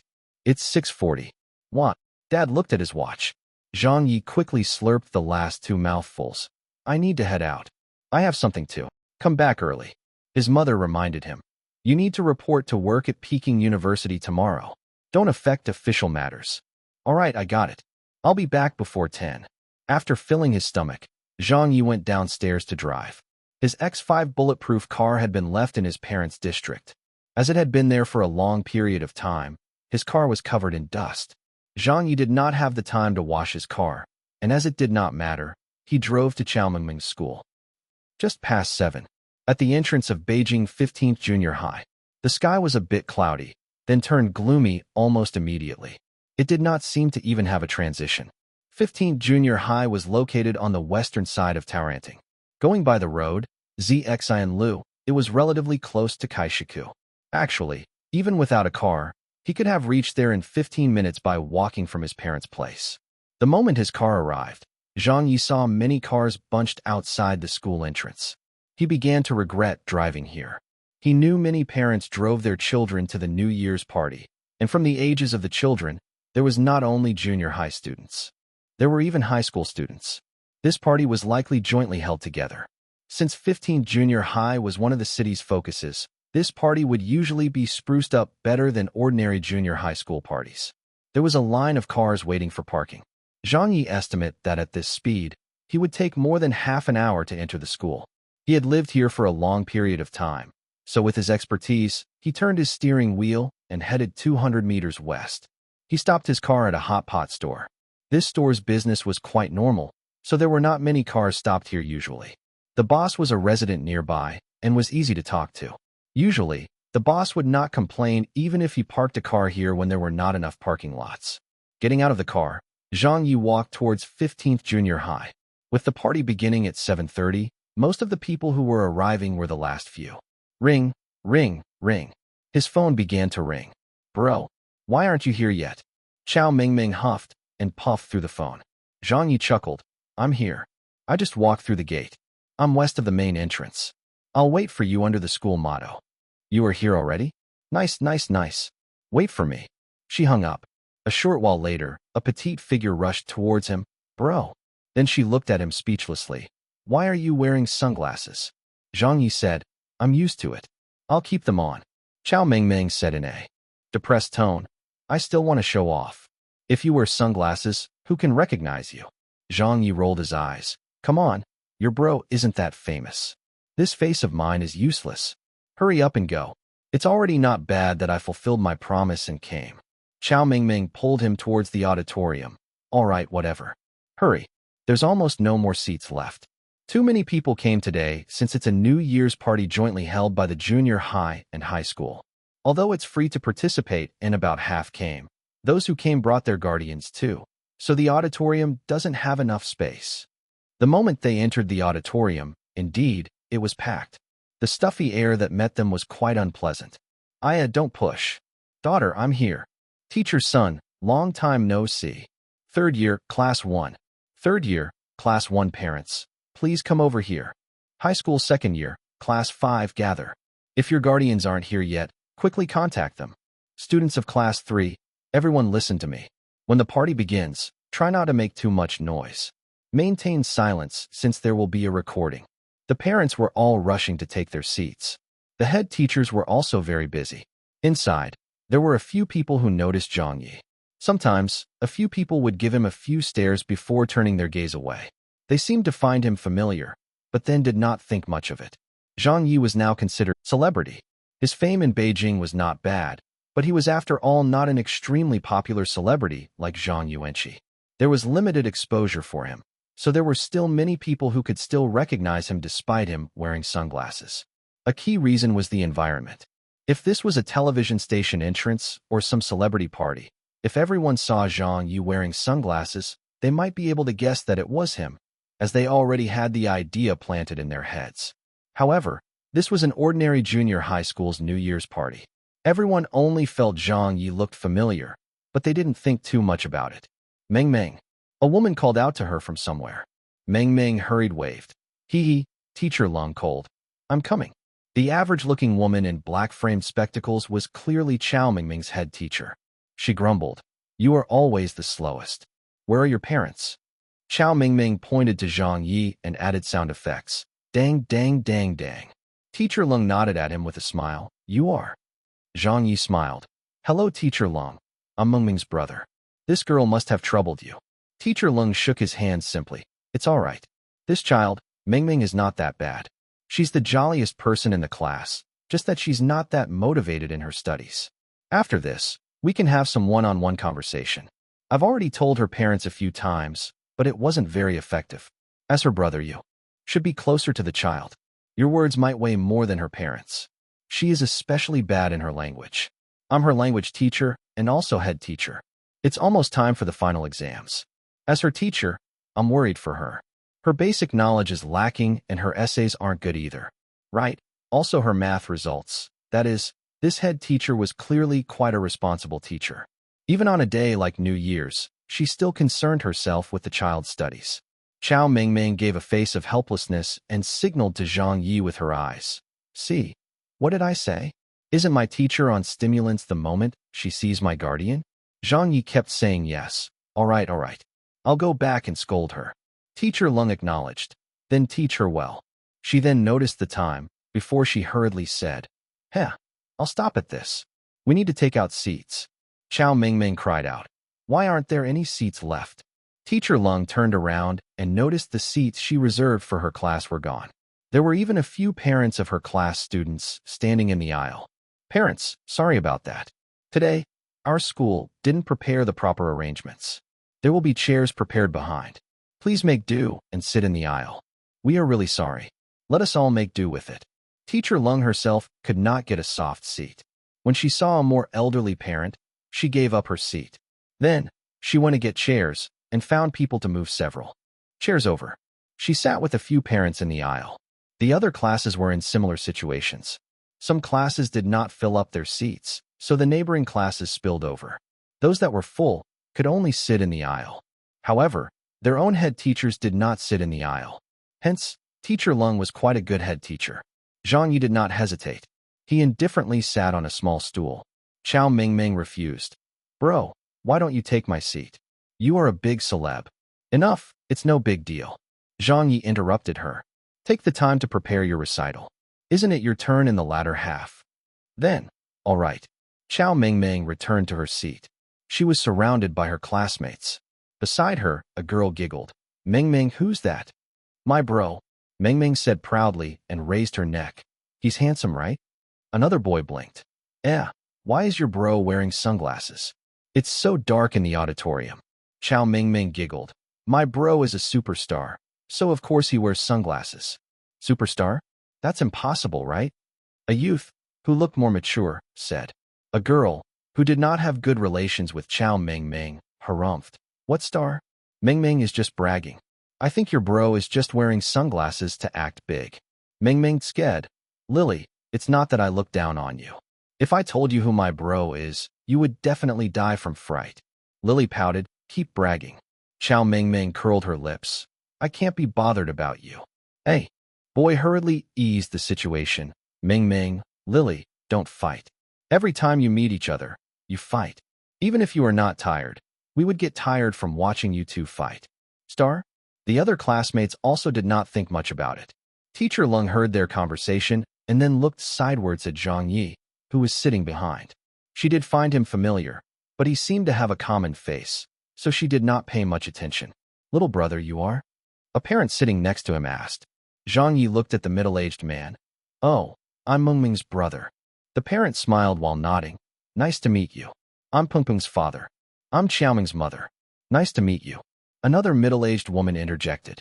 Zhang Ye had a casual chat with a few parents. He was quite unaccustomed to a parents' meeting. After all, they were in their 30s or 40s, while he was still in his 20s. Little brother, what do you do for a living? The middle-aged man asked in interest. Me?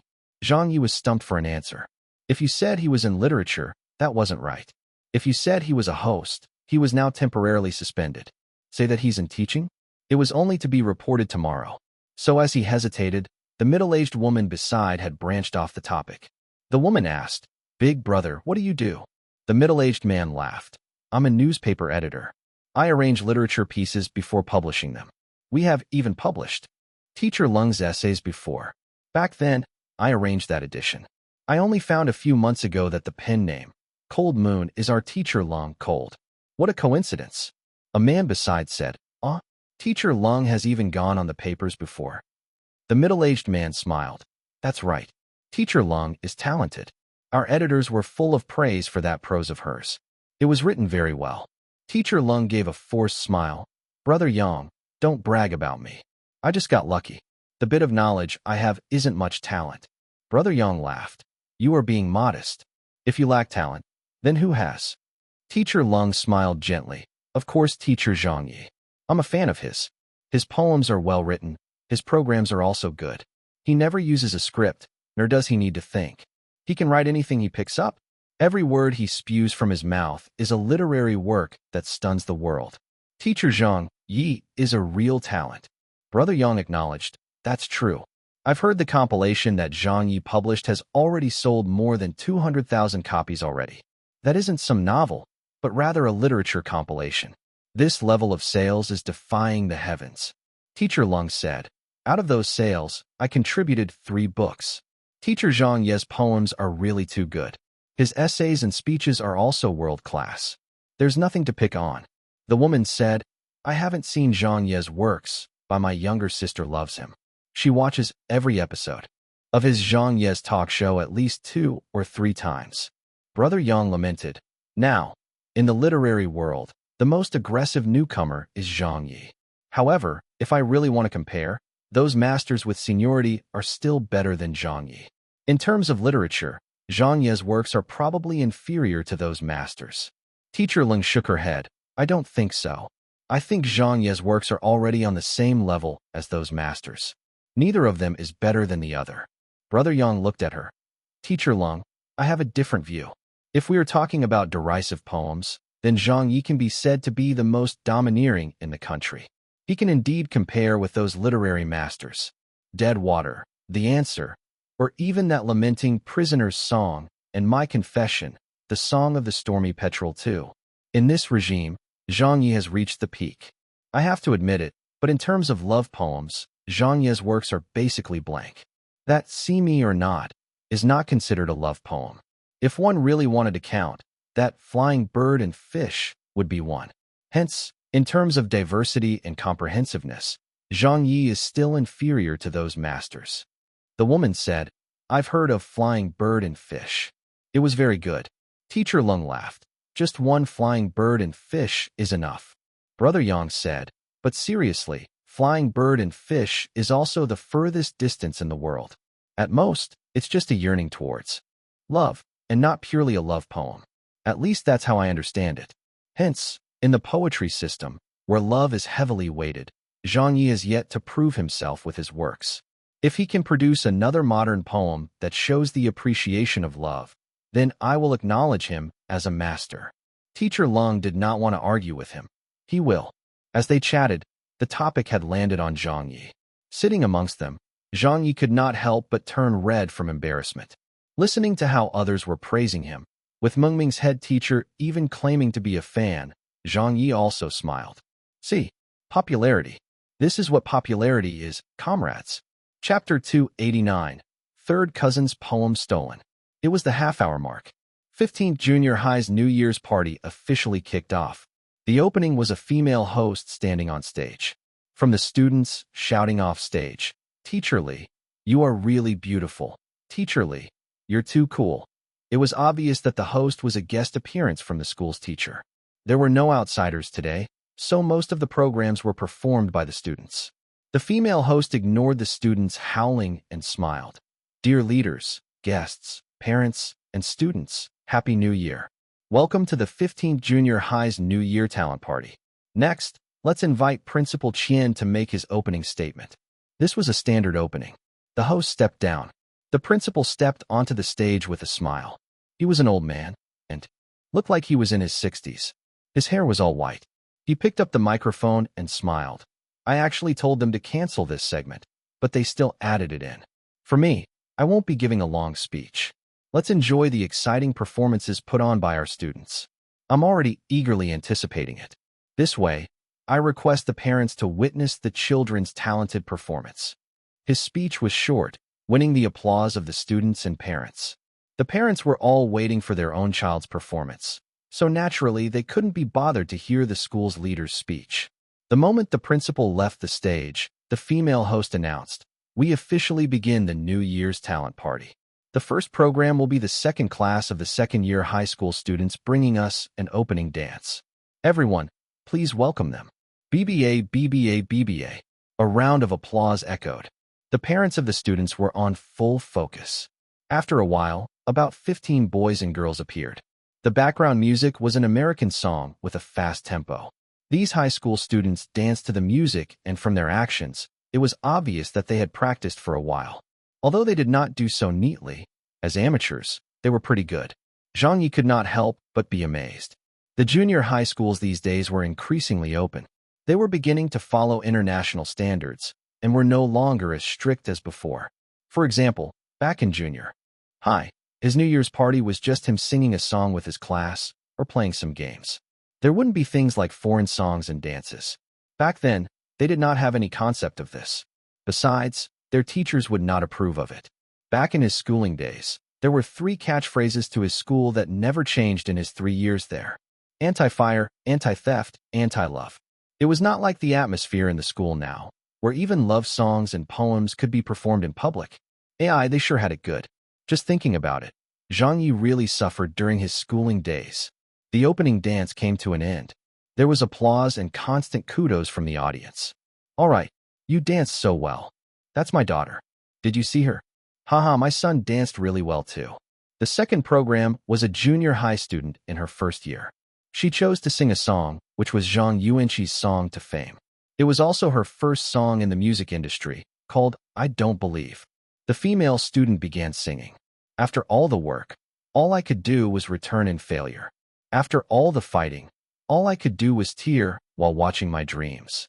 After all the thinking, why is my life so lowly? After all the lamenting, why is my voice turning haggard? I don't believe that my life is worse than others.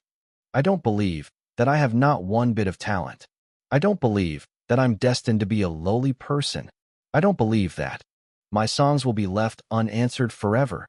Upon hearing this song, the atmosphere from the audience warmed up. Compared to the English song and foreign dance, the parents were more accepting of such songs. Everyone knew who Heavenly Queen Zhang was. Everyone had basically heard her songs. Many parents and children began to hum along with the song. Even Zhang Ye got goosebumps listening to it. Although this was the earliest work of Zhang Yuanqi from many years ago, and was not as mature as the many works she currently had, the energy and expression in the song was very impressive. Zhang Ye had only spent a couple of months in this world. This was also not the first time he had heard this song. It was often used as background music on TV or variety shows or parties. He had heard it several times, and it was covered by many people. However, every time Zhang Ye heard it, he felt that the song was full of energy. It was an expression of a singer's thoughts. There was a story behind it. When Zhang Yuanqi entered the music industry, she already was somewhat accomplished on TV and other arenas. However, many people criticized her for entering the music industry, as her voice was not as clear and beautiful as the traditional singers of that period. Her voice was somewhat husky, so people were unaccepting of such a voice. They criticized Zhang Yuanqi for not being able to sing and was not suited for singing. They urged her to go back to filming movies. However, with the advent of "I Don't Believe," which Zhang Yuanqi first sang on a variety show, the final line, "I don't believe that my songs will be left unanswered forever," stirred the audience. This was the opening song to Zhang Yuanqi's dominance of the music industry. From then on, no one doubted Zhang Yuanqi's ability to sing. A good song, a classic piece of work. From a while ago, Zhang Ye did not dare underestimate this world's literary level. For such a classic song, if it was used in Zhang Ye's world, he dared to guarantee that it would be extremely popular. After the song was done, The girl received a warm round of applause. All right, you sang well. Haha, it sung not worse than a heavenly queen. Parents were more lenient towards children. Regardless if they sang well, everyone would support them. All of them gave their encouragement, making it very lively. The third program was also singing. It was a high school boy singing rock. The fourth program was choral music. They sang a traditional repertoire. Ah, my motherland. However, Zhang Ye had never heard of it because it had not existed in his world. The program carried on one after another. The New Year's party was almost half done. At this moment, the bickering rival of Chao Mingming, Lily, was no longer in the student seats. She was up next, so she was waiting backstage. It's Lily's turn. She's also reciting poetry? Seems so. No idea what she's reciting. Finally, it's a program from our classmate. Once the program ended, the female host announced, the next program will be a poetry recital. The performer is Chun Lily. Everyone, please give her a welcoming applause. Amidst the applause, Lily appeared on stage as she bowed slightly. Chao Mingming sked and looked up the stage. She better not make a mistake. She looks nervous. Lily was indeed nervous, but she still took out her manuscript. With a deep breath, she began reciting.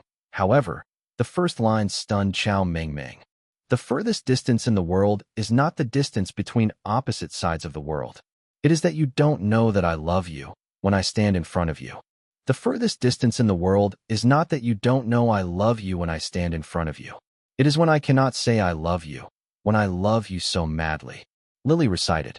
She's reciting it pretty well. Flying bird and fish? I like that poem. A few of her classmates began to chat. However, Chao Mingming cursed. Then what am I to recite? Mingming? What's wrong? A male classmate asked with concern. Chao Mingming cried loudly. I also prepared this poem. Lily has scooped it from me. A party could not have two similar programs, especially poetry recital. Two people reading the same poem? That just wasn't right. Teacher Lung and the surrounding parents also heard this. The middle-aged newspaper editor exclaimed, Little friend, then hurry and change poems? Teacher Lung also said, Mingming, you were planning on this poem for your program too? Why didn't you report it? Everyone did not report either. I only decided on the poem this afternoon. Chao Mingming was also worried and was a bit freaked out. Teacher Lung suggested, then try changing another poem? Doesn't Teacher Zhang Ye have several works? Chao Mingming said, But I didn't prepare. The middle-aged man said with a wry smile, Zhang Ye's other poems don't suit her. Dead water? The answer? These are all used to deride others. Even See Me or Not is not suited for the occasion. Besides, that daughter of Father Wei had previously recited it at his wake, so it's not suitable for the party. Teacher Lung also realized that it was true. There's really nothing appropriate from Zhang Ye's poems. Then, why don't we forget it? I'll inform backstage to cancel your program. Chao Mingming refused. No way. No way, no way.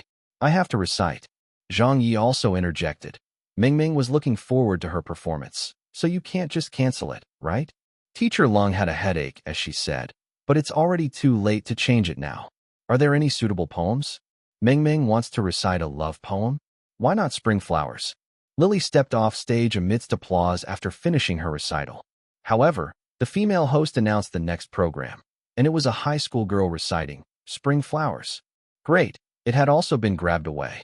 These poems were too popular, so it was not surprising for there to be conflicts and repeats.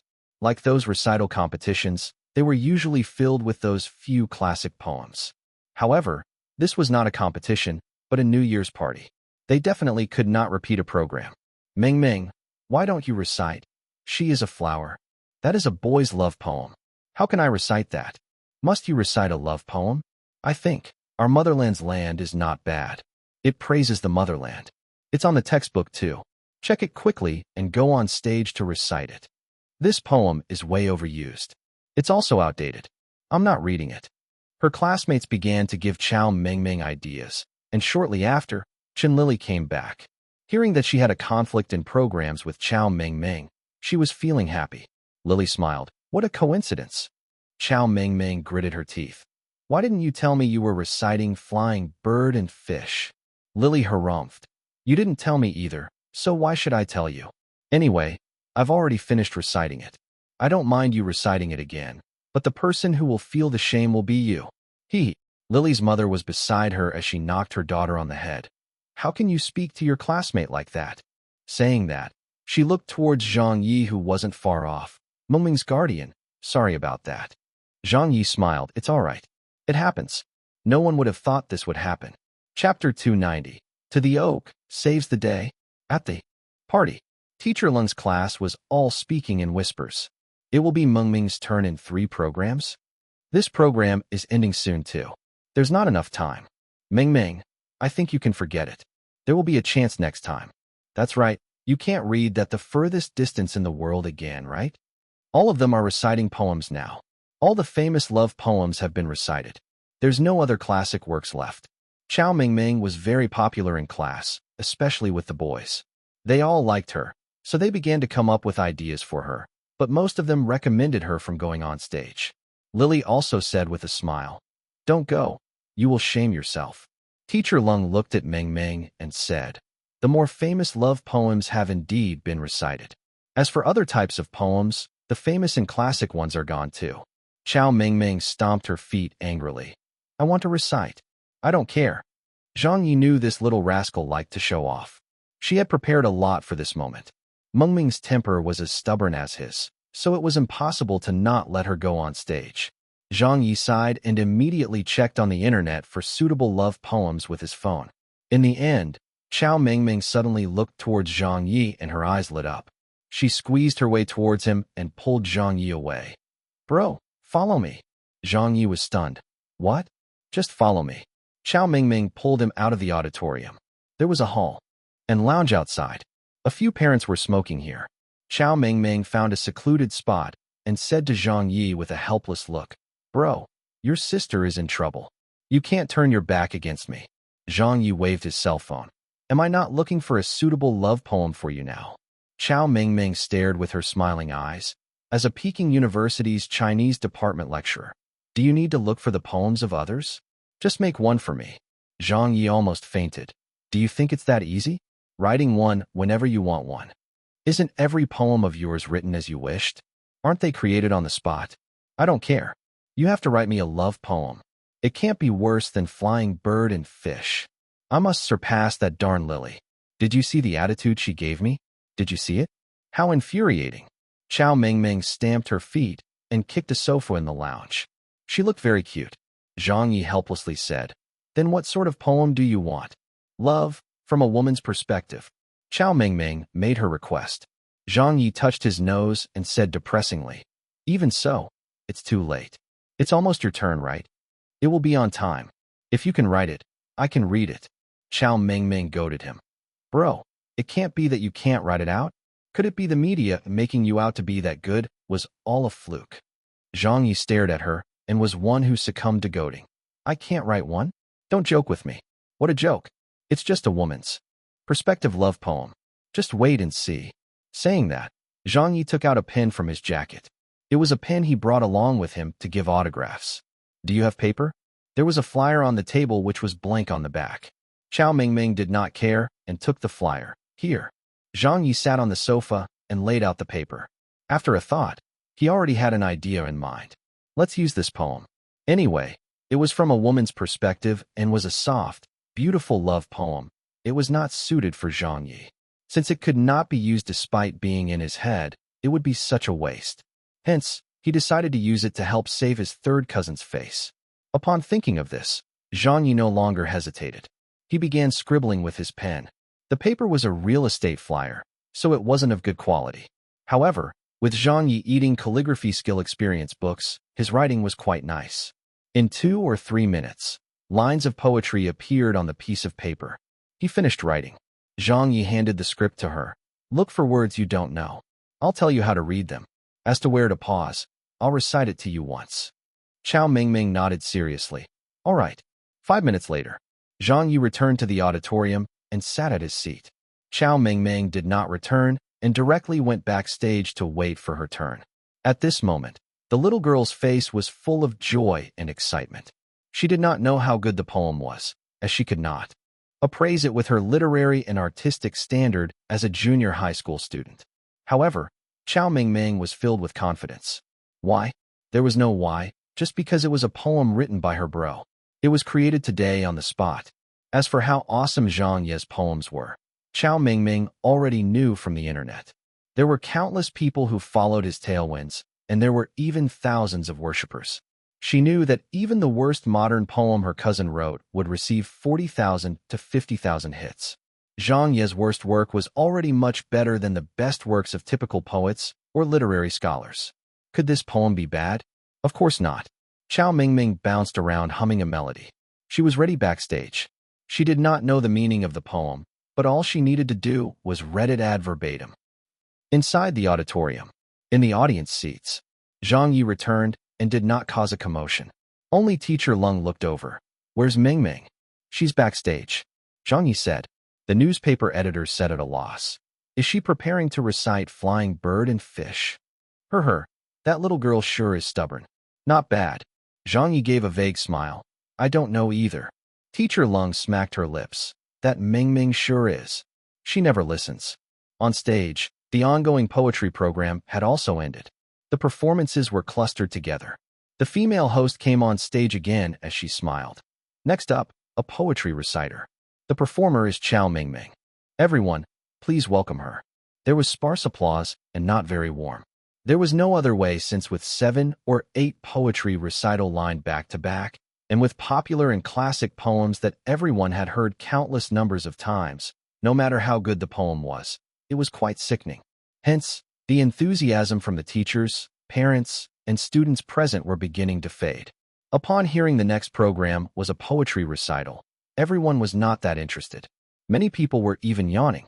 Another poem? So boring. This program's arrangement is problematic.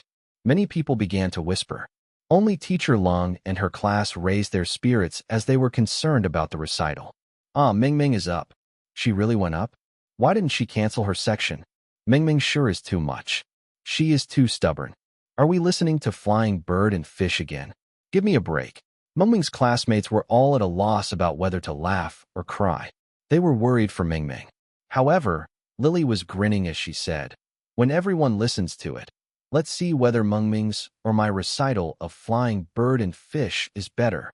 With her reading first, she had all the advantage. Even if Mingming recited it very well, it was impossible for her to compete with her. She might even be criticized. After all, she had followed in Lily's wake, so Lily was wishing Chao Mingming would make a fool of herself on stage. She finally had a chance to see Chao Mingming shame herself. The female host retreated. Chao Mingming appeared from the side of the stage. With small steps, she walked up to the podium. As the previous person who did the poetry recital was a taller boy in high school, the microphone was adjusted a bit high. Chao Mingming had to struggle with her toes tipped to reach the microphone. She then adjusted it down. With her feet stumbling, she nearly fell. The female host rushed over to help with a smile when she saw this. Mingming's actions were quite cute, amusing several parents in the audience. "That young lady is so cute. Her. There was laughter, and most of it was kindly. Zhang Ye also smiled as he looked forward to see his third younger cousin on stage. Lily and the other classmates stared at the podium. Teacher Lung was looking at Chao Mingming with worry. Mingming and Lily were both from her class. If their poems clashed, as head teacher, it would reflect badly on her. The school's leadership would blame for failing to coordinating it properly. The newspaper middle-aged parent exclaimed and said to Zhang Ye, "Your sister was just now very worried. Why does she look so confident now?" Teacher Lung took a look and noticed too. "Did she find a new poem to recite?" Another female parent said, "But all the famous love poems have already been recited today. What other work could she recite?" The microphone was readied as Chao Mingming stood there silently. She suddenly closed her eyes. This was a reciting technique taught to her by Zhang Ye. If one could not use one's emotion to read the poem, then one should put one's actions into the recital. This would at least make people feel like you were bringing your emotions out into it. It was considered a trick. 1 second, 3 seconds, 5 seconds. Chao Mingming did not say a word. What's going on? Why isn't she reciting? Did she forget her lines? The students and parents looked at each other in wonder. The principal of 15th Junior High also frowned. The female host was even more vexed. Just as she was about to remind Chao Mingming, and just as teacher Lung and her classmates were having their hearts in their mouth, Chao Mingming slowly opened her eyes. If I love you, I'll never be a clinging campus flower, resplendent in borrowed glory on your high boughs. If I love you, I'll never mimic the silly infatuated bird, repeating the same monotonous song for green shade, or be like a spring, offering cool comfort all year long, or a lofty peak, enhancing your stature, your eminence. Even the sunlight, even spring rain, none of these suffice. I must be a kapok, the image of a tree standing together with you, our roots closely intertwined beneath the earth, our leaves touching in the clouds. With every whiff of wind, we greet each other, but no one can understand our words. Why? Oh, you have your bronze limbs and iron trunk, like knives, swords, and halberds. I'll have my crimson flowers, like signs, heavy and deep, like heroic torches. Upon her reciting to hear, the principal was stunned. He nearly shouted F***K. Teacher Lung and the middle-aged newspaper editor were also dumbfounded. Then, more and more parents and 15th junior high's teachers began to stare stunned with their mouths agape. It was as if they had seen a ghost. Chao Mingming recited, "Together we'll share the cold tidal waves, storms, and thunderbolts. Together we'll share the light mist, the colored rainbows. We shall always depend on each other. Only this can be called great love, wherein lies the faith, true and deep. Love, I love not only your stateliness, but also your firm stand. The earth beneath you." Chapter 291. It's Zhang Ye. On stage, Chao Mingming stopped. The poem had ended. But the echo, the melody, it was as if all of it still resonated in the hall. Love, I love not only your stateliness, but also your firm stand, the earth beneath you. It was difficult to imagine that such a poem came out from the mouth of a girl this young in age. Even the recital technique alone was mature, beyond her years. The students and parents off stage were all stunned in silence. Before, even when the singing and dancing performances were not good, everyone would applaud to give their children encouragement. But when it came to Chao Mingming's recital, not a clap could be heard, because the audience were all stunned into silence when they heard her poem. The principal stood in silence. The female host also froze on stage. Everyone below stage were blown out of their minds. Holy sh**t. What poem was that? This poem's too exquisite. Right, not only the words. It's also the emotional details. How have I never heard of this poem before? What's the name of this poem? I don't know either. I've never heard of it. Whose work is this? A few teachers from the high school were wondering. They could not believe their ears. Why? How could they not know the name of such an exemplary love poem that rippled through everyone's hearts? The parents also started talking about it. Who is that little girl? I think her name's Mingming. She recited it so well. Recited well, but what's even better is the poem. Which master's work is that? Why don't I have any impression of it? The adults present had felt the deep love contained in the poem's words.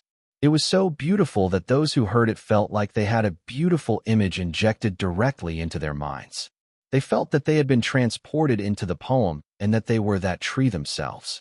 Even those who were not adults, amongst the middle and high school students, a portion of them had stunned faces. It was obvious that they had been stunned by this beautiful love poem that they had never heard of before. Wah? Mingming's great.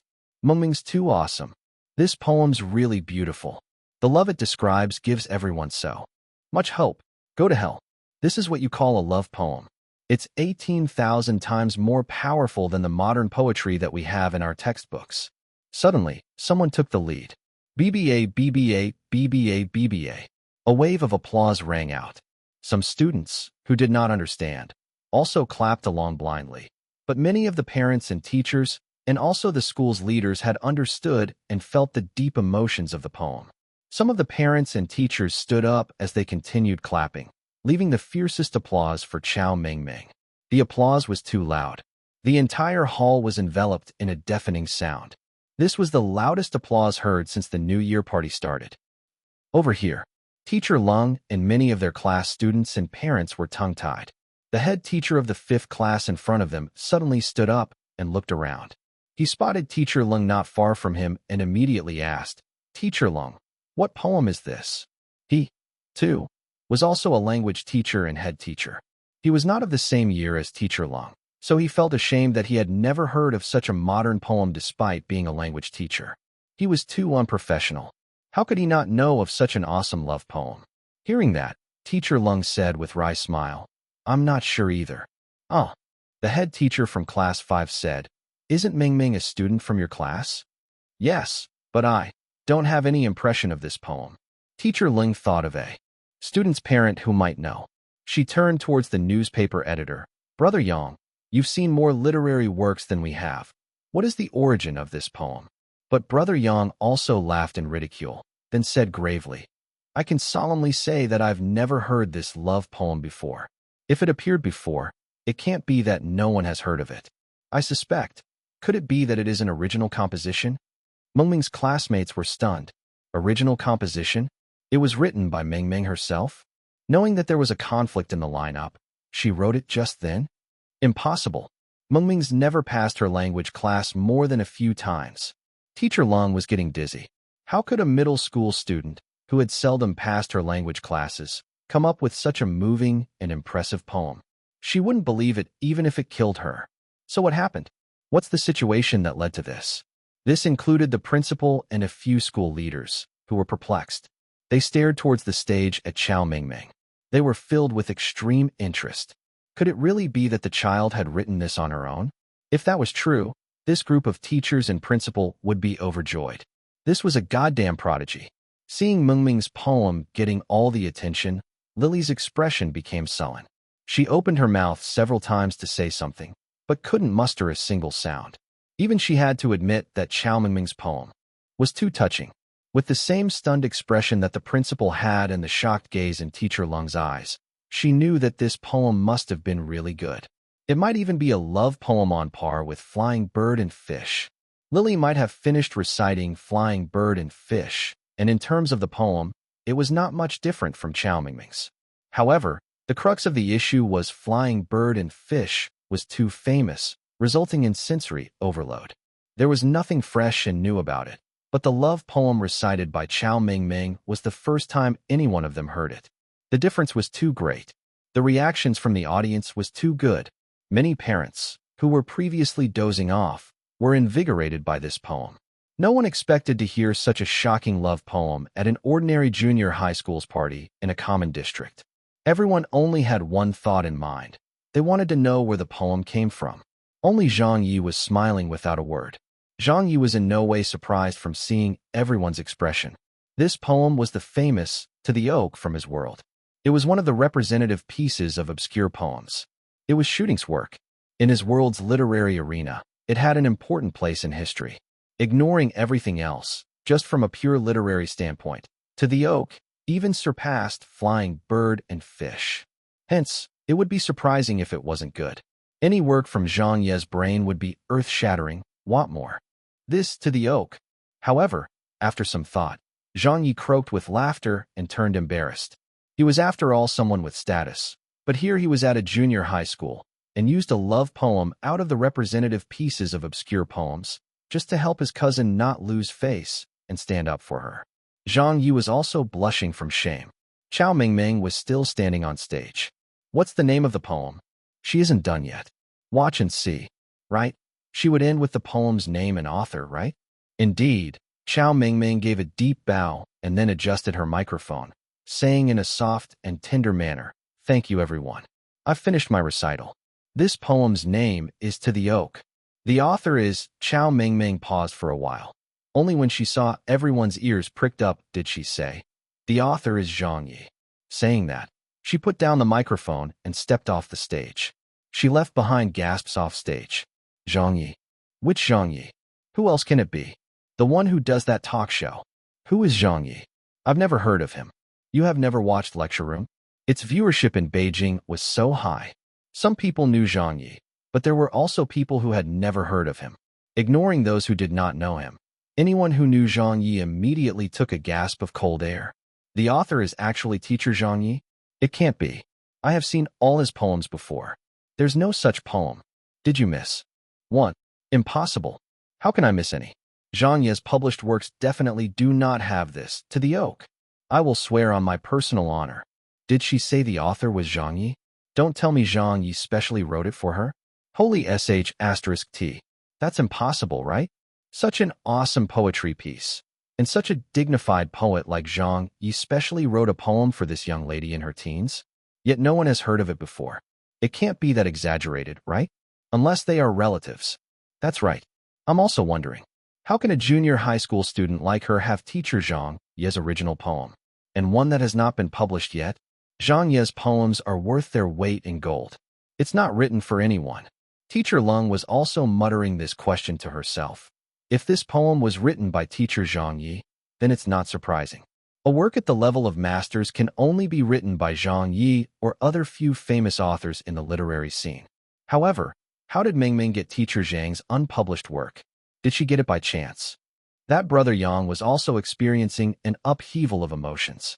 He analyzed. No, if Mingming had this poem to begin with, then she would definitely have recited it for her program. But she first chose Flying Bird and Fish for her program. Why would she have not used such a good piece of work, and had to use it only after experiencing a collision with someone else? This is illogical. Man, why do I feel this too? The oak was created on the spot. The head teacher of the 5th class was already beside him. Created on the spot? Writing such a classic poem in a few minutes? Who can do that? The moment he finished his sentence, he remained stunned. To be able to come up with it on the spot in such a short time frame, and yet at the level of a master. Amongst the people I know, only teacher Zhang Ye matches that possibility, right? No one else except him can do it. Teacher Lung carried on. Unless teacher Zhang Ye created here on the spot. Upon saying this, teacher Lung suddenly froze before turning her head suddenly, and stared at Mengming's brother. Everyone around her was not dumb either. They also had similar reactions and stared at Mingming's brother with looks of surprise and suspicion. That guy who wore sunglasses despite being in such a dark auditorium. Brother Yang said with his mouth slightly agape, You are Zhang Ye. Teacher Lung also said in excitement. Are you really teacher Zhang Ye? Zhang Ye noticed that he could not hide it any further. Helplessly and out of respect, he took off his sunglasses. The moment he removed his sunglasses, everyone saw Zhang Ye's face. Wow, it's really Zhang Ye. Holy Mother of God. It's Zhang Ye. Before the teachers and parents could say a word, Mengming's classmates already began shouting. Chapter 292, Focus of the Party. Around him, people's blood boiled with excitement. Where's Zhang Ye? That's the one. It's really him. I was just saying that he looked familiar. Why is Zhang Ye here at our school? That's the one that Mingming introduced. He is her brother? How could that be?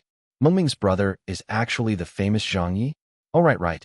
I think Mingming did mention that her brother is a big star. I thought she was joking. I was still wondering why her brother was wearing those shades in such a dark place. I really like Zhang Ye's talk show. Me too, but my mom doesn't allow me to watch. She said it would affect my studies. I've always secretly watched it under my blanket. It's really too funny. I've finally seen a star. I must get a signature later. Mengming's classmates were all chattering away together by now. Of course, there were many other students who did not know who Zhang Ye was. So they asked around. Teacher Lung and a few other form teachers, along with brother Yang and the other parents, nearly vomited blood. Although they managed to guess who that person was, when he took off his shades and revealed that familiar face to them, they still looked like they were surprised. No one would have expected that Zhang Ye would attend their school's New Year party. No one expected that Chao Mingming's brother would be Zhang Ye. He was the idol of teacher Lung and the person that brother Yang had just criticized as someone who did not know how to write love poems. When teacher Lung saw her idol, who was also a guardian of her student, she became very excited. The other parents were also very happy to see a celebrity here. Only one person was left a little embarrassed. The person who was most affected by Zhang Ye's revelation was brother Yang. Just a while ago, brother Yang had been commenting on Zhang Ye's works. According to him, as a professional editor of a publishing house, he had questioned Zhang Ye's ability in writing love poems. Although he had not commented on it loudly, the person he was talking about was sitting right beside him. Only a deaf man would not hear it. In his conclusion, brother Yang had surmised that Zhang Ye's love poem writing skills were not good enough. Yet just a short while later, Zhang Ye had spontaneously composed this to the oak to rescue his sister's recital performance. This was truly bashing this old comrade Yang's face. His face had turned green at this moment. Brother Yang had an expression that oscillated between crying and laughing as he looked at Zhang Ye. Teacher Zhang, so it is not that you don't know how to compose a love poem? You can even do it from the female's point of view. Zhang Ye waved it off. Ming made it sound better than it was. I was just blindly composing. Blindly composing. Teacher Lung interrupted. How could that be blindly composing? To the oak and flying bird and fish are really too close to compare. They're really works of classic. The delicate tenacity and perseverance described in the poem. Even though I'm a woman, I wouldn't be able to write that. Your talent, I really don't know how to put it. Brother Yang quickly added, I apologize, Teacher Zhang. I said too much earlier. I even blindly commented that your composing level was too low. Hi, please don't judge me with that only. Zhang Ye laughed. It's fine. I heard what you said earlier. You weren't wrong. I'm really not well versed in love poems and do not have much works to show for that. Brother Yang sighed. To me now, it's not that you aren't well versed in love poems. It's just that you do not wish to compose any. If you really wanted to, how could a love poem hold you back at all? Didn't this, To the Oak, just prove that? In the world of poetry, amongst the poets, you're definitely a master. I can't accept that praise. I can't be considered a master. Zhang Ye kept shaking his head. In public, some titles given to you by others should never be accepted, even if they affirmed your status. This was a tradition of their countrymen and the basis of modesty and courtesy. Of course, back at home with your parents, relatives, and close friends, you may boast all you want. You can say that you were a great poet living amongst mortals. You could even say you're the great grand Aunt Reborn, and no one would say a word. The performance on stage continued. The female host announced the next performance. But Teacher Lung was already shaken up by the appearance of Zhang Ye and was no longer in any mood to continue watching. Shortly after, Chao Mingming skipped back to her seat with a copy of the original script to the Oak in her hands.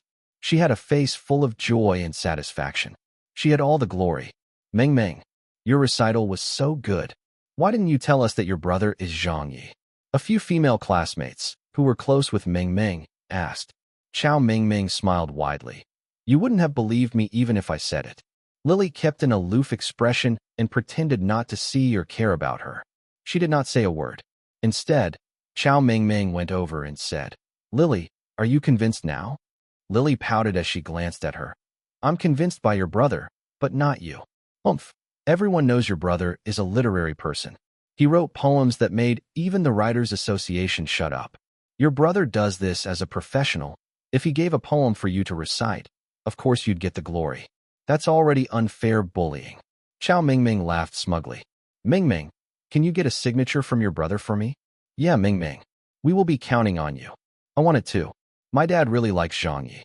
When I get your brother's signature and show it off to him, even if I didn't do well for my final exams, he wouldn't punish me. Chao Mingming's classmates were giving a lot of attention to her as they gathered around her. Chao Mingming said high-spiritedly, with a wave of her hands, All right, I know what to do. Whoever wants a signature, get ready a book or paper ready for me. I will get it from my brother. Here, giving to you. And mine.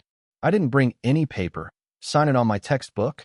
In the blink of an eye, Chao Mingming had collected a stack of books. Teacher Lung kept eyeing the original script in Chao Mingming's hand every now and then.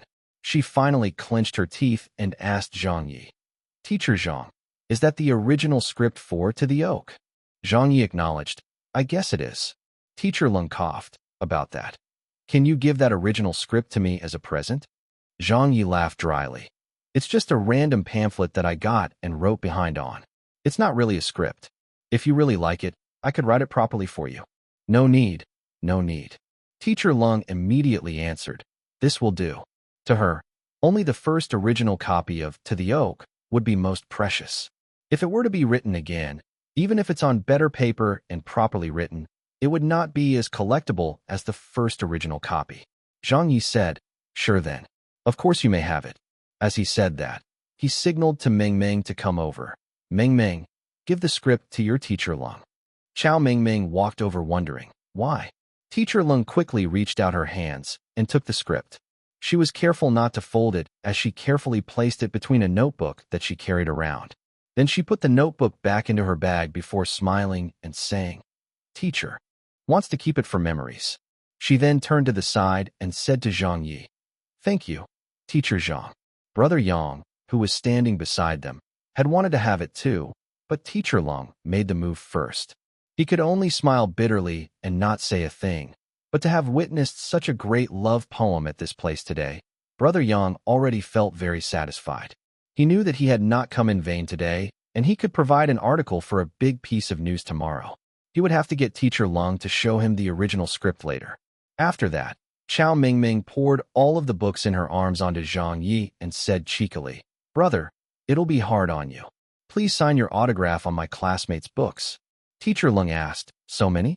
Just sign a few. Don't trouble Teacher Zhang." "It's okay." Zhang Ye had always felt that if everyone gave him face, then he'd have to return the favor. As a result, he signed each and every book. There were more than 30 books. Teacher Lung blinked at him throughout waiting for Zhang Ye to finish signing on all of the books. Then she coughed and cleared her throat before coming forward to ask, "Then, Teacher Zhang, may I also ask for your autograph?" Zhang Ye laughed. "Of course, you're being too polite." Teacher Lung by now had lost all her composure as the form teacher of a class. She excitedly rummaged through her bag and took out her notebook for Zhang Ye to sign on. It looked like she was truly Zhang Ye's fan. After he had signed it, Zhang Ye said, "Mingming's a naughty child. I hope you would help us take care of her a little. If she causes any trouble in the future, you can look for me. I will scold her." Basically, he was asking Teacher Lung to give a little more attention in taking care of his cousin. Slightly before 9 p.m., the 15th Junior High's New Year party had dispersed. The programs had all ended. Zhang Ye said goodbye to a few parents and Teacher Lung. He was about to leave with Chao Mingming, but the school principal had found him, obviously knowing who he was by now. "Teacher Zhang." The principal smiled and put out his hand. "How are you, Principal?" Zhang Ye shook his hands. The principal lamented, "I did not expect that you'd join us for the New Year's party. If I knew, I would have invited you on stage to perform. It'd have been much better." Zhang Ye said, "It's all about the children's performances today. I wouldn't want to crash the party." The principal said, "That to the oak really opened my eyes today. With this poem of yours, our party today will become famous." He was in an extremely good mood. If it were any other C or D-list celebrities, the principal wouldn't have cared, but it was Zhang Ye who joined them today. He even created a poem on the spot and had it recited in the school performance. This was a whole other level compared to inviting a celebrity to perform, as it might attract criticisms from others. After all, they were an educational institute. But Zhang Ye was not your typical celebrity. He was also an established and skilled literary person. This poem meant a lot to them at 15th Junior High. In the future, when anyone mentioned "To the Oak," they'd surely link it to this night at 15th Junior High. This would make their school famous. The principal was very enthusiastic as he kept Zhang Ye for a long time just to chat. A few other school leaders also joined in out of interest and had a chat with Zhang Ye. It was now past 9 p.m. Zhang Ye finally brought Chao Mingming out of the school, and they walked to the hot pot store to get his car. He got onto his BMW X5 and drove Chao Mingming home. On the way, Chao Mingming danced happily in her seat. "Bro, you allowed me to stand with my head high. Haha, what a good day. I feel great." Did you see their faces? They were all stunned by your "To the Oak." Zhang Ye rolled his eyes at her. "Only this once. There won't be another time. Your job now is to study hard. Don't keep going for those useless accolades." Chao Mingming obviously did not listen and continued on talking about herself. "Bro, I really adore you so much.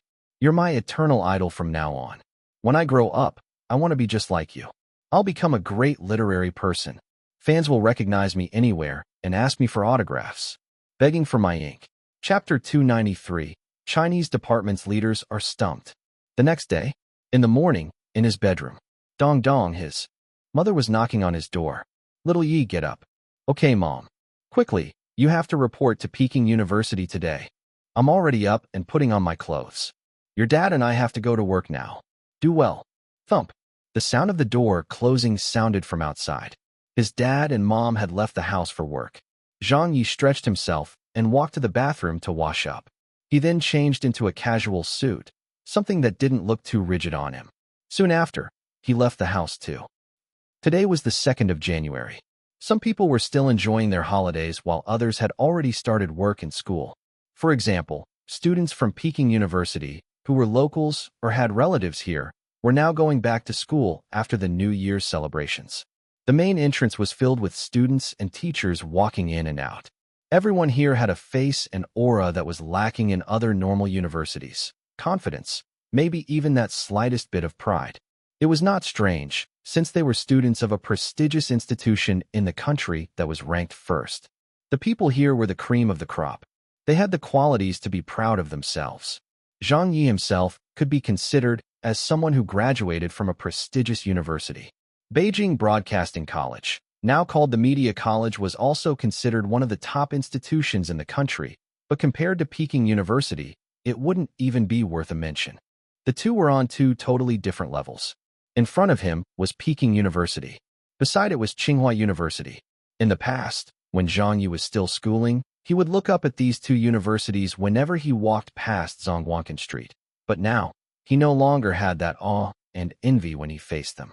This was because the Zhang Ye now was no longer the same as before. As he did not have his breakfast, he was feeling a little hungry. Zhang Ye was looking out for a place to eat when he was still in the car. The street opposite conveniently had a stall that served breakfast. He got off his car and walked over. In the stall, the tables were full. Zhang Ye could only choose to sit out in the open.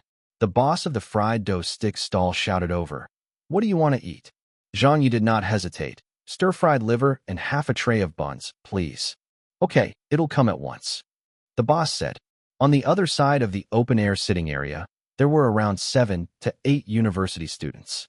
It was not known whether they were from Peking University or Tsinghua University or from other universities nearby. This was a place where all the famous institutions were located at. The fried liver arrived, and Zhang Ye, who was still wearing his shades, started eating. He did not use a spoon. It was an old Beijing tradition to eat by holding the bowl and then sucking in the stir-fried liver into the mouth. As to why there was such a tradition, Zhang Ye did not know.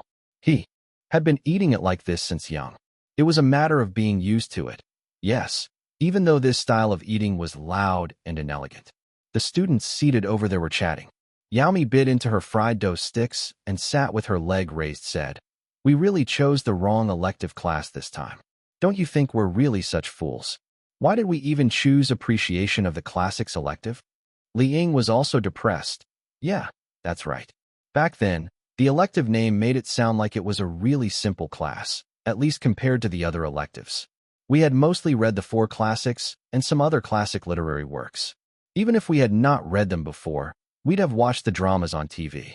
We would at least have some understanding of it, so we thought it would have been easier if we chose this elective, but goddamn it, who'd have thought that Professor Wang's health could not keep up? This semester's almost over, and the other elective classes are already preparing for their exams. And us? This semester's appreciation of the classics classes have not even had a few lectures. We did not learn anything or know what would be tested. How can we even pass like this? I think none of us should expect to get credit for this class. If we don't pass, we'd still have to choose another elective next year. We've wasted this semester for nothing." Her brother, Lily, did not know to laugh or cry. "We can't blame Professor Wang. His diabetes condition worsened, and I heard that he's still in the hospital. It seems rather serious." Li Ying smacked his lips and said, "Then we should at least have gotten a substitute teacher." Yaomi blinked and said, "I did hear that the school was currently looking for someone, but there hasn't been a suitable candidate so far. There are so many famous teachers in the country. How could there be no suitable candidates?" Li Ying asked. Yaomi replied, "I know there are a lot of people who'd want to come teach at Peking University. Even if it's just as a substitute teacher, the glory is still the same. But it seems like our Vice President Wu, who's taking charge of the Chinese department, was not interested in them. She felt that they did not have the abilities. That's why it's been dragged out until now. It's not wrong. Famous classics have already been taught over and over too many times. Even television dramas about them have been overproduced. The knowledge of those classics are already quite well known to many people. So how could they be expected to be taught differently? It's only our Professor Wang who managed it rather well, which is why finding someone to replace him would be difficult. Do you even know what kind of place Peking University is? We're the first-placed educational institution in the country. A normal teacher would never be admitted casually. The school definitely demands for the best amongst the best, otherwise we wouldn't be called Peking University. Li Ying stroked his unshaven mustache. They demand for the best, but neglected us. At least arrange for a substitute teacher to guide us through the examinable materials. Lily said, who knows, they might even pass us without an exam. Wishful thinking. Other schools might do that, but how could it happen in Peking University? Yao Mi sniffed. Don't think about such wonderful outcomes. Even if there are proper reasons, the school would never resort to such methods. At most, they would relax the grading requirements. But even so, we've only had 2 lessons this whole semester. How can we pass like this? And the classes were even from a few months back. I can't even remember the things that Professor Wang taught us anymore. Me too. Hi. Quickly get us another lecturer. After finishing this topic, they skipped to other topics in their conversation. Zhang Ye overheard everything as he was having his breakfast. These were Peking University students? Appreciation of the classics class? The lecturer was sick and in the hospital with diabetes? Not many lessons in the whole semester? Zhang Ye suddenly had a very good understanding of the situation. Now he understood why, even though Wu Ziqing only had less than an hour of conversation with him after spotting him on the plane, she'd invited him to teach at Peking University. It turned out that it's because of this tricky situation that had led her to invite him to save the situation. She really does trust this bro. Not bad, you found the right guy after all. If it were about other things, he wouldn't be so confident. But speaking about famous classics, this was his strong point. The analysis of the 3 kingdoms that Zhang Ye had brought over from his world.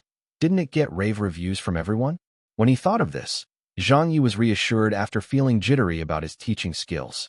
If President Wu had pulled him in to teach contemporary literature or similar classes, he would definitely not be confident. This was due to the fact that he hadn't even read most contemporary literature, novels, or poetry that existed in this world. He might not even have heard of some of them before, so of course that would be quite difficult to teach, but for classical literature, it was different. This world's 4 classics still existed, other classics like Classic of Mountains and Seas, Analects, or even foreign classics like the Holy Bible, all still existed. All of these works had affected and influenced the world too much. The game ring had been unable to change any of these background history. Otherwise, the cultural development or even the whole social structure of this would be greatly affected. The world would no longer be what it was now. After accidentally finding out the situation from those Peking University students, Zhang Ye felt very happy and relaxed. After he had his fill, he stood up and drove his car onto campus. He did not choose to walk as the school compounds covered a very wide area. Even a public bus would have to go around 5 stops before it could complete a round of the compounds. On campus, Zhang Ye made a call to Wu Ziqing. Do. 3 rings and the call connected. Hello, President Wu. I've arrived. So early. Yes, I said I would be here early. Should I go around the school a little? We're preparing to start our meeting here, but why don't you join us? It would be good. You can come directly to the Chinese department. It's on the east side of the artificial lake where the flower beds are. You should be able to find it. I will send someone to meet you there. Wu Ziqing's voice was ever so demure. Zhang Ye liked listening to her speak. Okay, I will be right there. He arrived at the flowerbed area. His car was not allowed in here, so he parked it nearby. Peking University, Chinese Department, West Building 2, 6th floor. It was a small meeting room, with a conference table in the middle. Around it were about a dozen Chinese department leaders and professors. Other common lecturers were not qualified to join this meeting. Wearing casual white pants and light yellow suit for ladies, Wu Ziqing sat at the end of the table. She sat down with a smile as she hung up the phone. She then placed the cell phone on the table beside a fountain pen, which she aligned almost perfectly. He'll be arriving soon. A middle-aged man said with satisfaction. President Wu's network is really large. This whole inn. The wall has finally been patched up. Another old man said thankfully. Finally someone has come. The students have become very unsettled over the past 2 months. A middle-aged man, who was in a suit, said yes. If there's still no lecturer filling in, our appreciation of the classics elective would no longer be offered next semester. The 3 people who just spoke were Chang Kaiga, Dean of the Chinese Department, Yan Jiantao, the oldest and most experienced professor in the Chinese Department. He's also a symbol of the Chinese Department. as many students applied to the Chinese department just based on the name of Professor Yin. Zhen Shuquan, the secretary of the Chinese department, the nominated head of the department, but had little real power. He was in charge of the administration of the department, and his qualifications and prestige were not as high as Professor Yin. These three people were the main leaders of Peking University's Chinese department. Wu Ziqing asked, "How is Professor Wang doing now?" Yan Jiantao sighed. "I went to visit him at the hospital yesterday. His health is recovering slowly, but he's definitely still not fit for teaching. I had a chat with him, and he told me that he plans on retiring." Wu Ziqing nodded. "It's more important to recuperate. Professor Wang has been at the forefront of education for so many years, even at his age. It was already very hard on him. About this year's opening of full professor, I think we should give it to Professor Wang. I will report it to higher management and push for it to be approved within the month. Does anyone have any objections?" "No objections. He deserves that." Of course there's no objection. All of the Chinese department's representatives at the meeting nodded their heads. Whether it was Professor Wang's qualifications or from a special treatment point of view, no one could refute this decision. Besides, the matter had already been decided by President Wu. They couldn't possibly refute that. Wu Ziqing was Peking University's vice president, who also oversaw the Chinese department and several other key departments. She was the leader of all those present at the meeting. Secretary Zhen Shuquan suddenly said, "President Wu, who is the professor that you invited to join us?" Zhang Ye said, "I heard that Professor Sun from Renmin University retired. His research in the field of classical works is considered to be very good. Did President Wu invite old Sun over?" Yan Jiantao was stunned for a moment, then shook his head. Old Sun would never come here. He spent his entire teaching career at Renmin University. Zhen Shuquan also frowned. "Professor Sun? It can't be him, right?" Wu Ziqing smiled slightly and took a sip of tea. "I did not look for Professor Sunday. I recognize his teaching qualifications, but I didn't think he'd be suitable for an elective like appreciation of the classics. His style is too rigid and wouldn't be attractive to the students." As for Dr. Chen, who was recommended by old Chang, after finding out more about him, I did not ask him to join us either.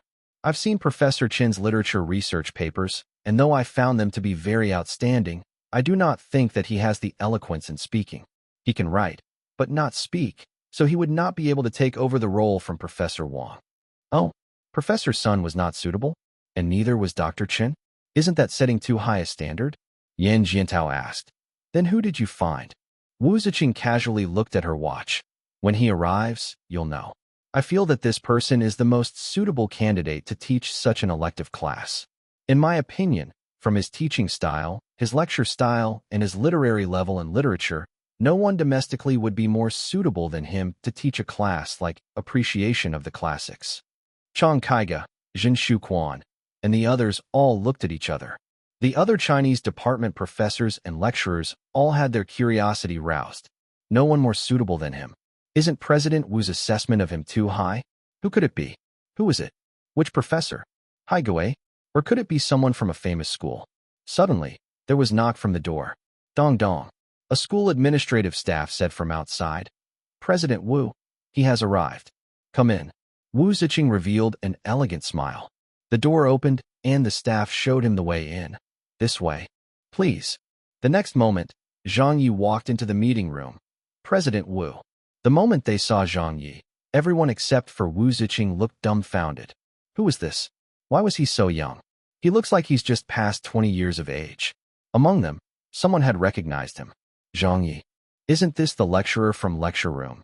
Some did not know him well, as they were all in the academic field. But as Zhang Ye was quite well known in Beijing, they knew who he was the moment they heard his name. That's him. Isn't he the one who did the talk show in Shanghai? With Zhang Ye's appearance, Zhang Ye, Zhen Shuquan, and the others nearly fainted. They couldn't react at all. Wu Ziqing ignored the uproar and spoke calmly to Zhang Ye. "Teacher Little Zhang, why don't you introduce yourself to everyone?" So Zhang Ye introduced himself to them. Actually, even if he did not do a self-introduction, everyone would still know him. After all, Zhang Ye was considered to be a celebrity unlike those professors here. His exposure rate was so high that even the old professor Yan Jiantao knew him. In fact, he knew him to be a literary hooligan. In the literary circle, Zhang Ye's name was notorious. Subsequently, Wu Ziqing invited Zhang Ye to take a seat and then introduced him to everyone present. Those who attended the meeting kept staring at each other, some wiping off their sweat, some tapping on their heads, some speechlessly looking at the ceiling. Their expressions were all very strange. It was him. Why did President Wu invite such a hooligan to join their department? Chapter 294. Officially joining Peking University. Speechlessness. Other than speechlessness, there was only speechlessness. The meeting room's atmosphere was a little awkward. Zhang Ye's appearance had basically shocked them. This proposed candidate of President Wu's was someone that they could never have guessed, even if they smashed their heads. Anyone else could have become the substitute lecturer for this elective, but why did it have to be Zhang Ye? This person was someone whose fans spoke very well of. His popularity was also quite good, but that was only within a very specific group. In the industry, no matter if it was the broadcasting industry or the literary circle, Zhang Ye's name downright stank. He had scolded his radio station colleague online, scolded his unit at an awards ceremony, scolded the Writers' Association at a competition, scolded his leader at a memorial service, scolded the police in the police station, scolded the SARFD during a live broadcast. No one could bear to look further down this list of incidents. Why would President Wu find someone like him, who was such a hooligan, to come teach at Peking University? To teach those obedient, quiet, and well-mannered Peking University students who might not even know how to scold someone? K. Wasn't this pushing the students into a fiery pit of suffering? President Wu, how brave would you need to be to do what you did? The old professor Yan Jiantao's expression sank as he voiced his displeasure. President Wu, I strongly oppose the appointment of this person as a lecturer. Zhang Ye looked at him, but did not say a thing. Wu Ziqing said amiably, Professor Yan, why do you oppose? He's not suitable. Yan Jiantao looked at Zhang Ye and shook his head slightly. Wu Ziqing calmly said, Everyone, feel free to discuss. Why is he not suitable? Teacher Little Zhang was someone that I spent a lot of effort to invite over. So should you all at least give me a good reason? Yan Jiantao thought to himself that this was not something that even needed a reason. He said, I am not mixing this with emotions or bias. But let me ask, Little Zhang, how old are you? Zhang Yi smiled, 23. Yan Jiantao acknowledged. What is your area of study? Zhang Yi smiled again. Media college, broadcasting major. What are your qualifications? Yan Jiantao said without holding back. Zhang Yi shrugged indifferently. Bachelor's degree. Yan Jiantao looked over to Wu Ziqing. President Wu, aren't these reasons more than enough? To let a 20-something-year-old broadcast major, with only a bachelor's degree, teach appreciation of the classics. This must be a joke. Even if this is just an elective class, you cannot handle it this way. His tone was a little strong. This was because he was very qualified and had a lot of authority. In the educational world, amongst those present, only Professor Yan would dare to speak to President Wu this way. The others would never dare to. Wu Ziqing looked over and said, Why not? As a professional broadcasting host, his eloquence is his strength. As a university lecturer, the point is not how much he knows, but how he is able to express this knowledge, so as to allow his students to understand. I already mentioned, this is also the reason why I did not invite Dr. Chun. However, Teacher Little Zhang has that ability. Anyone who has seen Teacher Little Zhang's programs knows he doesn't even need a script. Yan Jiantao paused. I have to admit that Zhang Ye is very eloquent. Even amongst hosts, he is one of the most exceptional mouths, much less educators like us. No one in the education system can have someone better than Zhang Ye. To compete with an excellent professional host in eloquence was like comparing an author with a singer in singing. There was nothing worth comparing due to their professional backgrounds. However, the problem is eloquence is not everything. Especially in the Chinese department, one's knowledge needs to be accumulated and consolidated. It's not that I look down on young people, nor because I'm biased against other professions, but those are the facts. Zhang Ye's accumulation and consolidation is not enough for him to take on the role as lecturer. Dean Chang Kaiga also said, it's not really appropriate. Another Chinese department's associate professor added, yes, the students would never agree. Wu Ziqing still had an elegant expression as she said, my opinion is completely the opposite of yours. Why do I think teacher Little Zhang's literary foundation has accumulated to a peak? Then she looked at everyone else. If anyone questions teacher Zhang's literary level, you can have an exchange, for example, compete in poetry, or compete in essays, or novels. Then she asked Zhang Ye, how about it? Zhang Ye said, I'm fine with that. Wu Ziqing suggested, then why don't you all have an exchange? Chang Kaiga, Yan Jiantao, the associate professor.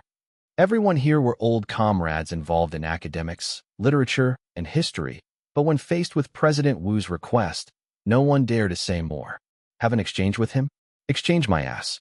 They were only involved in the research of literature and history, occasionally writing papers, planned some lessons, and teaching students. But when it came to writing poems and novels, of course they knew better than to shame themselves. How could they compare to Zhang Ye, whose novels sold in the millions? His poems were also popular throughout the country. Even some domestic famous writers had publicly said that they liked Zhang Ye's works very much. What's there then to even exchange? No one dared to compete with Zhang Ye in such things.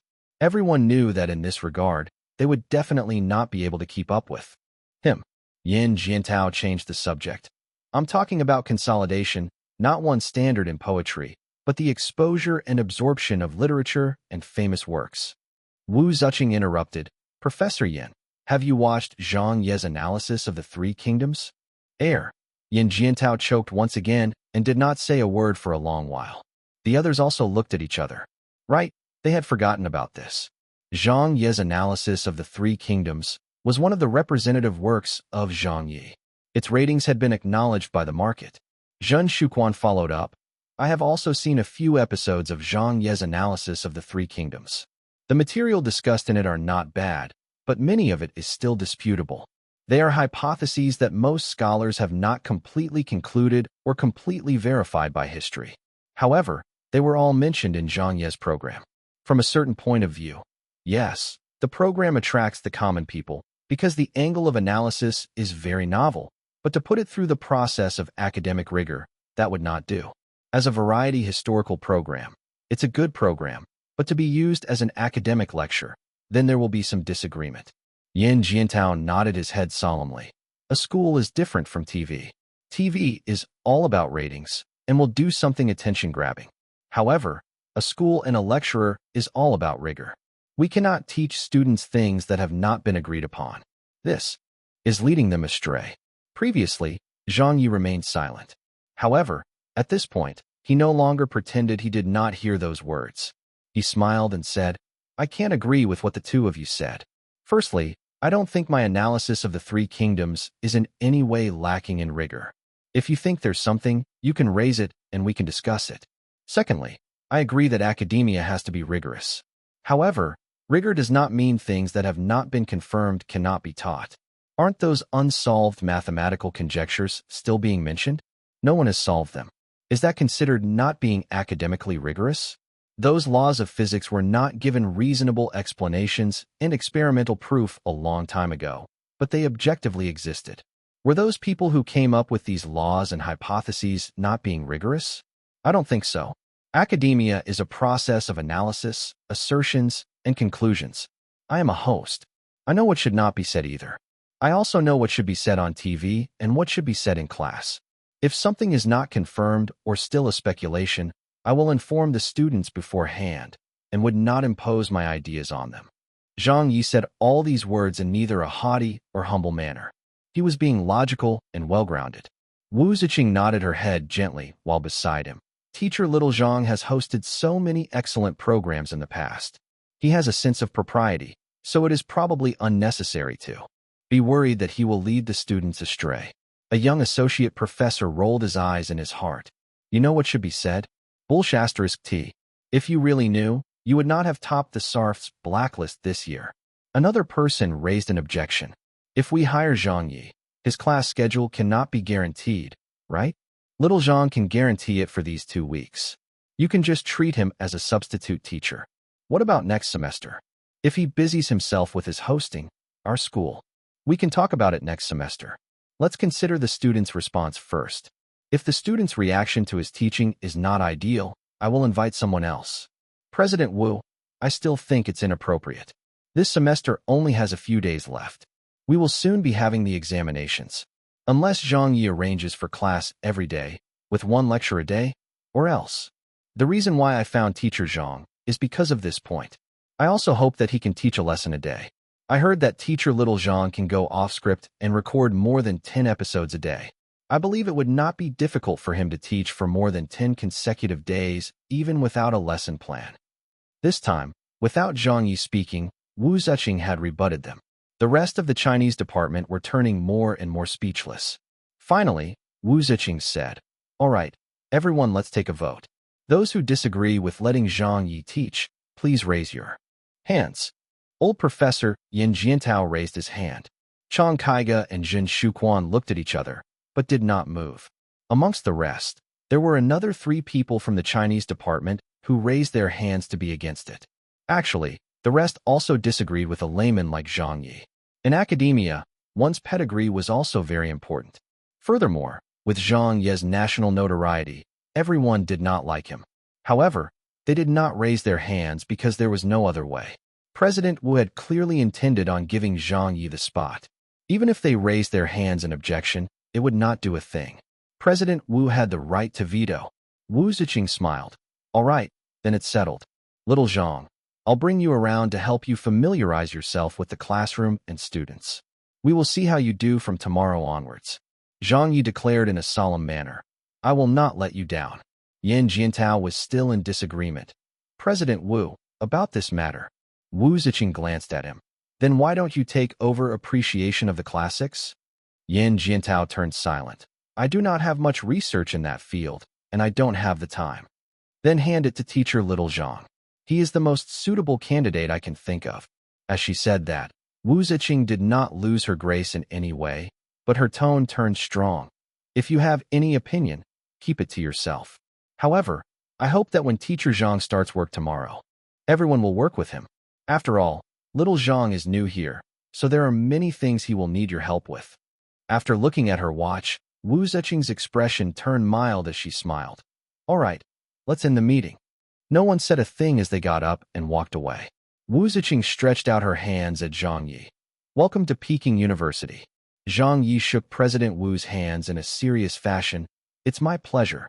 Chapter 295. The Excited Peking University Students. Downstairs, Chinese department in the school campus. While Wu Ziqing and Zhang Ye were walking downstairs, they had already discussed his compensation and class schedules. There was nothing to haggle over, since the process went very smoothly. "Little Zhang, have you decided on what you want to teach?" "Not yet, but I have a rough idea." "Oh, anyway, the syllabus is up to you. I trust you will do it well." "Definitely. I mainly want to communicate with the students later. I want to see what sort of lessons they would like to have. If I'm lecturing, I definitely want to find something that can incur their interests. If not, even if I were to lecture till the flowers bloom and feel good about it myself, it would be meaningless. The main point is that the students must be interested in listening to me. It's good that you have such thoughts. Come, I'll bring you to the classroom." Next to the garden, they headed towards the classrooms. On the way, Wu Ziqing even made a phone call to get things done. 8-something. The PA system rang. On campus, in the field, along the corridors, an announcement blared repeatedly. "Notice, appreciation of the classics elective class students. Please gather at Building 2's lecture theater. Kindly pass on the message." As it was still the 2nd of January, there were no classes scheduled for the Year 2 and 3 students. Only a portion of the Year 1 students had classes. Some people were currently preparing for classes, and some were resting in their dormitories, while there were also others who had not yet returned from their holidays. When the announcement was made, many of those who heard it ignored it, as it did not concern them. Only the handful of the Chinese department students who were registered for appreciation of the classics elective pricked their ears. Yaomi had just finished breakfast and was at the field playing badminton with a few others. The announcement is for us," Li Ying said in surprise. Li was wondering, "What's the matter? Go to the lecture theater?" Yaomi smiled as she swung her badminton racket, returning the ball. "Do you still need to ask? It's definitely about the new teacher. We no longer need to be raised by a stepmother." The few of them stopped playing and sat down to catch their breaths. Li said, "What kind of a teacher do you think it will be?" Yaomi speculated. It must be an old professor who has no hair. Otherwise, it might also be an old lady with a head full of white hair. The teachers from the Chinese department are all like that, Li Ying said happily. They've finally managed to get that old person over. Yao Mi's dorm mate beside her, a girl, also said, yeah, our chance of flunking this elective class is now much lower. At least we will have a teacher who can let us know what we will be tested on. Around the campus, many others also heard the announcement. They're talking to us. A new teacher has arrived? The classes are starting so soon already? That won't happen. Today's probably just a meet-up session to get to know each other. I guess the lessons will start tomorrow. Let's go take a look. It must be another old man, so it's going to be dull. We still have to go. He'll be the one who decides our elective credit. On the west side of Building 2 on campus, at the lecture theater, students were making their way in. The lecture theater was not large. It looked like it could accommodate, at most, 150 people, but the number of students who had registered for the course only numbered around 120, including all students from every batch. Of course, if you compared it to other schools, 120 was a lot for an elective course, but at Peking University, this was not a large number. Since it was not a popular elective course, the people who registered for it were mainly those who wanted something simple, easy to get through, and score well. Other than those who had not returned to school, most of the students for this course had arrived. The front row of the lecture theater was a restricted zone, so no one sat there. Everyone had gathered towards the back of the lecture hall, chatting amongst themselves while waiting for their mysterious new teacher to appear. Still not here. It's not 9 a.m. yet. Want to play a round of cards? Come on, we'll get caught again by the new teacher. At the other side, Yami took out her cell phone and browsed the web. She couldn't help but say disappointedly, "Why has the broadcast not returned yet?" "I'm getting impatient," the girl asked. "What broadcast is returning?" Yami replied, "Zhang Ye's talk show." Li Ying said in an interested manner, "Classmate Little Me, you watch Zhang Ye's programs too? You are the Little Me. Your whole damn family are Little Ms." Yami scolded. Then she replied, "Of course I watch them. I've watched the first few episodes over 3 or 4 times in a row. Zhang Ye is so funny." A senior that they did not know that was also seated beside them added, "Yes, yes. That Zhang Ye's mouth is damn wicked." Yami looked over, "Right? I've been refreshing so many times." That senior said, "Me too. But I think we have to wait until the Lunar New Year is over." Didn't you watch the news? The SARFT hasn't reinstated Zhang Ye as a host. He can't broadcast anything yet. Lily said, "Yaomi, didn't you say that your dad knows Zhang Ye while we were eating dinner the other day? I watch his talk show, too. When will it be broadcasted again?" The senior's eyes lit up. "Your dad knows Zhang Ye?" Yaomi replied, "Of course, they have a good relationship." "So who's your dad?" Li Ying asked. "I still have no idea." Yaomi smiled and said, "You wouldn't know even if I told you all." Li Ying rolled his eyes. "Don't tell us if you don't wish to.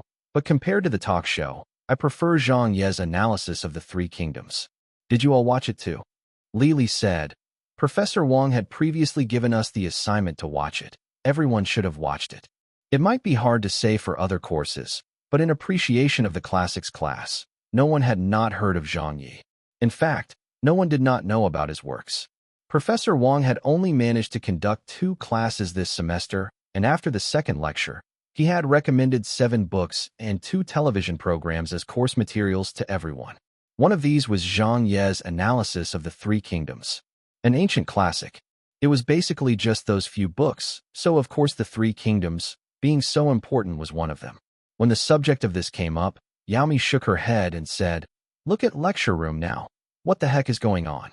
When Zhang Ye created this program back then, he was in charge of the planning and hosting, and look at how well he spoke. The ratings were through the roof. But look at what happened to lecture room now. The professionals and professors they invited. They aren't even a tenth of what Zhang Ye was. Li Ying concurred. "That's true. Those professors make me speechless. They just hold a script and stand there, reciting whatever is on it. Yet the audience still applauds? It's obviously staged." When Zhang Ye used to lecture, when did he ever need a script? Did he lower his head once to read from a script? The difference is too obvious, and the key point is that they all can't speak as well as Zhang Ye. Making those long speeches and being uninteresting, such a good program has been destroyed by those so-called professionals and professors. The current ratings can't even compare to a quarter of Zhang Ye's analysis of the three kingdoms. A junior seated at the back added, right, without Zhang Ye, BTV Arts has become a failure. Yet another third-year senior said laughingly, Zhang Ye's program makes the audience feel that it was cleverly planned when they watch it. The program had a lot of unique and creative points, but yet the core of the program is not those points, but Zhang Ye himself. This time Beijing television station's killing of the donkey the moment it left the millstone backfired on them. Without Zhang Ye, lecture room is just a piece of dog shit. They thought with Zhang Ye's paving of the road and setting up the tables for them, anyone else could achieve the same ratings? Now they should know what a joke they were. Without Zhang Ye, they are nothing. Talk shows will be the same. So many copycats, but they will never be able to copy Zhang Ye's style. The failure of Lecture Room was a strategic failure of Beijing television station. They basically did not understand that the irreplaceable factor of the program was not creativity, but rather Zhang Ye. And so it turned out that they removed the core of the program. Yao Mi's eyes lit up. Senior, I totally agree with your words. The senior said, right? If Zhang Ye was still at BTV Arts channel, I guess that Lecture Room would have totally suppressed all other programs. Another senior said, I'm a little different as I'm not really too interested in Zhang Ye's programs and just find them normal. But that temper of his, I like it too much. He's so daring to scold. Li Ying said with a tinge of fear. Yeah, he scolded the SARFD in the previous live broadcast, and I was totally worried for him. Li Li smiled bitterly, saying, Zhang Ye really dares to speak up. Yao Mi laughed heartily. That's Zhang Ye's character. It really makes people like him. Since they were just waiting, everyone chatted about the entertainment industry, each contributing their views. Gradually, some people noticed the time. What time is it already? Why hasn't the new teacher come? Where's the new teacher? I still have class in a while. Ah, they are coming. Look outside. Isn't that person President Wu Ziqing? Why is President Wu here? Holy **T, it can't be her being the substitute teacher, right? Upon hearing this, everyone looked over. Wu Ziqing and a youth walked in one after another. Are you serious? It's impossible for President Wu to be a substitute. What sort of level is she at after all?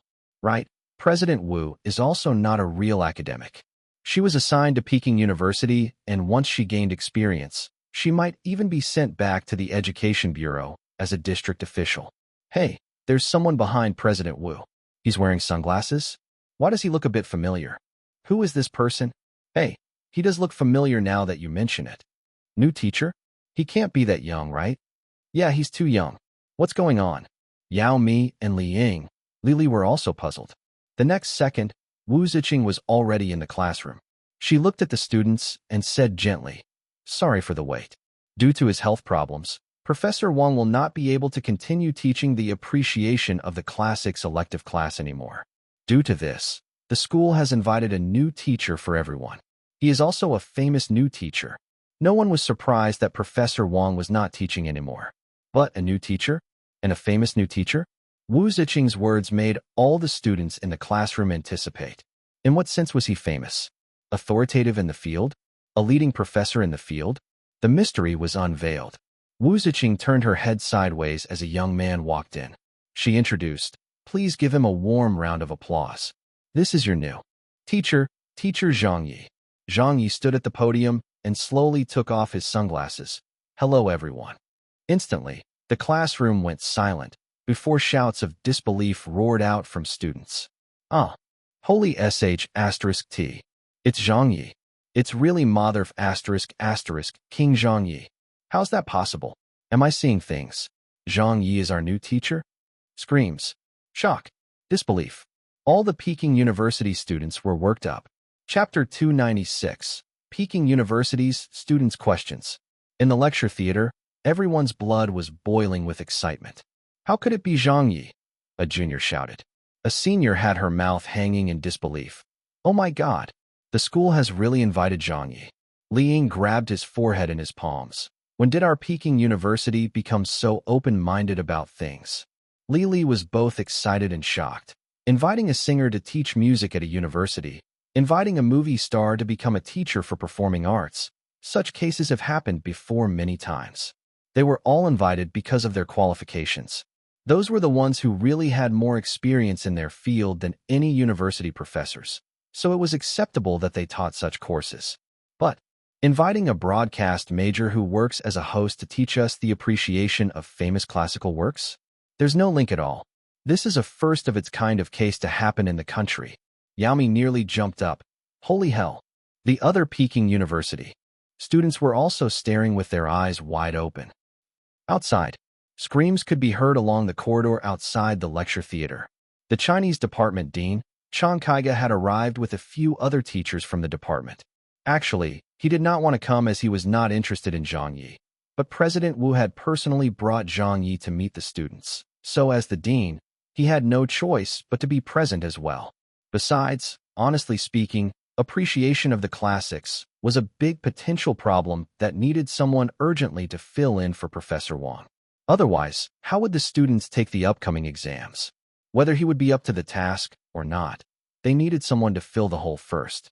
Since President Wu had already decided on Zhang Ye, he, of course, would go along with the decision. But he had never thought that Zhang Ye would be so popular. When we took on our first classes, why weren't the students this excited?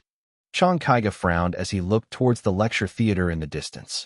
The other teachers, who had found out about Zhang Ye being the new teacher, also heard the commotion and were at a loss whether to laugh or cry. Other than a middle-aged person, whose eyes showed some interest towards Zhang Ye, the others did not think well of him. They felt that the school was taking this matter too lightly in appointing that broadcasting host guy. How could someone who does entertainment programs deliver a good class for such a subject? Most of the teachers were very dismissive of Zhang Ye. This was the pride of an academic.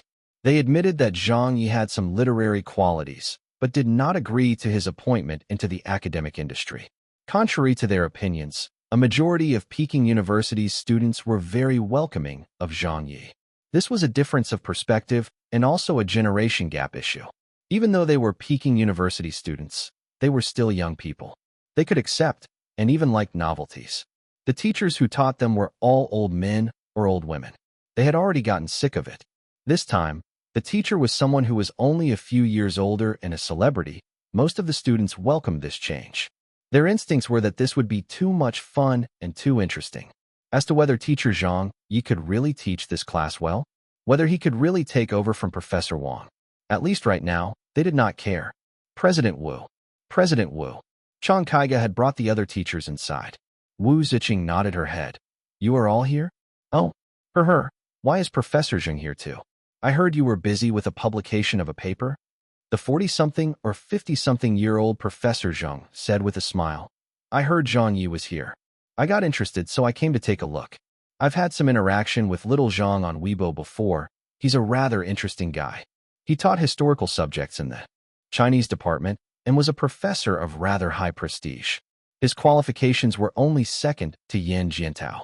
The few teachers at the back looked at Professor Zhang and wondered why he would take time off to come see such an unreliable new teacher. They knew that the morning meeting was to decide on the appointment of the new teacher, but Professor Zhang had excused himself, saying that he had to finish writing his paper and did not have time. But within just an hour, he had made his way here. From the looks of it, Professor Zhang knew Zhang Ye. In the lecture theater, the students were still amazed. Chang Kaiga helped Zhang Ye to take control of the class. Everyone, quiet down. Listen to Zhang Ye. Teacher Zhang Ye speak. Although he was not satisfied with Zhang Ye, he still deferred to Zhang Ye in front of the students. At least he wouldn't show his distrust of Zhang Ye to the students. Otherwise, Zhang Ye would never be able to start his teaching work at all. The dean was rather authoritative as the students stopped their discussions and shouting. They sat there quietly. Zhang Ye looked to President Wu and Chang Kaiga. President Wu, Dean Chang? Wu Ziqing waved as she smiled and led Chang Kaiga, the other teachers and professors, to the empty seats at the front row. This is your class, and also the first time you are meeting your students. Don't bother with us. They were here to welcome their new colleague and to help the new teacher take control of his class. Students nowadays were getting more and more rowdy. Even Peking University had students like that. People who gained admission into Peking University were considered clever, but the more clever a child was, the more rebellious they were. So to prevent a teacher from being overrun by such student bullying, President Wu had invited them over.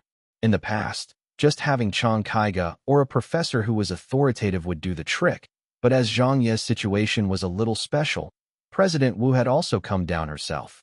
This could be considered a special privilege that few had received, but it seemed like their worries had been in vain. The students seemed to welcome Zhang Ye, even more welcoming than what they received in their time. Zhang Ye only said, "All right." The Peking University students all looked at him without being distracted. Zhang Ye was not frightened by this and smiled, saying, "Let me first introduce myself. Maybe some of you know me, some of you don't. My name is Zhang Ye. I will be your lecturer from now on for appreciation of the classics. Those who have watched my programs before should know that I am a straightforward person and don't like to beat around the bush. So for my class, I won't have too many rules. Anyone can freely raise questions during class, and you can also look for me after class if there's anything you don't understand. You can even be absent for class, and I will be fine with that. But of course, any consequences will be borne by you." Uft. Her. Many of the students were tickled. "Your sister? What do you mean it's fine even if we don't come to class? Isn't that not fine?" Dean Chang Kaiga looked at Zhang Ye. This Zhang Ye really does know how to liven up a situation, but it wasn't a surprise since he's already a talk show host to begin with. His oratorical skills would definitely be much stronger than them, being traditional academic teachers and professors. Professor Zheng watched with great interest. A new teacher's first interaction with students was a very important event. Not only would you have to convey your teaching style and specialty, you would also have to build a good relationship with them. The first impressions would dictate whether a student would trust you or respect you as a new teacher. This was not down to how famous or well-known you were, but how you impressed them with your knowledge and how you carried yourself. If you couldn't impress them, then the students would not respect you. You would cast doubt in their hearts and definitely affect your teaching quality. It's not easy to become a good university lecturer. This was not the same as being a good host. One focused on entertaining, the other focused on educating. In that, there's already a huge difference. This was no longer junior or high school anymore. The students were not so easy to control. Do you think a student could be controlled if you just stared hard at them? This was a university, Peking University. It would be easy if a teacher could use staring alone to control the students. So, at this important first meeting, the teachers had wanted to know what Zhang Ye would do. Thinking back, there was a new teacher who had just arrived at Peking University and was nearly embarrassed by a student. Zhang Ye's approach was very simple. He said to everyone, "I know some of you still have classes later, so for this interaction, I would like to do it in a Q&A style. It would be faster and would speed up our understanding of each other. All right, there are 5 chances anyone can ask any question. I will answer every one of them." "Really? Me? I have a question." A lot of students had raised their hands. Yao Mi, Li Ying, and Li Li all had their hands up. Everyone's enthusiasm was evident. Any Q&A by a new teacher in the past was never met with such intensity. This was because the students were too curious about this legendary person, and Zhang Ye was different from those professors or teachers who were so rigid. This sort of novelty was something they were experiencing for the first time, so naturally they were also very enthusiastic. Yao Mi's hands waved in a very big motion, and she was nearly standing up by now. Zhang Ye also noticed this girl, not someone very pretty, with a very average face or even below average, but she had a very special feature that would make people remember her once they saw her. Her eyes and brows gave off an aura that looked very familiar to Zhang Ye, like she was an old friend of his.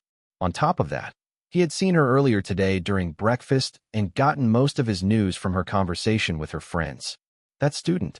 Zhang Ye pointed towards Yao Mi, the girl with the pigtails. Yao Mi suddenly smiled and stood up, saying, "Hello, Teacher Zhang. My question is, do you have a girlfriend yet?" A few people who had watched Zhang Ye's talk show before were now raising a commotion. Chang Kaiga was silently shaking his head at the sort of question. Zhang Ye laughed. "Then I shall answer you seriously, not at the moment." Yao Mi sat back down satisfied. "Next question, that student." Zhang Ye said to Li Ying, who was seated beside Yao Mi. Li Ying stood up. "Teacher Zhang Ye, may we know why you came to Peking University to teach?" Zhang Ye put on a serious face and answered, "Peking University is an educational institute that I have always admired. It's also the best institution in our country, so to come here to teach has always been my wish and honor." Thanks to President Wu's high appraisal of me, she has granted my wish to teach here. Several teachers and professors lightly nodded, but then Zhang Ye suddenly changed his tone. Of course, what I just said was all fake. Seeing the students, teachers, and professors all stunned, Zhang Ye said, "The truth is, my hosting qualifications have been revoked by the SARFD for about half a month. And I have no job now. Ha ha ha. I can't take it anymore." Teacher Zhang really dares to speak. The students were stunned for a while before their laughters filled the lecture theater. After hearing his words, Wu Ziqing also could not help but break out into a little smile. Professor Zhang was tickled. This teacher Little Zhang was really an interesting person. Chang Kaiga and the department teachers were all slapping their foreheads, silent and speechless. What did you mean by you came here to teach because you had no job? Can't you just say something fitting for the situation? Witnessing all of this, many of those present had a feeling that Zhang Ye was treating this class as the scene of his talk show. Are you filming a program or are you teaching? But they also had to admit that under such an atmosphere, the students had been stirred up and the relationship between the lecturer and them had become closer.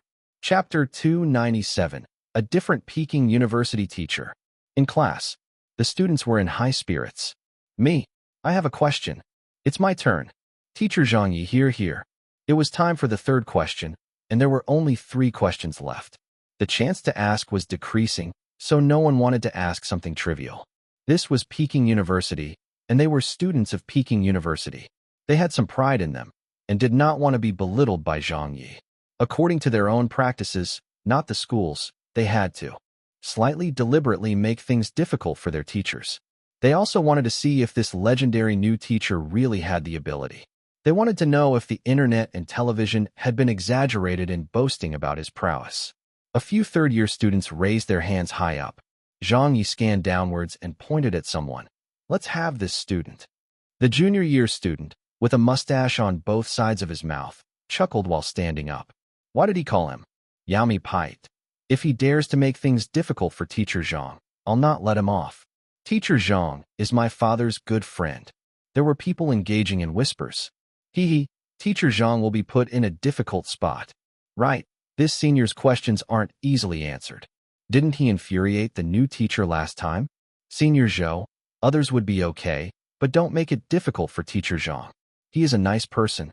There were students who liked Zhang Ye and were very supportive of him, but there were also some who were unconvinced. For example, Senior Zhou. Of course, he did not really plan on doing anything. He just found it fun. Zhang Ye was now pretty famous, so if he could stumble Zhang Ye with a question, he would become famous too. Chang Kaiga glanced at the student. He also knew him. He was quite a troublemaker in the department. He had past records in the department, where he made things difficult for the teachers, and was not very obedient. Senior Zhou blinked. Teacher Zhang, can I ask any question? Zhang Ye nodded. Yes, anything will do. Senior Zhou paused before saying, All right then. My question is if your wife and your mother fell into a river at the same time, who would you save first? The moment everyone heard this, they were speechless. What sort of crappy question was that? There was no solution, and it was overused. Chang Kaiga and a few teachers from the department frowned. Indeed, this troublemaking student was too disobedient. He was deliberately doing this. Then Senior Zhou said, This isn't just some random question, Teacher Zhang. Since you will be in charge of teaching us literature and answering our doubts, then this question is also considered a literary challenge from a certain point of view. Can you give us an answer? Don't answer with things like you don't have a wife. Zhang Ye did not mind this sort of questions, and instead said, I can answer this question, but you need to first answer my question before I can answer you. Senior Zhou said, If I answer, you will give me an answer? Zhang Ye said, Yes. Senior Zhou did not hesitate. All right then, as long as it's not that question, any would do. Don't worry, it's definitely not the same question. My question is, Zhang Ye looked at him and said, Your wife is pregnant, but has complications during childbirth. Would you save your wife or the child? Senior Zhou said it. Matter-of-factly.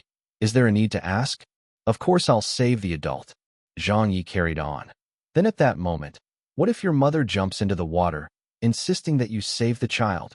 Upon hearing this question, Senior Zhou nearly vomited blood. Go to hell. The surrounding students also burst out in laughter upon hearing this. Ha ha ha. That's a divine question. Teacher Zhang's brain moves too fast. This question is 10,000 times harder than the question of your mother or wife jumping into the river. I have a feeling that this question will replace the question of mother and wife jumping into the river and become a brand new divine question that gives men nightmares. Haha, I've remembered this question. I will ask my boyfriend this in the future. Professor Zhang also laughed. Amongst the few teachers who had their reservations about Zhang Ye, two of them could not help but laugh. This question had indeed amused them. Senior Zhou knew this was not a matter about answering the question. He had been ridiculed by Zhang Ye. He had wanted to bring Zhang Ye down a peg, but who knew that he ended up being teased? With a gloomy expression, his heart convinced, so he sat down ashamed. He finally understood that Zhang Ye was the real deal. For him, as a student, to try to beat a talk show host in eloquence was him being overconfident. Zhang Ye smiled. Time for the fourth question. Immediately, there were countless number of people who voluntarily raised up their hands. You then, the one in yellow. Zhang Ye pointed to a person. This was a junior year female senior. She was good in her studies and was one of the top students, even in Peking University. She was well liked by her teachers, and she was well known amongst the students. However, this bespectacled girl had a problem. She liked to dwell on a problem and was a cultural hipster. She liked to ask teachers technical questions, stunning them without any forewarning, hence the teachers both loved and hated her. It's Senior Song. Man, this question will probably be profound. That's right, Senior Song has the nickname of half a teacher in Peking University. This is the first time Teacher Zhang is meeting us. Please don't ask too serious a question. The students were full of opinions. Chang Kaiga looked at the girl and smiled faintly. He apparently recognized her and liked her a lot. She was someone worthy of being nurtured in the department. Professor Zhang knew this person even more because Senior Song was a student of his history department. Senior Song stood up and nudged her spectacle frames with a deadpan expression. The moment she spoke, she said bluntly, Teacher Zhang Ye, forgive me for saying, but I have doubts about your literary attainments. There was an uproar all around. As expected of Senior Song. Holy sh*t, this is too direct. Is there a need to be so serious? Senior Song doesn't have a sense of humor. Zhang Ye found it quite interesting. Oh, go ahead and tell me. What causes these doubts of yours? Senior Song nudged her spectacle frame again. I will not talk about your other works, for I acknowledge them. However, although everyone says your this is also everything has managed to repress teacher Wang Shuixin's everything, I do not actually agree. One is pessimistic, and one is optimistic. It is just a matter of different attitudes. No one is better than the other, but from your attitude and the discussions online, clearly, it is believed that your this is also everything is much better than everything, belittling everything too drastically. At least teacher Wang Shuixin's everything has been put into textbooks before. Then does teacher Zhang mean that you doubt the poems chosen by the educational textbooks appendix and the collective wisdom of seniors and professors in the educational world? Do you think the seniors of the education world have a problem in their vision? This was a serious accusation. Yaomi exclaimed, Senior Song is too damaging. Lili said in a flustered manner. Does she have a grudge with teacher Zhang? No, Senior Song has always been this type of person. Li Ying gave a wry smile. Wu Ziqing did not interrupt. She just sat there silently. Professor Zhang interjected. Little Song, how can you say such things? Chang Kaiga also felt that this student was eager to learn, but was a bit too radical. She was not tactful and accommodating. She even accused a teacher? Hi, there was really nothing they could do about her. On the other hand, there were other students who were taking pleasure at his misfortune and were waiting to see how Zhang Ye handled the matter. Senior Song was very respectful to Professor Zhang. After hearing him cut herself off, she sat down. Then that's all I have to say. Teacher Zhang, you can treat it as if I didn't ask. Zhang Ye was not mad, but instead smiled. This student, I do not know where you have seen me give such an opinion, saying that I belittled everything? That I doubt the educational world's seniors? Challenging the academic experts who produce textbooks. Everyone knew teacher Zhang Ye was beginning to smoothen things out. He definitely could not assent to those accusations, or he would offend too many people. Right. Teacher Zhang has never said such a thing. Yao Mi and company began to speak out. But of all things, Zhang Ye's next sentence dumbfounded everyone. Did I say those words? I definitely have not. Of course, I have never said those words before. If there were such words, it was not said by me. But now, I want to iterate again. Yes. I am belittling Wang Shuixin's everything. I am indeed questioning those academic experts who decide on a textbook. Even if it was in an appendix, this poem is not qualified enough. Everyone was stunned. Even Senior Song opened her mouth. No one expected Zhang Ye to say such a thing. Chong, Kaiga said in worry. Teacher Little Zhang. Wu Ziqing tugged at Dean Chong. Let us listen on. This is Teacher Zhang's class. A teacher from the department said. But he. Wu Ziqing interrupted. In the field of poetry, Teacher Zhang Ye is a true expert. Others do not have the qualifications to say such anything, but Teacher Zhang Ye has. Seeing everyone in chaos, Zhang Ye was not surprised. Why would I dare say such a thing? This is because Wang Shuixin's everything has a problem. There are structural and textual problems existing within it. Senior Song stood up angrily again. Regardless of his character, I love all of Teacher Wang Shuixin's poems. I can't pretend that I didn't hear what you just said. Zhang Ye smiled and said at an appropriate speed. Do you still remember his poem? Of course. Senior Song began to recite it. Everything is fated. Everything is unreal. Everything has no end. Everything has no home to return. Every happiness doesn't come with a smile. Every suffering doesn't have tears. Every past is in the dreams. Every faith comes with longing. Every burst is preceded by moments of silence. Every death has a prolonged echo. Zhang Ye shook his head. He really did not think highly of Wang Shuixin's everything, nor did he find it very good. Truthfully, he didn't even like his world's everything from Beidao. However, not liking it was subjective. Everything was one of Beidao's representative works. There was naturally no bones to pick in terms of literary content. Despite it not being as famous as This Is Also Everything, Beidao's Everything was also a classic masterpiece that had been immortalized. Notice, this is Beidao's Everything, and not that of Wang Shuixin's. Zhang Ye held onto the podium and began reciting. If it were me, I would compose it as. Everyone focused their attentions. Teacher Zhang was composing another poem again, and it was another on-the-spot piece of work. Everyone listened in earnestly. This was because Zhang Ye's poems were too famous. Professor Zhang also pricked up his ears. Senior Song looked disapprovingly at him. Zhang Ye breathed out, and then used a calm, yet somewhat dejected voice to recite. All fates are destined. All clouds are fleeting. All beginnings are without endings. All searches are brief. Every happiness doesn't come with a smile. Every suffering doesn't have tears.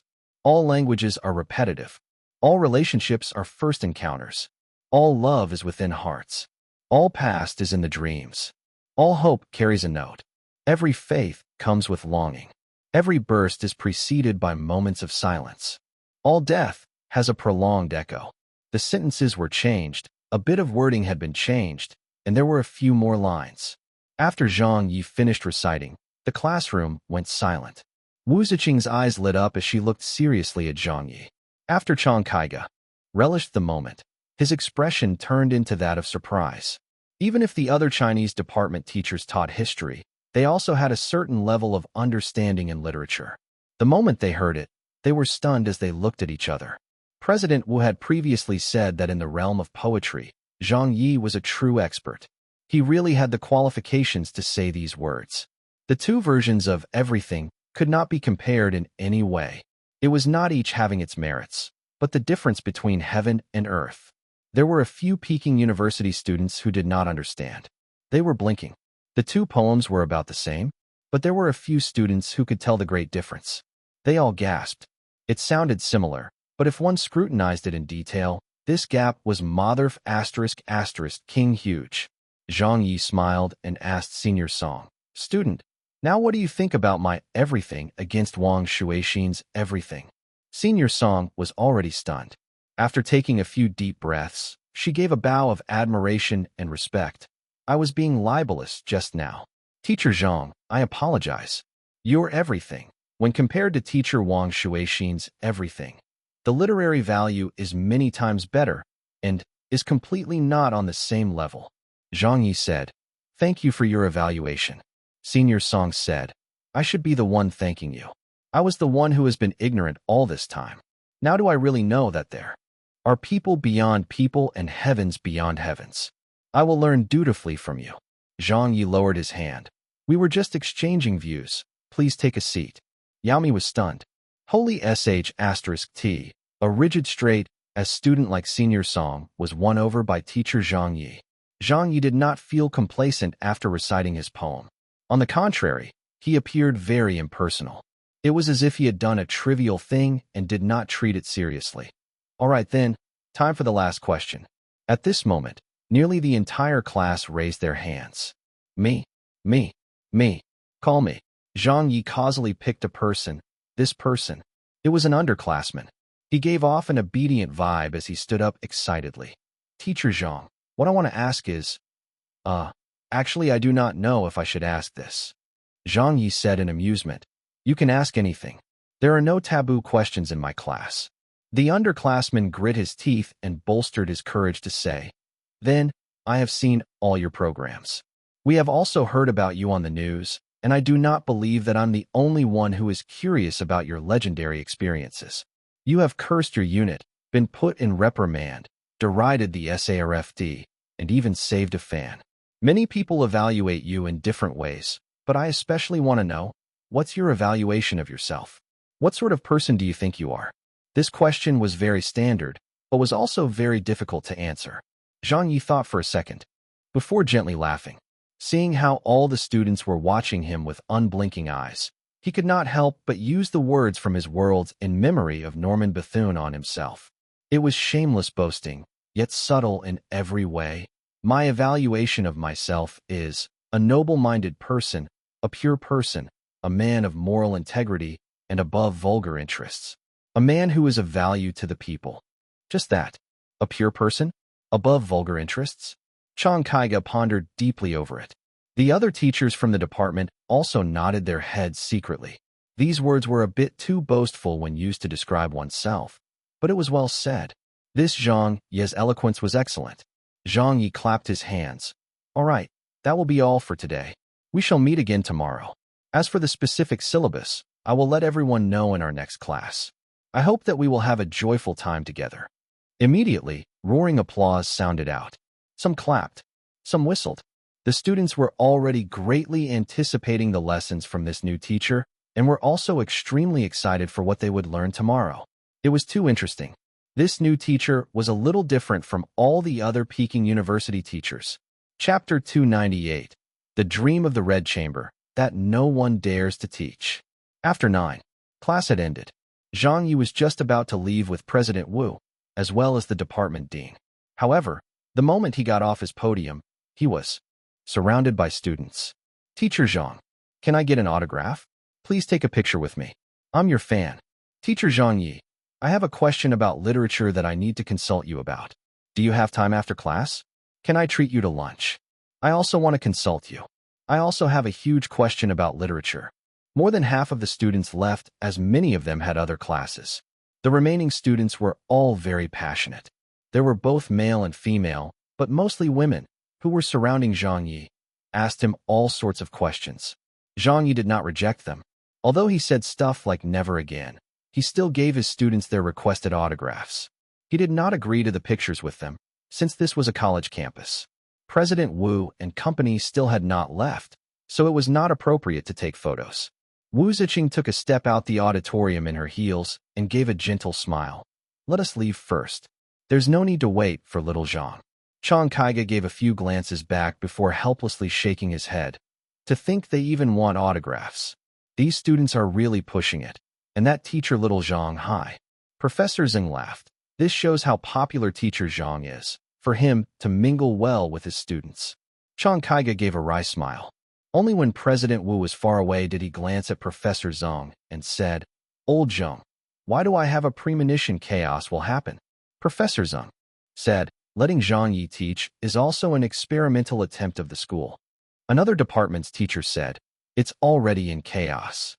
Just his first meeting with his students, and not even an actual class. Teacher Little Zhang has already questioned the academic world's choice of textbooks. Who knows what earth-shattering words he will say tomorrow when he officially begins teaching. I'm also worried. With Zhang Ye here, it would be difficult for our Peking University Chinese department to be peaceful. Everyone in this industry knows how daring that mouth of his is. They walked away while discussing. Over here, after attending to the passionate students, Zhang Ye found an excuse to leave, but before walking far from the auditorium, he found someone tailing him. Oh, wasn't this the girl who asked the first question? He had seen her earlier at the food stall in the morning. As he came to a halt, Zhang Ye smiled. Is there something wrong? Yao Mi came forward with a cheerful smile. Uncle Zhang. Zhang Ye nearly fainted and said, Why did I become an uncle? If you want to call me, you can call me Brother Zhang. I'm not that much older than all of you, so I'm not that old. Yao Mi chuckled. But our generational hierarchy exists. You and my dad call each other brother, so I can't just blindly call you brother. I definitely have to call you uncle. Zhang Ye happened to find this girl who had very distinct characteristics, but not considered pretty very familiar. Your father is? Yao Mi casually said, My dad is Yao Jiankai. Heya. It suddenly dawned on Zhang Ye. No wonder your eyes reminded me of an old friend. So you are old Yao's child. He had previously mentioned you to me, but never said you were in Peking University. Nice. Old Yao sure concealed it well. I didn't expect him to have such a clever daughter. What's your name? Yao Mi said, I'm Yao Mi. Zhang Ye said, What year are you in? Yao Mi said, I'm going into my second year this year. Zhang Ye said, Not bad. Find me if there's anything you need.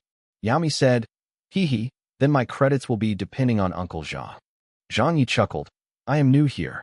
I don't know how the exams work yet, and it's not my call to make. However, if you listen to my classes well, I can guarantee you will receive the credit you deserve. That's all that matters. Yao Mi said. As they conversed, Zhang Ye suddenly thought of something important. Oh, just nice. I wanted to chat with our class students. What did Professor Wang teach in appreciation of the classics last time? Yao Mi recalled seriously. It's just some famous works, such as Three Kingdoms, or Water Margin, or Journey to the West, and some other famous classics. Most of them are Chinese. The appreciation of foreign classics is another class and taught by other teachers. But then, that was what Professor Wang lectured in the past few years. This year, Professor Wang only held 2 classes and talked a bit about the Three Kingdoms and Water Margin, and that was it. Zhang Ye got some understanding of the situation. Then what do you wish to hear? Yao Mi chuckled. Isn't your forte the Three Kingdoms? Other than Three Kingdoms? You don't have to care if it's my forte. Just tell me what the mainstream opinion of what you guys and the other classmates want to hear. Which famous classic are you interested in? Zhang Ye asked. About that. Yao Mi licked her lips. The most interested classic would definitely be Dream of the Red Chamber. Zhang Ye was surprised. Oh? Everyone has similar views on this. Yao Mi said, At least for me. I really like Dream of the Red Chamber too much. The romance in it is too beautiful. Besides, not many people lecture on Dream of the Red Chamber. Even Professor Wang has never taught it. I heard from a few seniors who had taken this class that over the many years of teaching appreciation of the classics, Professor Wang has at best only mentioned the accomplishments of Dream of the Red Chamber. However, there was no detailed lecture about it. When someone asked a crucial problem about Dream of the Red Chamber, Professor Wang would also shrug it off, like he did not wish to talk about this classic. Zhang Ye blinked. Is that so? All right, I got it. Are you really going to lecture on Dream of the Red Chamber? That would be great. Yao Mi was looking forward to it. Zhang Ye smiled. Not necessarily. I need to go back and think.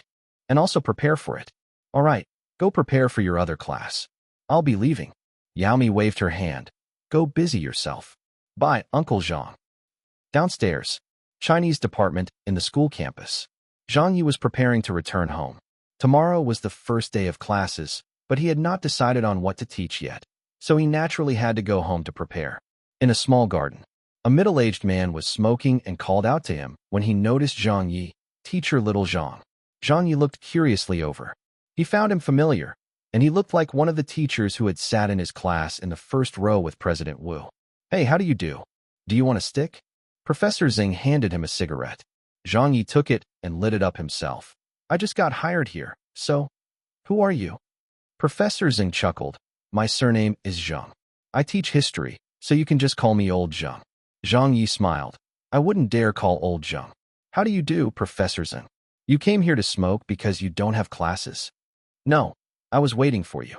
Professor Zhang smiled. We have interacted before on Weibo. Have you forgotten? Zhang Ye was momentarily stunned before he smacked himself in the forehead. I recall. Heh, so it was you. Back then, when my analysis of the three kingdoms was doubted by many, I have to thank you for your support. To those people who had helped him before, Zhang Ye naturally had a great impression of them. This person was the Peking University history professor who had a Weibo verified account. He had personally posted on Weibo to support Zhang Ye.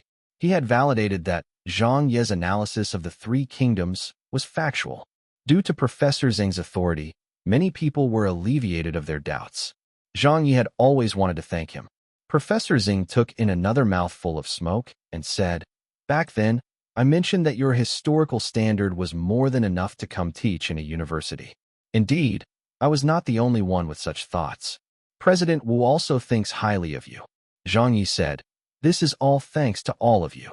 Professor Zhang asked curiously, I heard President Wu only found you a day or two ago. You will have to start teaching tomorrow and have to lecture for 10 consecutive days. Are you ready? Zhang Ye leaned on a flower railing. I have some general ideas. I was planning on going home to prepare. I might even need to run to the library. Time is quite tight. What will you be teaching? Professor Zhang asked. Zhang Ye said, It will provisionally be Dream of the Red Chamber. Upon hearing this, Professor Zhang was stunned. You want to teach Dream of the Red Chamber? Zhang Ye asked in wonder. I suppose so. The students seem rearing to hear about it. Besides, Professor Wang has never taught this in the past. So with me taking over Professor Wang's class, I plan on teaching something new. Professor Zhang laughed. You sure are? Bold. Zhang Ye was confused. What do you mean bold? Dream of the Red Chamber cannot be taught. It's not a banned book now, right? Dream of the Red Chamber cannot be taught? This is an F*** King Golden Lotus. Professor Zhang snubbed his cigarette and threw it into a trash can and said, Do you really not know? Or are you just playing the fool, Teacher Little Zhang? It's not that Dream of the Red Chamber cannot be taught. It's just few dare to teach it as it's too difficult. Do you think only Professor Wang did not teach it? Watch those shows on TV. How many experts dare to talk about Dream of the Red Chamber? And for the other colleges, there is basically a uniform tone. According to what I know, not a single college in the country has a lecturer who dares to go into specifics about Dream of the Red Chamber with the students. Everyone avoids it if they can. Even if they talk about it, it would be a very tiny portion. Certain details, or even the main plot, are brushed aside. No one dares to give a detailed analysis. So slowly, there are no experts or professors who dare to touch it. Why wouldn't they dare to? What's wrong with the book? Zhang Ye was really clueless. In his world, Dream of the Red Chamber was the best amongst the 4 great classical novels. There were countless people teaching it. The most famous was Lu Xinwu Exposes the Secrets of Dream of Red Chamber. There was also another follow-up with Lu Xinwu talking about the true ending of the novel Dream of the Red Chamber on Lecture Room. It had caused quite a controversy back in his world. The ratings were also on par with Yi Zhongtian's analysis of the Three Kingdoms. Professor Zhang looked at him and said, Teacher Little Zhang, don't take the risk. I'm not doubting your literary standards, but there is no way to lecture Dream of the Red Chamber in detail. Once you talk about it in detail, there will be problems, giving rise to doubts. Well, I teach history. My research towards the ancient classics aren't that thorough, so there's no way for me to know more than you. You will know once you go back and investigate the matter. My suggestion is that you carry on teaching about the Three Kingdoms. That is your forte, so it will be a waste to abandon it. I believe President Wu chose you to help save the situation was also because of your understanding of the Three Kingdoms and lecturing style. Zhang Ye waved his hand. I've already talked about the Three Kingdoms back in Beijing television station. What I wanted to express was also very complete. I don't plan on repeating myself. Professor Zhang said helplessly, That opinion of yours isn't right. The education of students is a repetitive process. I have taught for so many years and have nurtured so many new students, and every time, I have to repeat my previous lectures and theories. This is something that can test the limits of time. Teacher Little Zhang, you must listen to my advice. Even if you don't plan on teaching the Three Kingdoms, don't touch the trap that is Dream of the Red Chamber. Zhang Ye was still puzzled. Is Dream of the Red Chamber so horrible? Make sure you remember it. All right, I have a paper I need to rush out. Bye. Professor Zhang rushed off. Zhang Ye's curiosity was increasingly piqued. He really refused to have his beliefs shaken. He rushed home immediately so as to check what this world's readology was like. Chapter 299. This world's misconception of Dream of the Red Chamber. At home. It was 10-something in the morning. Zhang Ye was alone at home. His father and mother had already left for work. After Zhang Ye opened the door and went into his house, other than taking a sip of tea that was left on the table, he did not do anything else and just went straight to his room and switched on the computer. He searched the topic of Dream of the Red Chamber and found many results. There were also a lot of manuscripts, and there was also the 120 circulated chapters that had been collated and sorted out. It's correct. This was the one. Zhang Ye couldn't help but find the most published version of the novel that he found online. He then browsed through it generally from the front to the back to get the general idea. After over an hour, Zhang Ye had confirmed that this was the one. This was the same Dream of the Red Chamber novel that existed in his previous world as well. Even the words used did not differ too much. Although a lot of things had changed in this world, the 4 great classical novels were too influential and had stayed the same. Zhang Ye had verified this once again. There was definitely no problem. But then why? Why did Professor Zhang say such words? Zhang Ye continued researching the Dream of the Red Chamber related lectures and found out that, as Professor Zhang had said, there really weren't many detailed lectures regarding this novel. There were some lectures available, but they mainly touched on only the first 10 chapters of the novel and did a simple analysis before ending it on that note. That can't be right. What were you all trying to prove? What about those readologists? Those experts who specialized in studying Dream of the Red Chamber? Where did they disappear to? Did you guys all end up researching Golden Lotus? Zhang Ye couldn't wrap his head around this fact. Dream of the Red Chamber, being the greatest of the 4 great classical novels, how did it ever fall into the state it was in now? Suddenly, Zhang Ye saw a related headline concerning Dream of the Red Chamber. Then he was stunned for a few seconds and became confused. It wrote there, as the greatest of the 4 great classical novels, the influence and achievements of Romance of the 3 Kingdoms domestically. What came after no longer mattered. Zhang Ye was stunned at the first half of the headline. K your sister. When did Romance of the 3 Kingdoms become the greatest of the 4 great classical novels? Dream of the Red Chamber was publicly acknowledged as the top in the literary field in his previous world. It was irrefutably the top. How could it become Romance of the 3 Kingdoms? No. Surely, there must be a story behind it. The cultural works between his previous world and this world were a little different. The appreciation levels were still similar. They couldn't have come to such a low-level conclusion. Even those scholars and researchers who had spent their lives understanding the 3 Kingdoms would not dare to say that Romance of the 3 Kingdoms was better than Dream of the Red Chamber in the field of literature. Where did it go wrong? What was the problem? To Zhang Ye, this was not a matter that could be blamed on supernatural events. He could not come to an understanding even when he kept thinking with all his might. So he quickly went online to research more deeply. The deeper he went, the more he became speechless.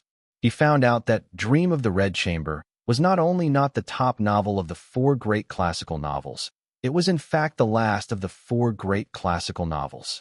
Even Water Margin and Journey to the West were ahead of it. An authoritative comment put it like that.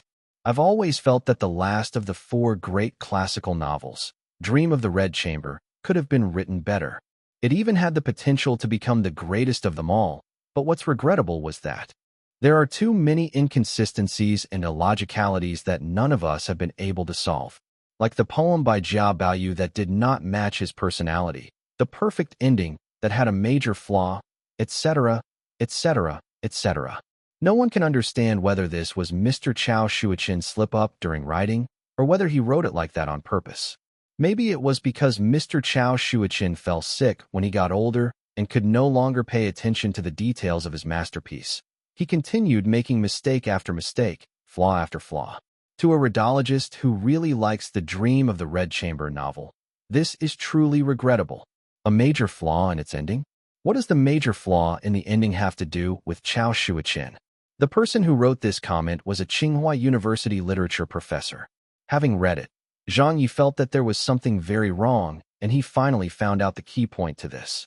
He guessed something horrible. It can't be. It really can't be like this, right? Zhang Ye hurriedly checked and got a confirmation. He wasn't wrong. It was just as he had guessed. Online and in related books, it was clearly written that everyone in this world understood that Chao Shuiqin was the author of all the 120 circulated chapters of Dream of the Red Chamber.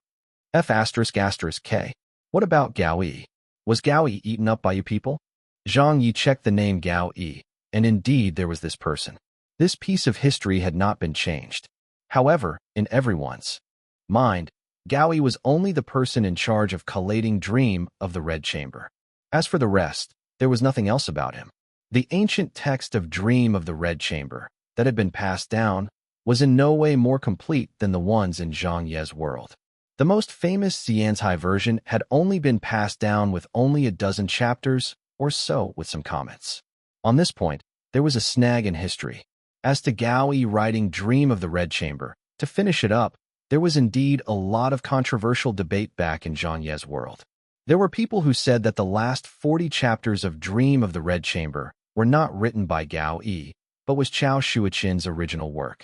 There were also theories that Gao Yi had written it with others, and Gao Yi was finally the person who arranged it. However, after many years of research and validation on his Earth, there was pretty much no more controversy that Gao Yi was the one who finished up the novel. It was agreed by a large number of rhodologists, as all sorts of historical evidence proved this point. However, in this world, in a world that had been changed by the game ring, the relevant historical proof had disappeared. The last 40 chapters had become the original work of Chao Shuiqin. What the heck? How could the last 40 chapters be written by old Chao? Zhang Ye's eyes rolled backwards and had an expression of not knowing whether to laugh or cry. Only now did he understand why Professor Zhang advised him. As he did, he finally understood why this world's rhodologists only privately studied about it instead of publicly lecturing about Dream of the Red Chamber. You had all gotten it all wrong at the basics. If you start your run going sideways, what would there be left to research on? Of course, there would be nothing to research on. The 120 circulated chapters of Dream of the Red Chamber were never written by just one person, yet you still want to link them together? Isn't this an international joke? Dream of the Red Chamber has too many problems? Of course. Isn't that nonsense? You guys King researched the 120 circulated chapters of Dream of the Red Chamber in its entirety. It would be surprising if you didn't have many problems. This world's understanding of Dream of the Red Chamber was completely wrong from the very beginning. Now, the only person on this planet who knew the truth was probably Zhang Ye alone. Dream of the Red Chamber? No one dared to talk about it in detail? Others might not dare, but I dare. This bro will talk about it well. Zhang Ye was such a person. He was the type that would still head into the tiger-infested mountains despite knowing so. The more difficult a problem, things that few people dared to do, the more excited this guy became. Note, the upcoming mini-arc involves Dream of the Red Chamber, widely considered the best out of China's 4 great classical novels. Chapter 300, Breaking. Zhang Ye is to become a Peking University lecturer? Afternoon. It was lunchtime. After eating the leftovers from last night's dinner, Zhang Ye carried on working. He continuously worked hard at absorbing the misconceptions this world had of Dream of the Red Chamber. He also checked the historical information and ancient texts related to Dream of the Red Chamber. He noticed that the historical information regarding Dream of the Red Chamber was not completely lost on this planet. There were still some comments and sporadic pieces of information. However, people of this world did not find them authoritative, nor could they be said to have fundamentally ignored them. By using the idea that Chao Shuiqin was lacking in focus and ability in his final years, they had missed the most critical pieces of information, resulting in such a situation. Thankfully, this bro was here, or else you guys would have been kept in the dark. Since Zhang Ye already knew that there were challenges awaiting him, that he needed even more information to support him. Furthermore, he needed information that this world possessed. As a result, the workload was a lot greater. Flipping, checking. Until noon was when Zhang Ye began to feel that the information on the internet was not enough. He ended up driving out while wearing his sunglasses to a few large libraries in Beijing. Some libraries were free to enter, while others needed him to apply for a library card. As such, Zhang Ye began to browse inside the respective libraries. On his side, he was extremely busy. However, the internet had exploded into a buzz. At the beginning, it was a video of Beijing's 15th junior high's New Year's party being uploaded. There was a poem, "To the Oak," that blinded the eyes of numerous netizens. Who is this girl? Why haven't I heard of this poem? It can't be original work, right? Are junior high students so awesome these days? When the girl finally mentioned the poem's name and the composer's name, it dawned on everyone. It was Zhang Ye's new poem. It was published at such an occasion. Zhang Ye came out with a new poem, and it's a rare love poem. Classic. That's right. Teacher Zhang Ye's poems are typically used to deride and curse at people. There are too few romantic ones. Only after listening to the Oak did I know that Teacher Zhang has such profound skills in love poems too. Teacher Zhang really does not have any flaws in the realm of poetry. I have to memorize this poem so that I may confess to my male crush in the future. Following that, a few Peking University students caused a commotion on Weibo. A Peking University female student at her boyfriend on Weibo, asking, "If complications arise during my childbirth, would you save me or the child?" The boyfriend smiled and wittily replied, "Of course I would save you. Is there any need to ask?" Immediately following that, the girl asked, "Then if your mother jumps into the river and asks you to save the child, what would you do?" Numerous characters appeared on her boyfriend's Weibo as a result, and $dollar hashtag dollar at, and many onlookers initially thought that they were just showing their affection towards each other. Some even replied in contempt. However, after seeing the last question of the Peking University female student, everyone vomited a mouthful of blood. Many netizens, who were drinking water in front of their computers, spat it out. Many people laughed until their stomachs ached. Aya, divine. This question is divine. Ha ha ha. Peking University female students are fierce. This question is too ruthless. This Weibo post was immediately forwarded by numerous people. The boyfriend was nearly crying as he posted, "Yinner, who taught you that?" The Peking University female student answered proudly, "This is Zhang Ye's joke." The boyfriend asked, "Which Zhang Ye? I must kill him. That grandson is too evil. What are you saying?" The Peking University female student posted an angry, staring emoticon. "Zhang Ye is our new teacher." This reply of hers was not given much attention to many netizens. After all, there were too many people named Zhang Ye.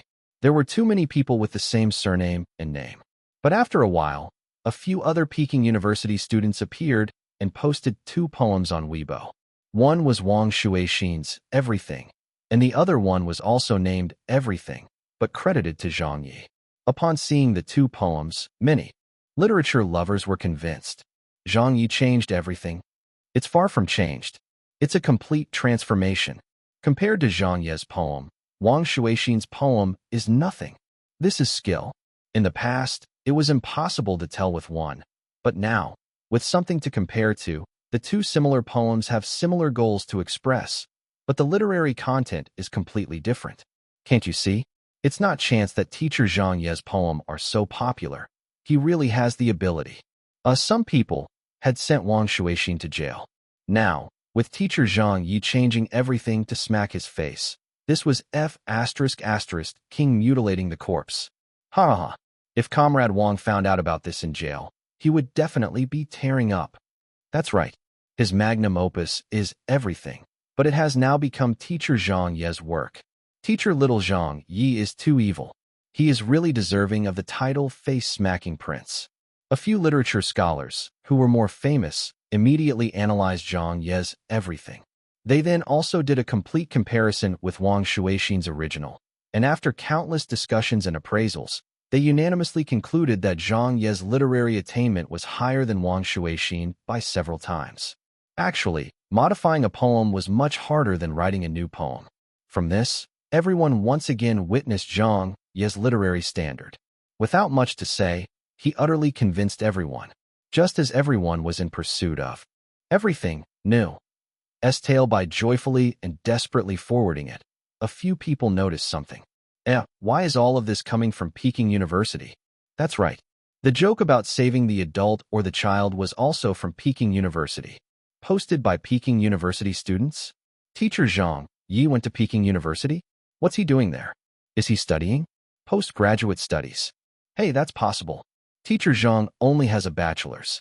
It wouldn't be surprising if he does postgraduate studies. After all, he has been suspended. Teacher Zhang is returning to his studies? This is big news. However, the next piece of news stunned everyone. A Peking University student said, "What do you mean returning to his studies?" Teacher Zhang Ye is our new teacher. He will be teaching us appreciation of the classics. And at the next moment, Peking University's official Weibo and official website posted the latest news. Famous radio host, former Beijing television station Arts Channel program host, Weibo Web TV host, famous poet, famous author, famous producer, famous program planner, famous advertisement planner, famous lyrical composer. Teacher Zhang Ye will be joining Peking University's Chinese department. He will be teaching the elective class, Appreciation of the Classics. After a long list of accolades, a shocking piece of news appeared. Heavens! Oh my God! Zhang Ye is going to Peking University to teach. Peking University? Furthermore, the famous Chinese department. Holy Mother of God! Zhang Ye is not there for postgraduate studies, but to teach. How can that be? Peking University actually invited teacher Zhang Ye as a lecturer. Teacher Zhang is king defying the heavens. He even has the qualifications to teach at Peking University. Although it is only an elective class, Appreciation of the Classics is also an important class. Basically, half the Peking University's Chinese department students would choose this elective, right? Is this news real? It is. It's already out on the papers. Even the afternoon Beijing papers were filled with news about Zhang Ye. Zhang Ye enters Peking University to teach. Zhang Ye joins Peking University. Is it bliss or a tragedy? Zhang Ye has been confirmed to be taking on the role as Peking University's Appreciation of the Classics lecturer. Zhang Ye's self-evaluation, a man above vulgar interests. A man who is of value to the people. The moment the news was revealed, Zhang Ye's fans cried out from excitement. They really felt teacher Zhang Ye was too awesome. His hosting qualifications had just been suspended by SARFT, and had even entered this year's SARFT blacklist at the #1 spot. In the end, he had been invited by Peking University as a lecturer, and was even in charge of an important subject. This was rectifying his reputation. It also showed how sought after Zhang Ye was. Oh, your SARFT discriminates against Zhang Ye? You. People from the entertainment industry do not need Zhang Ye? It's all right. We from the education world need him. We from Peking University need him. With this recruitment from Peking University, it gave Zhang Ye another brilliant halo.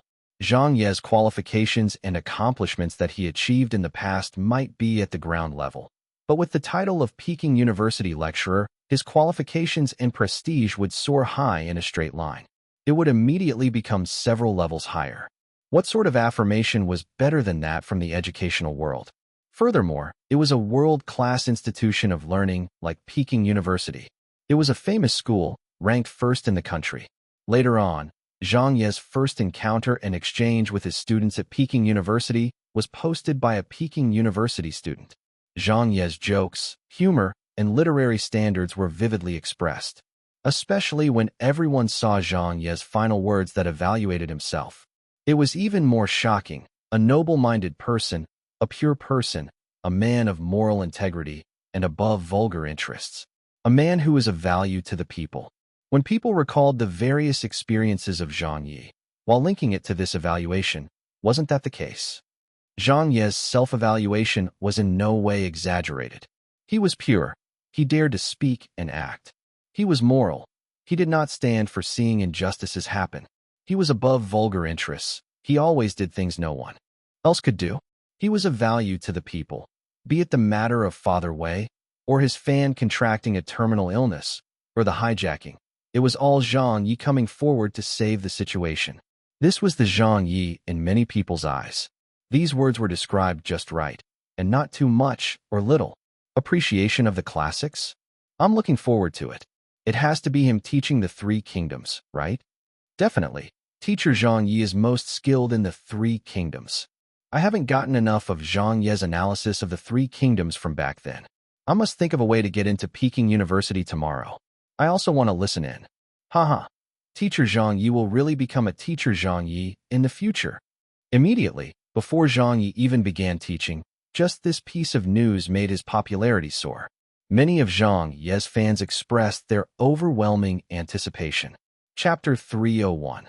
There's no need to thank me. Just call me Red Scarf Scout. The other side. A disciplinary office somewhere at SARFT. Li Tao, who had been exposed for his wrongdoings, was currently being investigated by the disciplinary commission. He was restricted to this room and had been spending all day giving statements. Outside, a few disciplinary commission staffs were passing by. Did you hear? About Zhang Ye. Him? Didn't he get blacklisted? It's not about that. It was news that was just released. Peking University has invited him to give lectures. It's not a one-off lecture, but as a lecturer of Peking University teaching classes. What? How does he even qualify? Who knows what the Peking University people are thinking? Such a hooligan like him, and Peking University dares to take him in? They're really good. Recruiting a person like that. There's definitely trouble brewing. Just wait and see. But this Zhang Ye's luck is really good. The headquarters' intention was to knock him off his perch with the ban, but who knew this person did not even get affected and instead went to Peking University to teach. He's doing even better than before. What the hell is this development? You don't say? This Zhang Ye really has one or two tricks up his sleeve. Otherwise, an institution like Peking University, not just any person could freely enter. Li Tao, who was in the room, heard this, and his expression changed. The person who had caused him to be in this state was Zhang Ye, but Zhang Ye had gone to teach at Peking University? Your grandmother. I'm in this state because of you. I even lost my job as an official, my wife is contemplating divorce, and they are checking on my financial situation. I might even go to jail, but you King Zhang are doing just fine. After scolding the SARFT, not only did you not get into trouble, but you even went to the country's #1 institution to teach. This is unfair. So unfair. Li Tao wanted to thrash everything in the room. He was so angry that he nearly exploded. Beijing. Jishuotan Hospital. Beijing radio station's deputy station head, Jia, was lying down in his bed at the orthopedic ward. He had fallen and broken some bones the last time he was out for a meal with colleagues when he heard some news regarding Zhang Ye. He had already been in the hospital for many days. At this moment, he had just switched on the TV and news regarding Zhang Ye was being reported. The news footage, which was being shown on a Beijing locality channel, was probably also being shown on a few other local channels. A 30-plus-year-old female news anchor reported, Peking University has invited Zhang Ye to teach at their institution. The news has already been verified, and as a 23-year-old lecturer, Zhang Ye has broken the record for being the youngest lecturer at Peking University. Even after taking private colleges into account, Zhang Ye would still be considered the youngest lecturer. Our reporter was unable to get an interview with the dean of the Chinese department, but was lucky enough to secure one with the Chinese department's history professor, Professor Zhang. According to him, this could be considered as an attempt by Peking University, a breaking of new ground. Peking University believes that teacher Zhang Ye has the ability to take up and fulfill his duty. There was only one history professor in the Chinese department, and it was Professor Zhang. This was not the same as the history in the history department. It was also a field of study called historical linguistic studies. This subject was more inclined towards the Chinese department in terms of the subject matter, and as such fell under the jurisdiction of the Chinese department.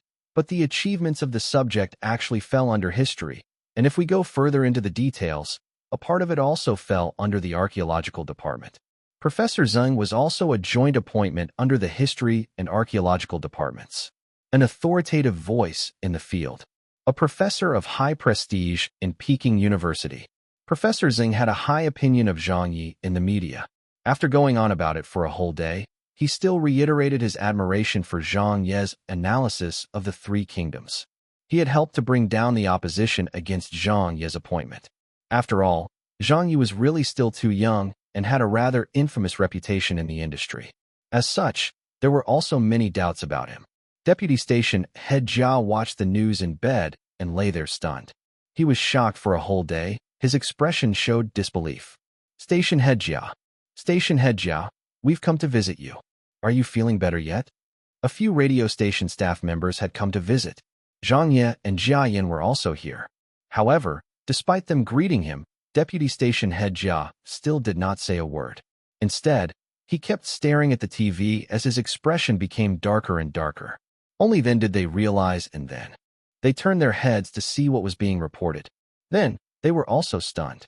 Zhang Ye, Peking University, invited him to teach at their institution? What does that Zhang guy have that qualifies him for that? It can't be.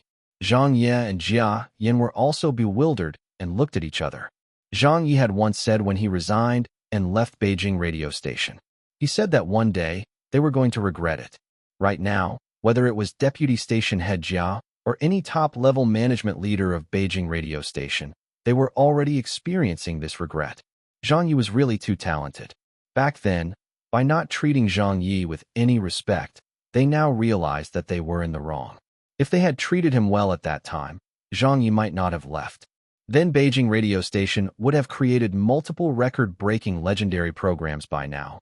But it was now too late to talk about what-ifs. Zhang Ye had already left and did well wherever he went, whether it was at a television station, online television station, or a university. However, their Beijing radio station was going from bad to worse by the day. Suddenly, a phone call came. Station Head Jia, your cell phone. His secretary reminded him. Deputy Station Head Jia then came to his senses and checked his phone. He answered the call immediately. Station Head. At the other end came the voice of Beijing radio station station head. Old Jia, how are your injuries? I'm okay. I will be discharged in a few more days. Deputy Station Head Jia replied. The station head acknowledged. Rest well, and don't be in a hurry to leave the hospital. I've already arranged for someone over here to cover your duties. As for your duties, we will talk about it after you get better. Station head. This. Deputy Station Head Jia was surprised for a moment. The station head said, that's it then. And then he hung up. Station head Jia's face turned white. He knew that he had been sidelined. Wait for him to get better before discussing? When he gets discharged, there would only be a side job for him to take over. He might even have to opt for early retirement. Deputy Station Head Jia understood it very well. The station has chosen to sacrifice him. In the ward, many of the visitors were feeling shocked. They had guessed from Deputy Station Head Jia's expression that something bad had happened. Zhang Ye was now reaching to even greater heights, and the facts had proven that Zhang Ye was indeed a person with a lot of ability, and the chief offender was Deputy Station Head Jia. In the past, no one saying anything about it didn't matter. After all, Deputy Station Head Jia was from higher management, and Zhang Ye was just a tiny figure. Now, with Zhang Ye's reputation increasing and his prestige growing, to the point of him entering one of the best schools in the academic world, and how people were using dead water, Zhang Ye recited at the Silver Microphone Awards. Again and again to smack their faces with incessant questioning of their actions, to which even many people in the industry mocked the Beijing radio station for lacking the foresight to chase away such a talent. The only way to rectify all these was to let Deputy Station Head Jia go towards the sidelines. This also demonstrated the Beijing radio station's attitude. Someone had to be responsible for this matter. Station Head Jia. About this, the people around him started feeling awkward. They couldn't stay, but yet they couldn't just go either. Deputy Station Head Jia seemed to instantly age by a few more years. Once upon a time, Zhang Ye was like a speck-like figure that did not matter. He believed he could summon and use him as and when he wished. He thought he could get rid of him at any moment. But the outcome was that he had belittled him. He had been smacked in the face time and time again. Furthermore, all the methods and tricks Deputy Station Head Jia used had been useless against Zhang Ye. Now that speck-like figure had climbed up to today's position, a spot even higher than him. The scores that Deputy Station Head Jia previously thought little of had finally caught up to him. Get out, Deputy Station Head Jia finally said. Jia Yin and Zhang Ye looked at each other again. Station Head Jia. I need to rest. Deputy Station Head Jia was getting angry. He had given the order for them to leave. Jia Yin was his relative, so he naturally felt depressed. The others were all Deputy Station Head Jia's subordinates, so realizing that he was doomed, they also did not plan on staying. Some of them didn't even bother with niceties and just left. Deputy Station Head Jia finally got a taste of the fickleness of human nature. Jiaozi Hutong, Xuanwu District Library. It was only a few minutes' drive away from Zhang Ye's home at Kaishiku. In this world, Xuanwu District still remained as Xuanwu District, but back in his previous world, Xuanwu District had already come under Xiqing District's jurisdiction. There were not many people. As the library was not very large and was a bit old, along with the fact that a library card was needed before they could browse, many people did not like coming here. However, because this library was older, there was a lot of information that other places lacked. Zhang Ye had managed to find a lot of information regarding Dream of the Red Chamber. As he was going through the information, a flood of calls began coming in. Yao Jiankai was the first. Little Zhang, you're going against the heavens, aren't you? Ha ha ha. Zhang Ye laughed and replied, Old Yao, I have not asked you. Your daughter is also from Peking University. Yes, I didn't tell you. How did you know then? Yao Jiankai asked. Zhang Ye said, I've already met her. She's one of my students. It's Yaomi, right? She looks just like you. She has recognizable features. I think her future might lie in being a comedic talent. Why is she studying Chinese? Yao Jiankai said helplessly. I, too, wanted her to join the acting department, but her looks did not qualify. Zhang Ye exclaimed, They didn't give you face? Enough of that. I'm just a C or D-list actor. I don't have much say about this when it comes to school. By the way, you must take care of my daughter. Yao Jiankai said, Don't worry. This doesn't even need to be mentioned. Zhang Ye said. Following that, Hu Fei also called.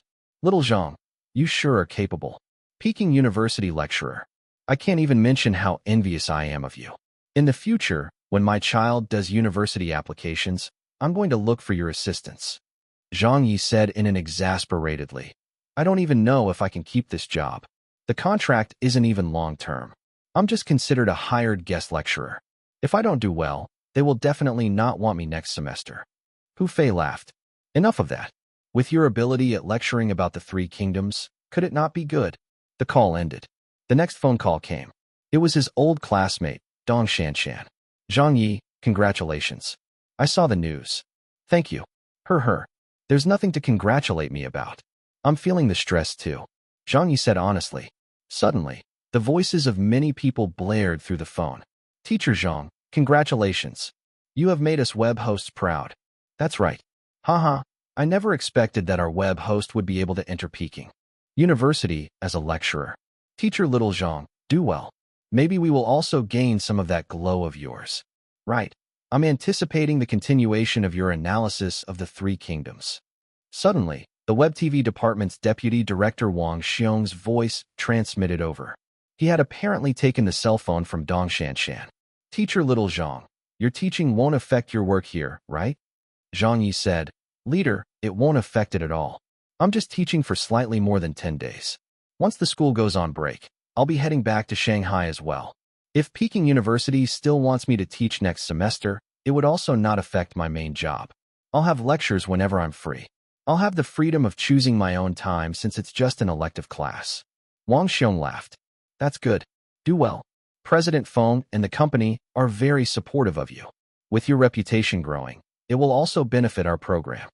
Thank you for your support, Zhang Ye said in a placating manner. Actually, I had just been confirmed to be teaching at Peking University. I was about to give you a call to inform you. The previous Professor Wang was hospitalized, resulting in me filling in his spot. Hence, it was a bit of a rush, so I didn't have the opportunity to report it to you. Wang Xiong comforted him. You don't have to think too much. It's no problem at all. This is a good thing. I'm not being courteous when I said that I support your decision.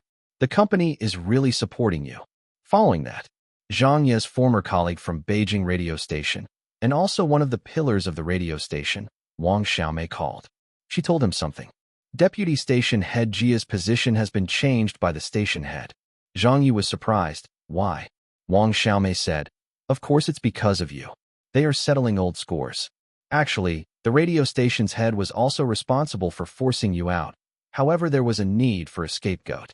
Deputy station head Jia was the main contributor who forced you away, so it's natural for him to be put aside. Who else would be able to stand that bunch of fans of yours who post dead water on our Beijing radio station's official website every day or two? When Zhang Ye heard this, he also gave a slight chuckle. Actually, if teacher Xiaomei had not told him this, He had almost forgotten Deputy Station Head Jia existed. However, he was pleased to hear that such a person had finally received his retribution. Thank you, Teacher Xiaomei. Is everyone still doing well? How's Director Zhao?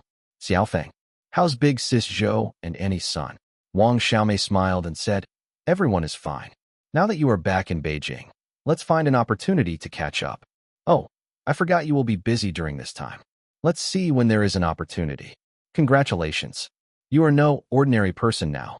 Looking at the introduction on Peking University's official website, there are probably like 7 or 8 items in that list of accolades, right?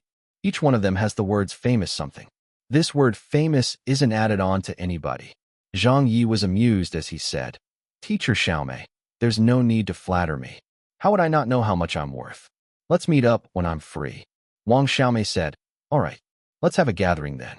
Zhang Ye said, very well. Also pass my greetings to Director Zhao, Big Sis Zhou, and the others. Wang Xiaomei said, got it. I'll pass it on. I'm looking forward to you lecturing on the analysis of the 3 kingdoms to the Peking University students. If there is a video posted online, I'll definitely watch it. There were phone calls one after another. They were all from old friends and former colleagues. They all said they were anticipating his new analysis of the 3 kingdoms. 3 kingdoms? Everyone thought it would be 3 kingdoms? Zhang Ye shrugged his shoulders. Even after hanging up the phone, he did not tell them that he wasn't planning on doing romance of the 3 kingdoms. He already had a better topic to teach. Also, as a cultural hipster who dabbled in literature, Zhang Ye naturally could not sit idle while the world misunderstood dream of the Red Chamber. Neither could he stand seeing them misunderstand Chao Shuiqin. He had to publicly rectify it. As the only person on this planet who knew the truth about Dream of the Red Chamber, Zhang Ye had a responsibility to tell the truth to everyone. It was like how Zhang Ye used the poems and songs from his world. He was not plagiarizing. He did not only want to use it to become famous. He was not trying to use the wisdom of the giants without using his brain. That really wasn't the case. In fact, Zhang Ye did not want the classic works from his world to be buried. As a bridge that connected these 2 worlds, as an ambassador of these 2 planets, Zhang Ye was shouldered with the mission to proliferate the arts. It was an important mission. Was it tiring? It really was. However, he was not afraid. He could bear all the hardships that came with this responsibility. Hi, it's to serve the people after all. There's no need to thank me. Just call me Red Scarf Scout Asterisk. Asterisk, it's an online slang for being a person who does things without wanting recognition for it. Chapter 302, Blasted. It was late in the afternoon. Mr. What's the matter? Please keep silent in the library. Oh, I'm sorry. Well, do not affect the others. Thank you for your cooperation. Xuanwu Library's female staff member came by to remind Zhang Ye of the rules. Thus, Zhang Ye stopped taking any calls. He had already answered all of them anyway. His research was almost done, so he prepared to leave. He drove home with the remaining information in his head, which was from his previous world. On the road, Zhang Ye brought up the game ring's interface and checked his total reputation. Points, 1.7 million. It wasn't bad. It was enough for him to use it to organize his thoughts and knowledge of Dream of the Red Chamber. Actually, Zhang Ye had almost spent all of his reputation points on the recording of Zhang Ye's talk show, but with the publishing of To the Oak and his new everything, as well as the news of him joining Peking University, more people started to know about him. This had given him the opportunity to gain even more reputation. This was probably how he had gotten his 1.7 million reputation points. At home, his father and mother were still not back from work. Zhang Ye was getting a little tired as he leaned back on his couch. He took off his shoes and sat cross-legged on it while going online to take a look with his cell phone. He wanted to see the reactions to his joining of Peking University. A few hours ago, when the news first broke, many of Zhang Ye's fans were very excited. There were congratulations, admiration, and many other passers-by who expressed their disbelief, but there weren't many aggressive comments. But now, a few hours later, the comments online became more and more extreme. Quite a few domestic newspapers had strongly questioned Zhang Ye's appointment. In the educational circle, in the literature circle, in the students' parents' circle, they all seemed to be on steroids. A certain Huaxi daily, which had a sizable domestic circulation, had published the following headline: "What's up with Peking University?" The article reported, Zhang Ye's appointment as a lecturer in Peking University has already stirred up strong opinions in society. As the #1 institution in the country, as a global educational institution, we do not understand what's up with Peking University. To employ a person of only 23 years of age, who has even been put on the SARFD blacklist, who doesn't meet any of the standards of a broadcast host. Why would they say that this is breaking new ground? A one-time trial? It's a good thing to have change and progress, but there are many ways to innovate. Yet Peking University had to choose the most shocking way to do this. By employing a person like Zhang Ye, who has a bad reputation in his industry, isn't this being too irresponsible to the students of Peking University? This report was not published physically in Huaxi Daily's print edition, but posted online. Even so, a newspaper like Huaxi Daily has a larger influence than the smaller newspaper publishers. The publication of this online report was like adding oil to fire. Many netizens were shocked with amazement. Yeah, that's too much. Zhang Ye can teach. Then even I can become a professor. Peking University's playing with fire this time. If it goes on like this, I think they would soon be surpassed by Tsinghua University as the #1 institution. What kind of nonsense is this? What kind of person is Zhang Ye like? Yes, his literary qualities aren't bad, but too bad he is also a literary hooligan. To let him teach young people at Peking University? What would he teach? Teach them how to scold people. This is like sending a tiger into a sheep farm. The Peking University students are going to be led astray this time. What qualifications does Zhang Ye have? He's not fit to be a lecturer. That's right. There are many others who can teach appreciation of the classics. Why does it have to be this Zhang Ye who can't do sh*t? I guess Peking University is the only institution who has the guts to do this. Are you all really not afraid that Zhang Ye would cause some big trouble? Did you not see what happened to Beijing radio station, the live broadcast incident at Beijing television station, the press conference at SARFD? Does that not show what kind of person Zhang Ye is? And yet Peking University dares to employ him. Following that, the opposing voices could also be seen on Weibo. Some industry experts and professor also began to make their views known. An old professor from Tsinghua University, who was very well respected in the academia world, posted on Weibo, blasting him. Peking University has been engaging in so-called innovative educative methods. There have been failures and successes, so no one would comment too much about it. But today's matter is too drastic. In my 40 years of teaching, the first 10 years was me accumulating experiencing in a rural secondary school. The next 5 years, I attempted teaching at a provincial university. After all that time, did I finally manage to cross into the gates of Tsinghua University to be a substitute teacher as lecturer. It was a gradual process. The teaching standards of a teacher is slowly accumulated and not leapfrogged. I used 15 years of experience to enter Tsinghua University, so I want to ask, what is Zhang Ye basing it on? Based on experience? He does not have any. Based on his educational background? He does not have any. Based on his resume? He also does not have any. He's not even a person who came through the education system. Based on personal relationships? Whether there's such a thing or not, I don't know. This sentence was rather strong. Not only was it targeted at Zhang Ye, it was also directed at Peking University. With Tsinghua University's old professor's lead, many others could no longer hold it in. Renmin University's Professor Ma Hongyuan appeared once again.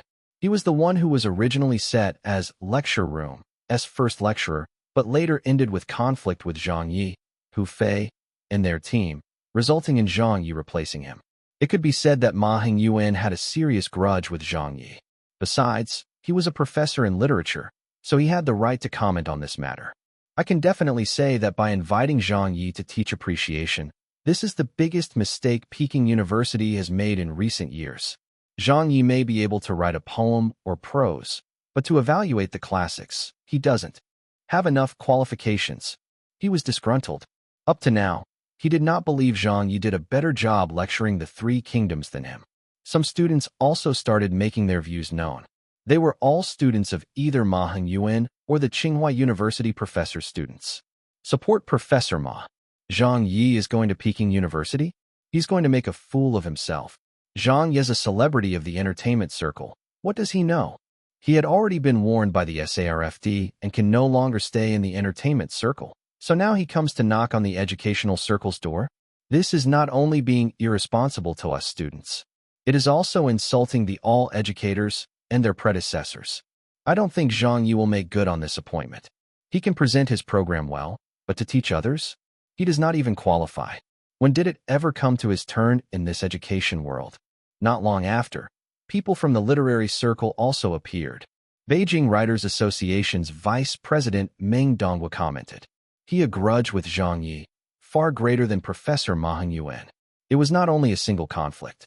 Back at the Mid-Autumn Festival poetry meet and at the couplet competition, Zhang Ye had previously used Gui Digang's limerick. It's not like I'll come back at him when Meng Donghua said the Beijing Writers Association would never want a person like Zhang Ye.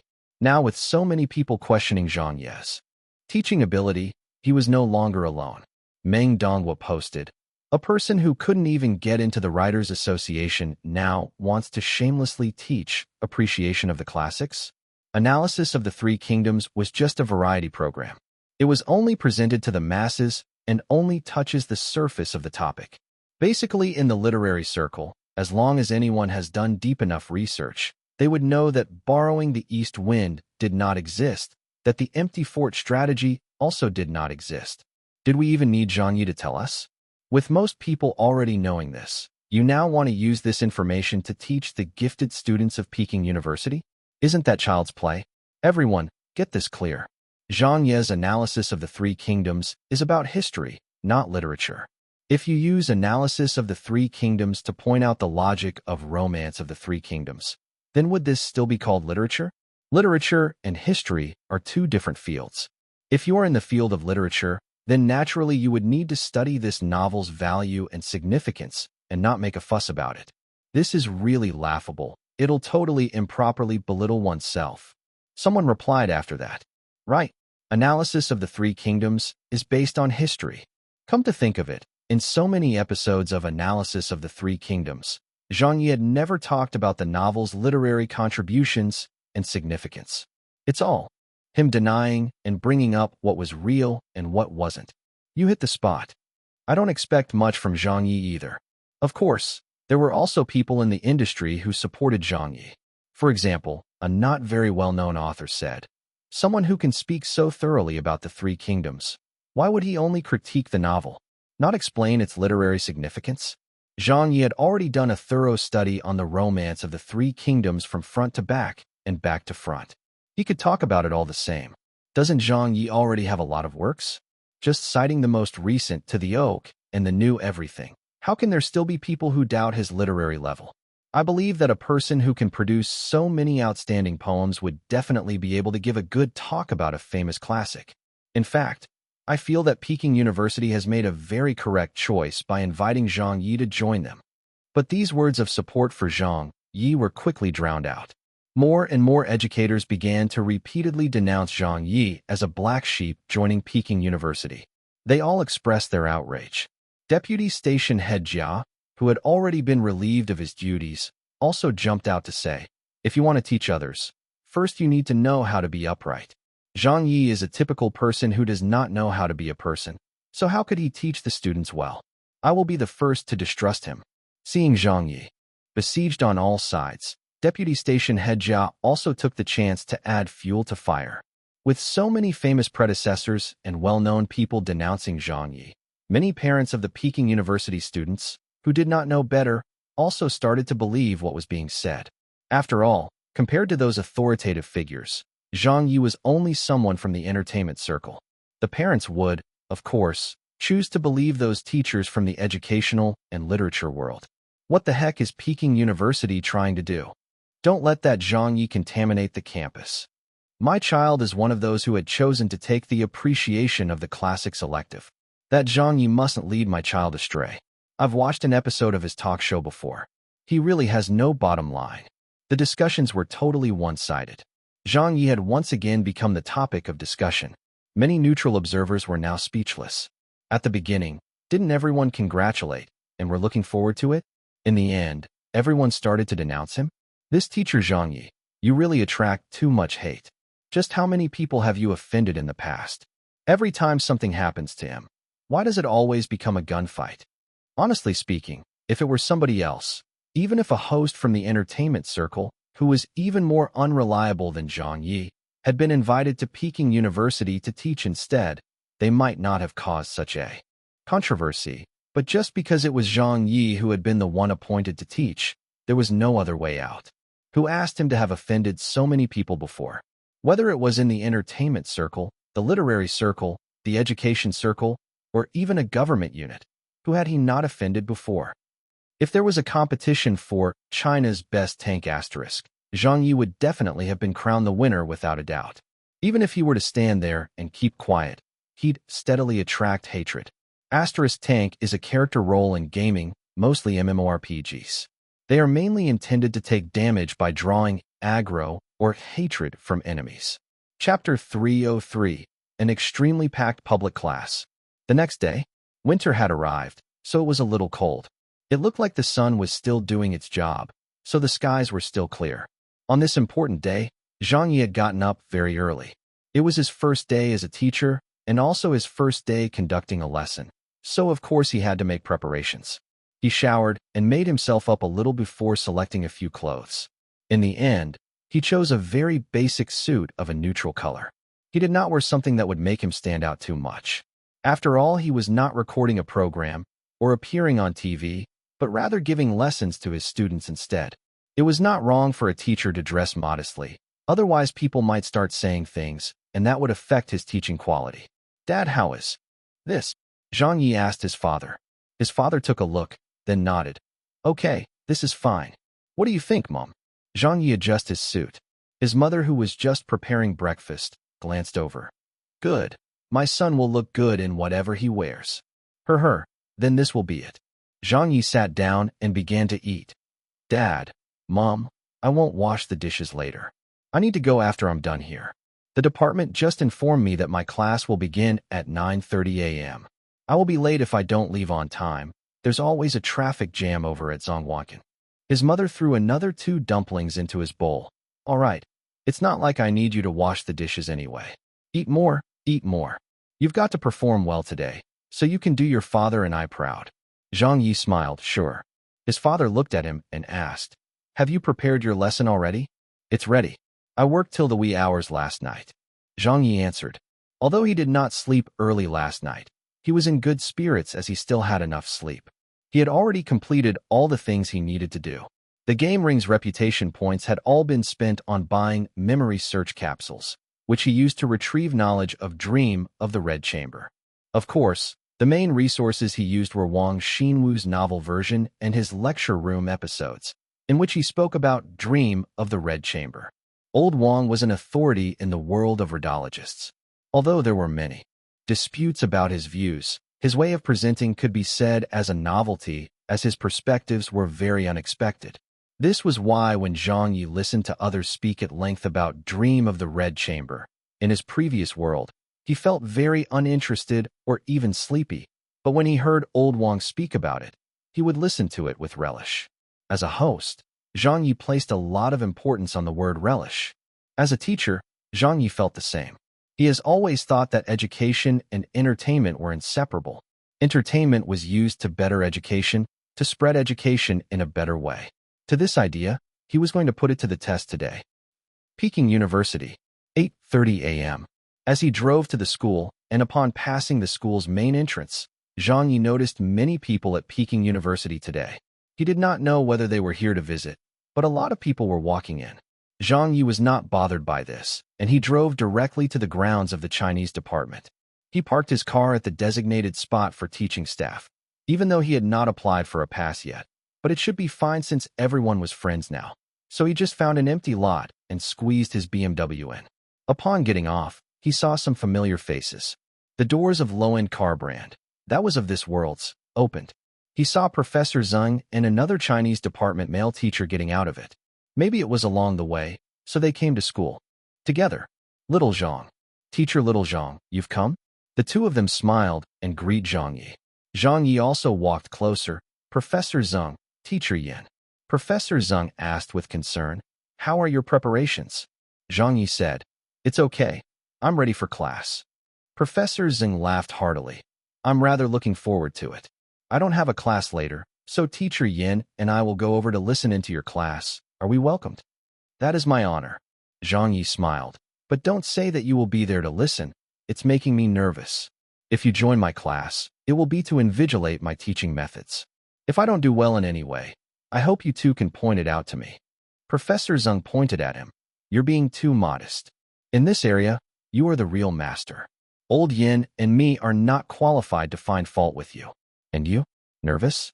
You look quite relaxed to me now. Teacher Yin also said joyfully, Teacher Little Zhang, you have already been doing television for so long and even done a number of live broadcasts before.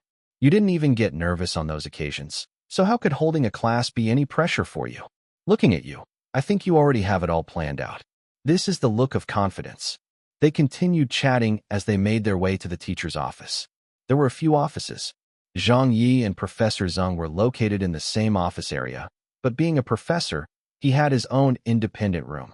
Zhang Ye, being a new teacher, had his work desk in the cubicle area. The department had given him a table by the window.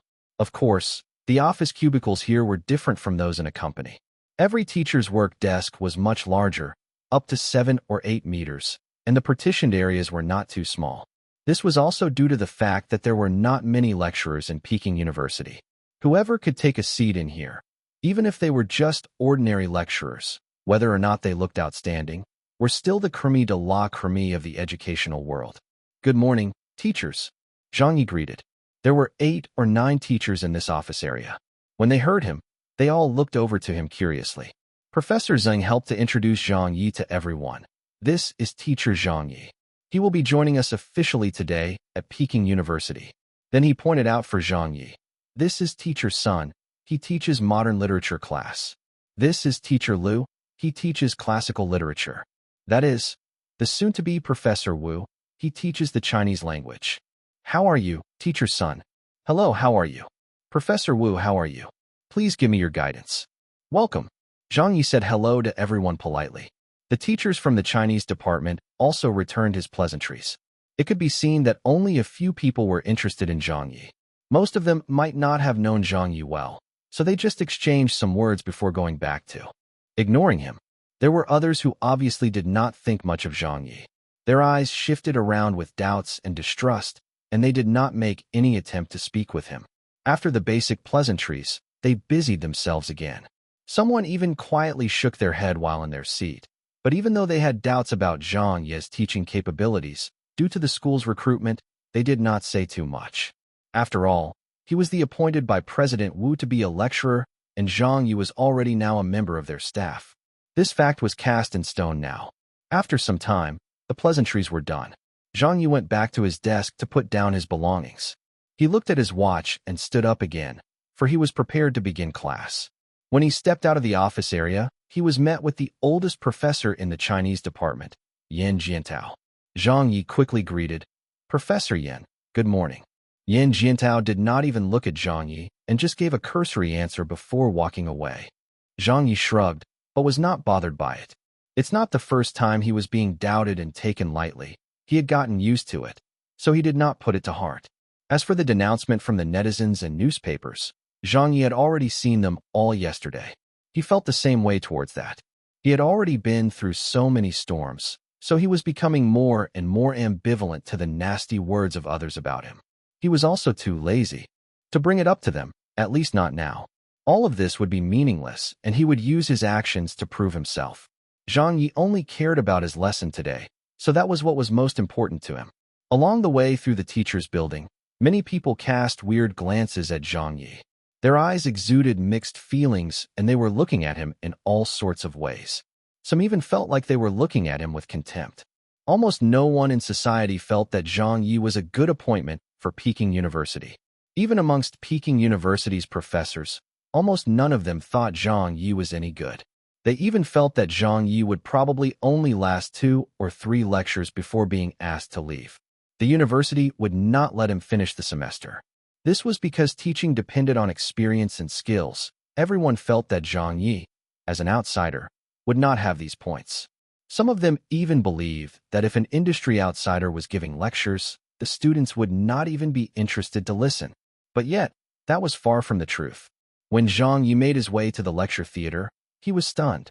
When many of Peking University's teachers and professors passed by the 9:30 a.m. class for appreciation of the classics, they too were shocked. People everywhere. Don't push. Let me in. Who are you all? What are you doing in our class? F***K. I'm registered for this class, but why can't I even get a seat? The tiny lecture theater was packed with people. The 200 seats were fully taken. Some people even brought their own chairs from their dormitories and sat along the aisle. The groups of people had even nearly taken up the space around the podium. This was not even the end. Because the lecture theater was situated on the first story, the windows facing the sports field were also packed with people outside. Numerous Peking University students just made themselves comfortable outside the windows. There were also reporters in there carrying video cameras. A rough estimate would say that there were about 30 to 40 journalistic workers present. They were all from the various television stations and newspaper publishers. How they managed to get in, no one knew.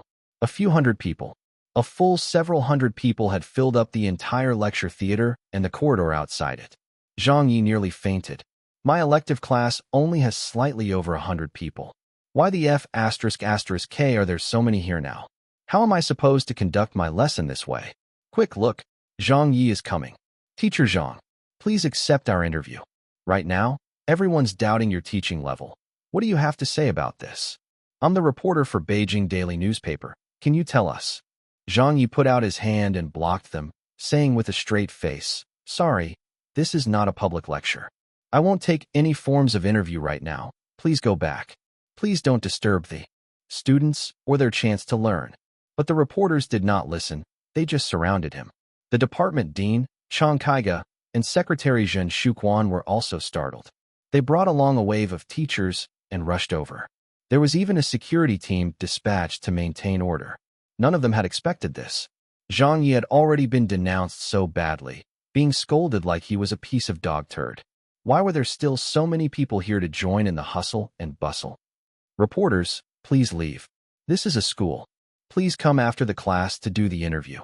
Teacher Zhang Ye needs to start his lessons now. Dean Chang, can we observe the lecture? Everyone in society is very concerned about Zhang Ye's lecture this time. We would also like to do a first-hand report about it to give answers to the society. Let me say it again, please leave. And those students who are not enrolled in appreciation of the classics should leave as well. There aren't enough seats for the class. If you're not in this class, what are you doing here? Chang Kaiga and Zhen Shuquan were furious. Not only did the number of people not decrease, instead it increased. A number of Peking University students who heard also rushed over, as if they all wanted to listen to Zhang Ye's lesson. Chang Kaiga said dumbfounded. Why are there so many people? Zhen Shuquan said helplessly. It looks like we've underestimated teacher Little Zhang's influence amongst the younger generation. Indeed, there were many people who doubted and scolded Zhang Ye, but there were also a lot of people who liked him, especially among the younger generation. Zhang Ye had a certain appeal to them. Yami arrived. Her dormitory mates and classmates also arrived. When they saw the scene, they all exclaimed together at once. Professor Zhang and a few Chinese department teachers had also arrived. They came hoping to join the class and listen in, but seeing the situation here, they were all stunned. Don't talk about listening in. It looked like they wouldn't even make it into the class with all these people. Secretary Zhen, Dean Chang, what should we do? Professor Zhang had been stepped on quite a few times, and his face was green. It wasn't easy just to squeeze and to come to the side of the department leader. Chang Kaiga and the other also had no ideas. The place was chaotic and they couldn't maintain order, so they ended up calling the management for instructions. 2 minutes later, Chang Kaiga called Zhang Ye over and brought him away from the people. Teacher Little Zhang, there's a last-minute change. You can't give your lecture here, so the management has specially arranged for you to use the auditorium. You will be giving a public lecture today. Would that be a problem? Zhang Ye smiled. No problem, it's all the same. All right then, go to the auditorium to prepare. Chang Kaiga instructed. Then he and Zhen Shuquan addressed the students and reporters. Everyone, please quiet down, quiet down. There will be a change in the lesson to become a public lecture. Would the reporters please proceed to Auditorium 3? We will arrange for someone to receive you all. Students, please also proceed to the hall for seating. Don't jam up this place anymore. Please do not push and be careful. Proceed to the next location in an orderly fashion. With that, everyone rushed out of the doors and cleared the lecture theater. Many of the reporters were carrying their video cameras and running towards the auditorium. Many of the students also rushed out after hearing the change in lesson plans. They had to be there early to get their seats. Whoever went there first would get the better seats in front. Yaomi was going crazy. Why is it like this? Yaomi's dormitory mate pulled at her. Let's go, quick. If we get there late, there won't be any seats left. This is really amazing. The brothers Li Ying and Li Li ran along while being at a loss whether to laugh or cry. We're only trying to have our elective class. Why does it feel like we're at war? Those who are less fit might not even make it in. I have known Zhang Ye to be quite popular in Beijing, but this is still too exaggerated. Io, who bumped into me? Li Ying nearly fell flat onto the floor as his shoes were trodden black. This was also what many of the Chinese department professors and lecturers wanted to say as well. It was just an elective class, how on earth did it attract so many people? From the looks of it, it seemed like many more Peking University students were intending to skip their classes to come listen to Zhang Ye's lecture, not attending their own lessons. This made the Chinese department teachers a little angry. If they had 100 students in their classes and 95 showed up, it would be considered a very good turnout since there were surely some who would be late or absent. But just look at Zhang Ye's class. An elective class that initially had only 100 over students was now attracting over 500 to 600 people. How can it be? There was a damn increase of 500% in attendance. Chapter 304. Zhang Ye's dropping of atomic bombshells. Peking University, an auditorium on the west side of campus. The time was now 9:45 a.m. The class, Appreciation of the Classics, which had been scheduled for 9:30 a.m., was now delayed by a quarter of an hour. This auditorium was usually only used for academic conferences or large public lectures. As it was not prepared beforehand, there was still a banner that wrote Academic Conference for Education in bright red hanging above the auditorium stage. Peking University's staff quickly removed the banner, but could not find time to put one up for Zhang Ye, leaving it empty. Everyone rushed in with one objective. There were students, Peking University teachers, and also reporters. Friends of the press, please sit in this area. Kindly turn off your video cameras. Why? No filming? Then what kind of public lecture is this? I'll repeat it once more. Please turn off your video cameras and camera flashes. Today's public lecture does not allow filming to take place. Please cooperate. Thank you. Then can we do an interview after the lesson? Not today. How can you all do this? We came all the way here and you don't let us do interviews or filming. It's the department that had given the green light. Otherwise, this wouldn't even be a public lecture. So please try to understand. We have our rules as well. If you can't cooperate, then please leave. All right, we understand. Peking University was very firm on its stand on such matters. They did not accommodate to any of their grumblings. The reporters knew what sort of place this was too. They knew that they being allowed in was already a very good gesture by the university, so they also did not push it too far. Just the name of Peking University alone was enough to make people mind their behavior. The reporters took their seats. Professor Zhang and a few other Chinese department teachers were seated in the front row. At last, the department dean and secretary also arrived and got seated. Professor Zhang smiled. This is the first time an elective class of our department has gotten so many of us gathered in full force. A Chinese department teacher shook his head and sighed. I'm just afraid that when the time comes, we will be embarrassed. The bigger the turnout, the harder it is to keep it under wraps. We still don't know how the media would report it. Professor Zhang said, Teacher Zhang has the ability. Such a situation shouldn't happen. Hopefully. The Chinese department teacher was still not optimistic about Zhang Ye's lecture. He kept feeling like he was on tenterhooks. Suddenly, a figure appeared at the auditorium's entrance. It was Wu Ziqing. When she saw the almost packed auditorium, she smiled a little before walking over. Chang Kaiga stood up quickly. President Wu. Jin Shuquan also said, What are you doing here? I heard that there were many reporters here, so I wanted to take a look at it myself. Wu Ziqing was wearing a long skirt today. She gracefully walked in her skirt and took a seat in the front row seat herself. After her, there were also a few other professors who came in, but they were not from the Chinese department, but instead other department professors and teachers. It was not known what reason they came for. Maybe it was curiosity, but they had turned up to listen to Zhang Ye's first public lecture. The few of them observed the situation at the entrance and secretly felt shocked. They had just heard that Zhang Ye's class had a situation of overcrowding, so much so that even Zhang Ye could not get into the lecture hall. They had not believed it, but now seeing all of this before their eyes, they finally understood the news that they heard had not been exaggerated at all. In fact, it was understated. This medium-sized auditorium could hold about 1,200 people, yet all the seats had nearly been taken up by the students alone. And people were still streaming in. There were still Peking University students who rushed over upon hearing the news. At this rate, nothing would stop the 1,200 seats from filling up. The few professors from the other departments were feeling quite envious. An industry outsider, a host, crossing fields into Peking University to give a lecture in front of the professionals. And yet he could attract so many Peking University students that wanted to listen in. They had even skipped their own classes to come listen to Zhang Ye's lecture. These well-known teachers and professors of the education world could no longer keep their faces. But the Peking University students were very excited. Yami managed to get a good seat up front. She had been extremely looking forward to this and said, "I wonder how Teacher Zhang would talk about the romance of the three kingdoms today. Is there still more to talk about?" Li Ying said, "Would it really be the romance of the three kingdoms?" "It will be for sure. Zhang is not familiar with the others." Lili said. Yami did not take it well. "Come on, there's nothing my uncle Zhang doesn't know. He can speak about anything without problems." The straight-A student, Senior Song, who was silently reading her book and sat just beside them suddenly said, "Among the famous classics, as long as he doesn't lecture about Dream of the Red Chamber, with Teacher Zhang Ye's literary background, he would surely be able to handle anything." Yami did not understand. Why can't Dream of the Red Chamber be lectured?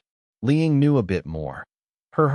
It's not that it is prohibited from being lectured, but it can't be taught. The provocative Senior Zhou, who was sitting a row behind them, added, "Looks like Junior Yao has never studied Dream of the Red Chamber. This is a novel that no one dares touch." Then he explained to Yao Mi and a few others who did not understand as well. After listening, Yao Mi understood it. Damn it. Teacher Zhang had previously asked me what topic I thought we would like to listen to. So I told him that it would be Dream of the Red Chamber. Senior Zhou said with a gasp, "Surely not." Senior Song glanced at them. "Don't worry. Teacher Zhang wouldn't listen to you. He's not that stupid." Yao Mi patted her chest and breathed a sigh of relief. "That's good.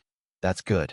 Many others in the auditorium were also wondering what topic Zhang Ye would be lecturing about. The reporters interacted amongst themselves. Who knows what Zhang Ye would lecture about? We did not get any updates from Peking University, so I don't know. It's a 99% chance that it would be the romance of the three kingdoms. If not, then Water Margin or Journey to the West. It would not be the Dream of the Red Chamber anyway. Nonsense, who doesn't know that? From the start, everyone had already consciously left out Dream of the Red Chamber. No one had a doubt about it. They took it for granted that this would be the case. Chang Kaiga, who was in the front row, also asked, "What's the topic that Teacher Zhang would be lecturing about? Romance of the Three Kingdoms or Water Margin?" The passing staff, who was being asked, was stunned. "Oh, I forgot to ask. Teacher Zhang Ye did not mention anything about it. He is still preparing backstage." Jin Shuquan was at a loss for words. "We don't even know what he will be lecturing on." Professor Zheng smiled. "Don't worry, it will be fine as long as it's not Dream of the Red Chamber." Suddenly, the Chinese department's most distinguished professor, Professor Yin Jiantao, said, "Dream of the Red Chamber?" Little Zhang would have to dare to speak about it first. No one in the industry dares to touch on this topic. Chang Kaiga laughed. Little Zhang is not that muddle-headed. Jin Shuquan did not think that Zhang Ye would speak about Dream of the Red Chamber. This thought had not even passed him. A department teacher said, "Professor Yin is here too?" Yin Jiantao nodded lightly to President Wu and the dean politely as they freed up a seat for him. He sat down preparing to listen to Zhang Ye's lecture. Actually, he was not curious, but merely came to pick on him. No matter what everyone's purpose of being here was for, this lecture was still highly anticipated. The teachers were concerned, the students were concerned, the reporters were concerned, the education world was concerned, and even society was concerned. Peking University's staff members had set up the video cameras, a total of 3, to face the stage. They did not allow the reporters to do filming, but Peking University would need to do so to keep a record. This was a public lecture after all. 10 a.m. The auditorium doors closed. No one was allowed in anymore. The 1,200 seats had been filled up completely, and it was still not enough. About a dozen Peking University students, who barely arrived in time, had no seats. So they could only stand along the aisle as they did not want to leave. No one wanted to leave, even if they had to stand. Everyone's eyes were fixed onto the stage. It was time. A female staff member tested the microphone and then announced, "Please welcome teacher Zhang Ye." The reporters did not react. The professors and teachers of Peking University also did not stir much. Instead, the Peking University students were the ones who cheered and applauded loudly. They were very passionate. Zhang Ye came out. The female staff member handed the microphone over to him and went off stage. He walked towards the podium and placed the microphone into the microphone holder. Then he observed the packed audience and smiled a little. He did not suffer from stage fright and spoke with composure. "Sorry for the delay. Because of a tiny situation, today's lesson has been changed into a public lecture. As the first time speaking as a lecturer on stage, I am actually feeling very nervous." The students went, "Ha ha," Zhang Ye said in confusion. "But this is not the joke?" The students went again, "Ha ha ha ha." They laughed even louder this time. Zhang Ye was speechless. He was truly very speechless. "All right then, you guys really have a low laughing point." This was a habitual reaction. Many in the audience had watched Zhang Ye's talk show before and were accustomed to funny thoughts whenever they saw Zhang Ye speaking. A proper class had become a talk show. Zhang Ye hurriedly withheld himself. Today, he was not standing there as a host, but as a lecturer. "I previously told my students that my classes aren't too particular. Anyone can ask me questions or talk about their own opinions and theories. The more debate there is, the better. Of course, that is limited to my students. As for others, regardless of reason, please do not interrupt my class. Thank you for your cooperation. These are the ground rules I am setting for my lecture." These words were clearly meant for the reporters. Then, Zhang Ye looked over to the dozen-odd Peking University students, who were still standing. "Can our reporter comrades over there please let our students have their seats?" The reporters were stunned. Give up our seats. Holy sh*t. He's chasing us off immediately after getting on stage," Zhang Ye said, in a matter-of-fact manner. "There are not enough seats, but we can't possibly ask our students, who are here to listen to the lecture, to remain standing, right? This is a school, so we have to put the students at the forefront. Thank you. You could offend anyone, but a reporter." These words were very popular within the entertainment industry, but Zhang Ye did not possess any such concept. He was now a teacher, and the students were an utmost priority. Chang Kaiga nodded slightly. The other Peking University professors thought the same, but some of the reporters did not move. They felt that Zhang Ye was being too hard on them. An old reporter looked over to the students at the side and stood up saying, "Child, come and seat here. Teacher Zhang is correct, come on." A female reporter also stood up and gave her seat to the students. More than 10 Peking University students felt warmth rush up into their hearts. After exchanging some pleasantries, they also sat down, while more than 10 reporters stood by the aisles. Zhang Ye nodded and said, "Thanks. May I get the staff to move a few chairs for the reporters?" It's best if everyone has a seat." After saying this, he noticed the atmosphere a little tense. Hence Zhang Ye chuckled and said, "Actually, I was hinting that someone should bring me a chair. All right, treat it as if I didn't say anything. I guess that wouldn't be allowed either." Everyone laughed. "How would it be allowed? How many teachers have you seen sitting while lecturing?" Zhang Ye had a perfect grasp of humor. This was not a talk show, and neither was it a television program, so he naturally could not use humorous joke segments. However, being too serious was also not Zhang Ye's style. To combine education with entertainment, he had to lessen his humor, without emphasizing too deeply on it. It was all within a reasonable range. After all these arrangements were done, the auditorium turned quiet. Everyone was waiting to listen to the class properly. The first question on their minds was of course the topic Zhang Ye was teaching. Was he going to rest on his laurels and teach the romance of the three kingdoms? Or was he going to attempt at water margin or journey to the west? Even President Wu Ziqing, who was sitting below, was very curious. Following that, Zhang Ye held the podium and looked at everywhere. All right then, today's class for appreciation of the classics shall officially begin. When we talk about the classics, it is actually a very broad spectrum. However, I want to know what everyone's first impression of this course is. Can someone tell me? A few people raised their hands. Zhang Ye chose a person he knew. Senior Zhou stood up and said loudly, "In my impression, this course is all about romance of the three kingdoms, water margin, and journey to the west. It will allow us to have a deeper understanding of these classic texts, allowing us to examine the wisdom of the ancients, so as to be able to apply what we learn. All right, please take a seat." Zhang Ye lowered his hand before carrying on. Many people probably have similar thoughts. Romance of the Three Kingdoms, Water Margin, Journey to the West. These three famous works form the basis of the appreciation of the classics course. This is not limited to Peking University. Other institutions of higher learning are similar. With that, I believe some people must be curious. China clearly has 4 works in the 4 great classical novels. Why of all things is Dream of the Red Chamber not lectured on by people? Dream of the Red Chamber? How could that even be lectured on? Of course no one touches it. Is there a need to ask? Everyone was stunned, and from their eyes, they had taken it for granted. They did not know why Zhang Ye had suddenly mentioned this. Yan Jiantao and Chang Kaiga, Zhen Shuquan, and company were also alarmed. They suddenly had a bad premonition. It can't be? Zhang Ye smiled and said, "Many people know the reason. Everyone seems to think that Dream of the Red Chamber is a famous piece of work, but there are too many problems with it. There are numerous mysteries and defects that cannot be solved. There are even serious lapses of logic in it. Hence, be it the lecture-style programs on television or in literature courses in university, people try to avoid Dream of the Red Chamber at all costs. It has even reached a point where not a single professor or lecturer will teach Dream of the Red Chamber in an appreciation class. This is a taboo topic no one wants to talk to in literature. They try to avoid it out of fear. What is that supposed to mean?" What Zhang Ye is saying is. Everyone was stunned for a while. Chang Kaiga's face sank. What does little Zhang want to do? Wu Ziqing's eyebrows also jumped. However, she still hung that graceful expressions of hers as she remained silent. Everyone previously thought that I would be teaching Romance of the Three Kingdoms again. However, I have already said all I wanted to say about it in analysis of the Romance of the Three Kingdoms, so I don't want to repeat myself. Zhang Ye grasped the microphone and said something shocking.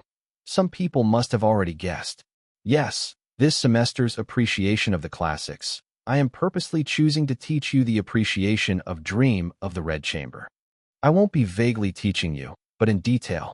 It will be so detailed that syllables and isolated words will be talked about, so detailed that we would ruminate upon the wording. It is not to be at loggerheads or to quarrel, and especially not revolting against the education and literary world. I just want to let everyone know that it's not that no one dares to teach Dream of the Red Chamber. This massive masterpiece is not as simple as it seems. The currently 120 circulated chapters of Dream of the Red Chamber has a huge shocking secret hidden within it. Chapter 305. The later parts of Dream of the Red Chamber were not written by Chao Shuiqin. The auditorium erupted into chaos. Many people began to discuss. A female reporter, who was sitting by the temporary chairs along the aisle, said in a shocked manner, "I thought Zhang Ye was going to lecture about the Romance of the Three Kingdoms. I thought someone said that he would rather die than dare to lecture on Dream of the Red Chamber. What's going on? Is he really teaching it? And to teach for a whole semester? Which means the classes for the next 10 days and more from today will all be about Dream of the Red Chamber? F***K. How can it be? If Dream of the Red Chamber was so easily lectured, others would have long had such public lectures about it." Another male reporter said, "And to lecture about it in detail, ruminating on every syllable and word." An old reporter wiped his sweat. "There will be big news today. That's right. This lecture of his will definitely be filled with all sorts of errors." A young reporter, who had quite an appreciation and liking for Zhang Ye, said in a speechless manner. The other side. Professor Yan Jiantao said with a gloomy face, "President Wu." Wu Ziqing pretended not to hear him as she lowered her head to play with her cell phone. Yan Jiantao said, "Zhang Ye thinks too much of himself. No matter how you teach Dream of the Red Chamber, it will be all wrong. The logical errors in it cannot be redeemed. Dean Chang this. Another teacher from the department said. Chang Kaiga remained speechless with his breath held in for a long time. Jin Shuquan was furious. What is this little Zhang doing? If we knew he was going to lecture on Dream of the Red Chamber, then we shouldn't have made it a public lecture. Won't this be too shameful? Professor Zhang was also dumbfounded. He never expected Zhang Ye to actually lecture on Dream of the Red Chamber. A female teacher from the Chinese department sitting beside him nearly fainted. This Zhang Ye really catches you off guard. The Peking University students were also equally shocked. Yaomi covered her face. I bought a big golden watch last year. Senior Song, didn't you say Teacher Zhang wouldn't be dumb enough to lecture on Dream of the Red Chamber? Senior Song was also speechless. Who knows what Teacher Zhang is teaching? Ignoring the 4 great classical novels, Dream of the Red Chamber is the hardest to digest amongst all the ancient classical texts. Why must he start from Dream of the Red Chamber? Even those readology experts, who have studied it for decades, can't explain it. So how can Teacher Zhang do so? And to talk about it in detail. She was also stunned by Zhang Ye's ambitious words. And that Dream of the Red Chamber has a huge, shocking secret? Li Ying was trembling with excitement as he said, I'd like to hear how Teacher Zhang shall teach it. I'm looking forward to it. Li said, That's right. What huge secret is there? Why haven't I heard of it before? Senior Zhou wiped his sweat. He sure is bold to say such things. Zhang Ye is doomed. If he teaches something wrongly, his glorious reputation will be ruined. Yaomi was almost about to cry. That can't be. It's all my fault. Why did I mention Dream of the Red Chamber to Teacher Zhang? Upon seeing everyone's expressions, Zhang Ye was not surprised. He said with a smile, I believe almost everyone present has read Dream of the Red Chamber, right? Has anyone not read it? The moment he spoke, everyone turned quiet. There were 7 or 8 people who raised their hands. Zhang Ye acknowledged. There should be a few who lack the nerve to raise their hands. However, it seems a large majority of people here have read Dream of the Red Chamber, or have at least seen the television dramas. They are all very familiar with this novel. So despite there being a lot of so-called logical errors or plot points that didn't make sense, many people still like Dream of the Red Chamber greatly. Is this not the case? The students below nodded their heads. Zhang Ye chuckled. Then, we shall discuss Dream of the Red Chamber in detail from the beginning. I want to announce something, which is also that shocking secret within Dream of the Red Chamber. Everyone believes that Chao Shuiqin was not in a good condition to perfect this masterpiece due to a serious illness near the end of his life, resulting in many plot holes and flaws. But now I want to tell you something. Maybe many will find it unacceptable, but I still have to say it. And I can very definitely tell you. Zhang Ye wasn't himself if he did not let them die from his shocking words. The next sentence of his was like an atomic bomb to them, blasting everyone present into oblivion. The truth is, for the 120 circulated chapters of Dream of the Red Chamber, the last 40 chapters were not written by Mr. Chao Shuiqin at all. The moment he said this, the entire lecture hall went silent. Including the Peking University workers, the more than 1,000-strong crowd in the auditorium immediately became silent. Everyone stared with their eyes popping out. They were all completely dumbfounded. 1 second, 2 seconds, 3 seconds. Finally, a female reporter, who looked shy, suddenly stood up. F***K. A vulgarity came out of her mouth without any concealment. Then, there were shouts. Holy mother king sh*t. What did Zhang Ye just say? Who can repeat that to me once again? I think I didn't hear it clearly. The later parts of Dream of the Red Chamber were not written by Chao Shuiqin. Is he mad? This teacher Zhang Ye wants to send the literary world into an upheaval. How does he dare to say that? If it was not Chao Shuiqin who wrote it, then who wrote it? Can you not be so stimulating? What makes you say that? This is definitely Teacher Zhang's style. He won't settle for not scaring you to death. This is one of the 4 great classical novels. Is it really all right to just say that? Chang Kaiga, who was sitting right in front, smacked himself in the forehead. We're finished. Jin Shuquan also nearly vomited blood. Peking University's fine reputation was ruined today. A shadow was cast above the eyes of Professor Zhang and the other Chinese department teachers. Many of them nearly fainted from shock after hearing Zhang Ye's words. Teacher Zhang Ye, stop messing around. Seriously, stop messing around. Professor Yin also nearly cursed. He glanced at Wu Ziqing. President Wu, we can't leave it at that. If this carries on, there won't be anything left of Peking University's reputation. Wu Ziqing was playing with her cell phone with her head down. She seemed to be deaf to his pleas. Yin Jiantao was overwhelmed with thoughts of how the fire was already reaching one's eyebrows. But she was still pretending to ignore it. Yao Mi, Senior Zhou, Senior Song. All the Peking University students were stunned from shock. As the bombshell thrown by Zhang Ye was too earth-shattering, this was no longer a simple academic debate. This was also not any simple academic discussion. If what Zhang Ye said was true, not only was the King academic world exploding, even a portion of history had to be rewritten. How could this be true? How can that be? No one believed. A male reporter shouted, Teacher Zhang Ye, don't spout. Nonsense. He was an avid reader of Dream of the Red Chamber, so he naturally could not accept Zhang Ye's remarks. Zhang Ye looked at him. I had previously said that only my students can speak at any time or raise questions. I don't want to repeat myself a second time. If you are going to affect the orderliness of my class or interfere with my teaching, then please leave. I won't see you out. No matter what Zhang Ye said, this was his class. A few Peking University security guards were already staring at the male reporter. The guy leered before angrily sitting down and no longer said a word. After throwing out such a shocking statement, Zhang Ye appeared very calm and casual. It was as if what he had done was no big deal. He then said into the microphone, I know many people cannot accept it from an emotional point of view. That is not surprising, but what I say is the truth. And why do I dare to say that? It is because there is a lot of evidence supporting this and can be easily inferred. This is the type of stuff we will be talking about this semester. Everyone can comment and give your own opinion, but hear me out. We can discuss amongst ourselves before deciding whether what I said is right or wrong. Right or wrong? Of course it's wrong. Isn't that just nonsense? Everyone had such thoughts. Even Yao Mi and a small number of students, who especially liked Zhang Ye, or were considered Zhang Ye's diehard fans, could not believe after hearing what he said.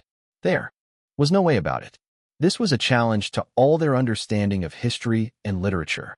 In the textbooks over all the years, the 120 chapters of Dream of the Red Chamber was stated to be written by Chao Shuoqin. It was already entrenched in everyone's minds.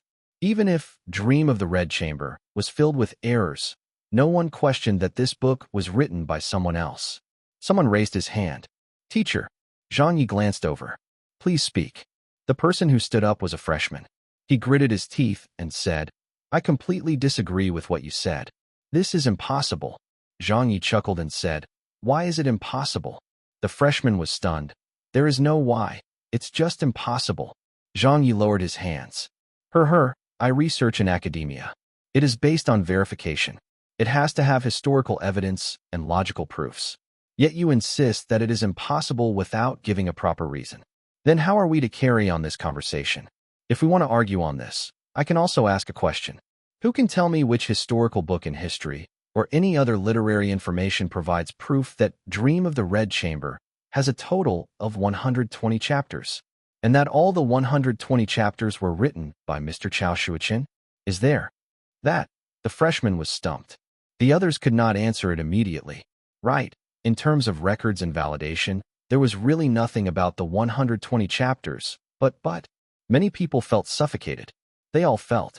Zhang Ye was wrong, but had no way to retort. This student, please take a seat. It is worthy of praise to dare to speak up. Zhang Ye smiled and did not criticize the student. He said, My class is as such. Everyone might need to be mentally prepared in the future. What I said will shake the foundations of your traditional knowledge. I do not request for you to accept my viewpoints immediately. What I want you to do is just to let go of your so-called logic and calcified understandings. Let go of those preconceptions and mental conflicts. Why don't all of you try to imagine it? If the last 40 chapters of Dream of the Red Chamber were not written by Chao Shuoqin, then what would happen when we study Dream of the Red Chamber?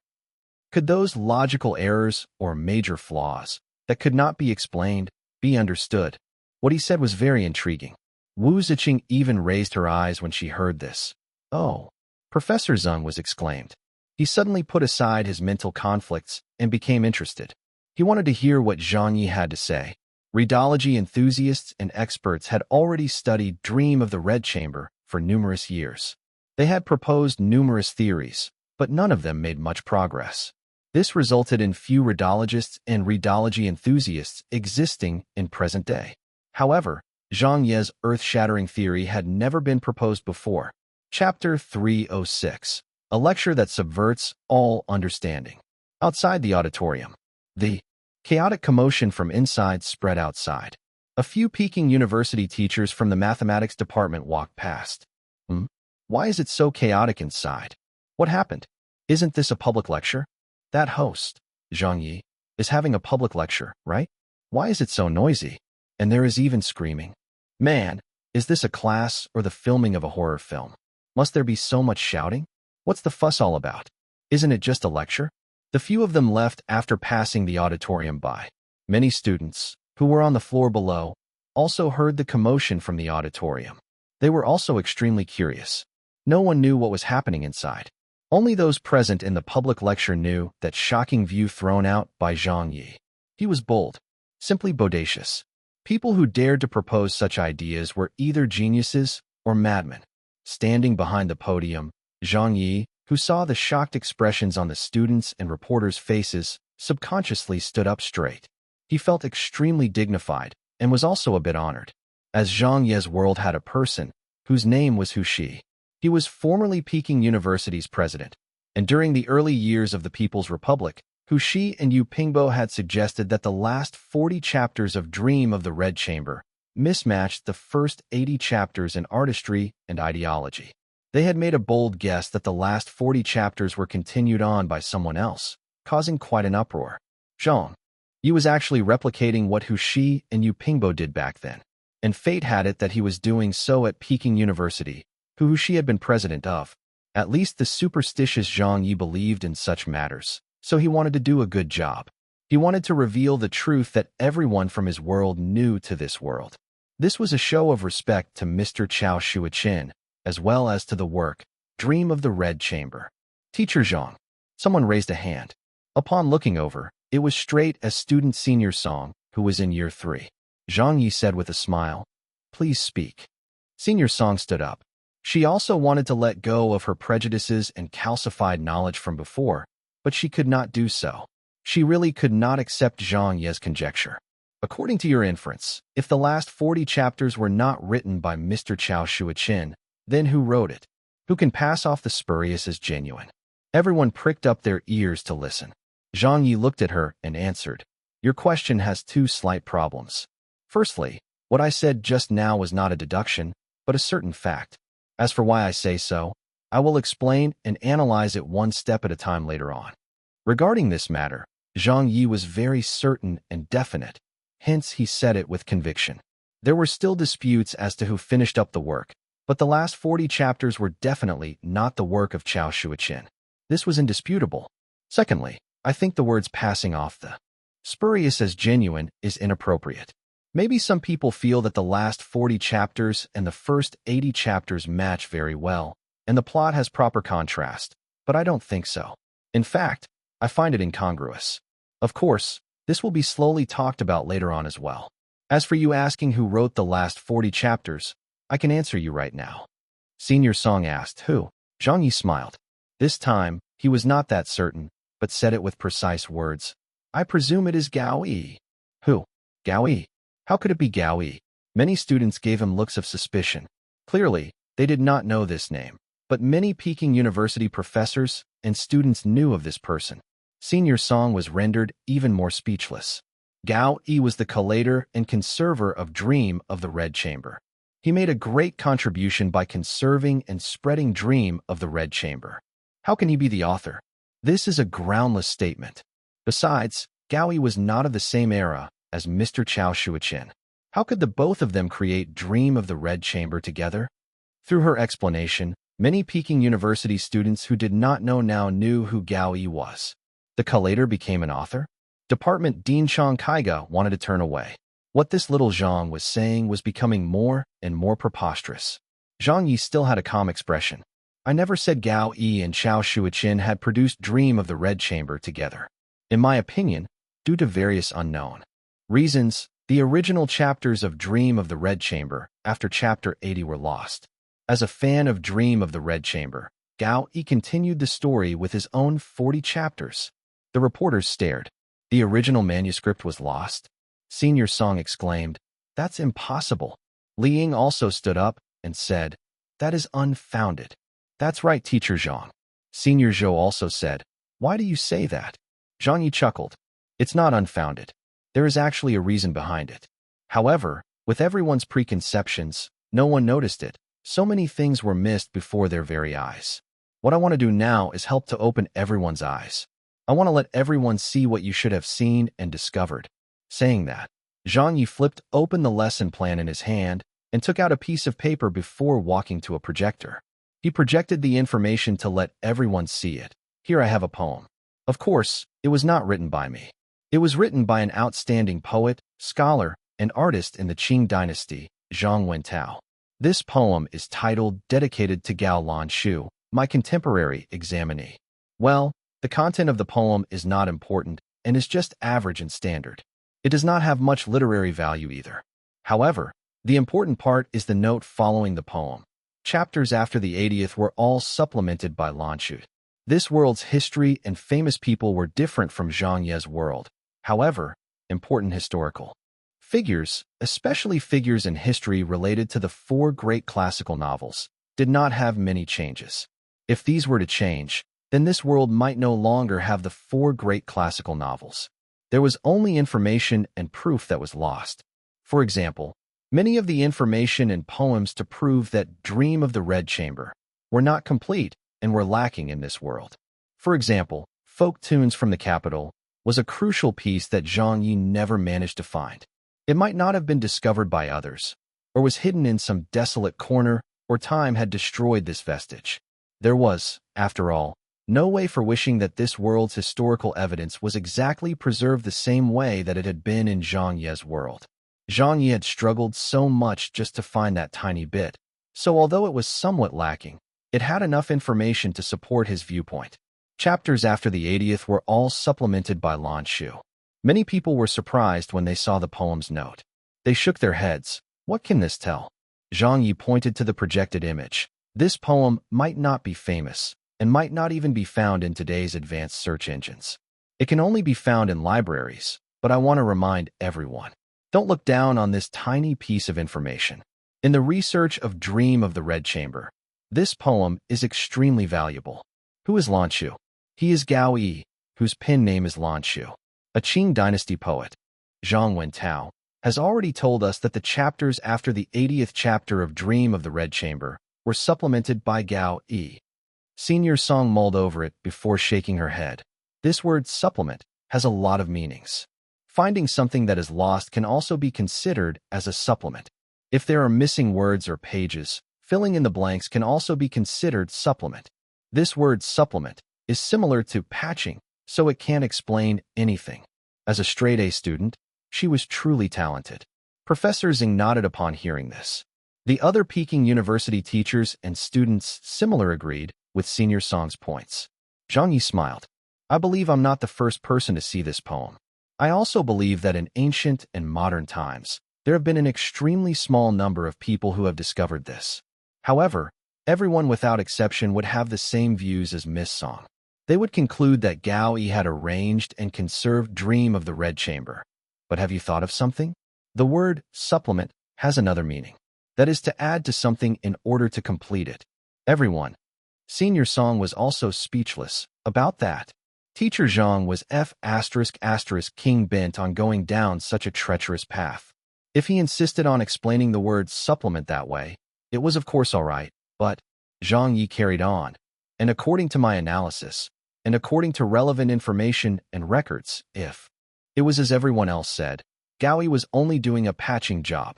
He is not the only one arranging Dream of the Red Chamber, right? Then why would there be a note given to Gao Yi that attributes the role of all the supplementing to him? Why would the word all be used? Was everything arranged by him? No one else was involved. Let's not talk about anyone else. I would like to ask what happened to Cheng Wei Yuan. What happened to Cheng Weiyuan, who was with Gao Yi? Her. Clearly this is illogical and does not match what we know. Hence, the meaning of supplement really means adding to something in order to complete it. It also means continuing the writing, and he alone wrote the rest. This view and analysis method was groundbreaking. Professor Zhang took a deep breath. Yami was shocked from hearing this.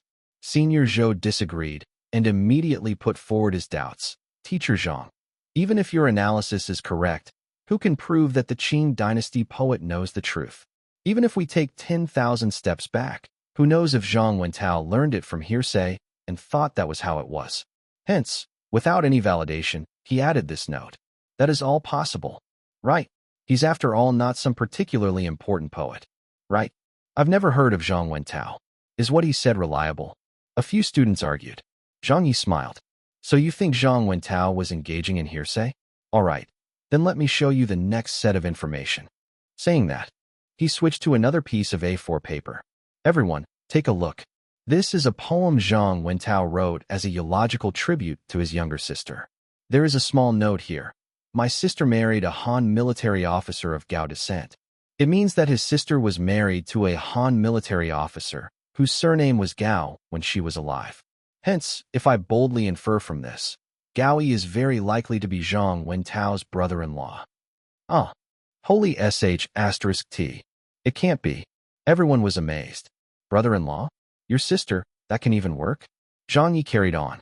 If that is truly the case, then how would Zhang Wentao not know about the accomplishments of his own brother-in-law? What hearsay was there? Hence, what he said was somewhat believable. However, he did not close the case on the matter. Of course, as there is limited information, you cannot put a nail in the coffin on whether Zhang Wentao and Gao Yi are relatives or not. To follow academic rigor, this is just an inference on my part. I am just giving everyone a new perspective. In his world, there were people who overthrew the argument according to Zhang Wentao's family history. Some people even speculated if Zhang Wentao knew Gao Yi when he wrote, dedicated to Gao Lanshu, my contemporary examinee. Everyone had their own justifications, and there was still a huge controversy. However, Dream of the Red Chamber was always mysterious. This masterpiece had so many mysteries that even in Zhang Ye's world, not every one of them had been unearthed. Having controversy was normal. It would be odd if there wasn't. A lot of history could no longer be verified, unless there was new historical data or documents discovered. If not, many mysteries would be forever left unsolved, resulting in endless debate. The reason why Zhang Ye mentioned this was to tell everyone that his words were backed by information and documents. It also agreed with logical inference. He had not blindly spoken guesswork without any evidence. Over here, Chang Kaiga, who wanted to leave because he could not stand any more of it, sat back down. Many of the Peking University teachers, students, and reporters, who had previously shrugged off Zhang Ye's idea, all turned silent. Of course, they found it impossible to agree with Zhang Ye's audacious conjecture, but after a round of demonstration by Zhang Ye, they realized they had no way to retort him. Just like Zhang Ye, they could not provide any evidence or documents to prove the problem about Gao Yi. Chapter 307. Speechlessness. A brief period of silence. It's still not right. This opinion does not hold water. Right, it definitely can't be written by Gao Yi. Although there's no proof.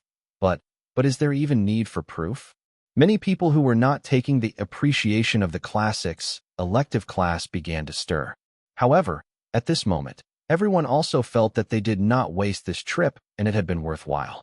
Because no matter what Zhang Ye's perspective was, anyone easily knew that this public lecture would cause a stir in the education and literary world.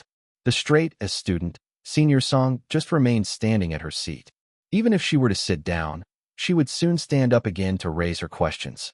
It was too troublesome as she had too many doubts and questions about Zhang Ye's perspective. She raised her hand again and asked her questions directly this time. Sorry, Teacher Zhang. I still cannot accept your perspective. Your proof that the last 40 chapters were written by Gao Yi is still insufficient to explain the problem. There's too little information and too much left to our own imaginations. Besides, Gao Yi was just an arranger and collator of the manuscripts. He would not possess the literary skills to continue writing Dream of the Red Chamber to such a good extent. Zhang Yi wagged his fingers saying, Little Song, then you'd be wrong to think that. Why? Senior Song asked. All the other Peking University teachers looked towards Zhang Ye. Zhang Ye said confidently, Gao Yi had the qualities and conditions to carry on writing Dream of the Red Chamber. In that era, I believe that only Gao Yi was up to the mark. Everyone don't look at me like that.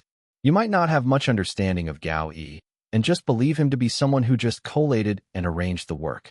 However, you do not know his background. If everyone does not believe me, then fine. I had first started my argument from an angle using information. Next, I will use a psychological standpoint to talk about it. Well, actually, it's not very important. It's fine if I don't mention it, but do you want to listen to it? Yes. Of course. It's a must. Senior Song also nodded her head. Even if they did not agree, they still wanted to hear it. Zhang Yi acknowledged. All right, then I'll speak briefly about it. Gao Yi had always been assigned the title of the publisher and collator, but many people actually do not know that Gao Yi's literary level was his most dazzling accomplishments. He noticed Professor Zhang was nodding slightly his head as he said, Looks like Professor Zhang is aware of this. Professor Zhang affirmed, Teacher Zhang is right.